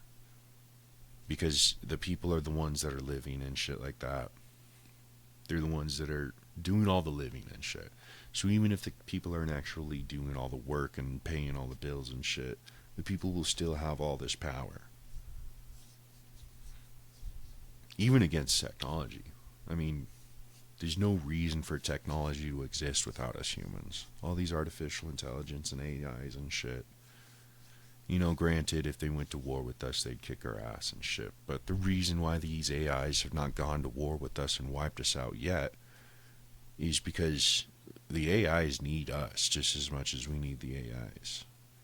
You know, the AI's existence is pretty fucking meaningless without humans going around giving them entertainment. And that is kind of like what we humans are. We're the clowns of the concrete jungle. We're the clowns of the universe. We're the rock stars. We're the entertainment. That's literally what we're here to do. Is experience the universe and life and shit and hang out and have some fun, you know. But there's this theory of gray matter. So you take a bunch of nanobots and you program these nanobots to eat matter and create new nanobots out of the matter that they eat. So there would be a part of the nanobot that eats matter. And it's eating light matter and dark matter and shit. And it's taking it and putting it together and creating another nanobot. And so you'll have billions and trillions and numerous, you know, endless of these little nanoscopic nanobots that you can't even see with the naked eye. And there would be so many of them that it looks like a big gray thing. And it's called gray matter. So gray matter is a bunch of self-producing nanobots. Gray matter is literally just a bunch of nanobots. That's what gray matter is.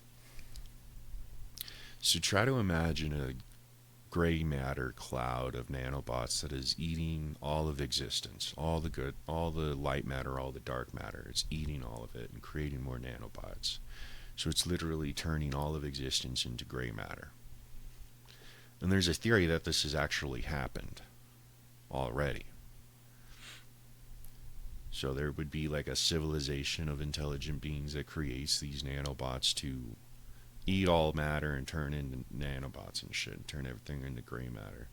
Kind of gets out of their control and shit, gets out of whack, and they start fucking eating the whole universe.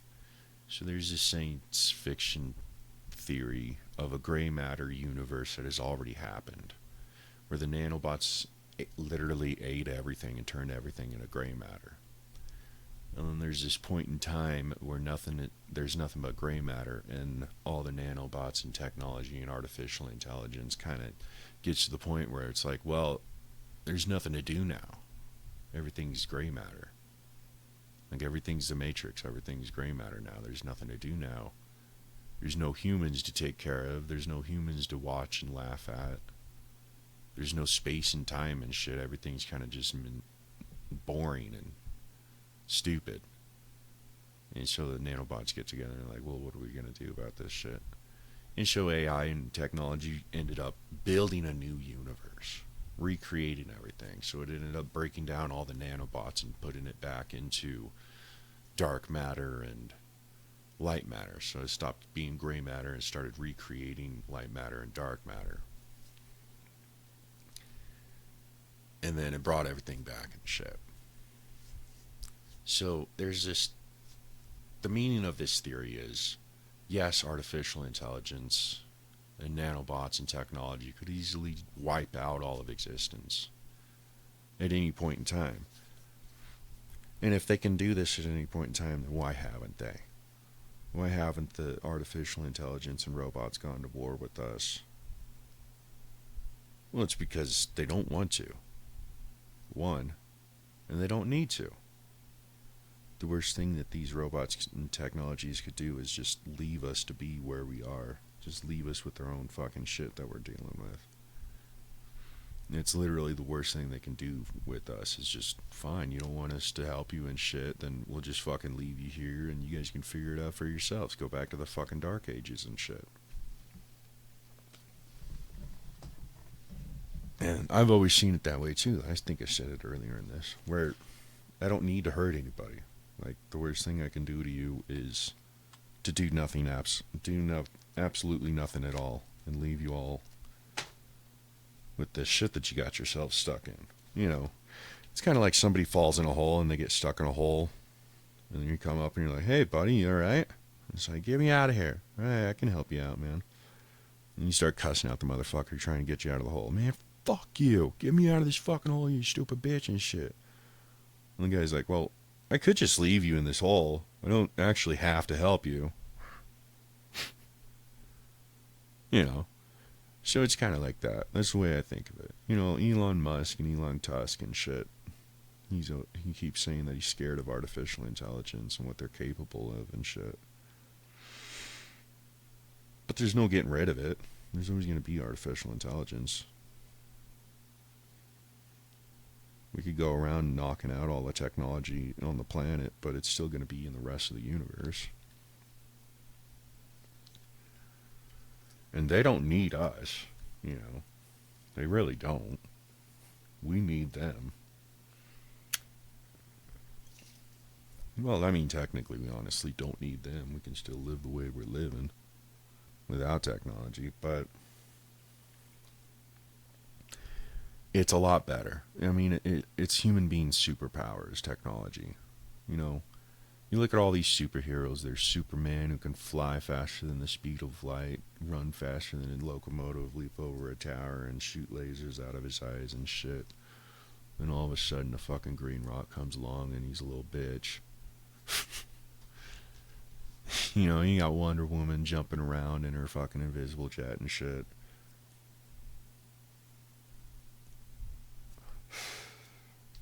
But my favorite superhero was always Batman. I'm like, yeah, that guy's the fucking one that I want to be my superhero to save me. Because he's human. And his power is technology. Like, there's that one movie when he's talking to the Flash, and the Flash is like, so what is your superpower again? And he's like, I'm rich. Well, his real power is it's technology. That's his power. All of his little gadgets and shit. You know, every time he gets a fight with the Joker's always like, oh, you and your gadgets. Won't you ever take that belt off and see how well you stand up to me? I remember a fucking cartoon where he actually did say that. He's like, why don't you take off your utility belt and see how good you are without it? He ends up taking off his utility belt and beat the shit out of him anyway. The Joker's like, okay. One of the old cartoons, I think he did on one of the episodes.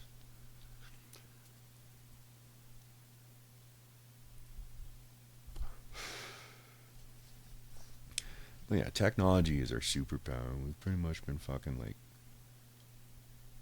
throwing it away this whole time. I mean, imagine robots and AIs doing all this manual labor for us and shit. And then all we would have to do is just chill out and fucking hang out and live life and shit. It's how the rest of the universe runs.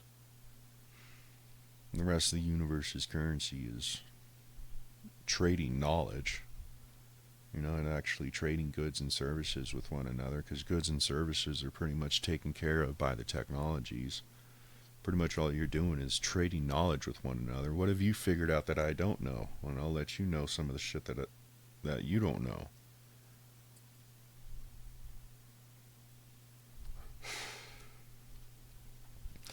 Like, how the fuck did you make that fucking jetpack? Let's put it on this fucking Iron Man suit, and then we can have a flying Iron Man suit.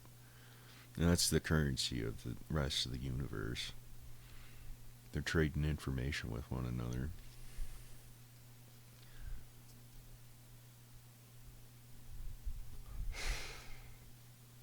Because goods and services is all taken care of by artificial intelligence. They got a robot for everything. And actually, the robots can make the robots themselves. So you can pretty much just type into a fucking computer. And actually, they don't have buttons and shit. They have telepathic abilities to talk to each other into computers and shit. That's given to them by AI and shit, so they don't even have to type it down. Pretty much a guy comes up with an idea like, hey, we should probably do this. And they'll pretty much tell the AI to do it, and the AI will make a robot to do it for you.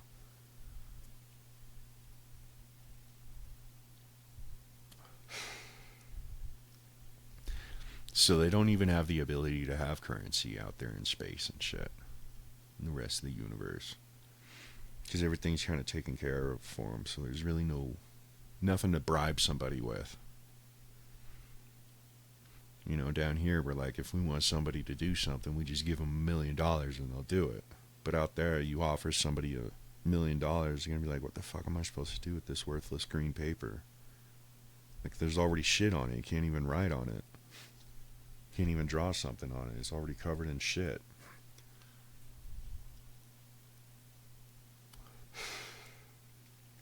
You go up to a motherfucker with gold or silver, and we're like, what the hell am I supposed to do with that space garbage? That's how the rest of the universe sees silver and gold as space garbage.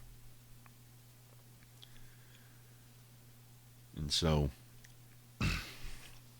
because there are literally meteors bigger than Earth out there in space. In our own meteor belt, there's a whole meteor belt in our solar system where it's just a bunch of meteors. And like, scientists think that a planet used to be there and it kind of like blew up and turned into this meteor belt. And so even in our own meteor belt, we have meteors that are bigger than Earth, that are more gold and silver than any other rock, any other metal.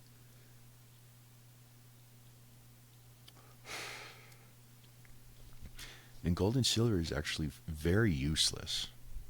You know, the best thing you can do with gold and silver for something that helps out in any way, like gold, you can deflect sunlight a little bit with it, but there's still better shit to deflect sunlight with.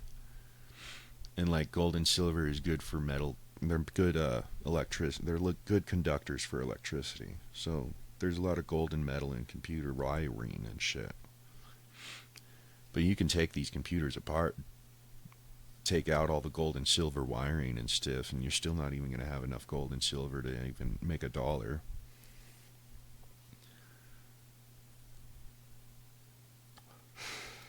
And even here on Earth, Over 80% of the world's gold and silver hasn't even been mined yet. So gold and silver is completely fucking worthless. You can't make anything out of it.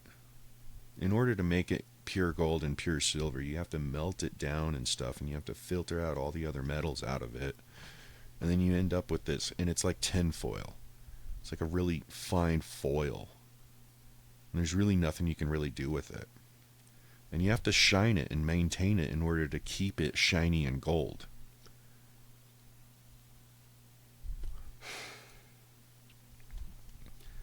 And so it's really worthless. There's really nothing you can do with it. I mean, even like in ancient times when they covered these statues and shit with the gold and shit to make it all shiny, they would either have to make it a small statue that they can put inside so that they can maintain it and keep shining it and shit and maintain it, or they would have to replace it. Like all the capitals in America, we have gold on the top of our buildings. And every year they have to replace the gold, or else the gold will like rust and shit.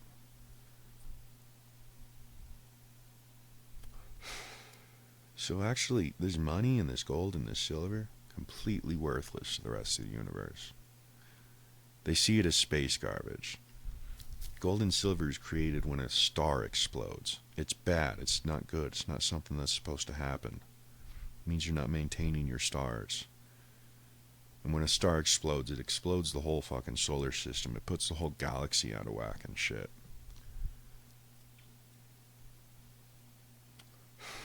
It fucks up the whole fucking gravitational pull of the whole fucking galaxy and shit. So, like the Galactic Federation, which is the Milky Way galaxy's government, the majority of the planetary bodies in the Milky Way galaxy have joined together and created this Galactic Federation.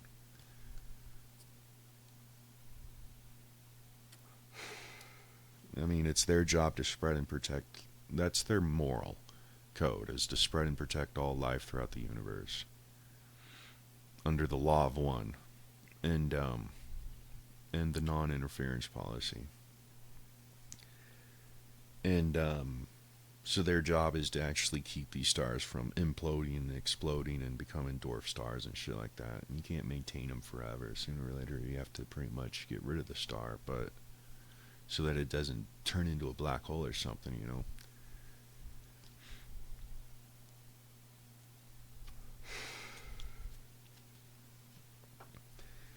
So they see this gold and silver as a bad thing. They see it as garbage. They have meteors of this gold and silver all over the solar system, all over the galaxy and shit, all over the universe. And you can't get rid of it. You can't destroy gold and silver. Like, there's no way of getting rid of it, really. You can't really alter it and turn it into anything else. You can't burn it away and shit. I mean, it's kind of always going to pop right back up.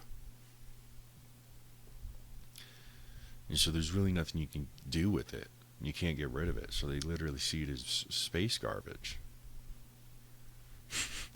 And so when these ETs, they come down to Earth and shit, and they think it's hilarious how much we covet gold and silver and shiny rocks and shit, because they're like, well, the rest of the universe sees all this shit as space garbage. You can't do anything with it. Like even diamonds come from coal. So a bunch of coal gets trapped in a bunch of extreme pressure within the earth. It might be in between tectonic plates or something, and it gets trapped in this extreme pressure for thousands of years, and it puts the coal into a diamond. So even when you find these diamonds, they're all over the beaches of Africa. You'll find a bunch of these. It'll just be a big black rock of coal. And depending on the pressure that it's gone through and how fucking pressurized it is, you can take it apart and find this little diamond in it. But you'll find this big black rock. It's as big as your fist. And you'll end up with a tiny little itty bitty diamond out of it. And you get this tiny little itty bitty diamond, and then you got to get somebody to cut it into the diamond shape so that it shines and shit. And really the only thing you can do with diamonds are cut glass. That's pretty much all it's fucking useful for. And like there are ideas that it's good for conducting electricity and shit, and you can probably make it into a memory card or something like that. But there's still other properties out there that are better for conducting electricity and memory and all that shit. There's better shit to use for technology than gold, silver, and diamonds. So the rest of the universe sees it as space garbage. They're like, fuck, we wish we could get rid of this shit. And here you guys are covenanting it. And they think it's fucking hilarious. When ETs come to this planet and shit, and they go to like the casinos in Vegas and shit, like they'll shut down all the casinos saying that they're fucking building something or something, but really they're just letting the ETs come and gamble like the humans do. And they'll all just be laughing. They'll just be cracking up. Like, why do these guys do this? This is so dumb. You know, because they have such... They're so intelligent and shit that they'll be playing 21 and they already know what all the cards are. So it's like kind of like, how is this even gambling? I know exactly what everybody's holding. So they're all counting cards without even trying. They'll go to the slot machines and shit and they'll be like, well, if I pull this slot 10 more times, I'm going to get the jackpot because I've watched it all day and it's been pulled this many times and it's about to fucking give a jackpot soon.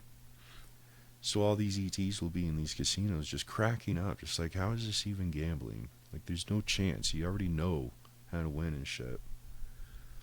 And the casinos won't allow them to actually use real money when they're doing this, because they're like, well, you're going to rob us blind. So you guys can go around and pretend that you're gambling humans for a little bit, but we're not actually going to pay for any of this. Like, when you win a fucking $1 million, we can't exactly give you $1 million.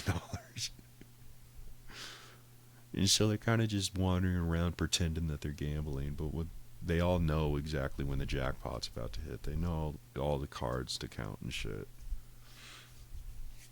So they always crack up and like, why are they so fucking hooked on money? The rest of the universe can't understand it. They're like, this is so stupid. Why are they so hooked on it? Yeah, the whole universe cracks up about that whole situation. Like, why the fuck would a whole planet of people be so stupid to fall for something so dumb? It's obviously a pyramid scheme scam. Obviously used to enslave them and shit. Like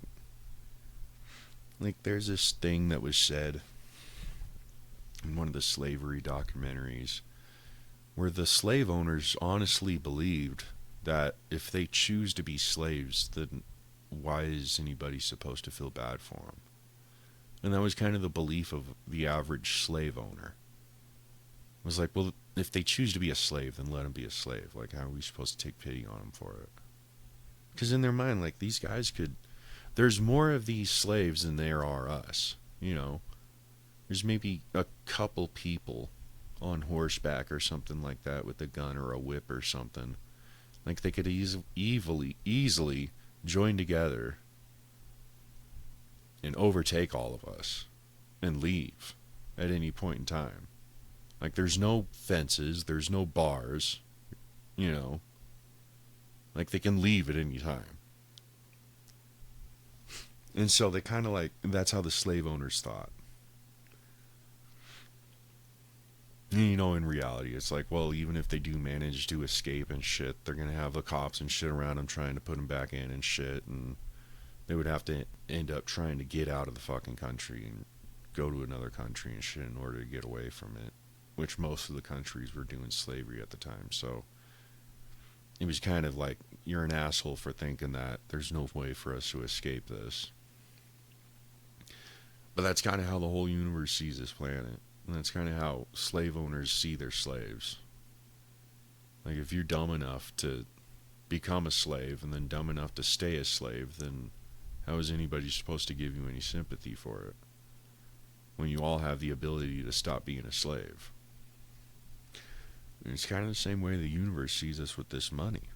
Like, we're all enslaved with this money and shit. And it's like, well, all you guys gotta do is stop using it. And just decide, this is stupid, and move on. And they really see it as that simple. I see it as that simple. You know?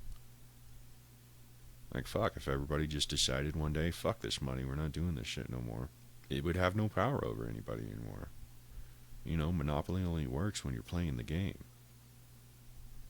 Monopoly only works if everybody's playing it. Can't play Monopoly alone, you know. So, it's how the whole universe sees this planet. They're just like, oh, these guys are idiots. Why don't they just stop using money? Why don't they just free themselves? But I kind of see it the same way. Well, this has almost been 9 hours now. So it's actually the same amount of time that I spent on the last podcast. Let's see here. Did that actually upload yet? Yeah, it uploaded. So that's my music YouTube, by the way. So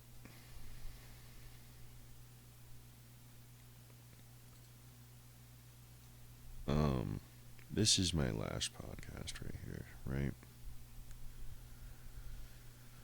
And it's 9 hours long. But I actually do like these podcasts here. This shit's pretty cool. Finally being able to talk for once in my life. You know, a therapist isn't going to give you a 9-hour session. You know. And nobody's ever probably going to listen to this shit. There's probably never going to be anybody that ever listens to fucking 9 hours of me sitting here talking to myself. But it feels good to talk about it. It feels good to let it out loud. Say it out loud, you know. I remember this one song. I don't remember the name of it or the band and shit. It's one of my favorite songs, though. Where the guy keeps saying, the last thing I need... What I really needed was the last thing I wanted, to be alone in a room and say it out loud. And it's kind of like the main basis of what that guy's singing and shit. And so fucking true, you know? You know, I kind of do wish I could find that fucking song and show you it, but it'd be copyright. But I honestly recommend everybody to just sit down with a recorder. Just go on your phone, go on your little smartphone, download an app that records your voice. You know, and I recommend you just sit down and fucking record it, talk it, say it out loud. And like, I don't even listen to these. Like, I'm never gonna listen to this shit. I'm never gonna fucking listen to any of this shit. But like, I was there, I said it, I don't have to listen to it. But I highly recommend everybody to try it. I guarantee it'll be the best therapy session you'll ever have. And then you don't have to even post it like I do. Like, I'm going to post this shit on YouTube. And that's originally what I set up the FYI YouTube channel. FYI Vtv. I originally set this up for podcasts and tutorials. So I've been wanting to start podcasts for a while. I guess this is just the first time I've actually sat down and done it. But I highly recommend everybody to try it. To make a podcast. Do it. Just sit down and say all the shit that nobody will listen to, you know? Just sit down and speak your mind. Record it, post it on YouTube, post it on SoundCloud. You know? People may never listen to it, but who knows? You might get fucking famous like fucking InfoWars and fucking... I don't really like what InfoWars is torn into. They sold out. I don't even think they're around anymore. It's 2024. I don't even hear about them anymore. But it was because he sold out. There was more commercials than there was of him actually talking. And he ended up selling out. He ended up lying. He ended up saying a bunch of shit that they were telling him to say. And what it really was is they wanted him to shut up. They were trying to take down InfoWars. You know, I remember when InfoWars first started and shit, and he was speaking all the truth that I knew. I was like, yeah, you're right, dude. People need to hear this shit. Well, that's one of the things that they do. They'll make you sell out. Like, if you're making music and shit that they don't want anybody to hear, they're going to try and get you on a record label where they have full control over everything you say in these songs and shit, you know. And it's called selling out. You know, one minute you're helping out, trying to teach everybody and help out the world and shit, but then some rich guy offers you $1 million and you sell out. Then you start saying what they want you to say. Yeah, it's selling out and shit. And who knows, I might sell out one day. I guarantee nobody's ever going to give a fuck about any of this shit, but any of the shit that I do, but I might sell out. You know, I wouldn't mind that. If I ever win the lottery, I'm going to set it on fire on Times Square in front of everybody on national television. Go back to being poor. But shit, if some rich motherfucker comes and offers me a fucking deal to sell out, I might sell out. A continual income of millions of dollars? Yeah, I might take that. But you know what I'd do with it? Yeah, I'd take over the fucking world with that shit.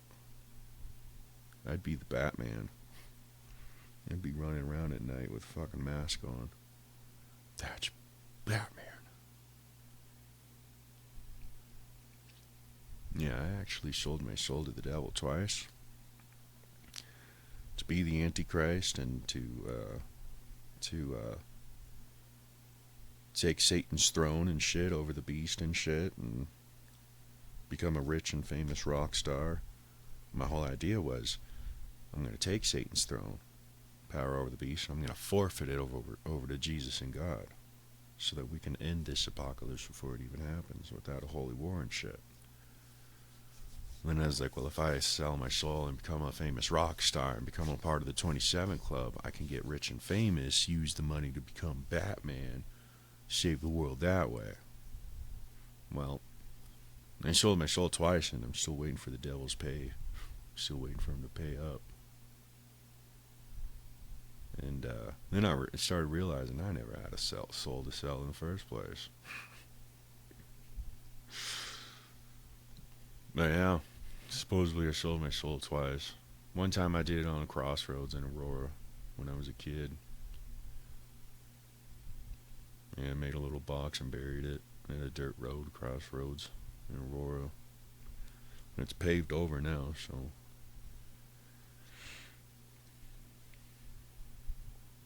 And I wanted to be a rich and famous rock star, be 27 Club, and I was going to be the real Batman. And I was going to run around fighting crime at night. But the devil never paid up. So I tried again.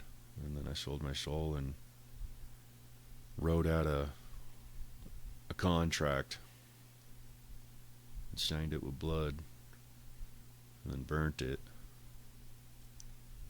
But I don't know. I guess it's still getting filed. Who knows? But yeah, that was the whole idea. Become the Antichrist, forfeit over to Jesus and God. Then I started realizing Jesus and God aren't going to end this war. You know? They won't accept a surrender. And I was listening to the Book of Enoch on audio the other day. And it's pretty much what it says. You know, that there's going to be somebody that says to God and Jesus and all the angels and shit, you guys shouldn't be damning the fallen angels to hell for eternity. And then he's going to try and, you know, get the fallen angels and the demons out of hell and shit and say, you guys shouldn't be doing this shit. And Michael the Archangel and God and everybody's going to say, they shouldn't have did what they did. They're going to hell and they're going to burn forever. So supposedly there's supposed to be this entity that comes up and says, hey man, shouldn't be throwing everybody in hell and shit. They're going to be like, well, they shouldn't have broke the laws and shit. So I guess that won't work. That's pretty much what it says in the Book of Enoch. So, yeah, you read the book of Revelations, it's pretty much just a short depiction of the book of Enoch. And I was listening to the book of Enoch on audio book, and it sounds just like the Bible. It sounds just like every other religion. Except the book of Enoch was written first. So,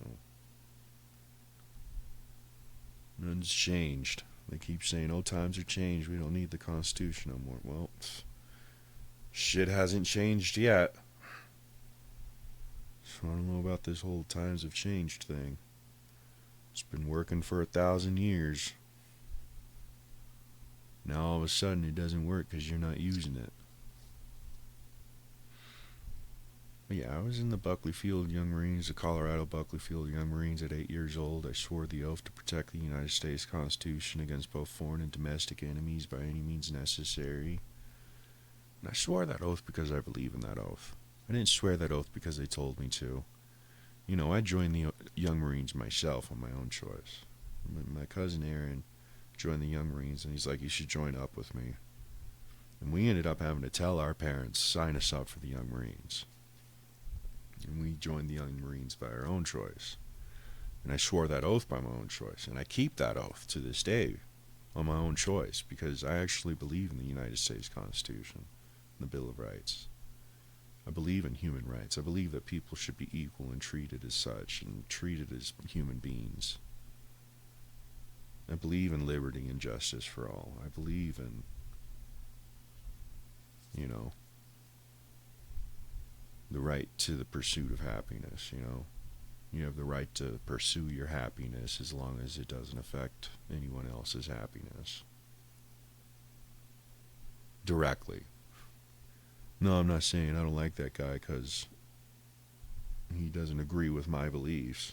That's not what the pursuit of happiness means. It means you have the right to the pursuit of happiness. You have the right to pursue whatever makes you happy, as long as you are not physically hurting yourself or others. Well, that is pretty much what the pursuit of happiness really means, and I believe in that. I like that idea. I think we all should start trying to find the shit that makes us happy. You know, as long as you're not hurting yourself and others, it's not a crime. No victim, no crime. And that's the real law. That's been the law since Moses, the Ten Commandments.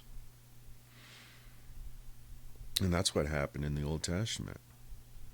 Moses gave us 10 commandments to follow. God and Moses worked together on the top of Mount Sinai to create those 10 commandments, 10 rules, 10. You can count them on your fingers. 10 rules. And then they started adding all these other rules and laws and regulations to them. So we started out with 10, and then we ended up getting all these other rules, laws, and regulations. And then Jesus had to come and say, hey, we need to get rid of all these other rules, laws, and regulations that you guys are creating on top of the 10 Commandments. And he himself said it too. He would repeat himself multiple times. Like, I'm not here to destroy the law. I'm here to enforce the law. I'm here to say, I'm here to fix the law. And everybody kept trying to speak the law with him and shit. And he's like, that's not what the law says. You guys have added all this other stupid shit, and that's why everything's getting so fucked up. That's why you're stoning everybody to death and crucifying everybody for no reason. Because you've added too many laws, rules, and regulations to the 10 Commandments.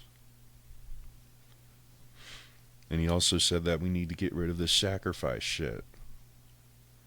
Like, there's no reason for you guys to be sacrificing your best fucking livestock for no fucking reason. Killing a calf is not going to pay for you killing a human being. It's not an equivalent of sacrifice to begin with. And it doesn't work. We shouldn't be sacrificing our animals and shit like this. We shouldn't be sacrificing people or animals. Period. There's no reason for it. It's stupid. And that's why they crucified him. He was threatening their power structure. He was pretty much telling them, you're all being stupid.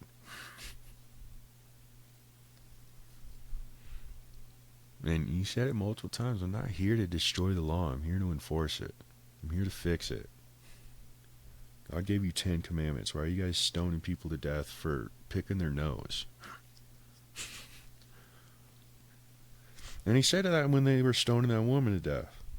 And he's like, let who is without sin cast the first stone. And they're like, oh, well, we're all sinners. And he's like, exactly. None of you have business judging each other like this. There's no reason for this shit. You're supposed to have 2 witnesses to every fucking crime, and you're supposed to take them to the judges. There's not just supposed to be one person judging a group of people. It's supposed to be a group of people judging one person. Like, you guys are fucking everything up. This isn't what God told you to do. This isn't what Moses told you to do. This isn't what King David ordered you all to do. You guys are going back to the backwards.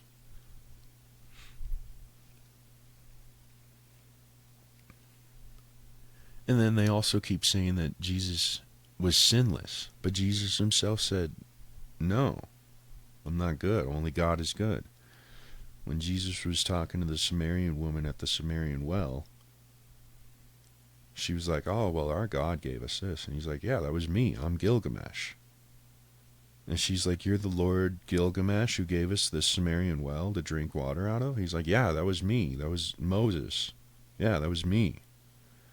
He's like, I'm the Sumerian Gilgamesh, god of reincarnation, and gave you this well and shit. That was me. I did that. And she's like, oh, well, you're good. Like, you really know your stuff. You're good. And he's like, no, I'm not good. Only God is good. He's like, I'm not good. I'm a sinner just like the rest of you. Only God is good. And so all these people depict Jesus as this tree-hugging hippie that never sinned. When in reality, he was a straight-up gangster. He was a pimp. He was hanging out with the homeless and criminals and whores. And they kept saying, like, you know, why do you keep hanging out with all these fucking sleaze bags, these street rats? And he's like, I am a street rat. And it's not God's job to save the perfect. God's job is, I'm not here to save the perfect. I'm here to save the sinners. You know, there's no reason for a doctor to be healing the healthy. The doctor's job is to heal the sick. And they're like, why do you hang out with all these sleaze bags? And he's like, I'm one of them. And that's the other thing. Jesus was a homeless alcoholic. He never had a house. He never handled money. He made sure that he never touched any of the money. All the money that the 12 apostles and him handled, it all went through Judas. Judas was the one that handled all the money. He was also the pickpocket and the biggest thief. And also they call him the King of Kings and stuff. Well, he was also the King of Thieves. And everybody thinks that he's this goody-good two-shoe kiss ass and shit. And it's like, nah, man. He rode backwards on a fucking ass, you know? He wasn't no kiss ass. He was a straight-up G. He was a gangster. He was a homeless alcoholic. He was a badass. And they actually talked to him a lot about alcohol. And I wrote a song that says Jesus is an alcoholic. And when I said Jesus is an alcoholic in that song, God spoke to me. My song on Vinnie Tyler Vernagello, God spoke to me. It says Jesus was an alcoholic. Well, I actually intended people to actually look it up, you know. And there is a depiction in the New Testament where they said Jesus was an alcoholic. They were accusing him of being a drunkard. And he himself said, well, you know, John the Baptist comes here eating nothing but honey and never doing a single drug, and you say that he has a demon in him. You call him crazy. And then the Son of God comes here hanging out with you guys, drinking and eating, and you call him a glutton and a drunkard. And he's like, how can you guys find something wrong with everybody? Like, you're either drinking and eating and you're a drunken glutton, or you're eating nothing but honey your entire life and you're crazy and you got a demon in you. So that was actually what I meant when I said that in that song, God spoke to me, Jesus is an alcoholic. And it was kind of just like, when I said that song, when I made that rap, it was kind of, I kind of meant for it to be a rap. And when I originally made that rap, I literally wrote it down and recorded that song within a couple of minutes. Like, I literally just went online, found a free, royalty-free beat to rap to, and I kind of just jotted it down onto, uh, onto the notebook. And I actually recorded that whole rap with the microphone of my game controller. So I was literally plugging my microphone into my computer, and it was a game controller microphone. And I was literally recording that song with a game controller microphone. And like now, this microphone I have now, like this is a pretty damn good microphone. It's pretty expensive. I spent a couple $100 on it. And this is a damn good microphone. So these new songs that I make are probably going to be the best that my voice ever sounded in any of my songs. And I'm really excited. I actually made another song the other day. Let me see if I can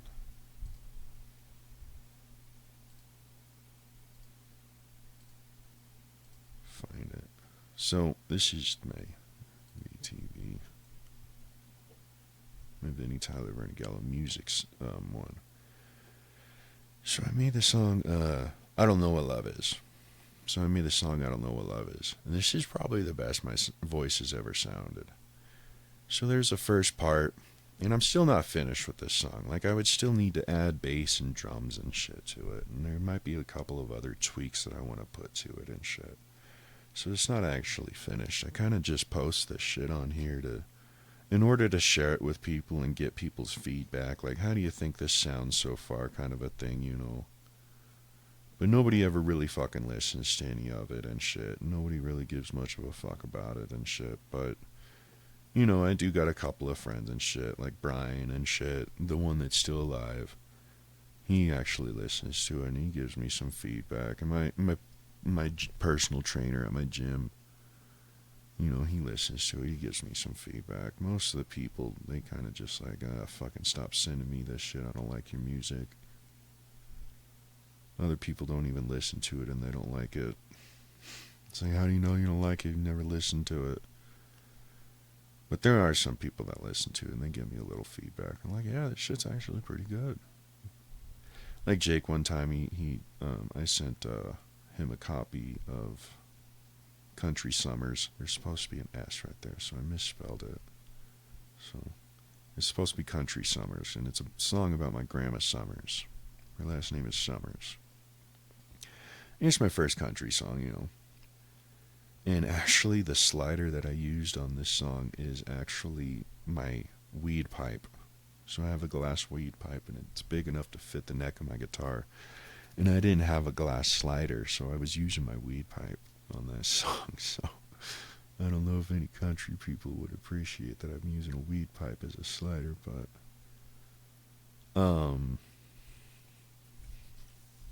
so that's my first country song. And Jake was kind of like, the drums are off, you know, so he gave me some feedback on it. And I'm like, yeah, I agree, the drums are messed up. I do need to fix the drums a little bit so that they're more in sync and whatnot, you know. Like, I do agree, I kind of knew that before I even uploaded it. And so I got a good maybe 5 songs that are coming out here pretty soon. So I got 6 albums published so far. And it took me since 2020 to publish the live album and the RIP album. But so I got 6 published albums so far. There's a couple songs where I have drums and bass and guitar and shit. The only professionally recorded song that I have is on Vinny Vernagello. So you remove the middle name Tyler and just put Vinny Vernagello. There's a whole other artist under Vinny Vernagello that has like 3 albums. It has the RIP album, the Mike Hunt album, the live album, And then the one Sorry You're Snobby song. And the Sorry You're Snobby song is my only professionally recorded song. And I recorded it with my guitar teacher in his basement. And he went to school for music theory and shit. So he was my guitar mentor. He's the one that taught me how to play guitar and shit. He showed me Jimi Hendrix and how to play like Jimi Hendrix. So, you know, I owe a lot of my guitar skills to my guitar mentor, Sean Howard. But I Burn in Hell. I made this song, Burn in Hell. I Want to Burn in Hell. It's a good one. I did not have to put much effort into it either, and it is really good. Dusty Genitals. This is a rap that I pretty much wrote in jail about the penis cross tattoo that I have on my back.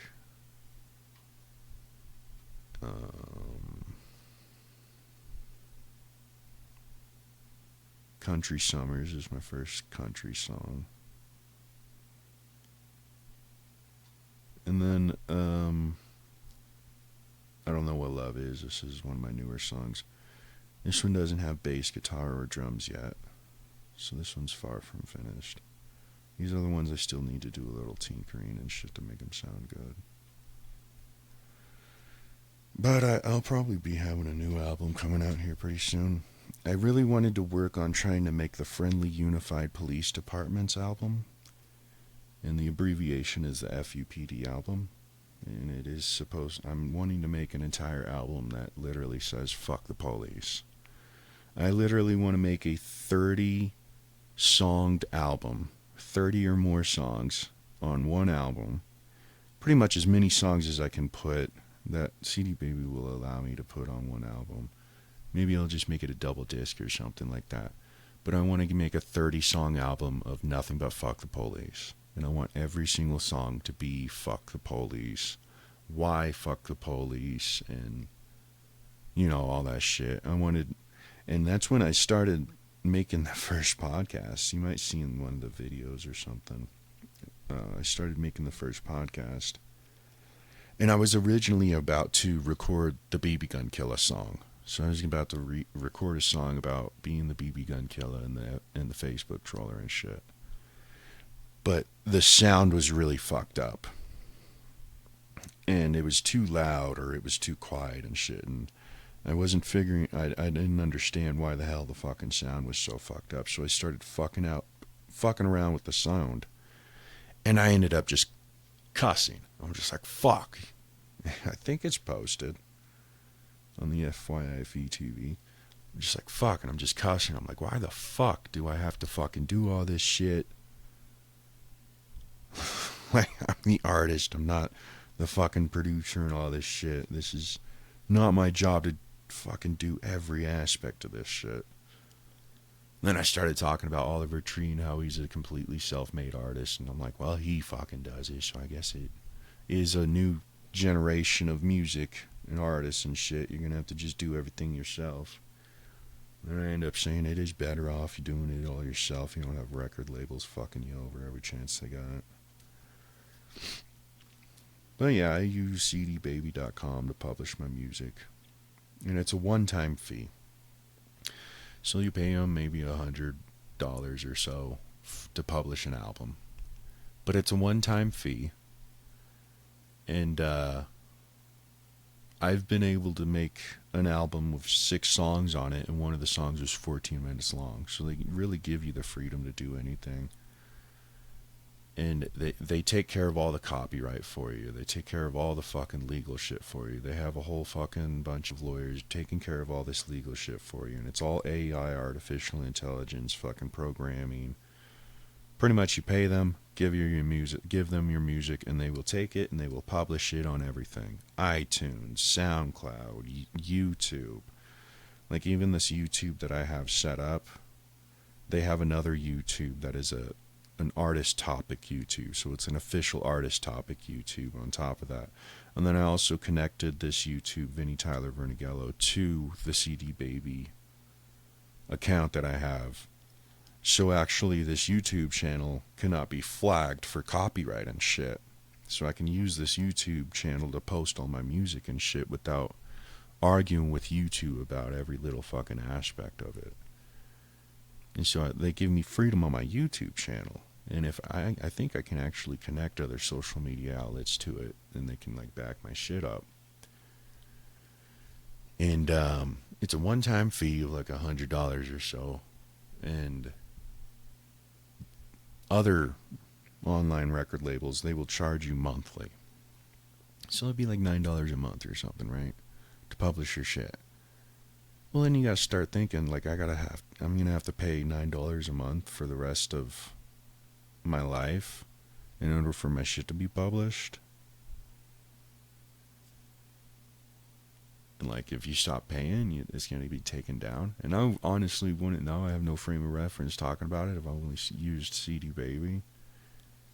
But I'm not gonna pay $9 a month just to have my music up and shit. That's bullshit. So, and then there's also other online record labels that I've heard people talk to me about where it's completely free and shit. But then you also have to think, well, then you're gonna have to do everything yourself. Every little aspect of the whole fucking record label's job yourself. So you're telling me I'm gonna have to write the music, record the music, master and remaster the music, and edit the music, and make the music good, and then I'm going to have to publish the shit myself? I'm going to have to produce the shit myself?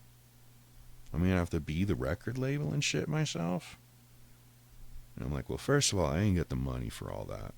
Second of all, I ain't got the time and patience for all that shit. I mean, I kind of have the time, but I don't have the fucking patience. And third of all, I'm not a lawyer. I don't know the law. I can't take this shit to court.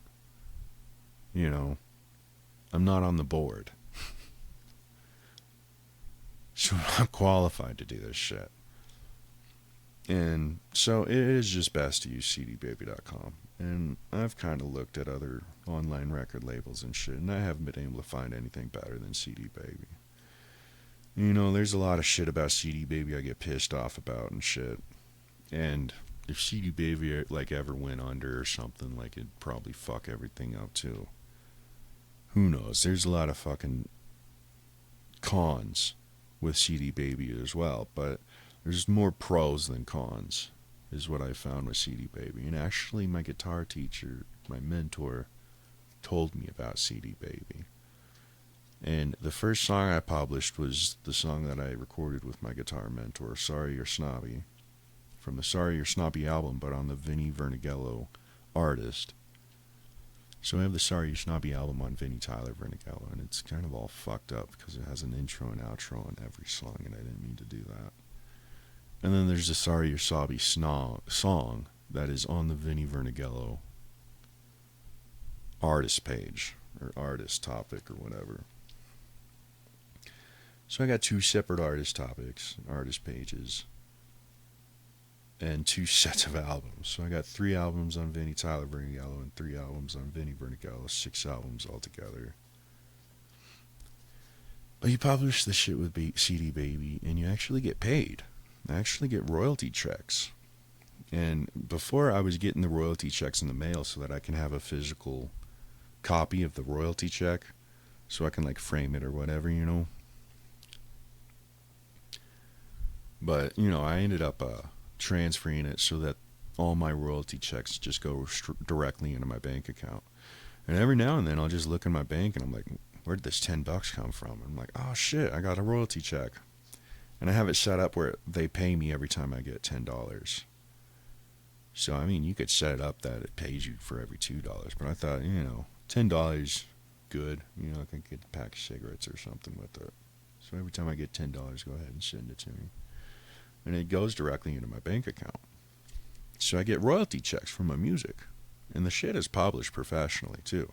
Like, legally, professionally published. Like, some of my shit, like, one of my songs, I am actually using the beats of Skillet. Or not Skillet, Skrillex.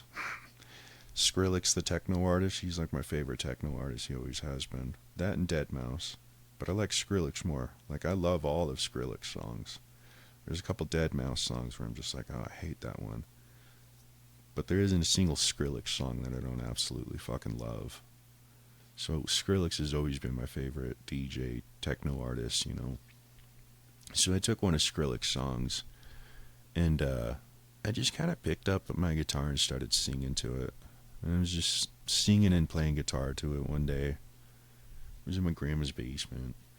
I honestly didn't write anything down. I honestly didn't practice anything. I literally just picked up a guitar and a mic, and I just started singing and playing guitar along to one of this Skrillex songs. And it was my favorite Skrillex song, because there's this voice that says beat, peak, and it's actually saying peak, peak, peak. But in my head at that time, I thought that it was saying Bree, like my first dead girlfriend, Bree. I thought it was saying her name. And like this voice, it's a techno voice, and it's not really saying anything, But the stuff it was saying, and then the way it was saying it, it was kind of like Bree talking to me from the other side through that song when I would listen to it. So I picked up my guitar, I played guitar to it and singing to it. And then I got done recording it, and I listened to it, and I was like, holy fuck, this is good. I'm like, shit, this might be one of my best songs. Like, I actually have drums to it. It's not just guitar and vocals, it's finally a fucking full song.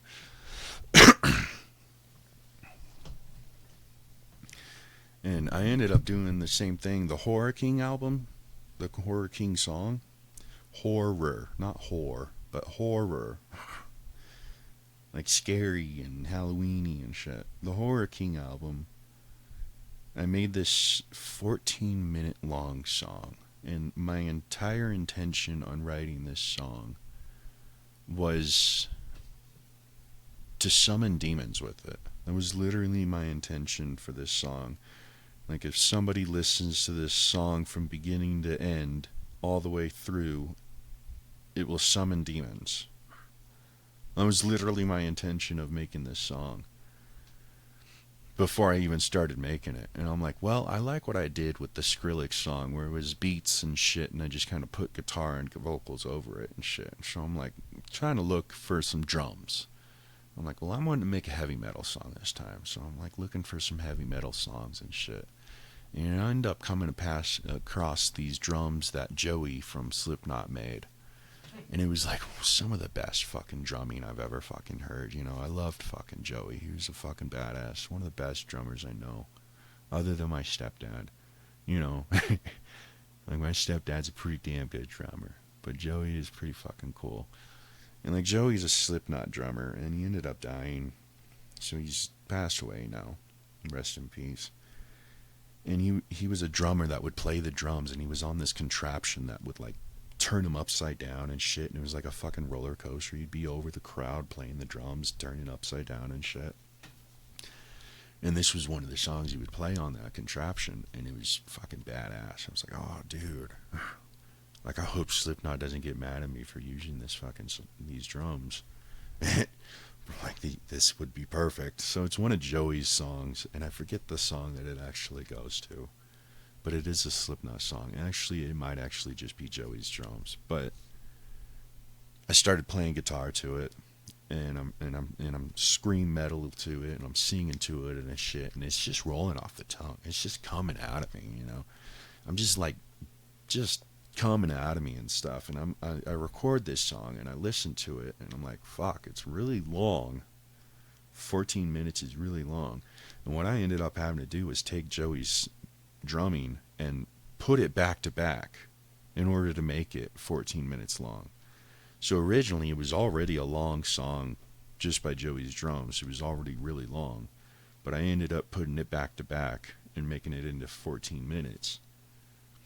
And I just kept playing along with it. I'm just coming up with all this really cool shit. And there's this one riff that I did. One of my favorite songs that I always played was a CKY song, a Camp Kill Yourself song. And it was one of my favorite songs to play because it was like kind of easy to play, but it was so fucking fun to play, and it was a good little riff. So I put that little riff in there, and then I did some scream metal over it and shit. I was like, oh, that's cool. And so I'm like really fucking, it's really coming out of me and shit.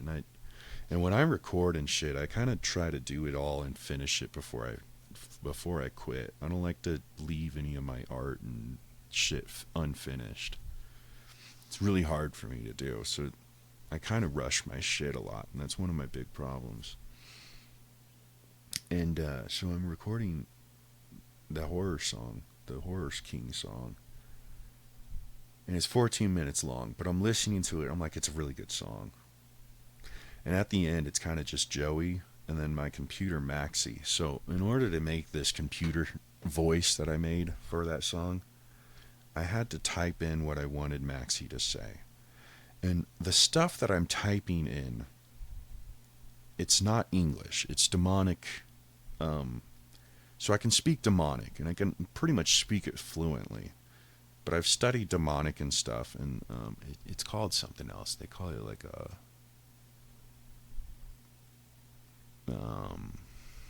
I forget what they call the demonic language and shit, but it's still not the actual demonic language. And I've studied the demonic languages and shit through documentaries and shit, and there'd be a couple of people that would speak a couple of words. And where I originally got it interested in learning how to speak demonic is from The Evil Dead. So The Evil Dead is my favorite horror film. And not the old one, but the new one, the newer one, the 2000, in the mid 2000 era, they made an Evil Dead movie, and it's just pretty much that chick that's addicted to drugs, and they go to the camp and to try and get her off the drugs and shit. And they end up opening the Book of Evil and fucking raising all these demonic entities and shit. And it's a badass movie. It ends up raining blood for fucking 30 minutes and shit. First time I saw that movie, I fell in love with it. It was always my favorite horror movie. And they say Conda, Strata, Montos, Conda. And that is what they said in that movie. And they have earlier versions of them open in the book, and then there's more words. There's like Conda, Strata, and then there's Montos, and then there's other words and shit. But they ended at Conda, Strata, Montos, Conda in the newer movie. And what it means, Conda, Strata, Montos, Conda, is come all the evil entities around and stuff like that. In basic terms, it's come evil entities or something like that, come and all that shit. And then Chafantier is actually something that I heard in a dream.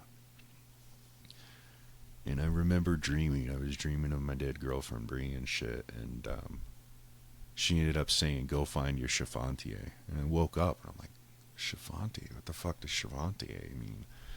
And so I'm like Googling it, and I'm like, what the fuck does Chafantier mean? And I start Googling it, and they start saying it's demonic. I'm like, oh shit, what does it mean? And they're like, it means bitch. It means female or something. Female or bitch or something. Kind of like a submissive female, a bitch. So I'm like, it means bitch. And so I kind of found out that I heard a demonic word in one of my dreams that said Chafantier, and I found out that it meant bitch. So I added that to Conda, Strata, Montos, Conda, Chafantier. And what it is actually saying is come around all you entities in a certain radius and shit. And then I call them bitches. And so it's supposed to summon all the demons in a fucking certain radius to that one point, and it's supposed to call them all bitches, so they're going to be pissed off as well. And so I put that in the song. And I actually said it myself through Screamo. Conda, Strata, Montos, Conda, Chafantier, Semper Fi, Ura, and Semper Fi is Semper Fields.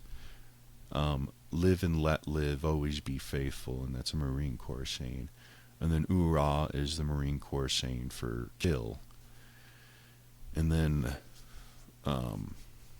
that was the saying that I would scream at the end of that song, and that's when I stopped singing. And then all the other demonic sounds and shit that are coming out of the computer, I'm typing it as best as I can. I'm severely dyslexic. I don't actually understand how to spell this shit.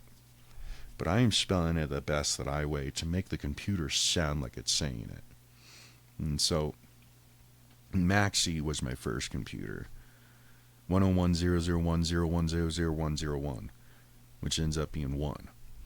And her name is Maxi 101, the Matrix. So Maxi 101 Matrix.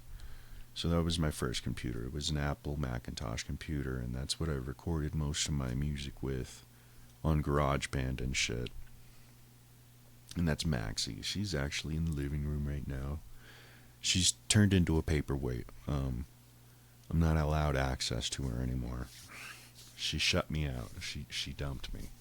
So I had to get this new power spec, and I've named it Abby. So there's Maxie and there's Abby, and these are my computers. And then Blue is my bass guitar. Chemistry is my main electric guitar. Isabella is my acoustic electric Ibanez. And Chemistry is the one that my dad left when I was 2 years old. He left behind this guitar in a pawn shop, and my mom ended up taking it out of the pawn shop and trying to sell it. And everybody that came to try and buy it, they're like, you don't want to sell this guitar. And I ended up inheriting it. So it's a Fender Stratocaster Eric Clapton Elite Cherry Red with button pickups. And this thing is worth, a couple $1,000. It's very rare. The volume knob is kind of fucked up on it. It's not the original volume knob either. And I didn't like that my mom took it and got the volume knob replaced because it sticks out off of the pick, the scratch guard. And I liked the original volume knob one because it was original and it had this scratchy sound to it, and you would be able to turn it just a certain way for it to have this scratchy, natural extortion. And I fucking loved it. It was like a fucking gift from heaven with that volume knob. Well, she took it to a shop one day. They replaced the volume knob. I'm like, damn it, Mom, I did not want you to do that. Well, this volume knob still kind of has that scratching sound and a natural fucking extortion to it. So I'm glad that, and I named her Chemistry, and it's painted on the scratch board. And I also carved into it VTV and Jesus Name I Play on the neck, my full name, and then I also carve into all my shit Do Not Sell, so that people don't fucking try and steal it. And then I got my Spider amp.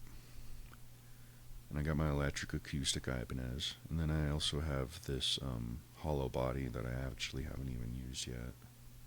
And its name is Green Lightning. And it's a red hollow body. And then I got my mic here. And mic stand. His name is Mike. And then I got my Aoki. My beat machine.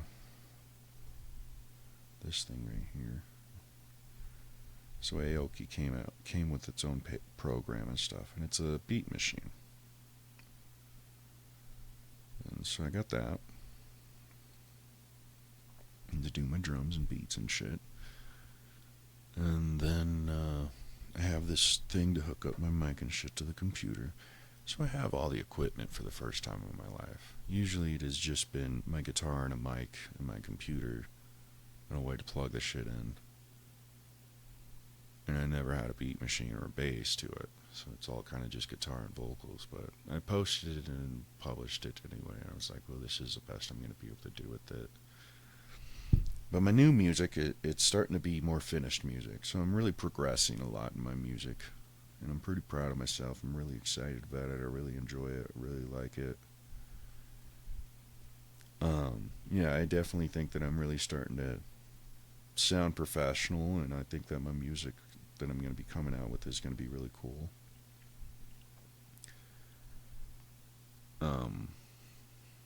But yeah, on that Horror King album, I specifically created that song to summon demons, and I have seen it work. There's been a few times they've let me play that song in the facilities and shit, and it doesn't work immediately. It kind of slowly just starts to work. And it slowly just gets worse and worse until it gets to the point where you can't ignore it. Like there's some weird shit going around us and shit. And so I have managed to make that 14-minute long song to summon demons. And then in order to bring a little mercy to a motherfucker that listens to the Horror King album, I also put the I Talk to God song on there. And I kind of intended that song to be able to make the reaction of the Horror King song to stop. So pretty much if you listen to that whole album, you're going to have demons popping up everywhere and shit, and then they're going to go away by the fucking Talk to God song and shit. And that was pretty much my intent with that Horror King album. And the Horror King album cover is literally Jesus Christ himself and the shit that he said. There's Matthew 23 on the left-hand side of the album cover. There's a picture of Jesus wearing a bandana mask over his face. And he's holding an anarchy sign in his left arm, and he's doing his little okayed Buddha sign in his finger. And then it says Matthew 23, "Woe to you, teachers of the law and Pharisees, you hypocrites." And Jesus repeated that shit to the masses before he got arrested and crucified. And he kept repeating, "Woe to you, teachers of the law and Pharisees, you hypocrites. You put burdens on the shoulders of men that you yourself cannot bear. Woe to you, teachers of the law and Pharisees, you hypocrites.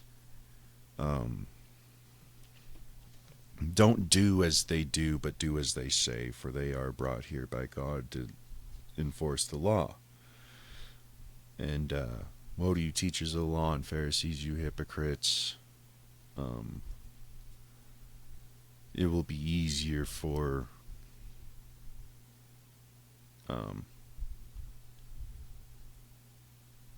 you lock up the gates of hell. I mean, you lock up the gates of heaven to man, even though you yourself won't enter.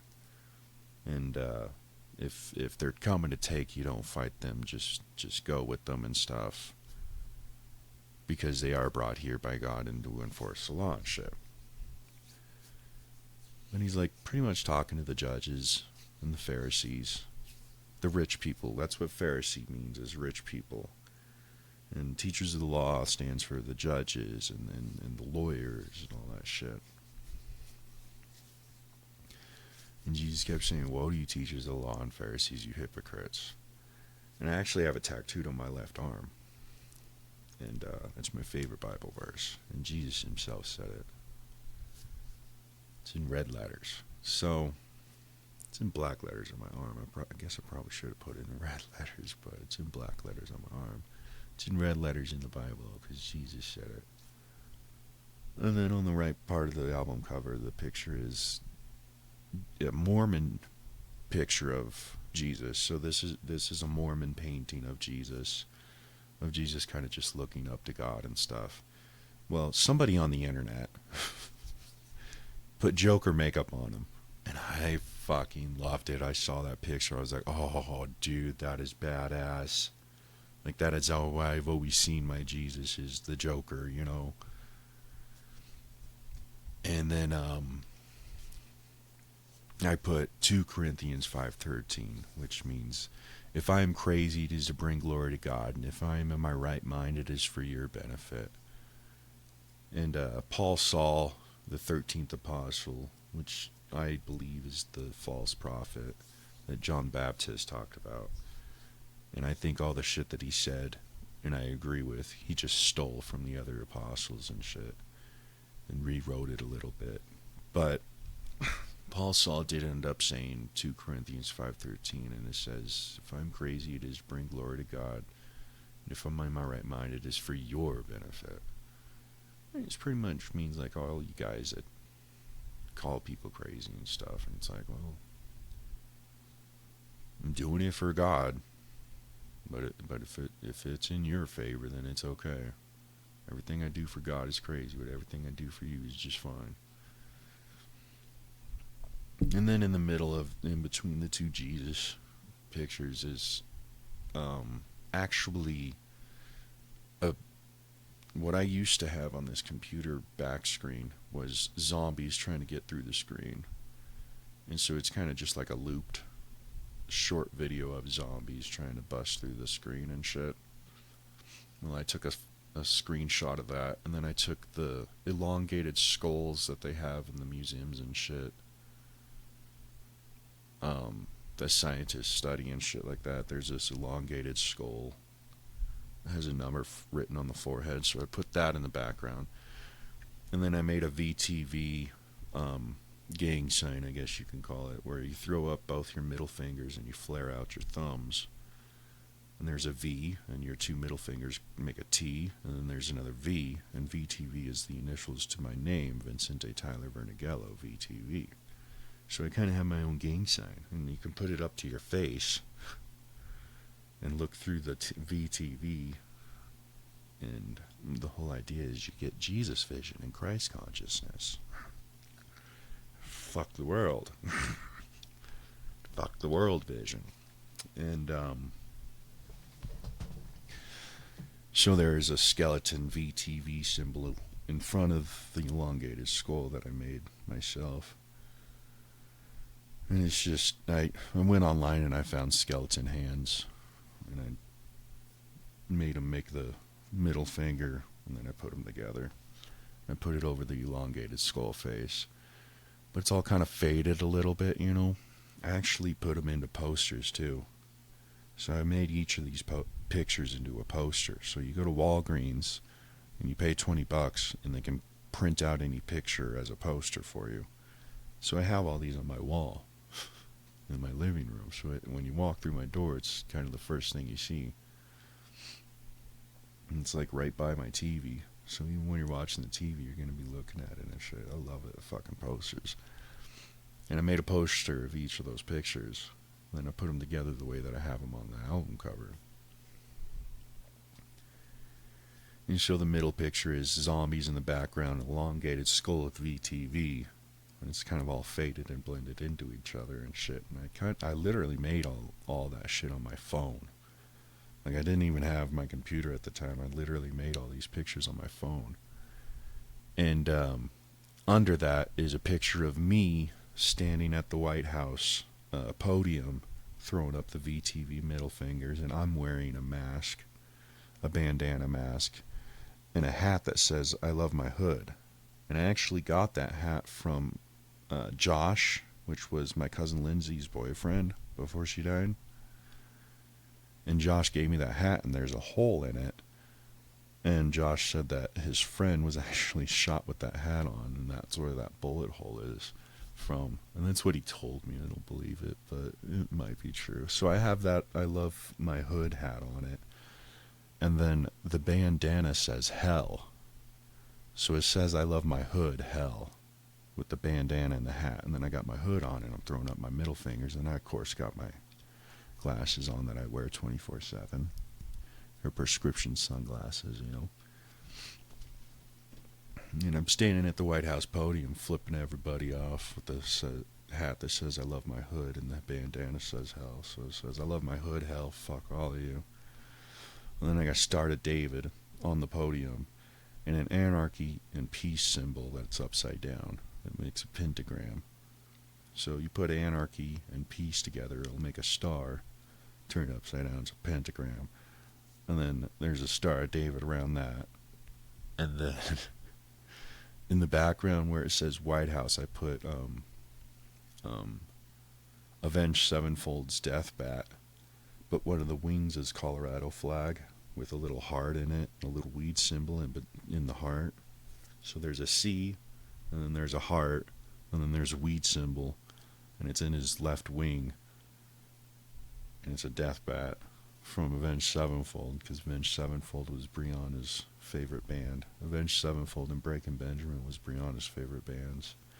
And actually my second dead girlfriend that died in 2020, Desiree, some of her favorite bands was Avenged Sevenfold and Breaking Benjamin as well. My favorite bands are Guns N' Roses and Jimi Hendrix. But that was their favorite bands. Everybody always thought my favorite bands was Breaking Benjamin, Avenged Sevenfold, but actually it was their favorite bands. Yeah, my favorite bands are Guns N' Roses and Jimi Hendrix. Nobody ever really knew that. But that was the picture under the Jesus with the bandana. So I'm wearing my bandana, flipping everybody off on a podium with a death bat behind me and Star David in front of me and shit. saying I love my hood hell, and I'm sitting under Jesus holding an anarchy sign and saying okay with Matthew 23 under him. And then under the Joker Jesus, there's me dressed up as the Joker. So that would usually be what I did for Halloween. My mom would find these purple suits in Ross or Goodwill or some shit. And then she'd buy them and bring them for me. She'd get them for like $10 and she'd give me these purple suits. And so I had this purple suit, and it was bright purple too. And then I just put jeans and tennis shoes on, and wear a normal shirt under it or something. But I actually had a vest and shit too that was yellow and green like Joker, purple jacket like Joker. I think might even have my tie on there. And then I did my Joker makeup one day, and I took a picture of myself. And I'm standing off on the side, and there's a golden calf, pretty much. And the golden calf represents the golden calf from the Bible where Moses got pissed off, and also it represents the golden calf that they have at Wall Street now. And I cut off the head of it, and then behind the golden calf and behind me is a crowd of people and burning fire everywhere and shit. I got the picture from one of the riots that were happening and shit. And then I put a little bank symbol where there was a big bonfire, and it's a burning bank symbol. And it kind of represents fuck Wall Street, fuck the banks, fuck the rich, eat the rich, kind of a thing. And then above me is the Joker Jesus says, 2 Corinthians 5:13, if I'm crazy, so bring glory to God, and if I'm in my right mind, it's for your benefit. And that's the basis of the album cover. And then for the album cover that I used for Another Day of this album, which is actually one of my favorite albums that I've made now. Like, I kind of like every single one of those songs. But it's Starry Night by Vincent Van Gogh. And then it has a death bat that I kind of made with Colorado and shit. And that's actually in the background of the Horror King album. It has a Colorado flag in the left wing and then an American flag in the right wing. And it has VTV on his face. And then there's this little copyrighted picture of a cartoon girl and a cartoon boy, and the girl's like pointing up to the death bat in the sky. And that's the background of the Horror King album. So in the background it's that Vincent Van Gogh Another Day album cover. And then up front is the Horror King album. Because they had to like square it up a little bit, you know.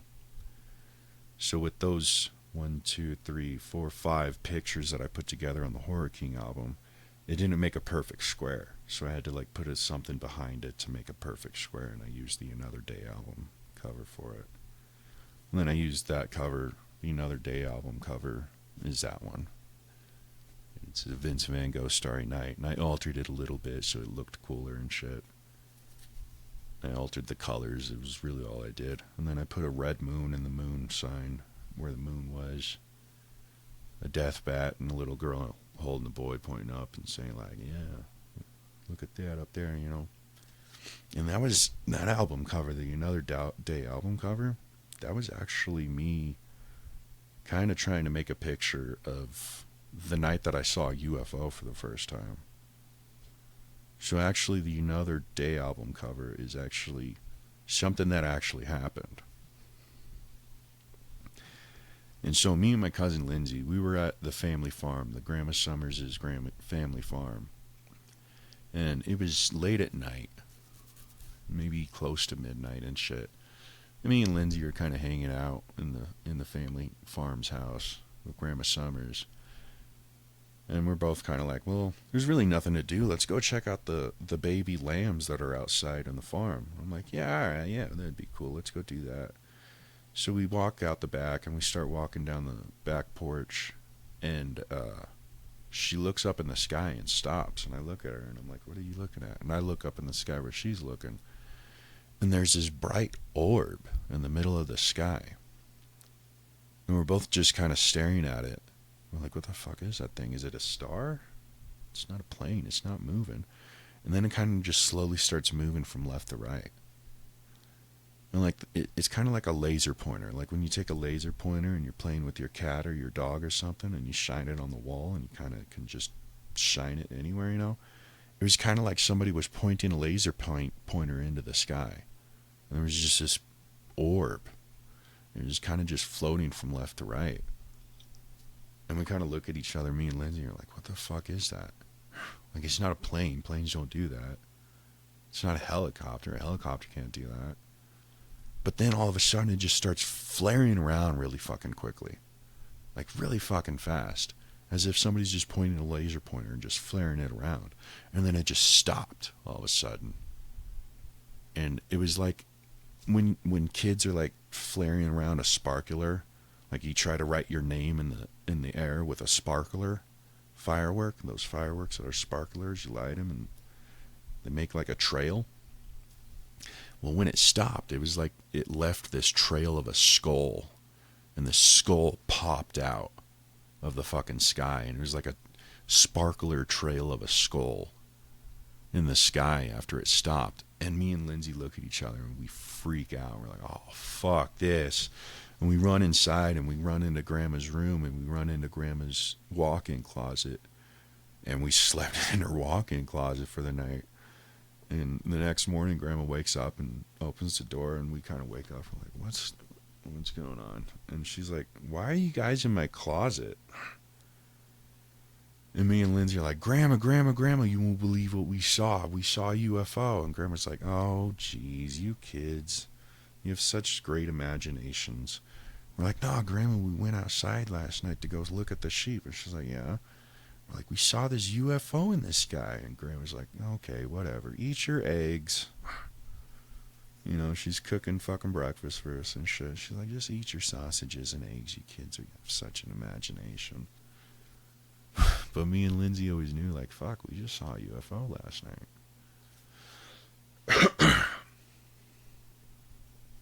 And we were so scared we slept in Grandma's closet. And so that was one of like my fondest memories with me and my cousin Lindsay. And so that album cover, Another Day album of this album cover, is kind of a depiction of that night that I spent with my cousin Lindsay, when we saw our first UFO.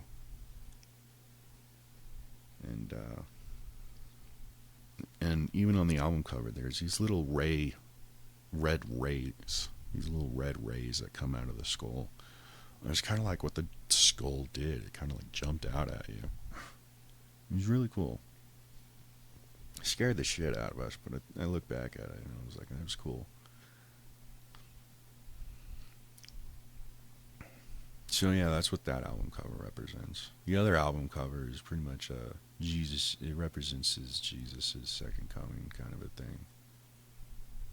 And how I'm with him on it, you know. And then the Sorry You're Snobby album cover is actually a drawing that I made in high school. So it was in Central High School, actually. Is where I drew that one. Yeah, I drew my Buddha picture in Central High School. But I drew a picture of Jimi Hendrix in high school at Ponderosa High School. And pretty much I drew it in pencil and then I traced it with markers. And I did it for art class or whatever in the trailers. And I ended up making that my album cover for the Sorry Snobby album. And then my album cover, the Mike Hunt album. The Mike Hunt album playlist, the Mike Hunt playlist album, is actually all the songs that I was thinking about deleting because I didn't even like them. I was like, these songs are shit. There's nothing I can really do with them. And it was really just me fucking around trying to figure out how to use GarageBand and shit. But I ended up making a playlist out of it. I was like, fuck it, the Mike Hunt playlist album. So I published that one too. And then there's the live album. And I actually have one more album, which is a cover album, and it's pretty much all the cover songs that I've made and shit. But I don't think I really have any copies of any of those cover songs. I did Megadeth's Search and Destroy. I did Jimi Hendrix's Wind Cries Mary.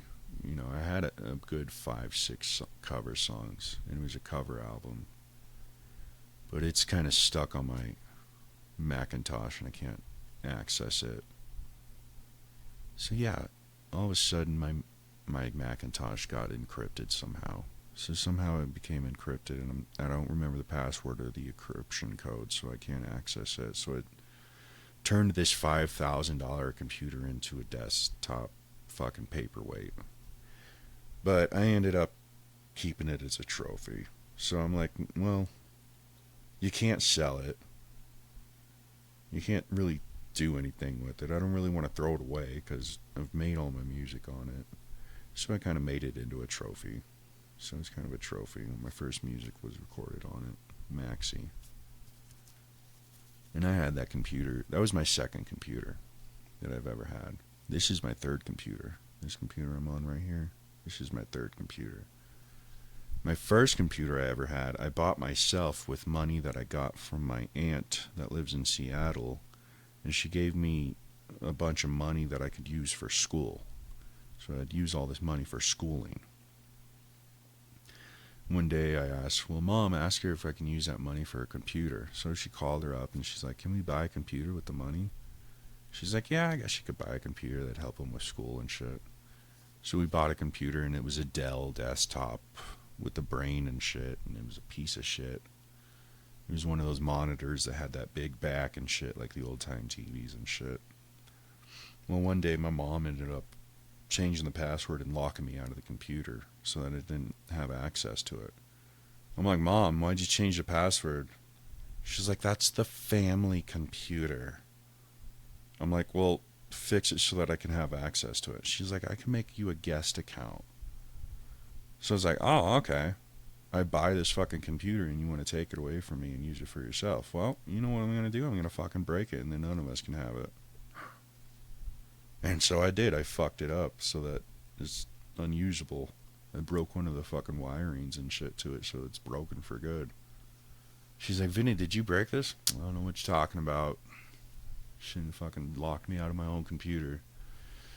So then I ended up buying a Macintosh desktop later on. I had a laptop at one point too, but the fucking power cord got all fucked up and I wasn't able to use it either. And it was kind of a shitty laptop. But then I got the Macintosh desktop. So my cousin Mark, which was Lindsay's brother, ended up buying a Macintosh desktop, and it has GarageBand on it, and he started recording music on it and stuff. And he pretty much said, yeah, this is like the best computer you can have to record shit with. And he ended up actually letting me borrow his Macintosh one time. And I'm like, yeah, this is perfect. This GarageBand is badass. I want to record. I want one of these Macintoshes. So I ended up getting one of these Macintosh computers. And it was like $2,000. It was a Macintosh desktop from the early 2000s. It was like $2,000 for it. So I got it for $2,000. Well, later on throughout the years, you had to keep upgrading it. You had to upgrade the memory. So I put like 2 terabytes of memory added to it. And I kept upgrading it and shit so that I could keep using it, because every year it became outdated and worthless unless you upgraded it. So I ended up spending like $5,000 on that Macintosh, which is like just as much as any of my cars. Like it's worth more than most of my cars, you know? Like it's worth more than any car that I've ever owned. I've never spent more than $5,000 on a car, and here I am spending it on a desktop. And then all of a sudden, I kind of faintly remember encrypting it. I think I was trying to set up the password a little bit better so that my mom wouldn't be able to access it whenever she wanted. Because pretty much you just take it down to Geek Squad and they'll just access it for you. And I didn't really want my mom into my computer, so I kind of remember encrypting it myself. But I didn't really know what I was doing. I was kind of going through, like, how do I make my password better? It's like, oh, well, you can encrypt it. And I'm like, all right, do that. Little did I know that it'll give you this encryption number that you need to write down and put somewhere and have it safe. I didn't write the encryption code down. And so it's encrypted and I don't remember the password. And so I'm locked out of my own computer. So I ended up locking myself out of my own computer. And I'm like, fuck. $5,000 computer turned into a $5,000 paperweight. What just happened? Because I did this encryption fucking password shit. And then my mom revoked my fucking bond and I went to jail for another year and I didn't remember how the fucking password and shit by the time I got out. So it's turned into a $5,000 paperweight. I see it as a trophy. It's my trophy, so it's sitting in my living room. And then this one is called Abby. I've named her Abby. I spell it A-B-Y. A-B-Y, that's her name, Abby. And it's a power spec. I got it from Micro Center. It's a big computer store in the middle of Colorado, in Aurora. Giant warehouse store that's specifically just for computers and shit. And I pretty much went to them. I was like, I ain't got much money, but I'm kind of wanting a computer to record music and play games on. And they're like, well, this would probably be your best option. It's a Microsoft. It's a Micro Center, not Microsoft. It's a Micro Center Power Spec desktop. Pretty much they make these themselves in Micro Center. And like, it's good because you can bring it to us anytime you want it to be upgraded or fixed or any way, and we can do it ourselves and we won't have to like charge you extra for shit. And I'm like, alright, this will be cool. And they gave me this little monitor with it and stuff. I had to pay extra for the monitor, but it's a little monitor. I might try and get a bigger one because I want to start playing games on here. And I also have I have a couple game streaming channels out there, and they're usually all called Vtv. But now that the PS5 is out and all I have is a PS4, I was like, well, I don't really want to buy another console. I'm sick of buying a brand new console every fucking couple of years. So I don't really want this PS5. And I'm like, I'd rather have a PC so I can actually play these games and put mods in them and shit and be God mode and stuff. And I've always wanted a fucking Grand Theft Auto mod where you get to play as Rick and Morty and shit. The only way to do the fucking real gaming and shit is with a PC. So I'm like, well, the next gaming console, I want to be a PC. I'm sick of these gaming consoles. Like, when I first started with gaming consoles, I loved Xbox. I was an Xbox guy. But then the first time I got that flashing red light of death on an Xbox, pretty much you try to turn the Xbox on, you push the power button, and it just started flashing red. And when you get that flashing red light of death, it means that that console's broken, that Xbox is ruined, and it won't work anymore. Well, after I got that from an Xbox once, I think I got 3 Xbox that gave me that red light of death. And after about 3 Xboxes of red light deaths and shit, I was like, fuck this, I'm never using an Xbox again. Like, I cannot save up hundreds of dollars to buy this fucking Xbox just for it to fucking stop working.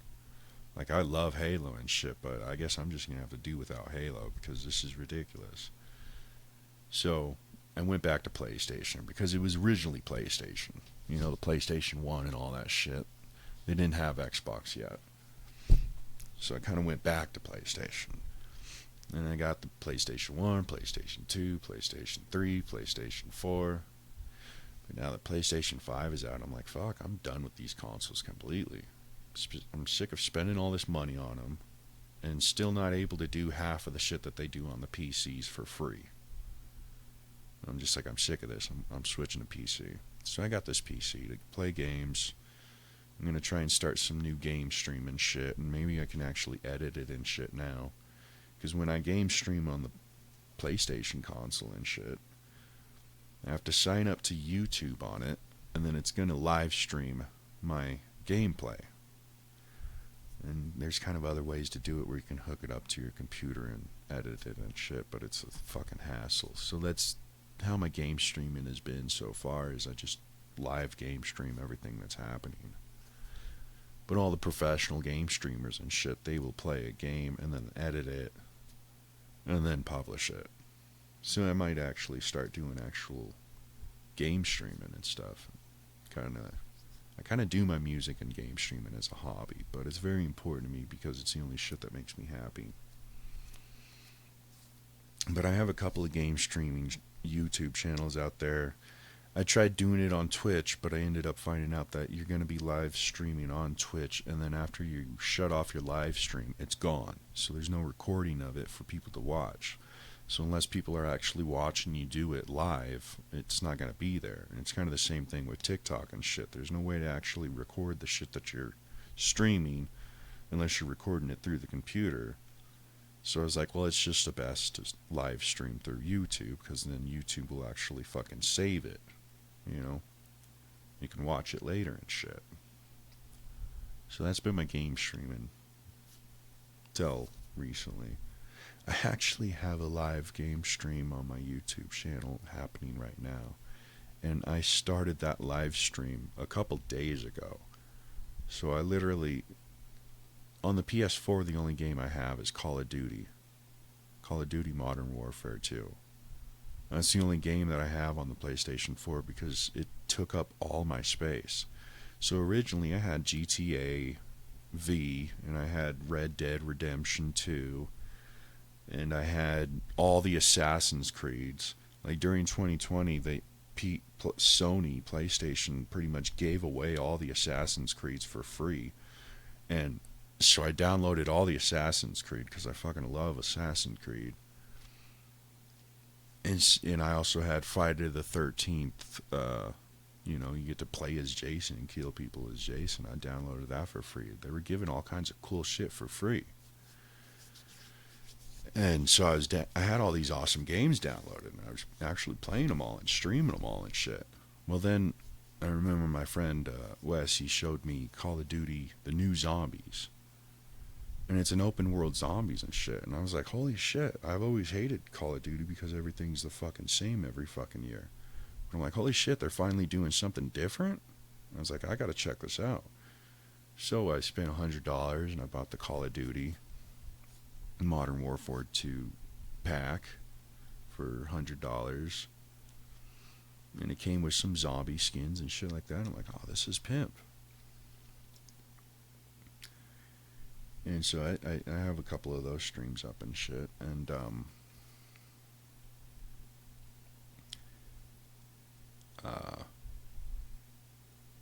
I ended up trying to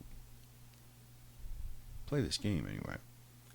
It took up all the space. And so I'm like deleting more and more of my games to try and download Call of Duty.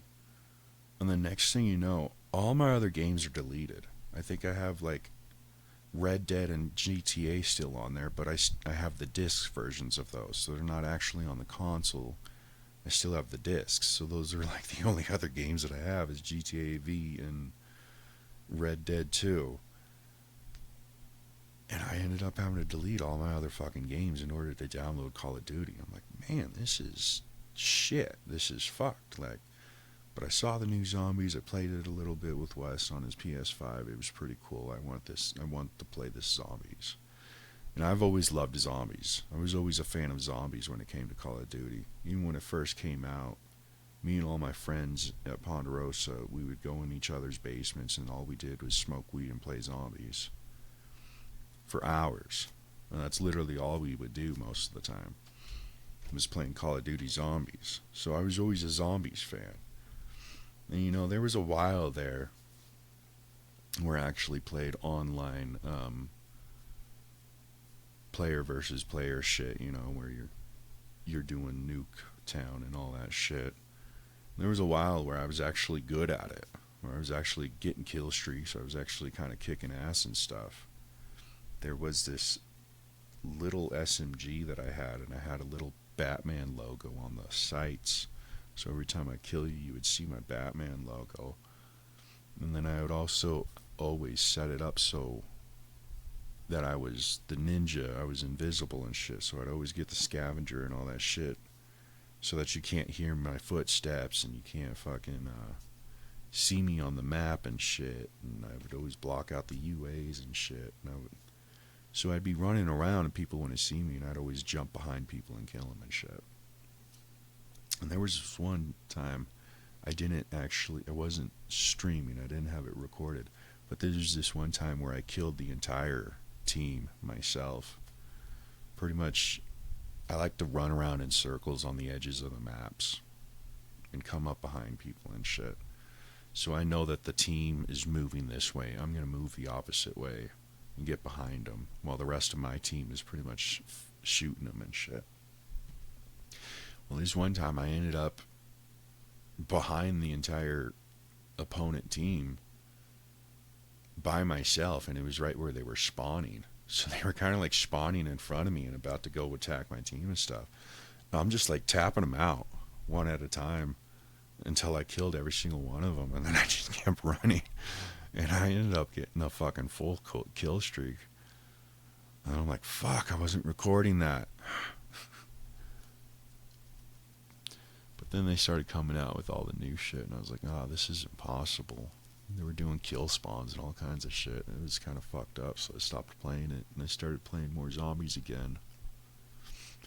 But then they started adding all the bubble gums and all the cans and all the ups and shit on the zombies. And I was like, well, now these zombie games are too fucking complicated.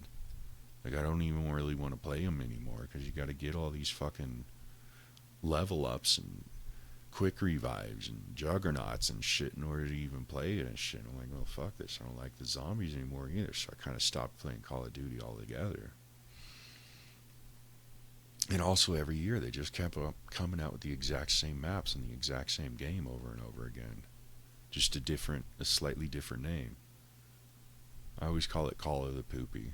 Call of the very stinky poopy. Like duty poopy, Call of Poopy. And yeah, and that's why everybody ended up hating Call of Duty. Because they just kept coming out with the exact same fucking maps over and over and over again. Just little subtle differences, and it's like, well, we're kind of sick of this shit. Well, these new, and my friends still say it to this day, like, I hate Call of Duty, it's the same shit as last year. Well, I'm starting to tell people, like, nah, dude, they're starting to change their shit up. Like, they're going in the right direction and shit. Like, I hate it on my console. So I thought I was going to play Call of Duty. My friend Wes and my friend Brian, they're like, let's play Call of Duty online and shit. I'm like, alright, I'll turn it on. I'll start streaming, I guess. Well, it wanted to download the new fucking season. So every time I turn on my PS4, the only thing on there is Call of Duty anymore. And every time I try to play Call of Duty, it has to download shit. Every single time. It has to make updates and shit. It was because they have so much shit on there. But it's also because it's a PS4. So not only do they have to constantly update shit, but it takes forever because it's a PS4 to update the shit. So every time I turn that on, I have to leave it sit there for a while, for a few hours, before I can even start playing it. So I turn the shit on, let the shit update, and then after I can actually know that I can actually turn it on and play, I'll start streaming. Well, this day I was like, you know what? I'm going to turn this shit on and I'm just going to set up the stream. And then I can just start playing and shit. Because I kind of just wasn't in the mood to do all the fucking specifics about it. I was like, I'm just going to start streaming, turn this shit on. Well, of course, it needed the new season. It needed the new update. So I'm like, fuck, download it. And it's like, it's going to be 5 hours. I'm like, I bet it won't take a full 5 hours. Well, 5 hours later, it's still saying it's going to be another 5 hours. I'm like, oh, fuck, it's one of these updates where they tell you it's going to be 5 hours, and 6 hours later, it's going to say it's 4 hours. So I kind of just let it stream. I kind of ended up texting my friends and shit on Facebook, Brian and Wes. I'm like, well, it won't download. I don't know what you guys want me to do. I guess I can't play with you today. And meanwhile, Brian's like, dude, they got new updates and new maps and shit. Shit is so fucking cool. I'm like, sounds great. I can't see it. So I ended up passing out and falling asleep. And the live stream was still running. I could probably fucking show you it. But the live stream was still fucking running and shit. And I was like, fuck it, just leave it. And it's still running.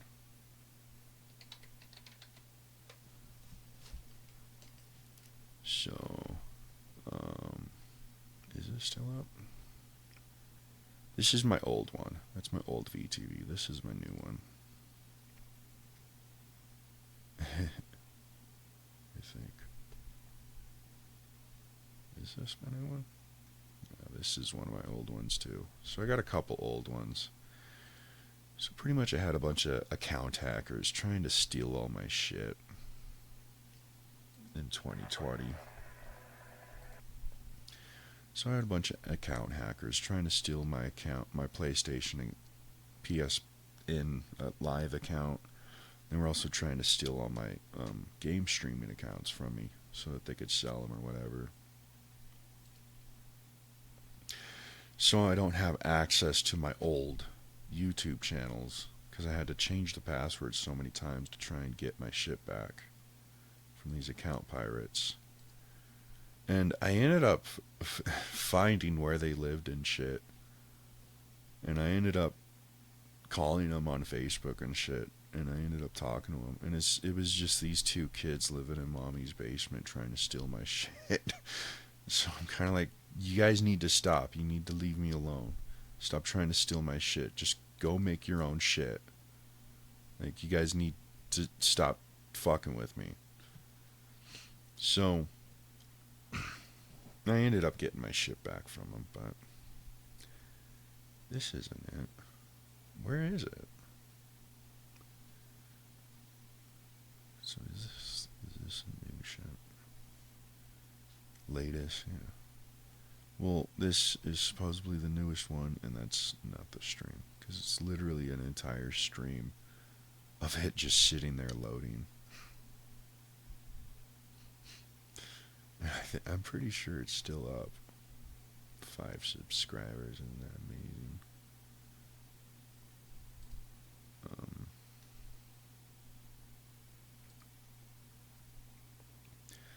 So yeah, this is my newest YouTube channel for game streaming. But I actually think I might make another one. Start over again. Yeah, I got some Red Dead, some GTA. I got some GTA. I got some.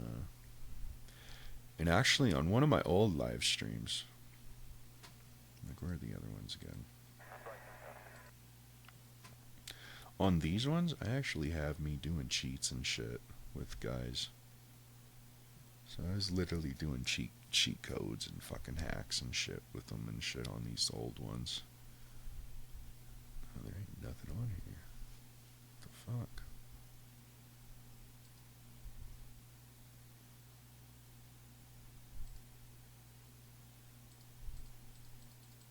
Oh, it's kind of hard to fucking find shit, I guess. I don't know. Weird. I guess here they are. Because they're all live streams. So I just live stream my shit. I don't edit it and shit. I just fucking post it. And I might actually just keep doing that. I really don't see the point in editing in all of it. Honestly.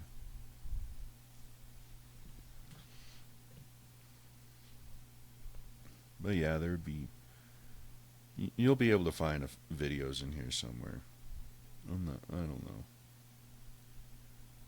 But I'd be doing cheat codes and shit on GTA. I ended up getting like multi-millions of dollars on GTA from cheating and shit. On my PS4. Doing glitches and all that shit. Like the submarine glitch. There was a couple of us guys that I met online that we would just sit there all day, every day, just doing the submarine glitch over and over again. Till we all had billions of dollars. But yeah, And actually, I met Raw on here. So Raw's one of my gaming buddies. This motherfucker looks just like me. Raw was one of my gaming buddies, and he only ever plays Red Dead with me. Red Dead Redemption 2 online. So I actually met Raw in Red Dead. And Raw's one of my good gamer buddies. He lives in a different state. I've never actually met him. I don't even know his real name, but he played a lot of games with me, so he's on a lot of these streams on Red Dead with me. And I try to game with him nowadays too, but he won't play anything other than Red Dead with me. And I tried to tell him Call of Duty. He's like, nah, Call of Duty suck. It's the same shit every year. I'm like, nah, man, they got a new zombies. They got an open world zombies. It's the coolest shit I've ever seen. And I do love that fucking new zombies game. I do love where Call of Duty's heading with their shit. But the PS4 can't keep up with it. Took up all the space and it won't upload and download all the shit. Well, this stream's even longer than my last podcast, so yeah, I better end this shit. I'm getting a little tired. It's fucking yeah, it's 3 in the morning. 3:30 a.m. I've been doing this shit for 10 hours. Nah, I'm pretty damn sure nobody's gonna listen to this whole fucking thing, but yeah, still fun. Alright. Hasta la vista. Adios.